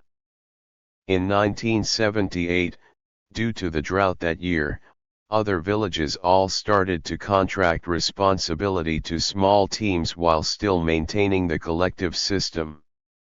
However, the situation in Xiaogang village was so divisive and there was so much internal tension, even among members of the same lineage, that they were not able to form teams. It was under these circumstances that the village head Yan Junchang decided that the land was to be carved up among the households. The so-called historical act had nothing to do with the villagers' courageous rebellion against the collective system. It had more to do with the village leaders' inability to get the village organized. The legacy of Mao and the media. Information of this kind can be increasingly seen in the media for three main reasons. The first is that the consequences and problems of the reform policies are now being seen and felt by the majority of the people, as discussed in other chapters. There is backlash against at least some of the reform policies. Point 9. The second reason is that media has become more user-friendly and more accessible. As a result, the previous monopoly of the media by the political and elite intelligentsia has been broken. The third reason has much to do with the legacy of Maoism. The ideas of Mao and the staging of the Cultural Revolution actually trained and prepared many people, who were young and idealistic at that time, to think and reflect critically about political and social issues. Some of this Cultural Revolution-generated thinking generation have become dissidents and anti-communists. But there are some who do not oppose communism for the sake of opposing and do not embrace capitalism as an ideological crusade. These are the people who have begun to raise their voices by questioning every accepted aspect of the manufactured truth. Conclusion: voices from the bottom for a battle that has just begun. The media have provided a space for voices that cannot be heard through the conventional media. As I have acknowledged, many of the claims by the media debate participants may be erroneous and many of their arguments are unsubstantiated. For instance, recently a person using the pen name Zhou went as far as to argue that the Mao era was the golden period for China's development of the computer industry. To fully engage in this issue alone would require a book-length study. By presenting their voices, I do not intend to argue that only their voices represent the truth. Instead, I wish to show that the hegemony of the official discourse on the Cultural Revolution and the Mao era has been challenged by these voices. If we don't want to listen to these voices, many Chinese will. Apart from uncoordinated contributions along these lines in various blogs, bulletin board systems, websites, and chat rooms, there are a number of websites that are specifically designed to counteract the Chinese political and elite intelligentsia's monopoly of the mainstream conventional media and interpretation of history. In the resurrected Chinese Workers' Net, for instance, most of the published pieces were positive about the Mao era and critical of the post-Mao reform. Here are few headlines as illustrations. Whose is thorough democracy? Of course it was Mao's big democracy. Compared with now, the pre-reform welfare was great. Forever remembering. Regarding workers from rural China and care for work injuries, the collective had the strength to protect us. Memory of an old coal miner, we had the best of times in production and coal mining safety. Healthcare during my childhood. How did we develop collective enterprises, the economic basis for us being masters? Reappearance of the plague, the snail fever disease spreads again. Worship of Mao was not a phenomenon of brainwashing. What have transnational companies brought to us? Are the American media objective and neutral? Who is bearing the cost of China's reform? Is private ownership necessarily democratic? How does the elite hegemonize the discourse of reform? Liberated peasants will never forget Mao. Stories by Grandma. We would elect Mao again. This challenge to the elitists has not gone unnoticed or unchallenged. Some websites were not allowed to operate for long. The Chinese Workers' Net was shut down only a few months after its appearance. The website Chiji Zongguo was also shut down in 2006 after a few years of operation. But there are some websites that are still in operation at time of writing, such as Mao Zedong Kizi Wang, http://www.maoflag.net, Wu's Hixiang, http://www.wyzxwyzx.com, Suneng Zongguo http://www.snzg.net/default.asp, Gongnong Tiandi https://www.fsurf.com/index.php?? $3D3DY5NB25NBM9UZI5VCMC%3D, Huayu Lunton https://www.spitra.net.ru/http://69.41.62.74/washan/gb2.html. The Gansu site of Xinlang launched a migrant worker blog page in 2007. In its first issue, the two pieces of short writing in a simple style by migrant workers gave a very positive evaluation of Mao. In 2005, when there was some indication that the Hu Jintao and Wen Jiabao leadership was reorientating China's development priority for the first time since the 1980s, and when Wen Jiabao was reported to read the e-media regularly, the neoliberal elite was alarmed. Professor Zhang Weiying, the Oxford-trained economist, appealed to the Chinese leadership not to be pressurized by the populist voices of the e-media.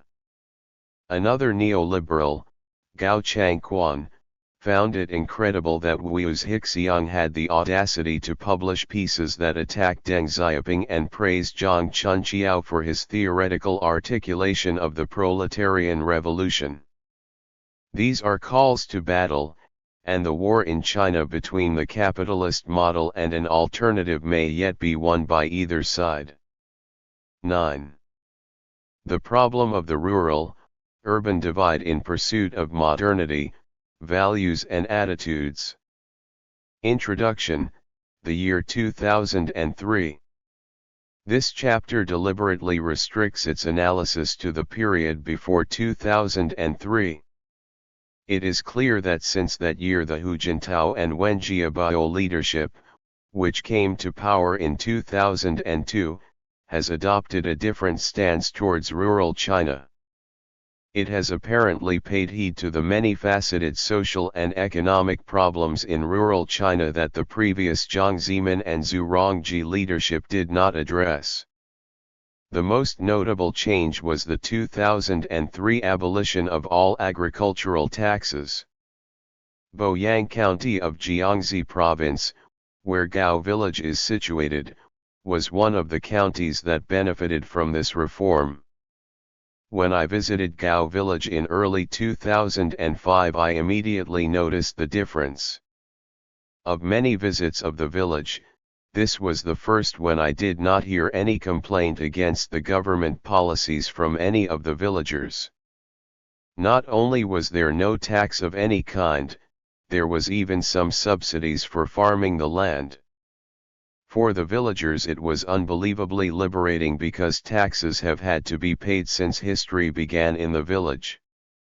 However, it is still too early to see whether the reform will succeed and too early to evaluate its long-term effects, though the limitations of the tax-free reform are already apparent. Nonetheless, 2003 may be a watershed year for the rural Chinese, as it was the year when the 2,500-year practice of taxing rural China to finance the government and support urban consumption came to a close. Therefore, this chapter will only discuss the rural situation up to 2003 in its relation to the era of Mao. The rise of China, but the risk of collapse. Amid the persistent fears of the rise of China in the Western media, there are frequent predictions that the Chinese system is so unsustainable that it will collapse sooner rather than later. On January 8, 2004, the highly influential New York Times published a warning that China may be in bubble now. Would we be surprised if the Chinese system collapsed?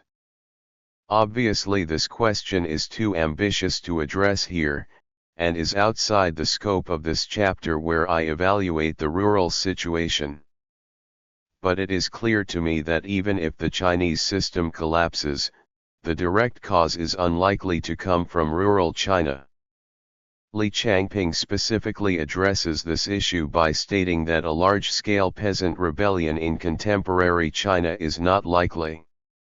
Meanwhile, we have become accustomed to media reports that China has been experiencing a major economic boom and is the engine of economic growth in Asia with its huge increase in volumes of trade, and that China is the playground for modern architecture. For the urban residents of the booming southeast coastal cities, the China they know and care about is the one in which the goal of life is to achieve middle-class status, a status that includes family cars, holidays abroad and children studying overseas. But in the other China the picture is completely different. In some rural areas we can still see unimaginable poverty, unimaginable helplessness, unimaginable silence and unimaginable tragedy. The urban-rural divide. According to research conducted by the Chinese Academy of Social Sciences, after 20 years of reform, urban residents now earn 2.8 times more than rural people. If factors such as rising costs of education and health are taken into consideration, the gap is as high as 6 times, the highest in the world. According to another study, of the average rural dwellers' per capita income of 2,618 RMB in 2003, agricultural contributions fell below 60%, while the contribution from migrant workers' earnings rose from 8 percentage points to more than 40%.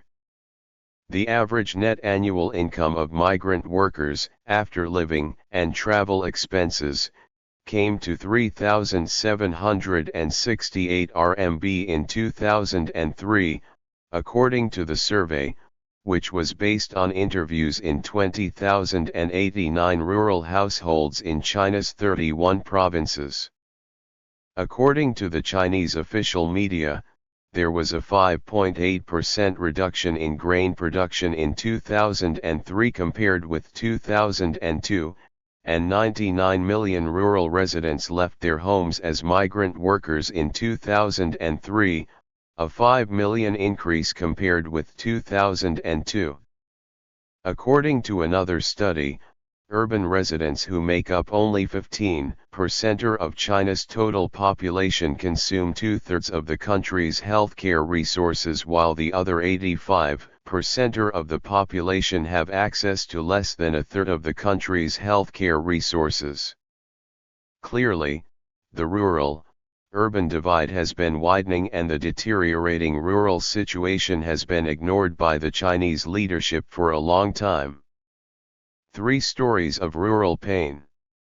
The rural situation discussed here does not include the southeast coastal provinces of Shandong, Jiangsu, Zhejiang, Guangdong, and Fujian.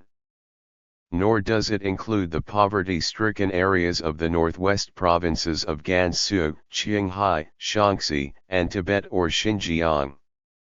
The southeast coastal provinces can be categorized into 2 subgroups. The first consists of the Pearl River Delta and some parts of Fujian, where investment from outside mainland China have created a special kind of development. Zhejiang and Jiangsu belong to the second subgroup, where TVEs advanced rapidly during the late 1970s and throughout the 1980s and have developed into private enterprises since the 1990s. In the areas of Northwest there is a lack of agricultural resources and very little, if any, local industry. Even the environment is hostile to human existence. The central provinces of Shaanxi, Henan, Hebei, Hunan, Hubei, Anhui, Jiangxi, Sichuan, Guizhou, Guangxi, and Yunnan, plus areas of Fujian and Guangdong, the so-called grain belt areas, are not only China's agricultural base but also major sources of migrant workers. Chen and Chun's investigation into rural poverty became a media event when their book on the rural situation in Anhui was published in 2004. The book was soon banned by the Chinese authorities, but an English version appeared in 2006. The following three stories are told by Chen and Chun and may be seen as a metaphor for the agony, hardship, and the complex situation faced by most of the rural people in central areas. The story of Ding. In 1993, a group of farmers wrote a letter of complaint about the problems of corruption and abusive levies. Ding was beaten to death by local township security guards for leading the complaint group.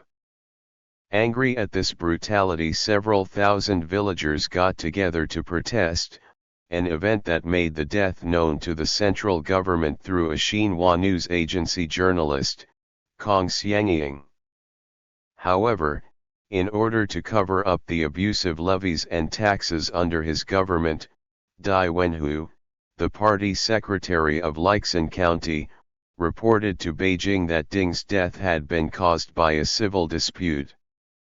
After an investigation by a team from Beijing into the event, the State Council issued the document Quanyuji Unqing Nongmen Fuden de Jinji Tongzi.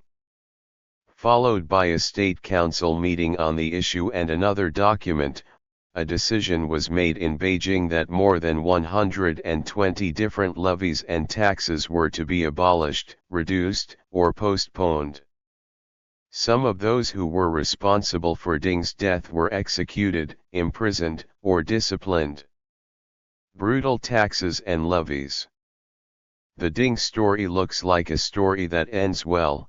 Justice was done and the central government took measures to reduce the peasants' tax burden. But decisions made in Beijing are one thing, whether they are implemented throughout the country is another. This is illustrated by another story from the same province Anhui where Chen and Chun made their study. Zhang Gequan, who had been convicted of rape and corruption, was appointed village head before he had even finished his prison term. When the villagers organized a team to investigate amount of levies Zhang collected and his methods of collection, he and his sons killed 4 members of the investigative team. Again, to cover up the grave tax and levy situation, the country newspaper and television station reported the news as a village feud and the death of 4 men as the result of manslaughter. The 3 Wangs. The third story started in 1993. The party secretary of a village committee, Gao Jianjun, took away Wang Hongqiao's television set because the latter did not pay the 6 RMB demanded for what was claimed to be a school building construction fee. Wang Yunbing and Wang Hongqiao went to the Xiang government to complain, but their complaint was ignored. The 2 Wangs plus Wang Xiangdong then went to the county government demanding a reappraisal but were rebuked and physically pushed out of the reception office before they could even say what they had come about. After organizing a couple of protest marches involving several hundred villagers to the county town, to no avail, the 3 Wangs decided to take their complaint to Beijing. Though the authorities in Beijing, after hearing their case, gave instructions to rectify the situation, and though the country authority under pressure from Beijing ordered the village committee to refund to the villagers all the illegal levies, nothing was actually done at the village level. Moreover, Wang Yunbing was sacked from his land management job at the township and the other 2 Wangs were beaten up by Xiang government personnel. What followed looked like fiction, but unfortunately was real. One dark night a team of 5 men consisting of local police and security guards went to arrest the 3 Wangs. The villagers were quickly alerted to the late-night raid. Many of them got up quickly and surrounded the intruders, who would not admit that they were sent by the Siang government officially to arrest the 3 Wangs. The villagers disarmed the 5 men but later let them go after they admitted that they were actually police. But that was enough for the county government to send a police force of more than 100 to suppress the rebellion. Before the police reached the village, more than 1,000 people had fled to Henan province. The police nevertheless arrested 12 villagers, mostly the elderly, women and children. Some men were beaten up and were shackled, and they were asked to pay 7 RMB for the cost of the shackles. Wang Hongqiao, Wang Xiaodong, and Wang Hongzin, who also escaped, set off for Beijing again but were ambushed by the county police, who had been waiting for them. Meanwhile a villager Li Ziwen, also from the county where the Wangs were suppressed, killed himself by jumping down from the Beijing letter and complaint reception building in his despair at finding no way of redressing what he considered an injustice. And there is more.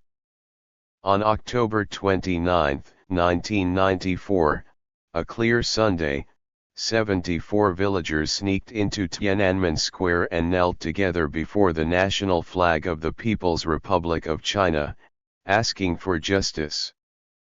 Only then did the central government urge Anhui to solve the problem. Wang Xiaodong was released after 19 months' imprisonment and Wang Yunbing was appointed party secretary of the village committee to replace his corrupt predecessor. Rural Chinese, beasts of burden on whom modernity is built. Why is it that so many central government documents and decrees could not stop the ever-increasing tide of levies and taxes?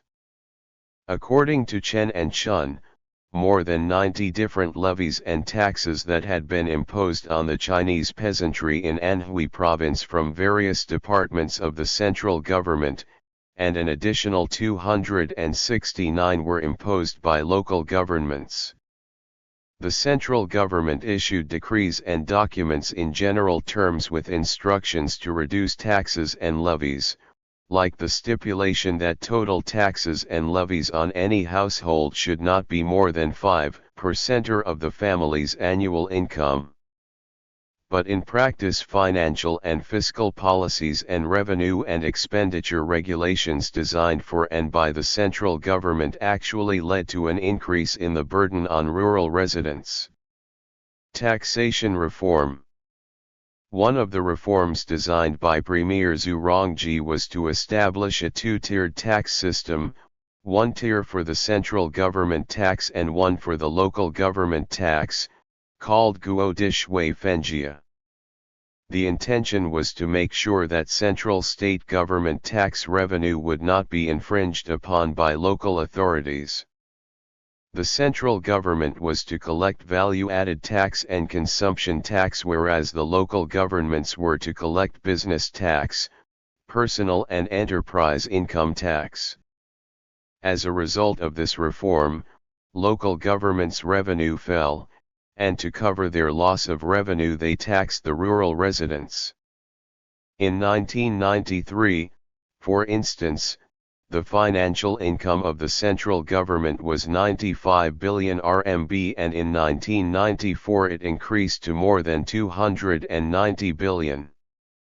In contrast, the financial income of the local governments over the same period fell from 339 billion RMB to 231 billion. Meanwhile, financial expenditure allocated from the central government to rural China increased by only 44 billion RMB, from 131 billion to a mere 175 billion, whereas the financial responsibilities of local rural governments increased from 332.2 billion RMB to 403 billion. In other words, Premier Zhu wanted local governments to pay more to the center but at the same time take on responsibilities for greater expenditure. Amnesty International, whose criticisms of countries like China usually focus on political and civil rights, published a study condemning the Chinese social and economic policies that push for development at the expense of millions of rural migrants. What was the extra income collected by the central government used for? It was used for more urban development. One indication of this is the high-speed magnetic railway from the city of Shanghai to its airport. The rail track is so short that the train has to stop only a few minutes after it reaches its full speed. It uses Germany technology so expensive that even the Germans have not built a single railway of this type. It was an expensive toy with a $1 billion price tag for the city of Shanghai to boost its image of being modern and advanced. Let us join the Western world. The creation of an elite class is now considered a sign of modernity and a way to catch up with the West. In almost every urban center one can encounter advertisements encouraging consumers to become a member of the Gaizu. Thus you can see furniture advertised as Gaizu furniture and a piece of sportswear as Gaizu Xiaoxian and a real estate compound as Gaizu Kun. Another example of development for the benefit of the elite is the fashion for building golf courses. China is well known for its lack of arable land and water resources, yet there is fierce competition to build golf courses. In 2006, the president of Xiamen University, Zhu Kengshi, announced that his university had constructed a beautiful golf course to train students to become members of the elite. Zhu declares that training an elite is an example of educating the best for the public interest. I don't see it, so it doesn't exist. As for the majority of the rural Chinese, they are assumed to belong properly to another class. The case of Yang Shanlu is typical of those in rural China, and his life is taken for granted as a normal for a Chinese peasant. Yang has 3.3 mu of land to farm and his costs in 2000 came to a total of 997.5 RMB. He harvested 1,815 kilo of rice earning a total of 1,488.30 RMB, at the government set price of 0.82 RMB a kilo, plus a canola crop income of 400 RMB. Taking away the capital input and 365.2 RBM state tax, there he was left with only 525.6 RMB. The net per capita annual income of the family of four who worked on the land for a whole year was 131.4 RMB. On top of that, the village accountant came to demand 120 RMB for irrigation ditch costs, 68.85 for building an electric irrigation station, 22.95 for irrigation infrastructure repair, 54 for road maintenance, levies that totaled 301.18 RBM. During his briefing to the media at the National People's Congress meeting in 2001, Premier Zhu Rongji declared that the state would change the rural tax system from collecting fees to a unified tax. Zhu said he would only impose a tax of about 50 billion RMB instead of the current 120 billion on rural residents. In order to compensate the local governments for the loss of income, the central government would subsidize the poorer province with a total of 20 to 30 billion RBM.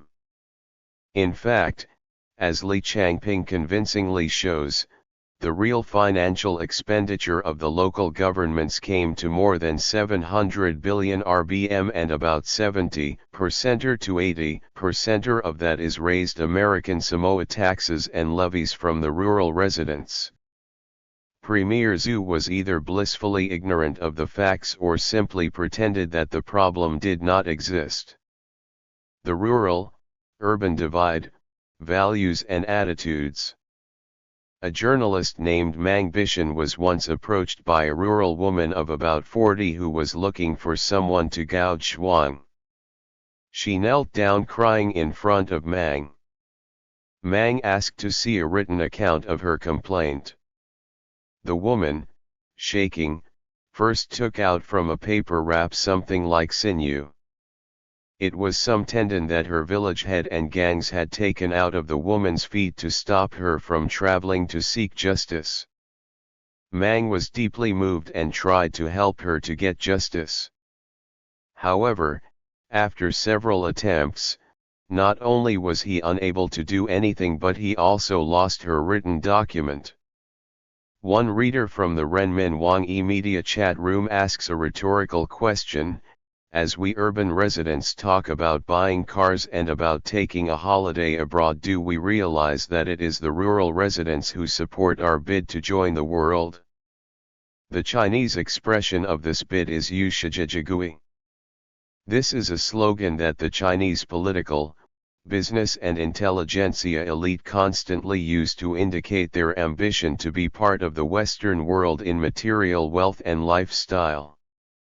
It is quite likely that the urban elite do not realize how much the rural people are made to sacrifice for their modernity, because it is not in the realm of public discourse. Even though some do know the extent of what the rural people contribute to their Europeanization of urban cities, they think it is a necessary sacrifice. The following quote from Huang Ping exemplifies Chinese urban elite thought about the plight of the rural Chinese. Our conception of society holds that rural China is nothing but a residue of the process of modernization and is bound to be eradicated. It is backward and should not be allowed to exist. The 900 million peasants are China's baggage and burden, a two more to be removed, the earlier the better. Why should we invest in rural China? It is not necessary. This is their view, the view of our government and certain big-name scholars.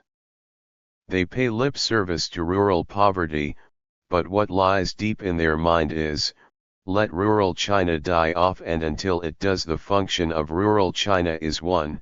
Vegetable basket, 2. Rice bowl, and 3. Producing a low-quality population. Rural China is the source of human quality deterioration. Rural construction? No, stop them giving birth and suppress their revolt instead, and that will fix it. The reason that the post-Mao government did not invest in rural education and rural health was not because there was no money. It was because of their ideology and policy orientation. They believe not only that capitalism is the only road to achieve China's dream of being strong and wealthy, but also that it is inevitable that the poor and the disadvantaged masses will have to bear the consequences of what they call the primitive stage of capital accumulation.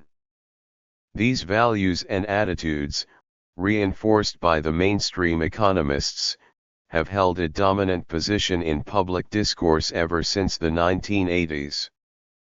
In order to copy the West, or to learn the magic recipe from the West, the central and local governments, the latter led by the former, allocated enormous amount of resources for government personnel and officials to make study or inspection tours abroad. While 2/3 of U.S. congressmen reportedly do not have a passport, it would be hard to find any Chinese officials from the upper middle rank up who have never been abroad. According to one account, expenditure on overseas inspection tours by the Chinese authorities amounts to $30 billion per year. That would be enough to help 50 million Chinese out of poverty or to pay for the education of 3 million children from primary school to university.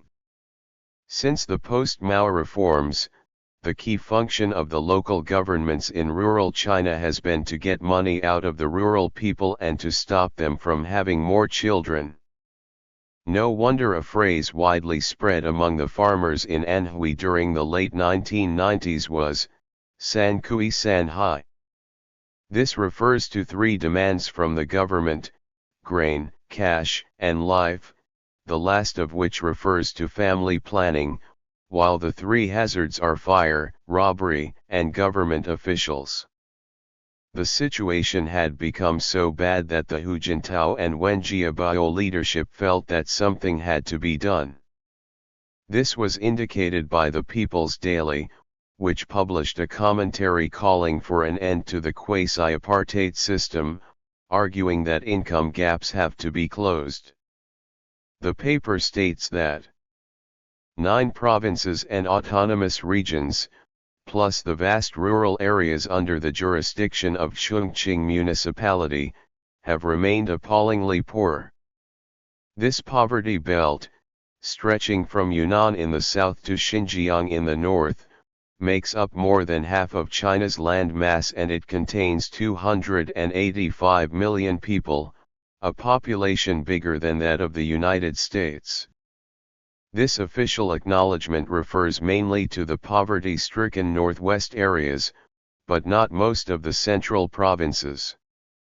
It has been a hard task to persuade the Chinese elite policy makers that it is morally wrong to have designed an economic development plan driven by the aspirations of the urban Chinese citizens for the living standard of the developed countries when the majority of the rural residents in inland China are struggling to survive. Although there are increasing numbers of urban poor, even these urban poor refuse to work for the same wages and in the same conditions as rural migrant workers, a clear indication of apartheid against the rural population. Post-Mao reforms, myths versus reality. For a long time since the 1980s there has been a consensus among the majority of the Chinese political and intelligentsia elite that the post-Mao destruction of the collective system performed miracles. With this mindset, they either ignored or pretended not to see the reality that could be seen even by a discerning outsider. For instance, Unger points out that more than 60% of the increase in rural income between 1978 and 1982 was achieved before the commune system was dismantled, and that per capita rural income in 1990 was barely higher than in 1984, and, quoting Scott Rosell, another China specialist, the 1990s witnessed much the same story. China Rural Heartland. A sense of rural prosperity during the mid-1980s soon dissipated, and the rural Chinese had to become migrant workers to earn a living. Gao Changxian, my brother in Gao village, is an example of an ordinary farmer in the grain belt area. He used to have a little shop in Gao village and, with his wife Gao Mingxia and 3 children of primary school age, they managed well enough and were considered to be well off in the village in the early 1990s. Gradually, as the children grew bigger and more money was needed for education, the situation became progressively worse. Most of the young villagers left and there were not enough customers to keep the shop going.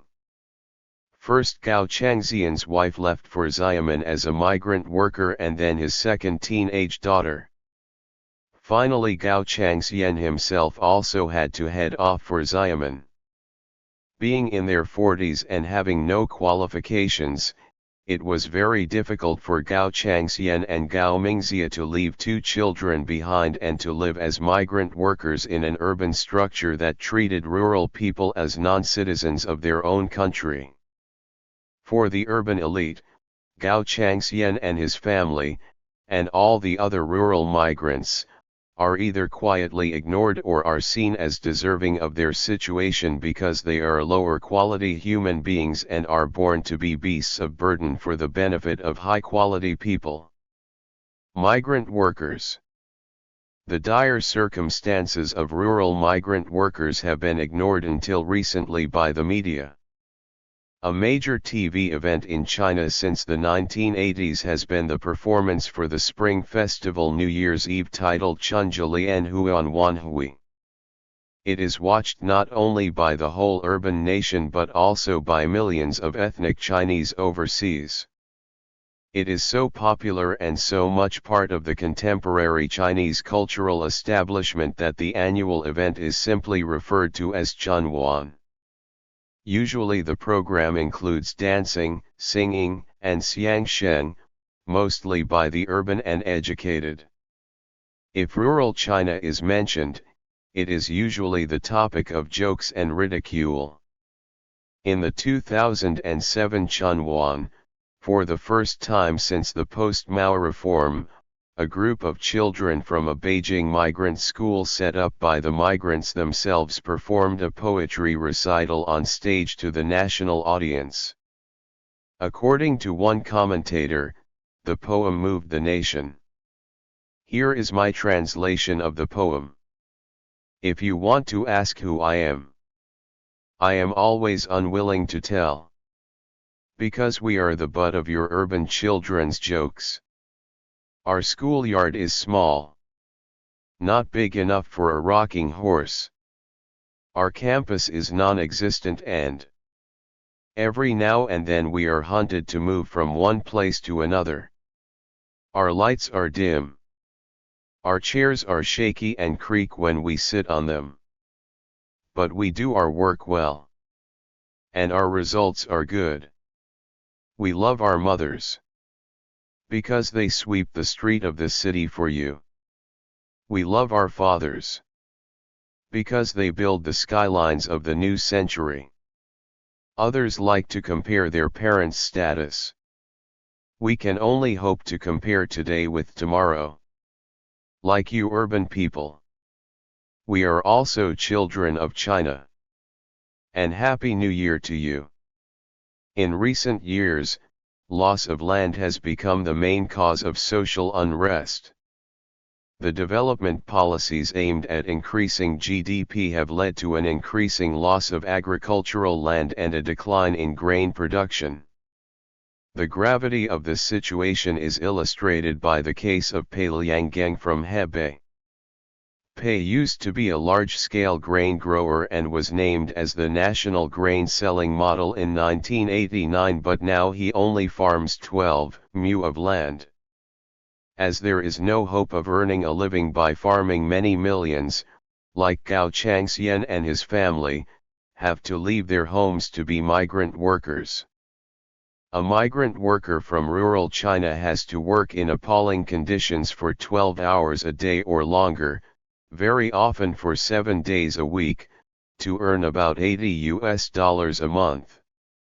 According to McCool, rural migrant workers received an average 16.5 cents an hour when the legal minimum in China was 31 cents an hour. 1 The working week was 7 days when 5 days was legal and people toiled for up to 21.5 hours per shift. Still, hundreds of millions of rural youth leave their home to be migrant workers. Shangfang and resistance. Shangfang has been a phenomenon in Beijing. The reception office that was officially set up to receive complaints provides some hope, however illusionary, for hopeless people that they may find some redress of grievance and injustice. According to Xie, there is in Beijing a so-called Shangfang village where the Shangfang rural people stay temporarily. He claims to know more than 100 peasants who have been imprisoned for their Shangfang activities.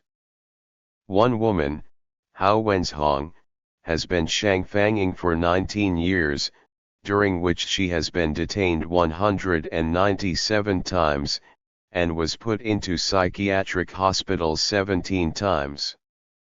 On January 6, 2004, 4 Shangfang people were arrested and detained by the police in Beijing. According to Xinhua news agency, they were arrested because they committed criminal act of organizing other Shangfang people to demonstrate on the Tiananmen Square.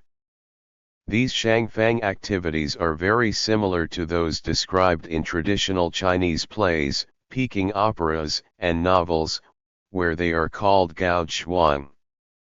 A typical scene portrayed in classical Chinese literature is Lanle gao chuang. There has been increasing resistance, as indicated by Yu Jianrong's report, which is an in-depth investigation of one county and focuses on the form and likely consequences of rural resistance.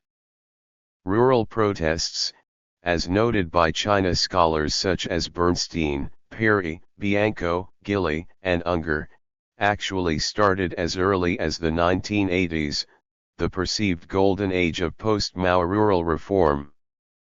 According to Yu, the rural residents were so desperate that they were organizing themselves.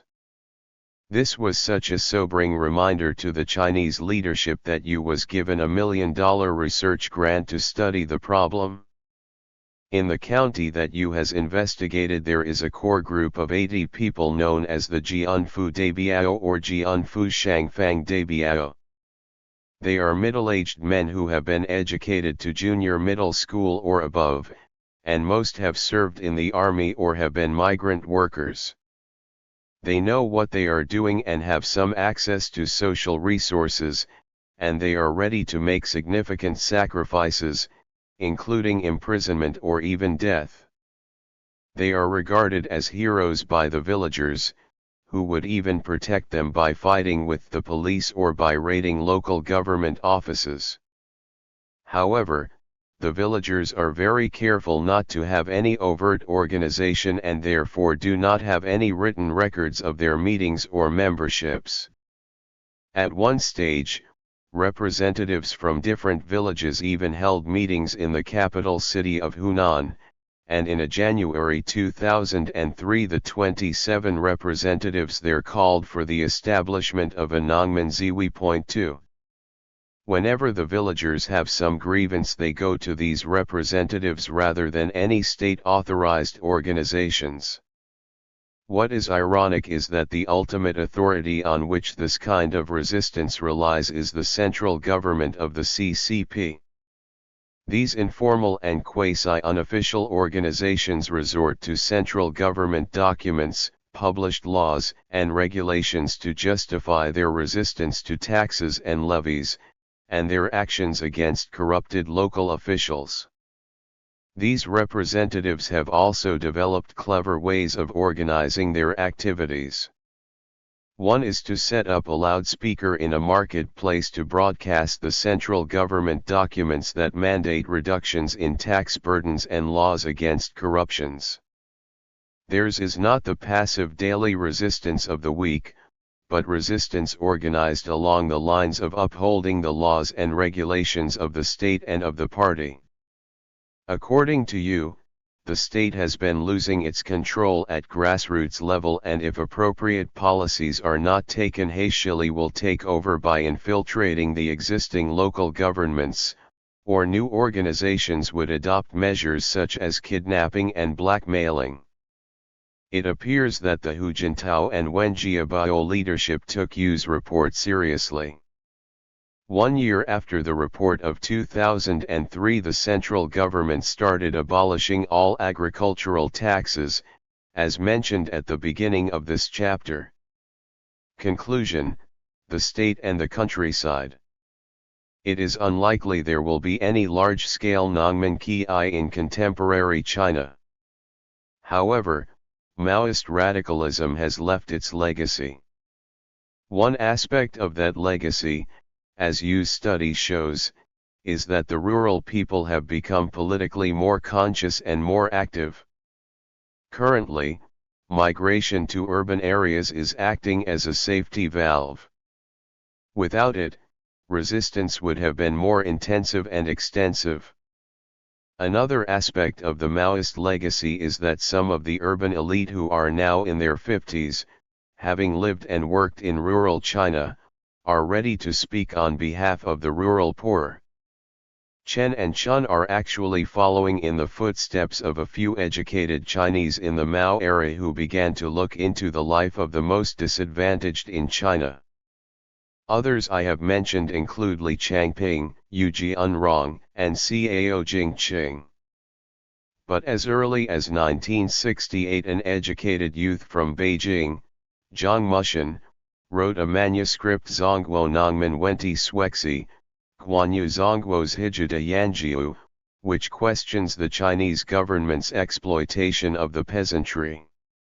The manuscript was circulated widely in the form of mimeographs and handwritten copies. Finally, let me point out an insight of Wang Xiaotao to conclude this chapter. Wang rejects Vivian Xiu's thesis that local rural officials are also rational actors defending the interest of the local residents, Helen Xiu's argument that these officials are loyal to the state, and Jean Oi's argument that rural local officials act both as agents of the state and as representatives of local interests. Rather, he argues that the conflict in rural China is no longer between the state and farmers, but between farmers and local officials. It is the state that has to face the dilemma of choosing between them. In other words, the local officials do not represent farmers, nor are they agents of the state. They have rapidly become a powerful class of their own. Whether the state can mold them into state agents who are institutionally accountable is a crucial question for the stable development of rural China. The so-called grassroots democracy, village elections that have been experimented and have been supported internationally, for example by the Carter Foundation, has so far failed to achieve such an outcome. 10. The Battle of China's History, Seeing the Past from the Present. Introduction, a little incident. On June 26, 2005, in Chizhou city of Anhui province, a Honda vehicle bumped into Luliang. Following this accident, the driver of the vehicle, a businessman named Mr. Wu who runs a private hospital, and Luliang started to argue, and the argument quickly developed into a physical fight. One of Mr. Wu's companions in the car, a hospital security guard, reportedly beat Lu up. Lu was later taken to a hospital to be treated for his injuries. However, a rumor soon spread around the area that Lu had been beaten to death, and tens of thousands of local residents surrounded the police station where Mr. Wu and his companions were being held. The protesters demanded that the police hand over the detainees because they believed that the police were protecting Mr. Wu, a rich businessman. When the police refused this demand, some of the protesters turned the Honda over and burned it, and then proceeded to do the same to a police car. They then burned the police station and robbed a supermarket because its boss was rumored to have given soft drinks to the police. According to newspaper reports, the incident developed so fast because, first, Mr. Wu declared that it did not matter if Lu was beaten to death, all he had to do was to pay 300,000 RMB, and second, the police were perceived to be protecting the rich. This kind of incident is commonplace in present-day China, and it sharply highlights a sense of popular antagonism towards the rich and the police. It does not matter what really happened. It does not matter, for example, who was responsible for the car accident, whether Lu really died, whether the boss of the supermarket was colluding with the police, or whether Mr. Wu had 3 bodyguards who beat up a young student. It was the perception that the rich were taking over and the police were on their side that mattered. Since 1999, Chizhou City has implemented policies to attract capital by setting investment quotas as a performance indicator for every level of government bureaucracy. Newspaper reports suggest that it was popular opinion that businessmen from Shanghai, Jiangsu, and Zhejiang had taken over land in Chizhou for development, with little or no compensation being paid to the local community. In the context of evaluating the Cultural Revolution, this chapter, like the previous one, further appraises the post-Mao reforms. In such an appraisal, the issue of whether life is better for the Chinese in general at the beginning of the 21st century will be dealt with briefly. The chapter then asks how far and in what way China has gone capitalist. It will also examine whether and how Maoist socialist legacies still matter in China. Finally, the chapter finishes with a brief discussion of how ordinary workers and farmers see the Mao era in comparison to what has been happening since the post-Mao reforms. 3 questions about the post-Mao reforms. When talking about the achievements of the post-Mao reforms, it is often taken for granted by the media that life for people in present-day China is better than it has ever been. But there are people such as the unemployed, the sick, the weak, and millions of rural people who would argue that by the beginning of the 21st century life has deteriorated to its worst point in the history of the PRC. This discrepancy of opinion reflects not only the growing socio-economic stratification of contemporary Chinese society but also differences in beliefs and values. Most prominent Chinese CCP leaders, from Zhou Enlai to Deng Xiaoping and from Jiang Zemin to Hu Jintao, are nationalists rather than communists, and their overwhelming aspiration has been to make China strong and wealthy. Like many revolutionaries in developing countries, political radicalism for many Chinese revolutionaries was a means to an end of national unity and a wealthy China. If market capitalism is the way to achieve this end, then by all means go for it. Mao too was a Chinese nationalist. However, it can be argued that for Mao national unity and national wealth were not just ends in themselves. Mao was a post-Lenin Marxist who wanted to open up a path for new politics. Some ideas experimented with during the Cultural Revolution were Maoist attempts to create new subjectivity.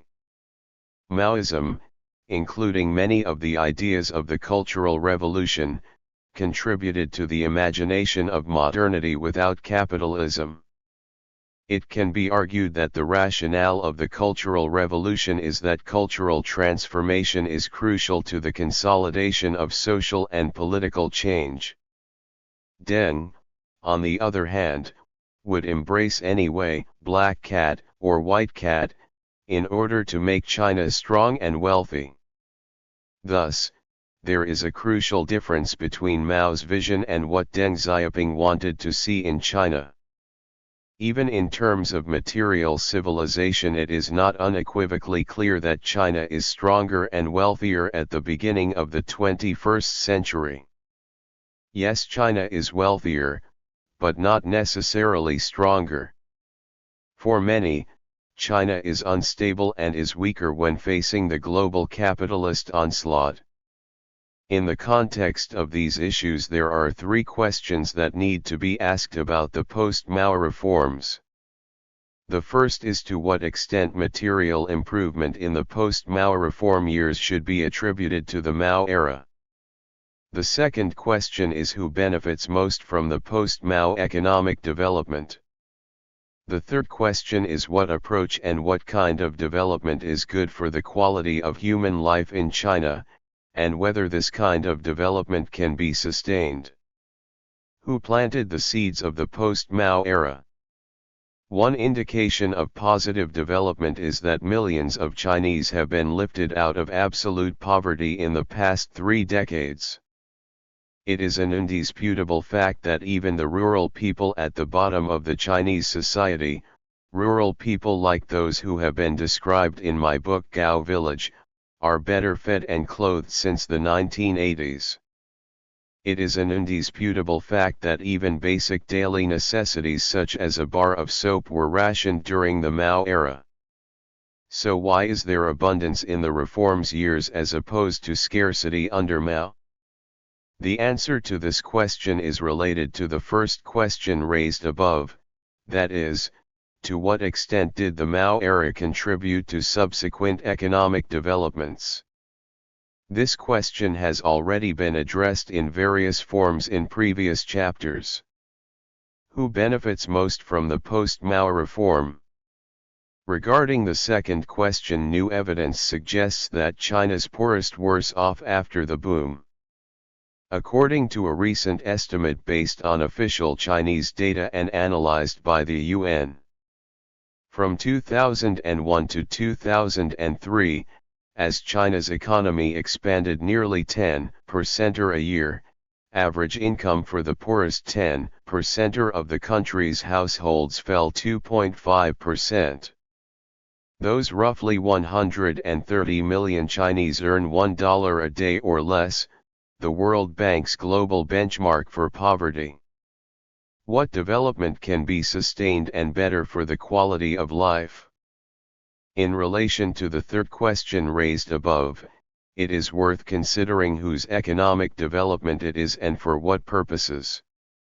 China focuses on export-oriented capital accumulation and has become the world's manufacturing shop floor, but what good is that for the Chinese when China is just a sweatshop that produces cheap goods for other countries, especially wealthier Western countries? Most of these made-in-China commodities are destined for markets outside China and are therefore not available in China. China's exports to the United States account for about half of its total exports, an estimate based on direct and indirect measures, that is, including goods re-exported from other countries.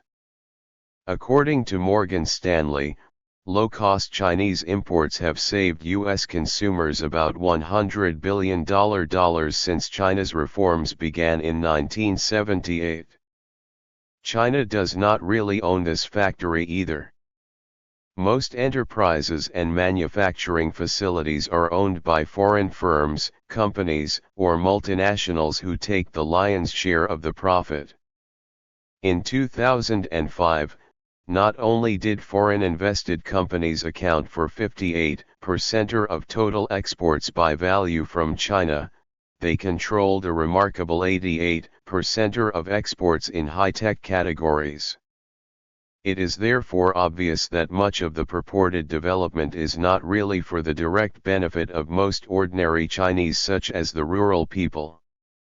And, although figures such as 100 million internet users and 300 million mobile phone users in China are impressive, they are not that significant in relative terms in the context of China's nearly 1.4 billion people.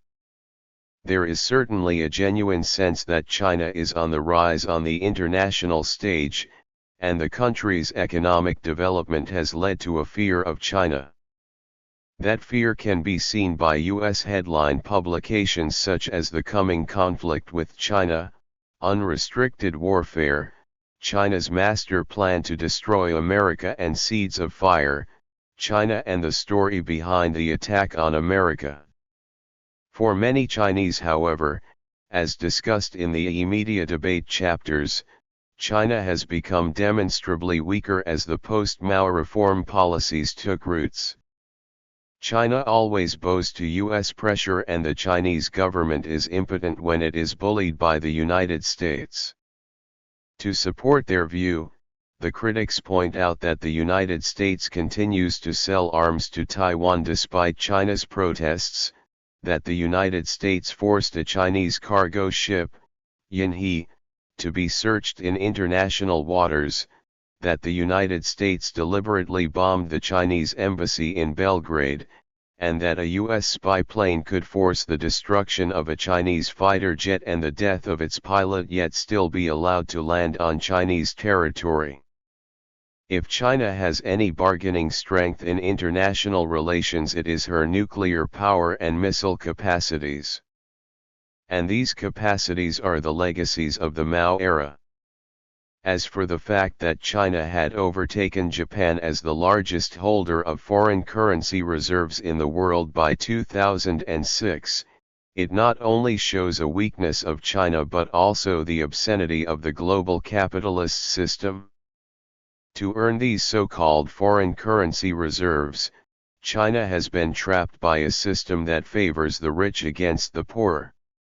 Millions of China's migrant workers literally shed their blood and sweat to subsidize the wasteful consumption of citizens of the United States and other wealthy Western nations, as shown in Mardi Gras Made in China, a film by Redman. When the US dollar depreciates, as it is doing at the time of this writing, the value of China's dollar reserves vanishes into thin air. Is China a capitalist country? And does it matter? Whether China is a capitalist country and whether this matters is related to all the three questions raised above.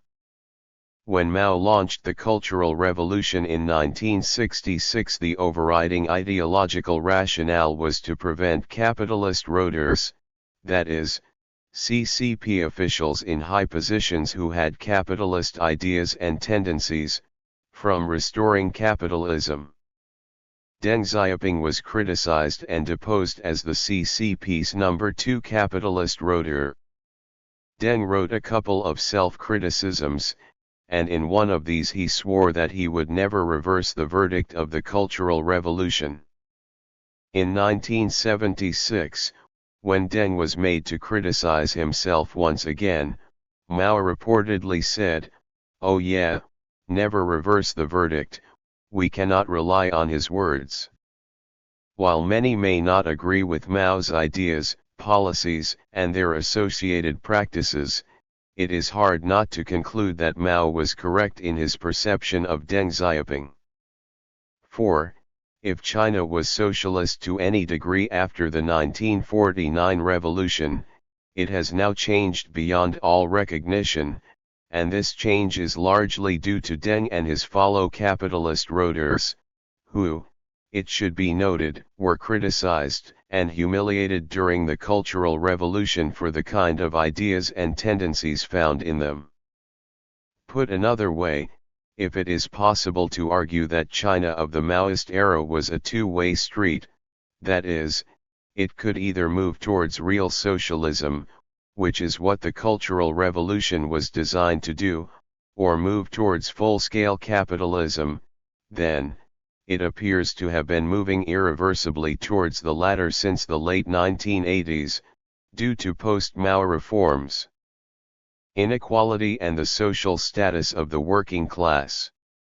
There are three major lines of argument to suggest either that China is already a capitalist country or that it is well on its way to being a significant player in the capitalist world. The first holds that market forces and profit-seeking have driven the continuing decline of the social status of the working class and resulted in increasing inequality. As Blecher explains, Karl Marx urged the workers of the world to unite. The proletarians have nothing to lose but their chains. They have a world to win. China's workers, however, have lost their world. In the Maoist period, they were an exalted, pampered, and yet, paradoxically, extremely radical class. Under China's structural reforms of the past 2 decades, they have fallen fast and hard. Employment security is non-existent and unemployment is rampant. For those fortunate enough to have dodged the axe, wages have not kept pace with those of other sectors or with inflation, and poverty, particularly deep poverty, is skyrocketing. State-supplied housing, medical care, and education have declined in quality and availability, and increased in cost to workers. No one really knows how many millions are unemployed in China today. According to one estimate, the current unemployment rate is 14% among urban permanent residents. This figure is based on survey data collected by the Chinese Academy of Social Sciences, and does not include the rural population. Though millions of rural migrant workers are employed in sweatshops, the economic reform measures have meant reduction of employment in the urban sector. According to an International Labour Organization study quoted by Hart Landsberg and Burkett, between 1990 and 2002, regular formal wage employment in China's urban sector declined at an annual rate of 3%, and employment in state and collective enterprises fell by 59.2 million over the 13-year period. Lu Jian, the director of the State Council Poverty Aid Office, suggests that the number of people who fell below the official poverty line actually increased by 800,000 in 2004.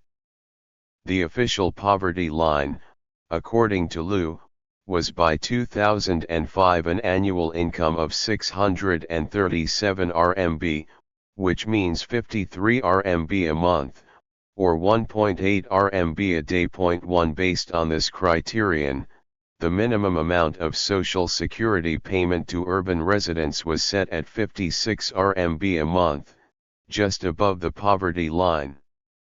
In terms of purchasing power in China, 1.8 RMB is just about enough to buy a bowl of the cheapest noodles, but only in a county town, not in big cities like Shanghai.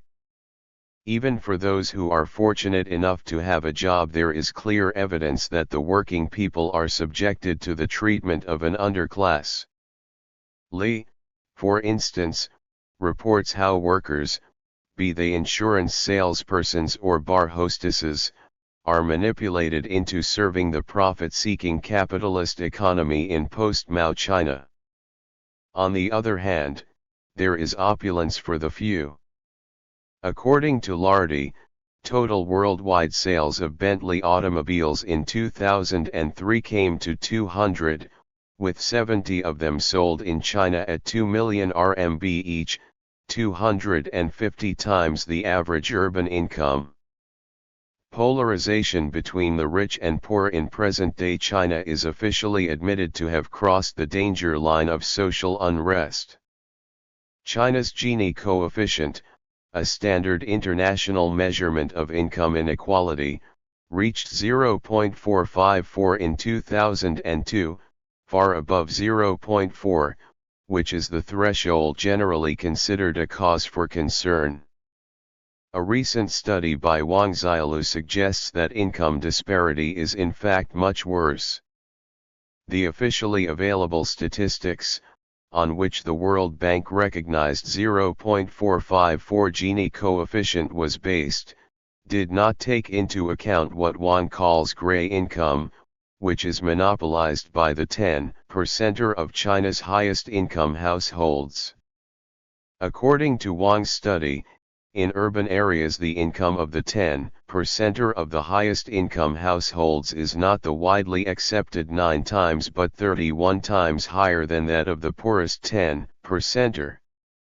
If rural and urban areas are combined in this calculation, the difference is 51 times. Even though members of the urban working class have been confronting a deteriorating situation, few if any at all are willing to take up the kind of jobs and levels of pay that are associated with migrant rural workers in urban centers. For migrant workers from rural China, the monthly wages of factory workers in 2003 ranged between $62 and $100, only marginally higher than in 1993. To earn this meager wage, millions of rural Chinese not only have to work under appalling conditions but also have to leave their families. An estimated 20 million children have been left behind in this way. Privatization of the economy. The second perspective from which one can argue that China is a capitalist country is to note that China is in the process of being further privatized. The means of production are increasingly being handed over to private business entrepreneurs. Although major and strategic industry and infrastructure such as banks, telecommunication, railways, and the military are still owned by the state, China is preparing for a more radical process of privatization. Indications are that everything but the military, telecommunications and energy industries, along with some parts of the transportation sector, will be open to private competition. According to a report partly funded by the World Bank, private business already accounted for more than half of China's economy in 2000. Similarly, Ross Garnot of the Australian National University and Song Ligang of Beijing University estimate that officially registered private firms, foreign enterprises, and family farms made up 50% of the Chinese economy American Samoa early as 1998, with that share rising to 62% if private firms that were still officially labeled collectives were counted. Multinational corporations now account for 34% of Chinese industrial output, which is greater than the 30% share attributed to state-owned enterprises, and the percentage of the former keeps growing. Joining the transnational capitalist world. The third perspective from which one can argue that China is either already a capitalist country or rapidly moving towards it is that China increasingly is run by transnational capitalist firms. Take the automobile industry as a case in point. Nowadays, all the important car production plants in China are owned by either foreign companies or joint venture companies. Professor Hu Xingdu argues that by making China the sweatshop of the world, the developed West not only exploits cheap Chinese labor but also Chinese intellectual and knowledge sources. He asks his audience to think of the example of Guangdong and the Pearl River Delta, where on a car journey from Guangzhou to Shenzhen, from Zhuhai to Foshan, a journey of thousands of miles, one would see nothing but an endless stream of factories. But according to Hu, even with a manufacturing industry of this scale, the total GDP of Guangdong is no greater than the profits of a multinational company like McDonald's. One commentator calls this kind of development the Dongguan model, and increasingly Suzhou and even Wenzhou are moving towards it. Suzhou used to have its own industry and product brands such the Xiangxie refrigerator, Conke television, Changhua vacuum cleaners and Changcheng electric fans. These local brands have now disappeared. The Xiangxie refrigerator disappeared after its manufacturer entered into a joint venture with a Southern Korean company, Samsung. The Conke television disappeared after its makers entered into a joint venture with the Dutch corporation, Philips. The strategy employed by foreign companies is first to enter into a joint venture with an existing Chinese enterprise and demand the best assets, tax, and infrastructure concessions while making use of Chinese labor and expertise. They then use their technological and financial advantages to squeeze the Chinese partners out of the enterprise. This happened to Zibei Bearing Co. Ltd. with a German company FAG, to Ningxia Machine Co. Ltd. with a Japanese company, to a petroleum equipment company in a joint venture with an American company, and to the Lanzhou camera plant with a Japanese company. Point 2. The following examples show how the profits are shared when foreign firms operate in China.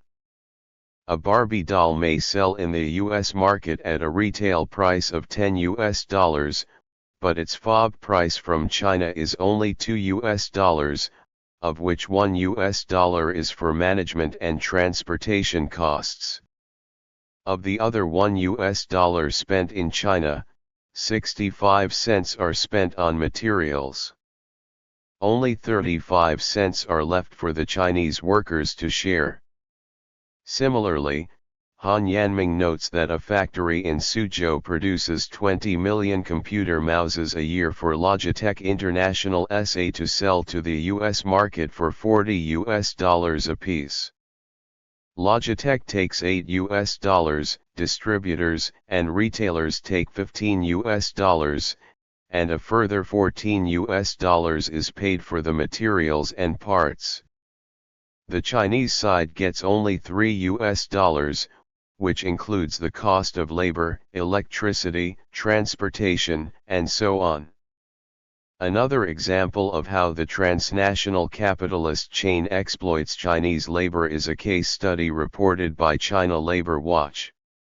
A Puma shoe factory run by a Taiwan businessman employs about 30,000 workers in Guangdong.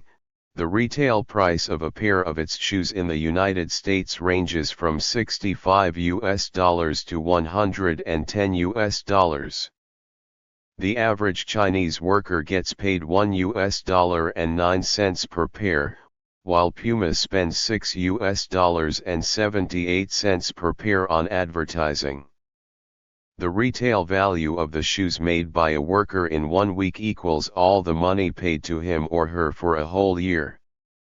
The average hourly wage rate paid to a Chinese worker is 31 US cents, while the profit the company makes from each Chinese worker is $12.24 per hour. The workers regularly have to work from 7:30 am to 9:00 pm, but sometimes have to work overtime until 12 p.m. with no increase in the hourly rate. Sometimes they do not even get paid at all for overtime. They have a 1-hour break for lunch and an hour and a half for dinner. They sleep in the factory compound, with 12 people in one room and one bathroom for 100 people to share. They are not allowed to talk at work and cannot leave the factory compound without permission. The penalty for arriving 5 minutes late at work is the deduction of 3 hours' pay. There are no regulations on workplace health and safety conditions in the factory. Joint ventures not only make profits but also shift production relations in China.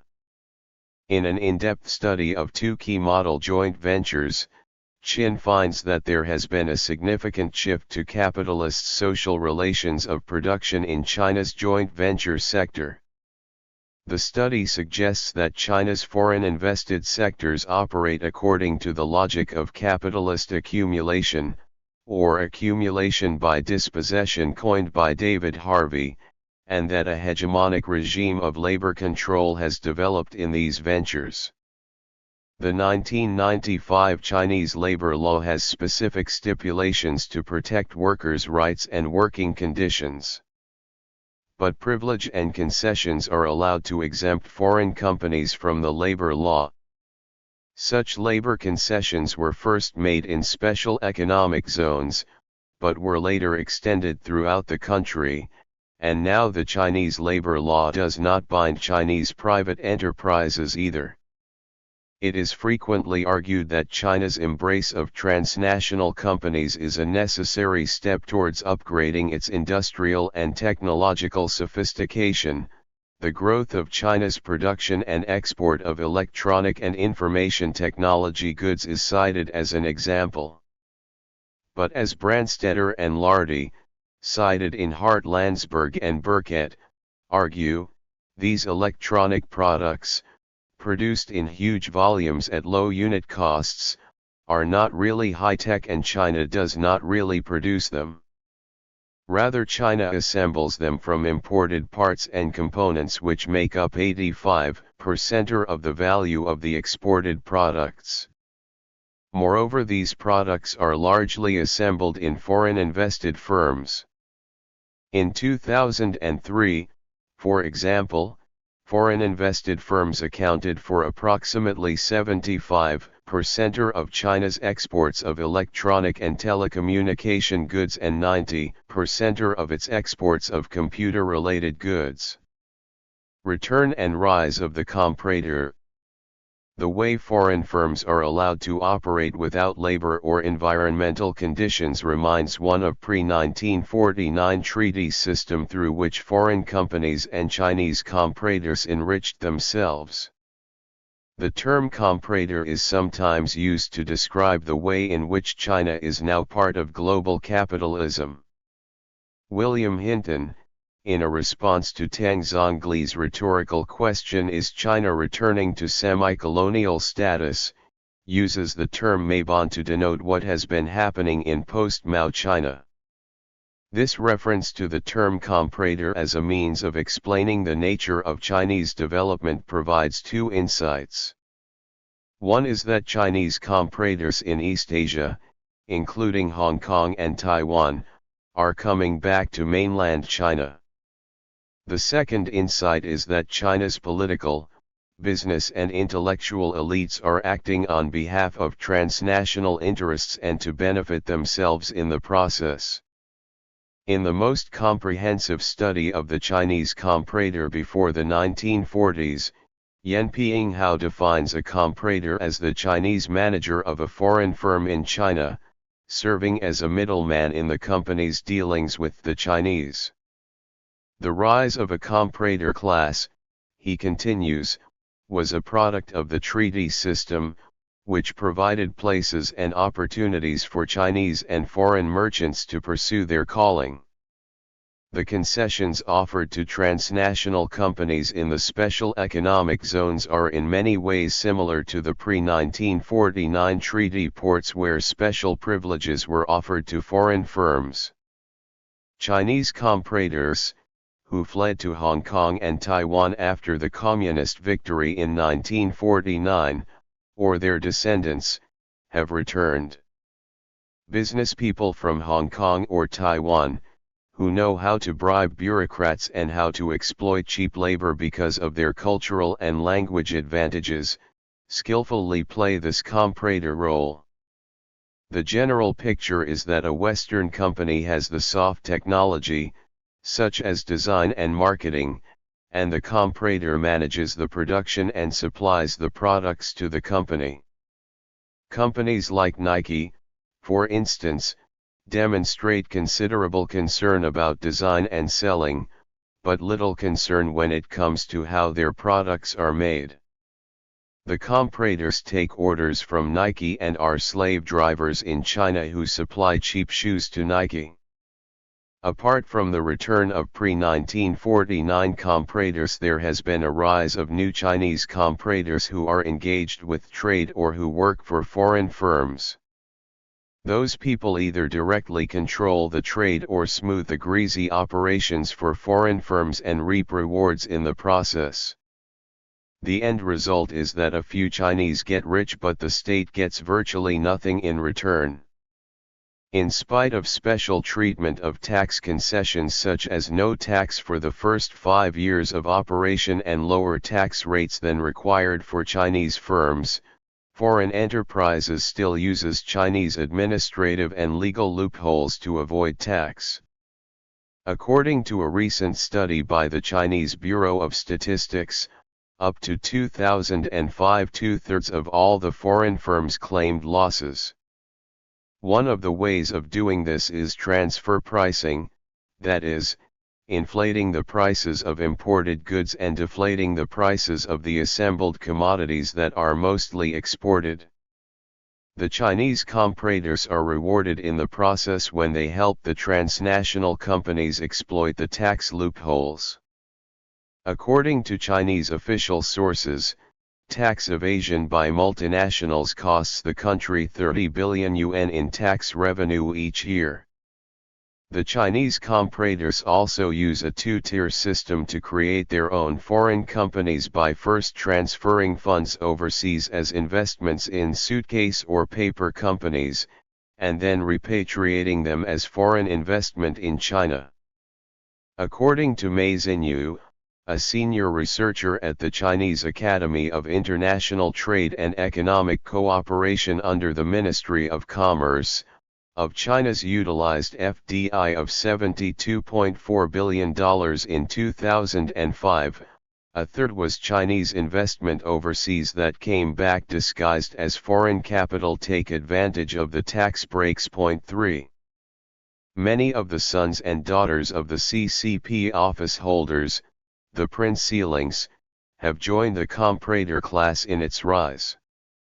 According to Gili, Zhang Mianheng, son of the former General Secretary of the CCP, who gained a doctorate from Drexel University in Philadelphia, become a key player in Shanghai business, starting with the city-owned investment firm Shanghai Alliance Investment, serving on the board of China Netcom, which relied on him to ease its way through government regulatory agencies. Zhang also served as the chief executive officer of Shanghai Simtech Industrials, a telecommunications company. Though Zhang was whisked away to Beijing to become vice president of the Chinese Academy of Sciences in 1999, he remained active in business and was responsible in 2000 for putting together an alliance between Simtech and Shanghai Alliance Investment and Taiwan's Hongjun Group to build a semiconductor plant in Shanghai with an initial investment of $75 million. Zhang also engineered a deal between Simtech and Shanghulan Groups which make appliances and computer products.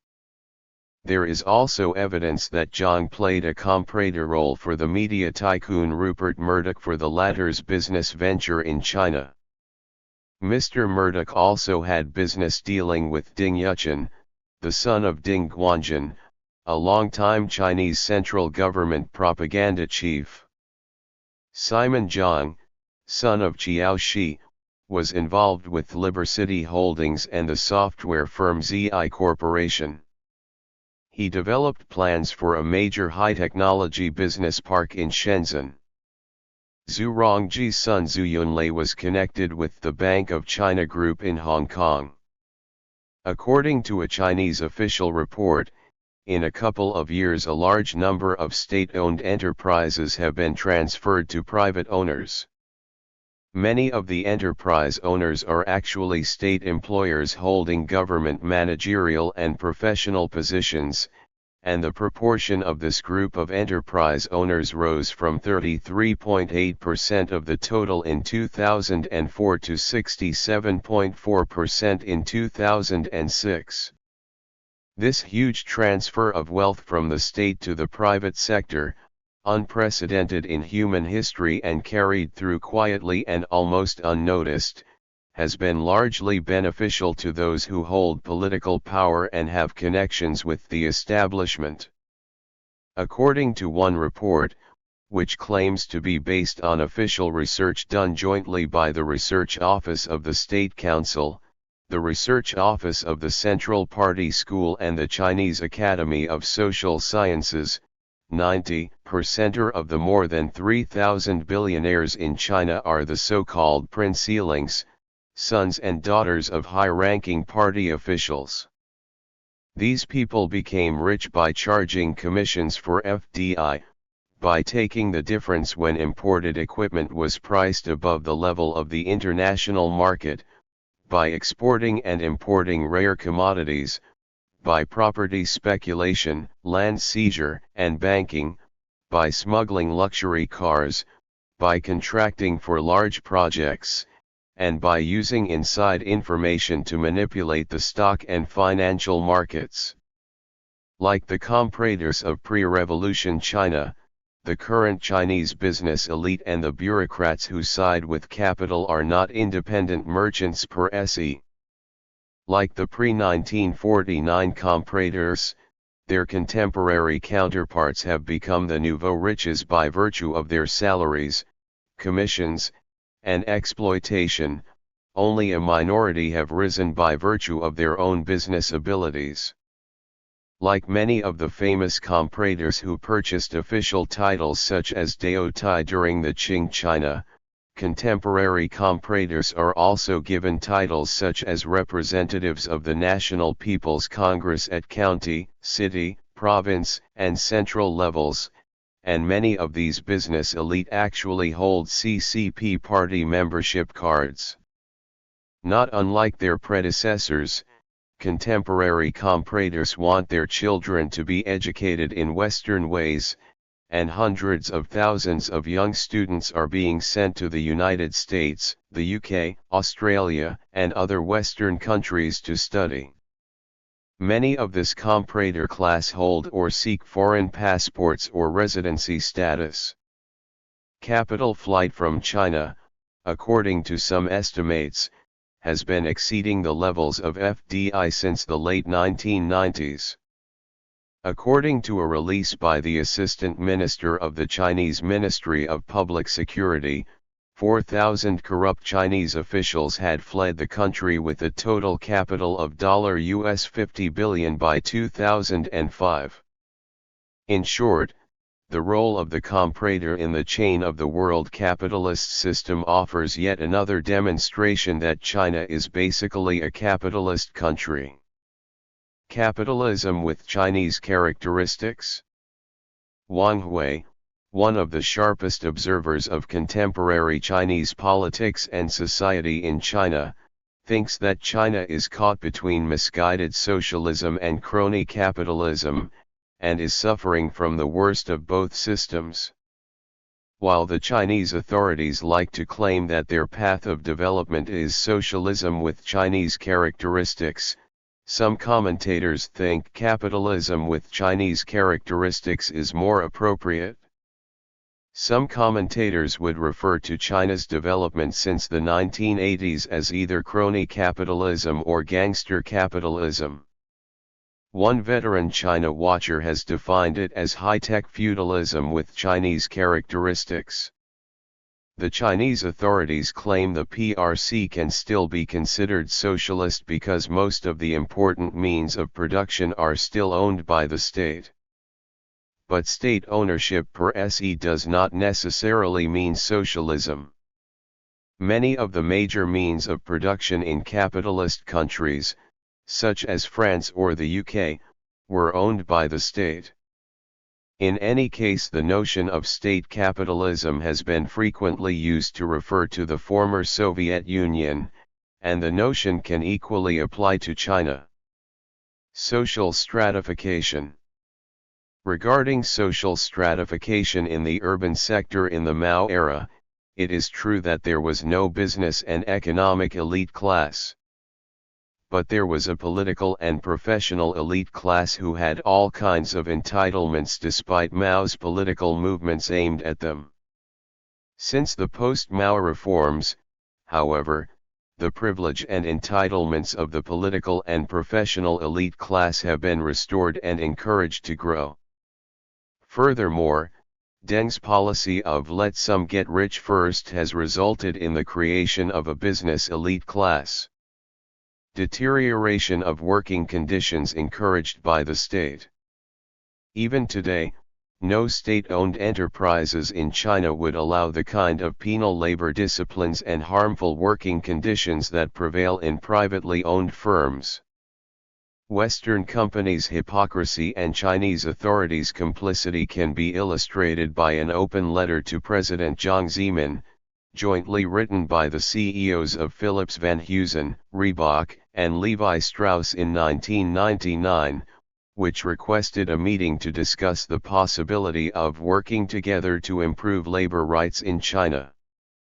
The sincerity of this request is open to question precisely because the letter was open.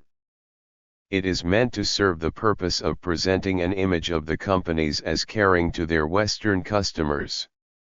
The intention of spinning is confirmed by the fact that McDonald's in China tried to prevent workers in its franchises from forming trade unions, the fact that fast food giants McDonald's, Kentucky Fried Chicken and Pizza Hut have been caught underpaying their young workforce in China by as much as 40% or below the already abysmal legal minimum wage, and the fact that the multinationals lobbied in 2007 to delete or reduce the force of terms in favor of workers when the Chinese government attempted to introduce a labor law so that workers are in some way protected by Contact Point 4. In any case, the Chinese government showed no interest in talking to the three CEOs. In fact, the plight of the migrant workers is not what concerns the Chinese authorities.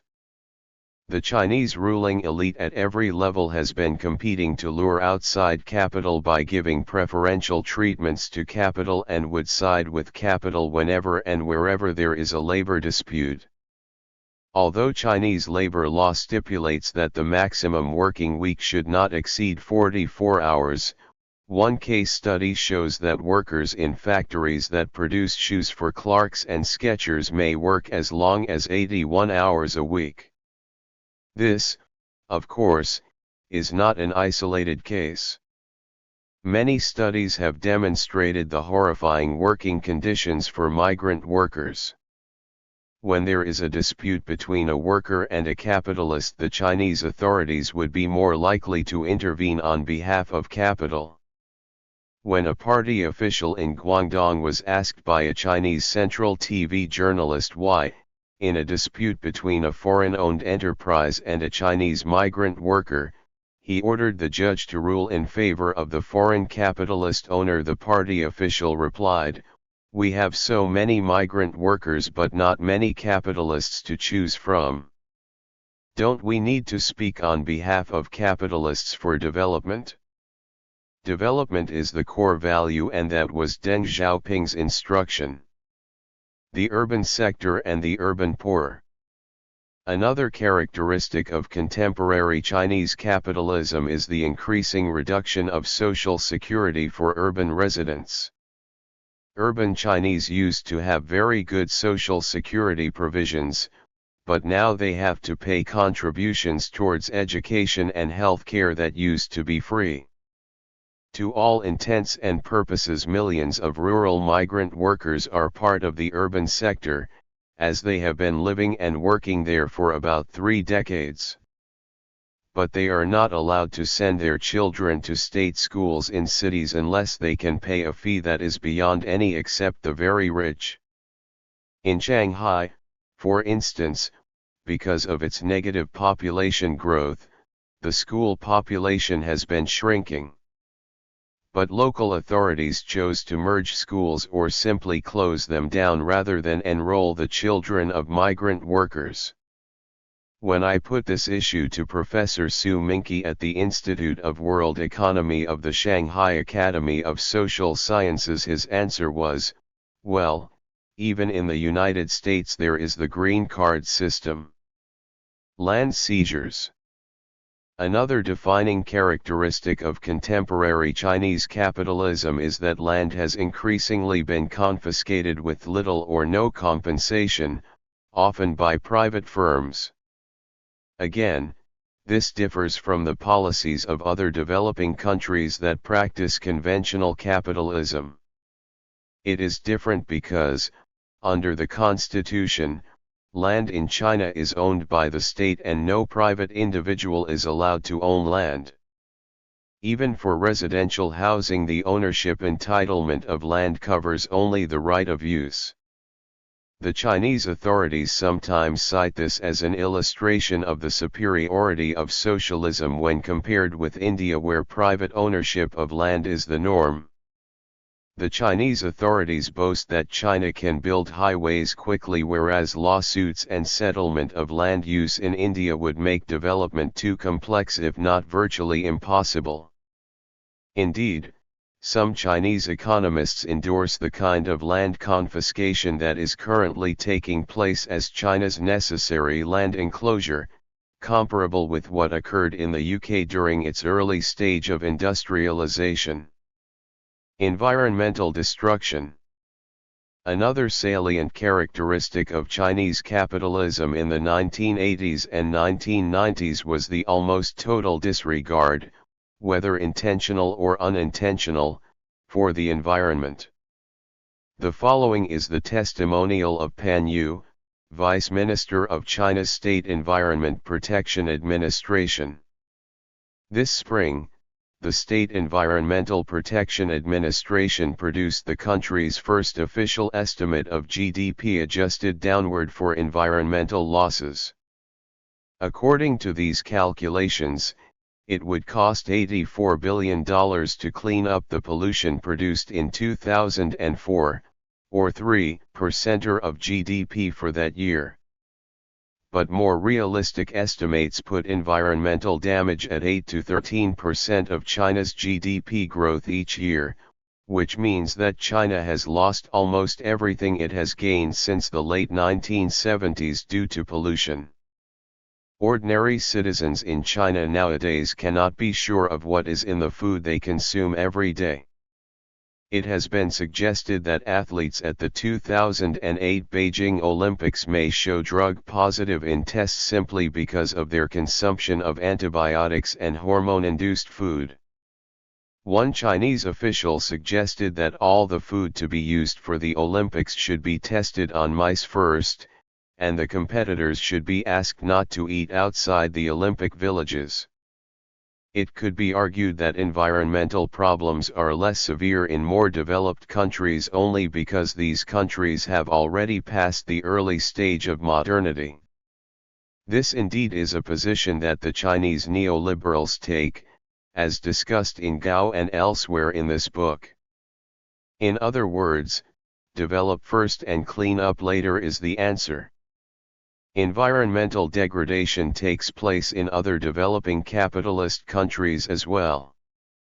However, what makes the Chinese case different is that state ownership of rivers, mountains, and land is often treated as equivalent to no ownership and no responsibility. The whim of a bureaucrat in charge, or a successful bribe to the same effect, can set off a project or an event with tremendous environmental consequences. It is little wonder that most of the worst polluted cities in the world are currently located in China. The water in most of China's lakes and rivers is undrinkable because of pollution.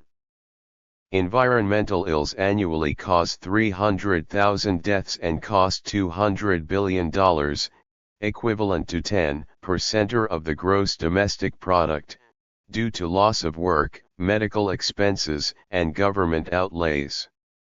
Some policies result in environmental degradation even when their ostensible goal is the exact opposite. Take the case of Yunnan, where 94% of the land area is mountainous, as an example. In 1981, the CCP and the State Council issued a policy document 5 known as Sanding, or the three fixed mountain rights, fixed forestry rights and fixed responsibility. The policy was designed to copy the so-called success of the responsibility system in agriculture by producing a kind of forestry responsibility system. It was assumed that giving individual households the right to manage sections of forestry would ensure that the same households would look after the forest in a responsible fashion. What happened instead was that the locals used their rights to chop down the trees and sell them. Within 3 years, the once thickly forested mountains were chopped bare. Any forest that was left was due to the impossibility of access. Now the locals have nothing to rely on for their livelihood and are dependent on government handouts.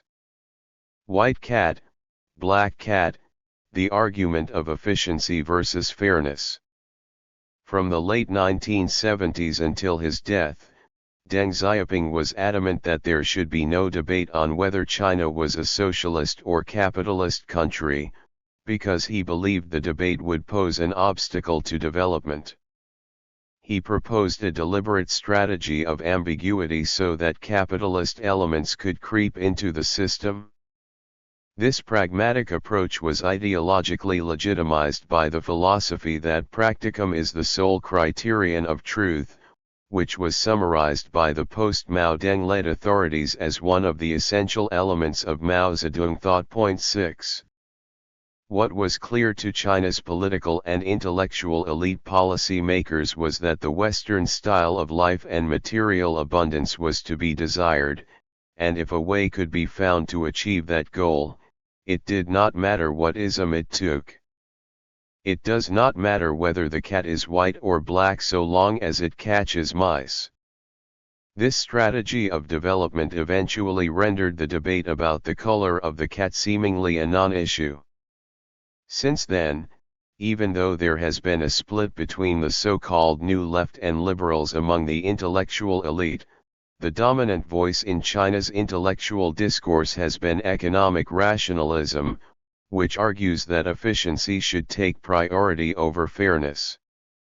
The underlying assumption is that if and when efficiency leads to greater wealth in the country, everyone will be better off. Seeing the past from the present, a hole in the discursive hegemony.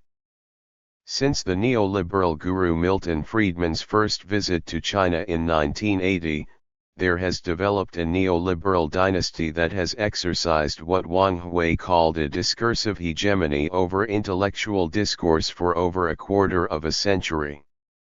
According to the idea of development embodied in this discourse, a generation of Chinese has to be sacrificed, and those who are to be sacrificed are the 50 million workers who lost their jobs, plus 800 million peasants.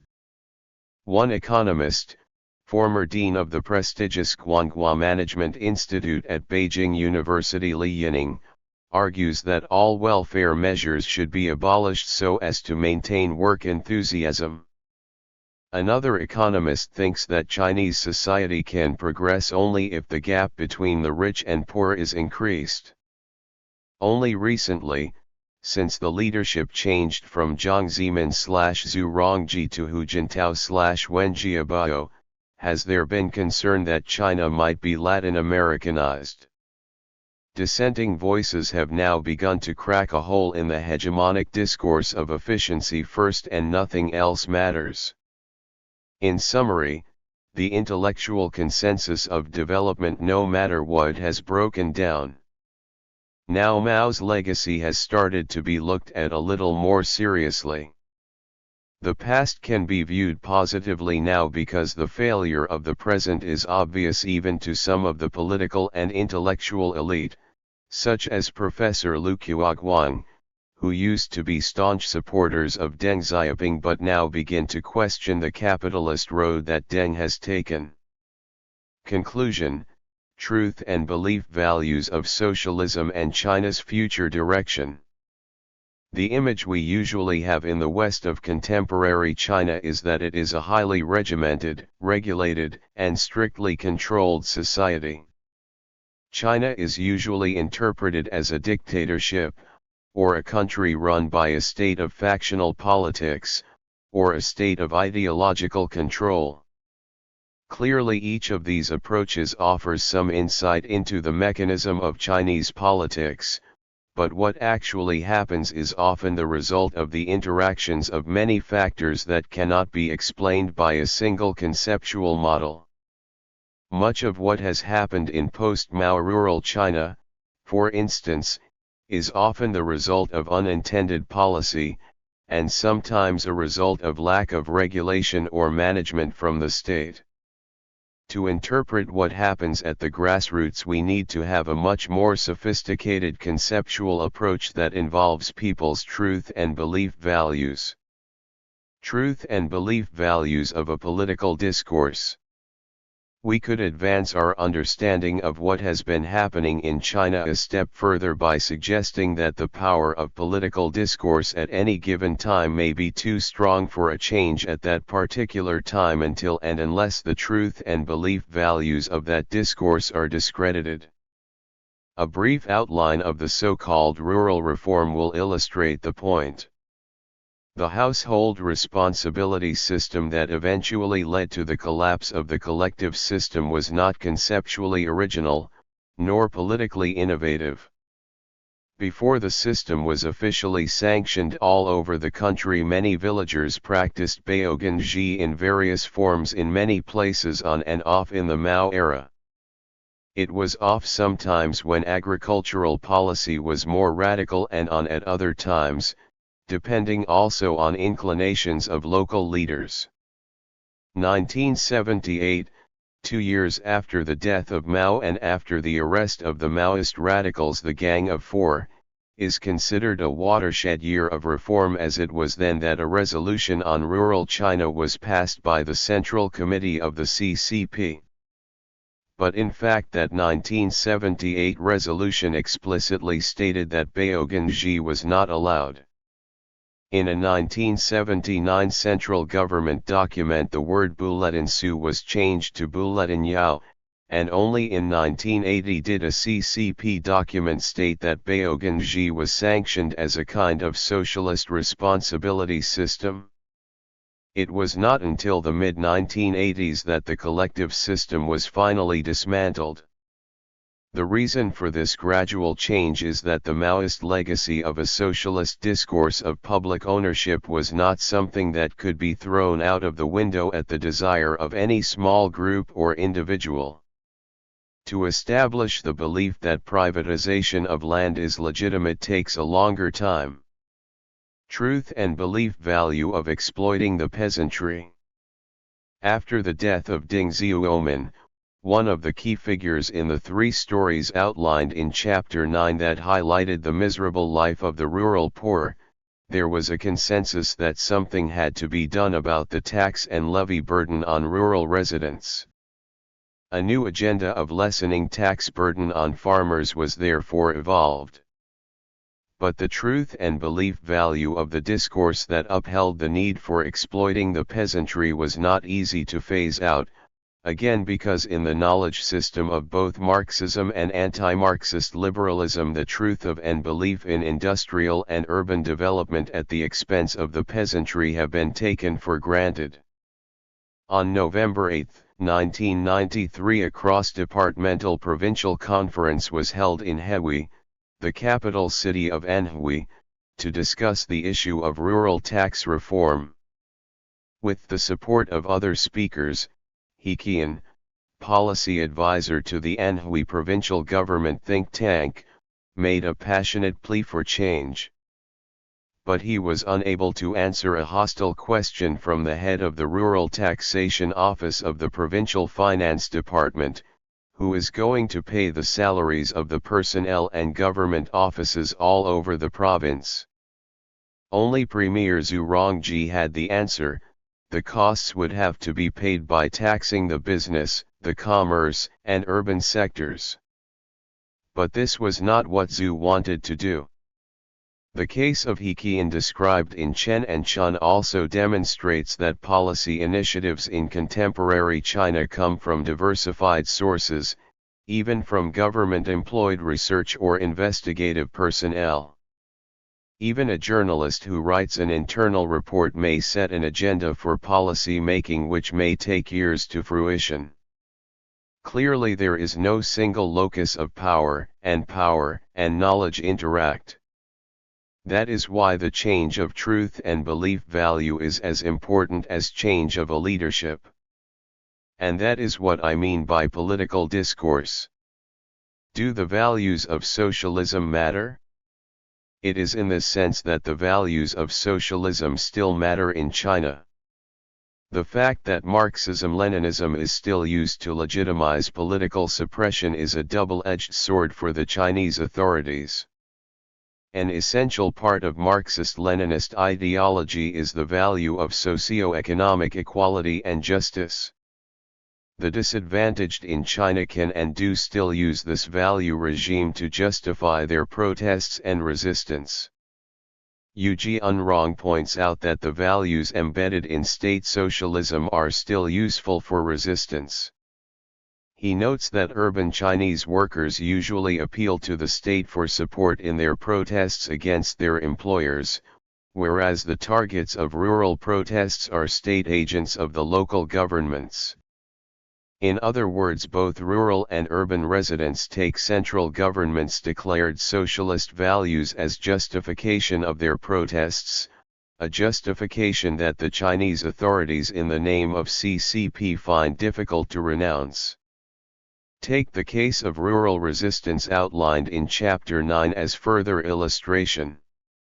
A kind of organized and rational resistance has been active, strong, and emerging from very early on, and is very hard for the state to handle. A resort to simple brutal force does not always work. There are 2 reasons for this. First, the CCP, of which Mao was one of the founding fathers and the most dominant leader, is still the ruling party, and it has not denounced the value of the political discourse of social and economic justice. Second, the truth and belief values of class struggle, though officially abandoned by the state and by most of the intellectual elite, have not been totally eradicated among the people.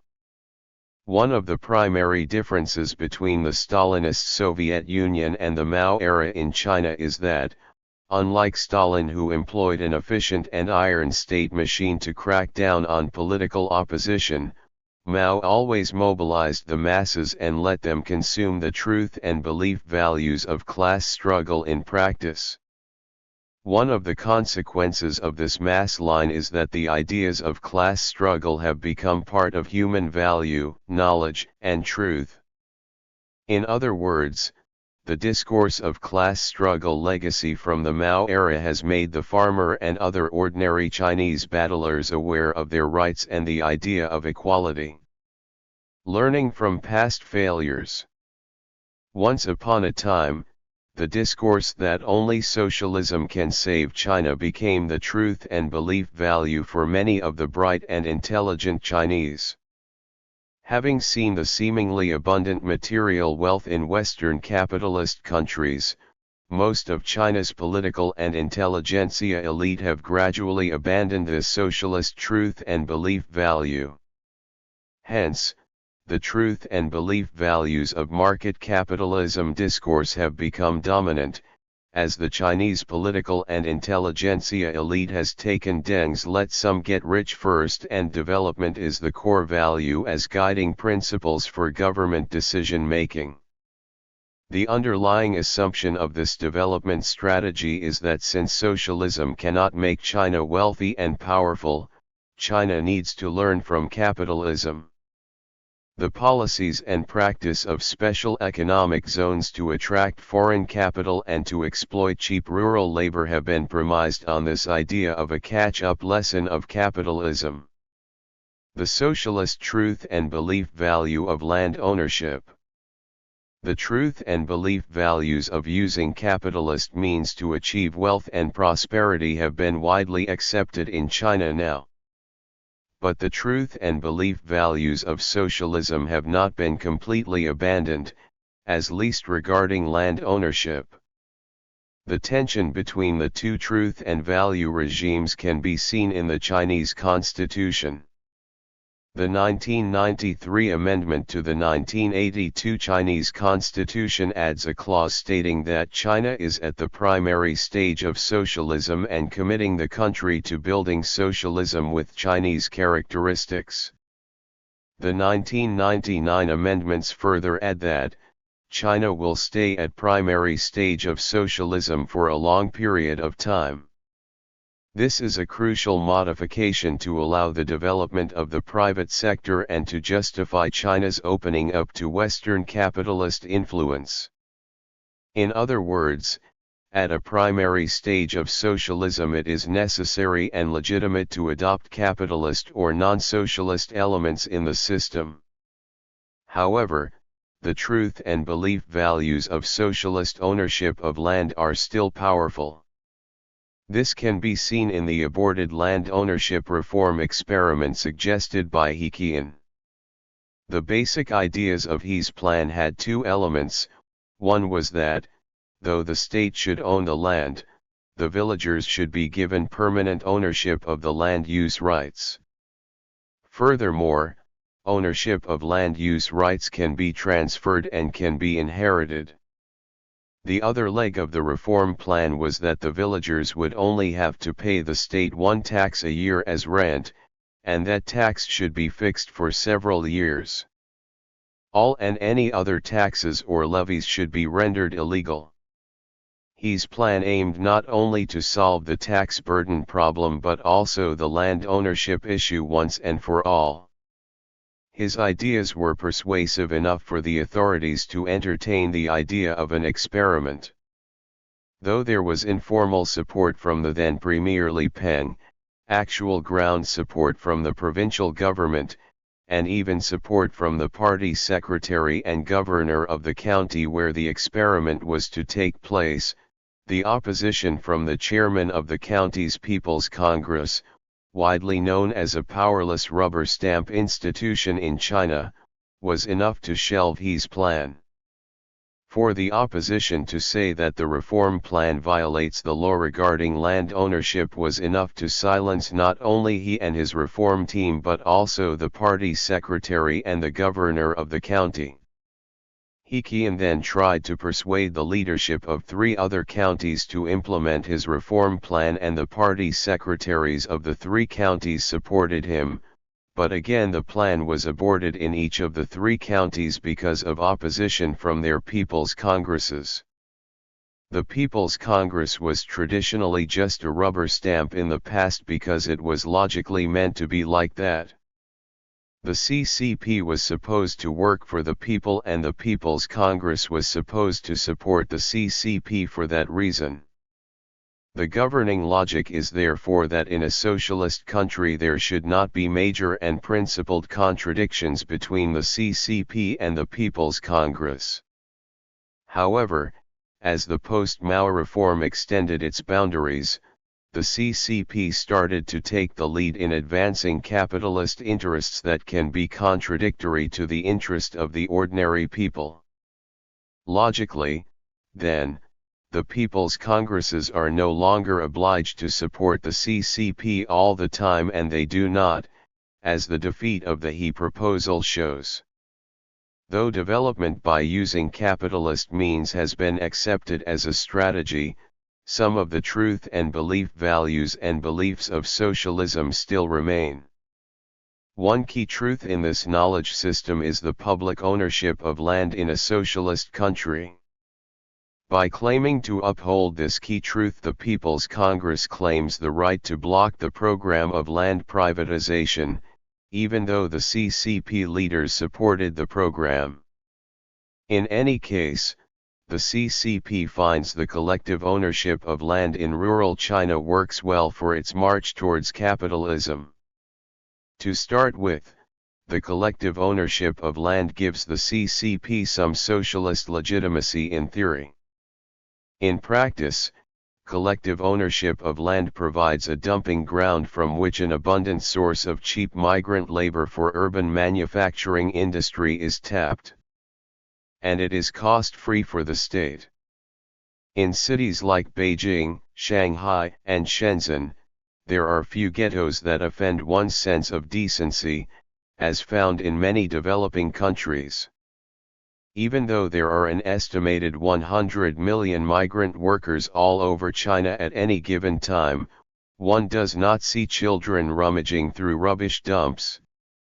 The key to China's success in avoiding ghettos lies the existing land ownership system. Every rural Chinese migrant worker has a family with some land that they can resort to for basic survival. When migrant workers are unable to find work, or grow too old to work in a sweatshop, they may return to their native villages where a piece of land is nominally theirs to use. It is for this reason that the migrant workers are able to leave their children at home in their native villages.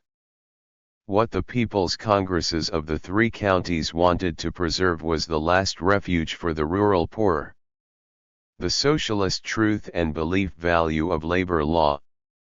In the absence of an established legal system to protect individual rights, the socialist legacy of the Mao era matters a lot even now. It is often claimed that trade unions in the Mao era were not only decorative but actually another organ protecting the interest of the state. This line of thinking is based on the assumption that the relationship between trade unions and the state ought to be antagonistic in a communist state. This anti-communist Cold War assumption fails to notice that the mode of production in the Mao era was so structured that the social relationship between the workers and the state was not meant to be antagonistic. There might be disputes and grievances in individual cases, in which case trade unions might act on behalf of the workers, but in general workers and management were supposed to work together for the same goal. Workers were supposed to be owners and masters of the means of production and therefore supervise and participate in management. It was precisely in order to strengthen this supposed social relationship that the Cultural Revolution was launched. It was for this reason that workers and masses were encouraged to participate in the four big freedoms during the Cultural Revolution. It was for this reason that the four big freedoms were written into the Chinese constitution in the Mao era. When the mode of production is transformed, that is, when the means of production are no longer publicly owned and when workers are no longer supposed to be the owners of these properties, the relationship between the trade unions and the state then become antagonistic. Deng saw clearly what the problems would be. So in 1980 he ordered the abolition of the four big freedoms. In 1982 when the Chinese constitution was amended, the clause of the four big freedoms, together with the freedom to strike, was stricken out. Clearly the post-Mao regime has started to axe the Maoist legacy little by little, but there is still substantial amount that remains intact. As has been discussed, collective ownership of land remains intact. Another part of the Maoist legacy that remains intact is related to labor conditions and regulations in state-owned enterprises. The truth and belief values of socialism mean that workers have the right to rest at least one day a week, the right to legal holidays, the right not to work overtime more than 3 hours a day or 36 hours a week in total, the right to be paid overtime rates not lower than 150% of the normal rate for a working day or 200% during holidays, the right to be paid on time, the right to maternity leave of no less than 90 days and healthy and safe work equipment. However, in private and foreign-owned enterprises, these labor regulations do not apply. Though the freedom to strike has been abolished, the capitalist roaders have yet to wipe out the labor legacy of the Mao era in state-owned enterprises. Mining accidents offer another example of how socialist values still matter. According to one estimate, there were more than 4,000 deaths from mining accidents in 2004 alone. Another estimate puts this figure at 6,000. According to one estimate, the coal mining accident death toll is as high as 30,000 a year in China. Li Qiang, the head of a labor watch organization based in New York, maintains that China only produces 35% of the world's coal but suffers 80% of the world's mining accident deaths, with the death rate 30 times higher than that of South Africa and 100 times higher than that of the United States. But these accidents happen mostly in private mining firms. The situation in private mining is that those with capital can force miners to sign contracts that stipulate that compensation for death should not exceed 20,000 RMB. A miner's life has thus been made so cheap that business contractors are not interested in investing in safety. While media publicity eventually resulted in an increase in the price of a life to 200,000 RMB in some mining areas, local government authorities would prefer to cover up accidents and not to collect death figures. To make life easier for private contractors, some local governments simply report a dead person as missing. Again, thanks to the socialist legacy of the Mao era, this kind of violation not just of human rights but of human life does not prevail in a state-owned coal mine. The socialist truth and belief values of healthcare and education. State-owned enterprises are among the few institutions that uphold socialist values through their labor regulations. Other important socialist legacies from the era of Mao, such as healthcare and education in rural China, have been cut back so much by Deng and neoliberal policy makers that it will be difficult for them to recover. In 2003, the new CCP central leadership in Beijing decided to allocate some state expenditure to rural China, something that had not been done since the late 1970s. A document to this effect was sent to various state departments, but these departments refused to endorse it. Consequently, when a meeting was convened to finalize the document, a meeting that was to be attended by all the relevant ministries, no documentation was tabled for the agenda. Hu Jintao, furious at this deliberate sabotage, declared at a Politburo meeting that with or without documentation it was his decision that the policy had to be implemented. 6 months later, an inspection team that he sent out revealed that no new funding had been allocated to rural areas. During the SARS epidemic, the Minister of Health was sacked and a policy of investing more in rural China was declared. To implement this new policy, the Iron Lady, Vice Premier Wu Yi, was assigned to act as Health Minister. 5 billion RMB was allocated to implement preventive health measures in rural China. However, all of that money was eventually used in county and urban centers instead. It turned out that rural health clinics and facilities had all been privatized. The Ministry of Health, under Wu Yi, had no idea of how to allocate funding from the central government to private health businesses in rural China.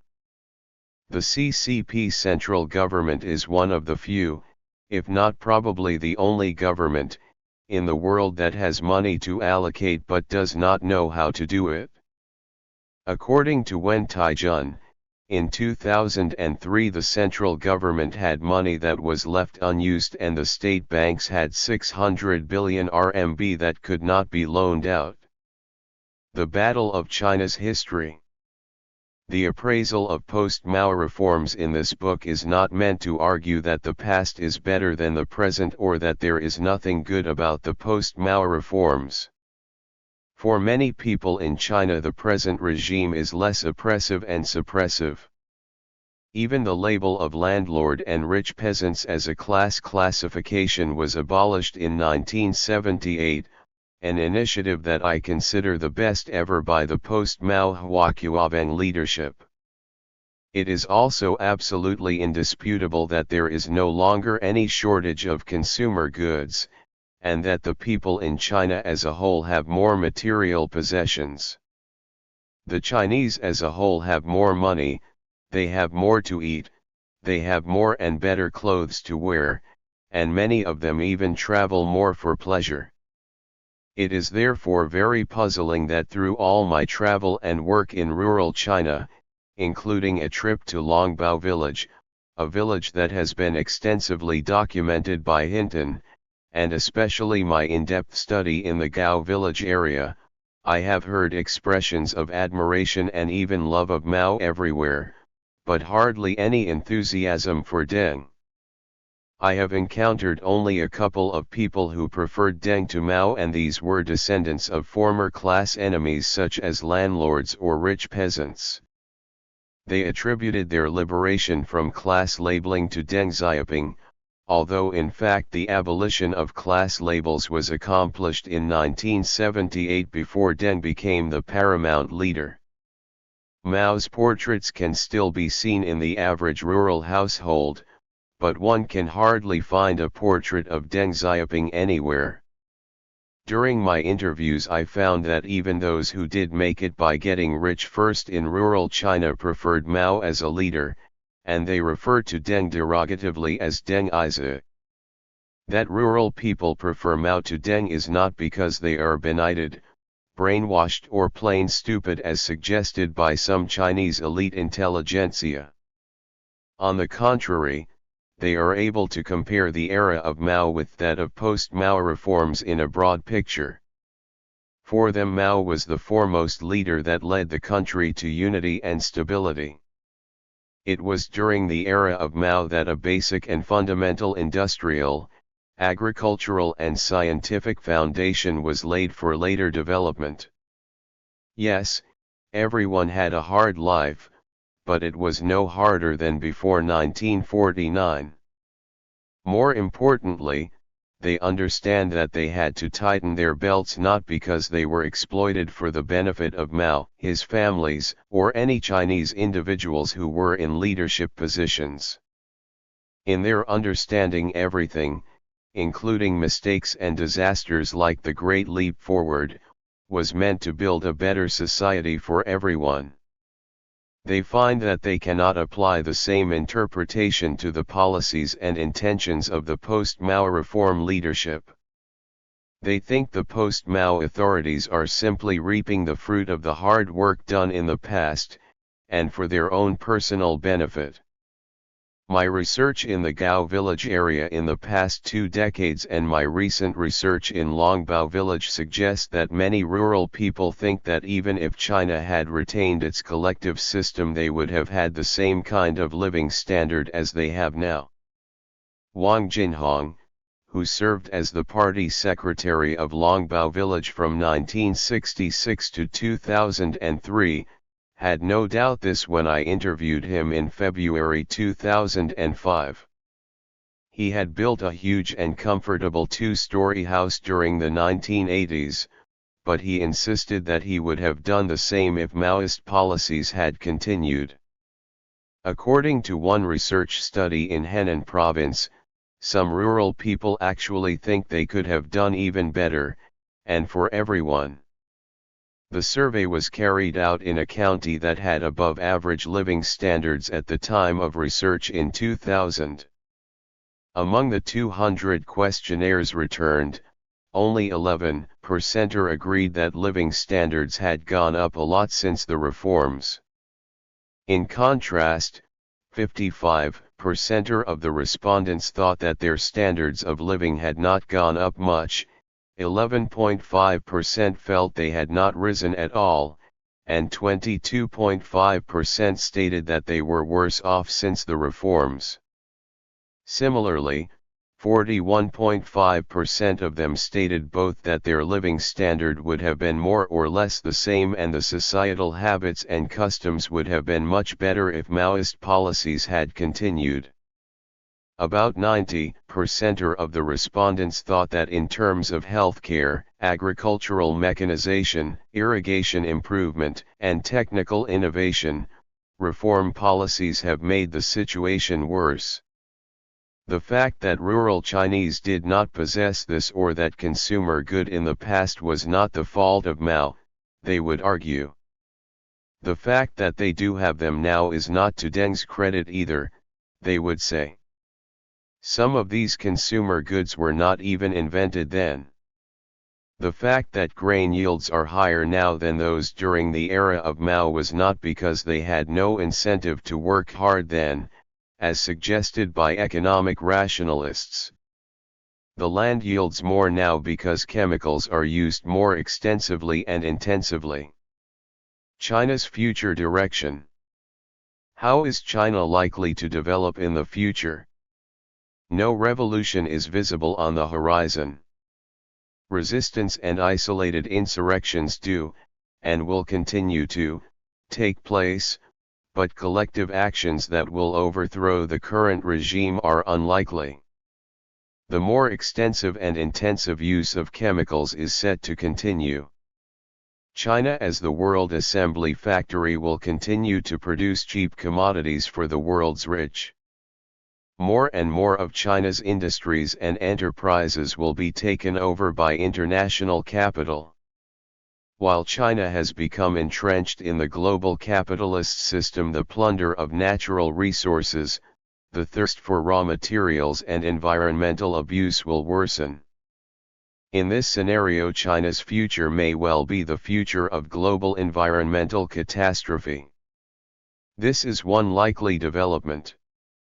The second scenario is that scientific and technological inventions will come quickly enough to phase out the existing production technology so that environmental deterioration can be halted. Some would argue that the replacement technology is already there.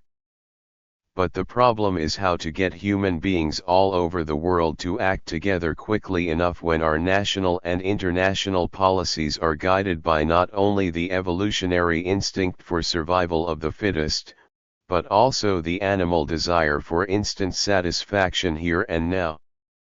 This second scenario is possible, but its likelihood depends on our efforts. The dialectics of human competition rationalized by economic rationalism may in fact lead to disastrous military conflicts between China and the rest of the world over limited resources, or spheres of influence and control. This worst scenario is not unlikely, and certainly not impossible, especially if China is not ready to submit to Western dominance. The fourth scenario is that Mr. Democracy comes along to take over China. For many of the Chinese elite intelligentsia of the Enlightenment tradition, once China becomes democratized, the Chinese people will live happily ever after.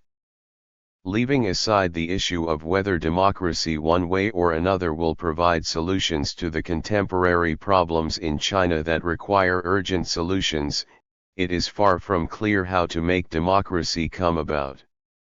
The Iraqi situation has demonstrated that imposition from outside does not work to anyone's benefit. The most sensible approach is therefore to induce internal changes in China so that more accountable and more responsible governance and government can take root. The idea of taking root has a metaphorical implication here. For something to take root, it needs to adjust to the environment and to take in whatever nutrients are available. The Chinese 1949 revolution and Maoist legacy have become part of the Chinese environment and cannot simply be discarded. Therefore, the most fruitful approach is to absorb what is already there, including China's long tradition as well as its recent socialist heritage. Many lessons can be drawn from these heritages. Negative lessons can be drawn from the Mao era, so that violence should be avoided as much as possible and measures should be taken before violence erupts. Positive lessons, such as popular democracy, grassroots participation in management and production, and cheap and locally adopted and traditionally proved healthcare and education, can also be drawn from the Mao era. The ideas and practices of Chinese socialist democracy should be made use of. It is along these lines that we should imagine an alternative model of development in China. Modernity does not have to be totally Western either in terms of governance or in terms of production organization and technology.